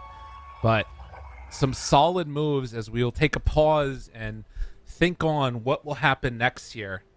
Reason, lag, go, Slaughter disconnected. All right, people, there's a lot going on right now. There's a lot of action happening. And the last tournament outside of the Arlington Major that they went to Yeah, was in 2020, yeah. which was ESL 1 Germany, 2020. Jeez. So, yeah, they've been, I guess, 1 LAN per 2 years. It's pretty rough. It's been rough, but maybe they'll change. Yeah. It could change this year. I mean, they got a new roster. They're We all looking know good. Navi's been struggling for a while, but this roster has so far been pleasantly surprising. This game is still very close. I still think that they have the upper hand in a lot of ways going into this late game. They didn't even use Black Hole that fight, by the way. Yeah. This was on cooldown. So that'll be available for the next skirmish. It was also Venge dying at the start of the fights. I unfortunately just don't think that FNG is going to get the type of gold that he needs to get towards an Aghanim Scepter, but it would be so clutch for him if he could. Already has just the Vlads and the drums, but it just does not. That was Roche number 2, right? That's true. Yeah, that's a good point. So maybe Roche number 3 on Dire. Or Alchemist could give it to him. I wonder if That's that'd be also true. worth it. Light Might be. stealing. Dire's Honestly. bottom tower is Showing in the under mid attack. lane. Smoke up with 4 right now from Virtus.pro. They are stepping forward, but he jumps forward. He spots him, blinks back, blinks forward. Wait, what? They find Where'd he Zayat. go? Zayat is dead. Okay. That is not the way that was supposed to go. No Enigma for this fight. Now, they do have a buyback on him if they want, but I don't know if he can get there. Yuragi down to low HP. The BKB timing, but staying alive is the life stealer. He's silenced. That's Aegis going down. And now getting set up. Zayat, he's in position, has the black hole at the ready. Can they find him, though? Jump forward stun from the DK. They're in trouble on Virtus.pro and have to back away, respecting that Enigma buyback. I mean, as they should, and I was wondering where Kiritich went, but apparently they just had a high ground ward that saw Zayats the whole time, Yeah. which is wild, honestly, that you didn't de-ward that up there. And he gets picked out immediately there, so there's a bit of a win condition there. You got no buyback on the Enigma here, Right. which could be big. Got the Aegis, though, so there is that. Dire are scared. God, I thought he was going to get away with that one. He was Oh, they so infest the close to top getting the lane. infest away. And speaking of, he wants it He's so pretty fast badly. on Slaughter, though. They do have another blink for Zayats. They spot him there. Oh my God. Dude, they That's a jump scare if you're playing the Slaughter. just like suddenly surrounded by 4 heroes, a life stealer erupting out of somebody. That's where I wish they had a player cam. Yeah. It's like really dark, you're running away, you're TPing out, please, please, please, and then surprise, top Lifesteer tower pops is out under in front of attack. you. Jeez. Could be a bit scary. Infest in 25. Now, they do have this amplified damage ready to go. It feels like Navi are still ready to battle. Again, Black Hole at the ready. Yep. That You this- can't use Infest, though, because for some reason, Infest removes runes. Oh. So he'll lose his he'll lose his forever DD. I'm not going to call it amplified damage. Fair enough. Can't teach an old dog new tricks. I understand. I think the other thing that's going to be interesting to watch this, though, is that the Enigma is such a big part of the fight, and with the mid racks already down, I do kind of wonder if, like, VP win a big fight, if they just run it down mid. You know what I mean? They could, yeah, definitely. They have a lot of building damage with the Alchemist and Pugna. Yeah. Of course, the aura as well from the Venge. Lifestealer Almost a Illusions pushing the bottom tier 3 tower, starting to take it. They need to come back and address this. Kiritich is going to TP to the bottom side of the map. Push out the He way. has Ninja Gear available, so he can be a bit more sneaky. We'll go ahead and pop the Ninja Gear there. scan for safety, clear that out. But interesting ward. Oh, they're gonna X him there, but he's out. Alchemist also has the Berserk potion here, which is pretty nice this game, actually. Yeah. I like that. It's going to be especially good for taking open wounds off of him. Because open wounds is such a strong spell. Like, outside of just the ridiculous amount of lifesteal you get from it, every attack that's made against him does 2% of the Alchemist's max HP. So, definitely right. hurts. Yeah, that is annoying. I completely forgot about that. That's one of the big reasons why it's so good. Yeah. Increases your DPS and increases your survivability. That got... And it's just a long range slow. It got nerfed. Yeah, the cast range got nerfed, I think. Right. I was trying to remember Was that what it, got though? changed. I think so. Yeah, just 800 to 600. Yeah. I mean, they're still looking. Virtus.pro are playing this one like really close in this mid lane, and Na'Vi are taking full advantage, right? Zayat's been on the other side of the map, and they're just fronting with these other heroes while the rest of them farm. Oh, there's a really cool item coming out on Primal Beast here too. He's going Refresh Orb, Whoa. and it's going to be one of those situations. Who's the other core? Right. Other than, you know, the Alchemist doing damage, it's got to be the Slaughter, right? But it doesn't feel like it's enough. But Slaughter can interrupt, technically, with the bash. Then he maybe gets Black Hold. Oh, Sanctity dropping and killing FNG. Pugnut can only do so much to save, but with the Glimmer Cape, it's enough. Meanwhile, jump forward stun, reflected stun back at him, but it will be Malady going down. Slardar starting to hit a little bit harder. Yeah, definitely can kill those supports pretty easily. Kiritich, is he gonna go for it?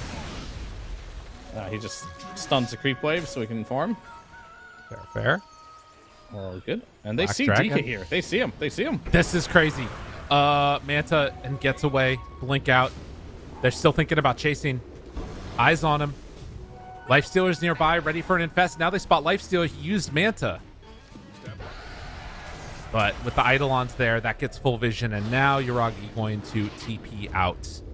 That could have been scary if Slardar was there. You can bash him through that. Yeah. So what is Ziragi going? He has a relic. Nullifier? Yeah, that's... Where's your core at, bro? Yeah, okay, Nullifier. There's a choice. What does that remove this game?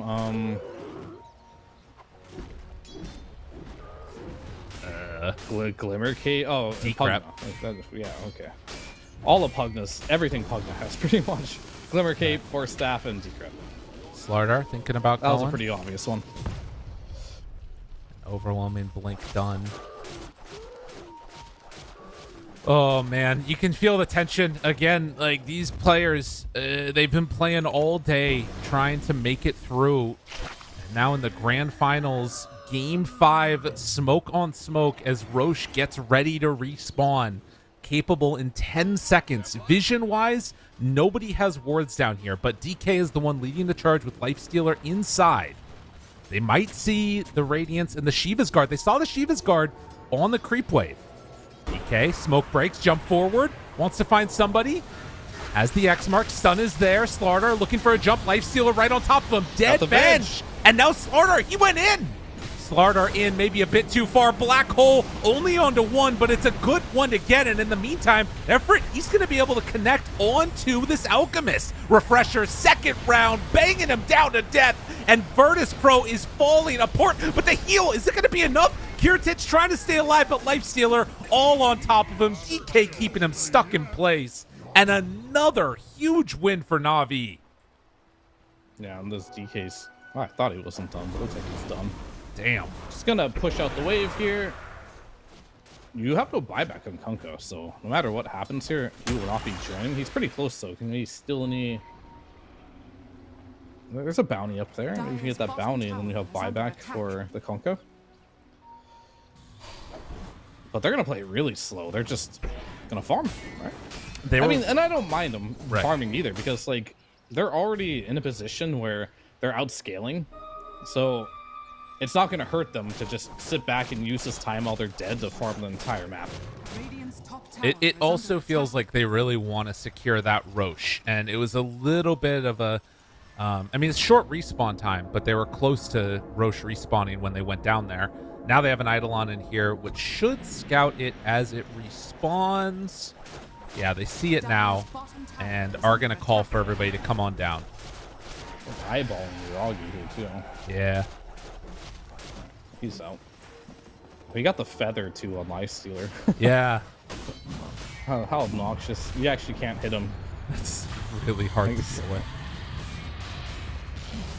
Like, he has an innate 40% regen, and that's not really counting the burn miss chance, too, so it's probably close to, like, 50% evasion. Yeah.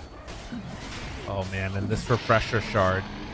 Zayats now has it on the Enigma, and they're just leaving Roche's banner. All right, they can pick it up now. Where do we put this thing? Maybe mid, because they already have, like, they're against supers. I don't know. That would make sense. Or do what I say, just use an observer ward. I like that. Like, put on a high ground. People would be so confused. Oh, he gets the shield rune and gets out. Say you living. I mean, he's holding the banner. He's actually Yeah. carefully considering. If there's one hero that would actually make really good use of scouting with the banner into a black hole, can you imagine?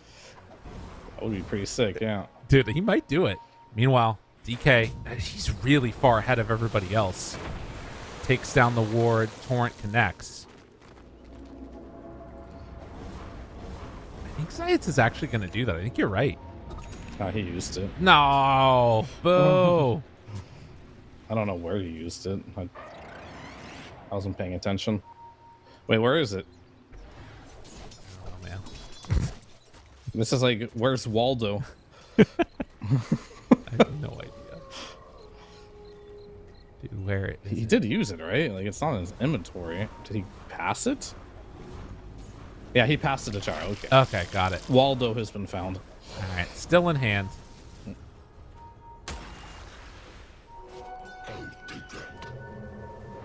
I guess that he wanted his Aeon Disc more. So now Aeon Disc on Radiant are the scanning. Enigma. And, oh, wait a minute, Squadix? He just finds him? What? That's sad for the Kunkka. That's, I mean, he got a refresher out of it, I suppose.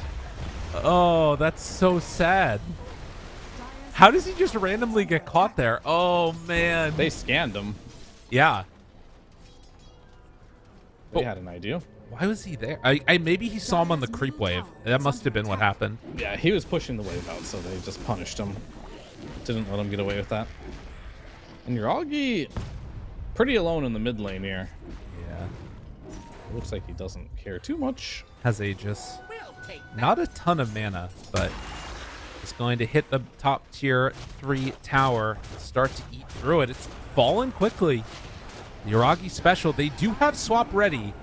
Fenji thought about it, but decides not to go up there. Sanctity, almost level 25 now on DK, and the Manta illusions are going to go out. They have swap at the ready, thinking about going. Stun is there, not opting for it yet.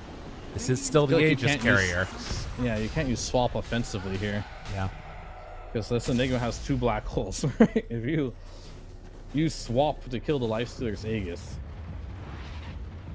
you're just gonna get black holes right after. So it's a tough spot to be in, but Lifestealer TP'd home. Okay. He didn't wanted some mana, didn't want to waste the Aegis here. Makes And yeah, sense. all right, full mana. He's got almost 8,000 gold here, but not going to buy out the BKB quite yet because he would have no buyback. It's a very safe and disciplined play. Well, another smoke. FNG and Seiyu behind.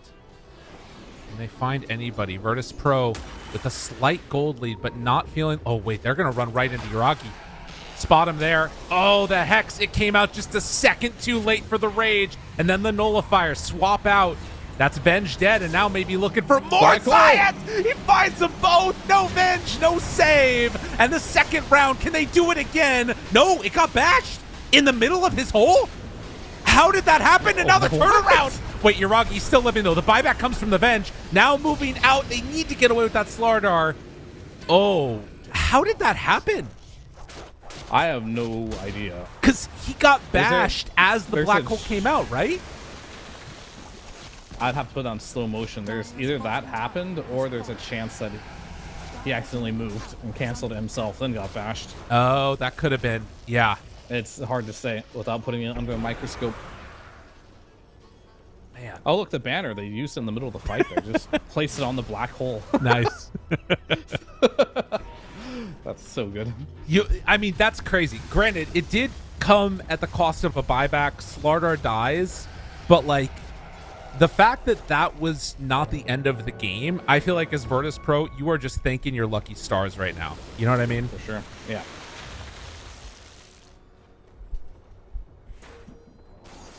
Game number 5 here. Wouldn't expect it any other way.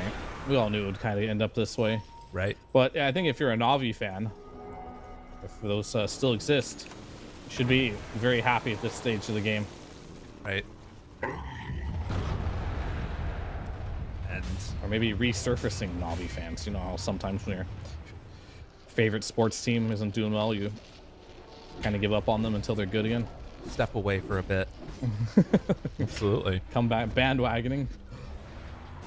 It looks like the Alk is opting to go for the MKB, so dealing with the evasion, but also just being a good damage item in general. He did have that Rapier queued up for a while, but Heritage not opting to go that route for now. They are smoking out again. Good old days. TPs. Oh, man. Good old days when Wait. Rapier. What? Oh, sorry. I thought he was going to go on Sanctity. My bad. No. The good old days when Rapier. Had True Strike, and you could Dire's bottom barracks have the are under best of attack. both worlds. That was the dream. I love those days. Yeah, there's a lot more Rapiers back when that was the case. That was the best late game item. Sanctity. He's completely alone over here, Wait, but what's the TPs are happening? coming. And Kiritich self-stuns. Now Lifestealer inside. Swap back to get away. Natus beaten into and trying to kill off Nifrit. Sanctity is on top of the Venge. Not dead yet. Second round of the Pulverized. Natus still living. His puddle doing a lot of work, and now the catch. Malady is gone. Then Abyssal Blade. Natus lives. In some trouble. Yuragi trying to separate. Sanctity is still being such a thorn in their sides. Where is the Enigma? He's moving in from the other side of the map. He does have that black hole at the ready. Kiritich is right there on top of him. The open wounds comes out, ready for the black hole and nowhere to go. They are going to take down Kiritich. No need for the Enigma. And taking down the Pugna to boot. 4 dead, buyback used. They don't have buyback on the Venge. Yeah, I mean, you have 2 buybacks on other heroes, but you didn't even bake the black hole there, so Zayat still has that available for himself, which is a bit problematic. As Yuragi says, he's lagging. Someone's lagging, but they'll fix that up real quick. Then we'll get back into this game. But if you're VP right now, I guarantee you they feel like their chances are dwindling by the team fight. Yeah. I don't know how many more team fights they can even feel confident about. We talked before about this Alchemist and what his power spike will be. And sure, he looks pretty strong still. And yeah, the Slardar is very tanky, but they're kind of running into damage problems. They don't have enough damage to really burst any of these heroes at this point. Yeah. And we have yet to see, we saw one really big hole from Zayats, and he's really close to Refresher too. So that threat is still always going to be there. And I think if they ever do manage to get Midnight Pulse, Black Hole, with Lifestealer hitting the Alchemist, I think he will die in one Black Hole. Or at least be pretty close to it. Yeah. I mean, I think that this other damage is starting to come online a little bit with Natus, right? He's got the Bloodthorn done. Has the Sanj and Yasha, but it's just... I mean, I think some of it is that DK. Like, you talked about this hero being broken, and I feel like we're seeing it more so than we've seen in any other game today. That when you're not having to deal with those illusion heroes, it really presents such a tough problem. Now, Squadix does have Hex, does not have Refresher, though. A Bloodthorn now done for the DK. Trying to force them off of these buildings. They still have racks in mid as well as top. So one going down isn't the end of the world. But what can they do? How long are they going to have these for? Right. Jump forward. Hex. Oh. Tidal wave Okay. pushes him the wrong way.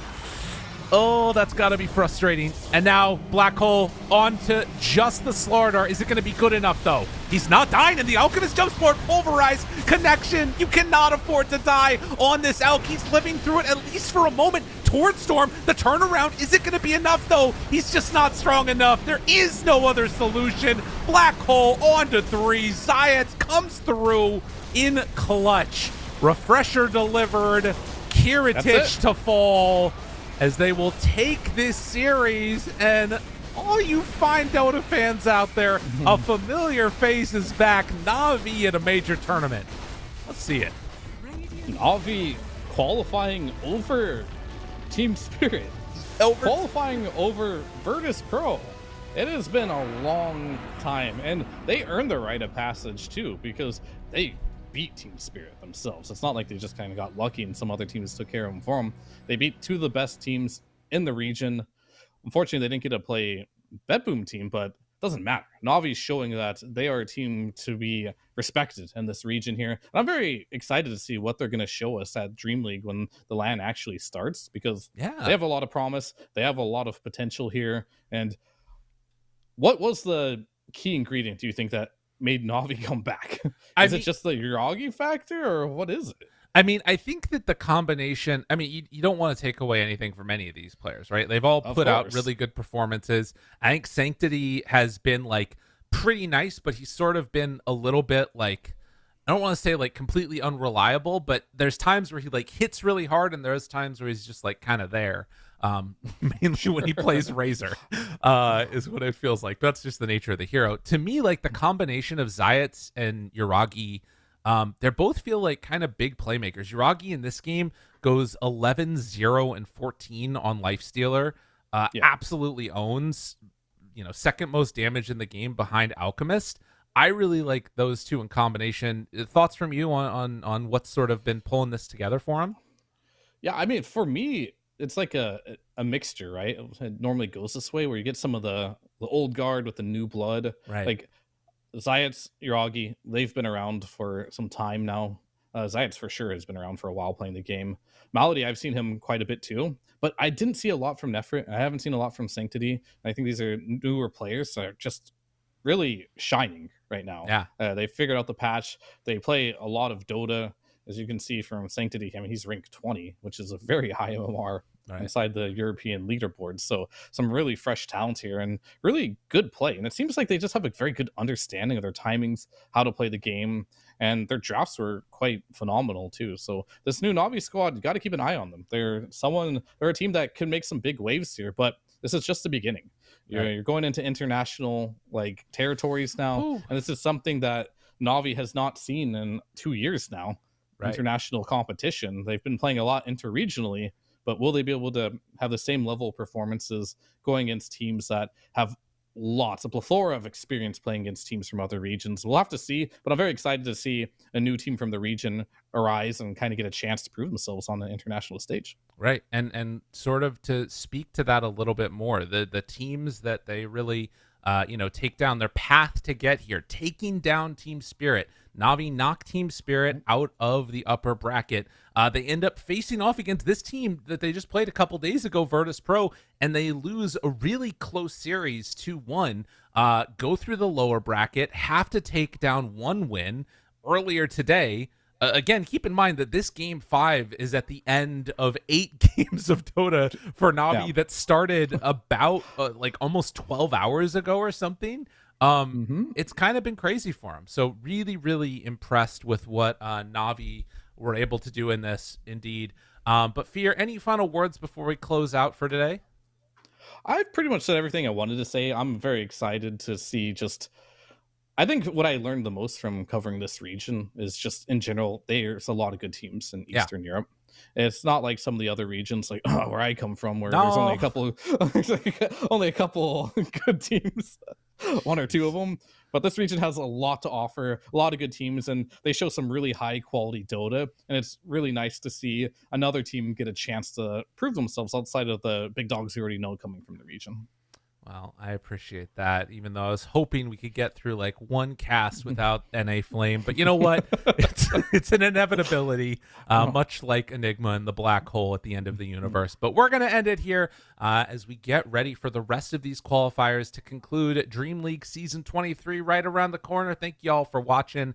And Navi, congratulations, making it to the main event.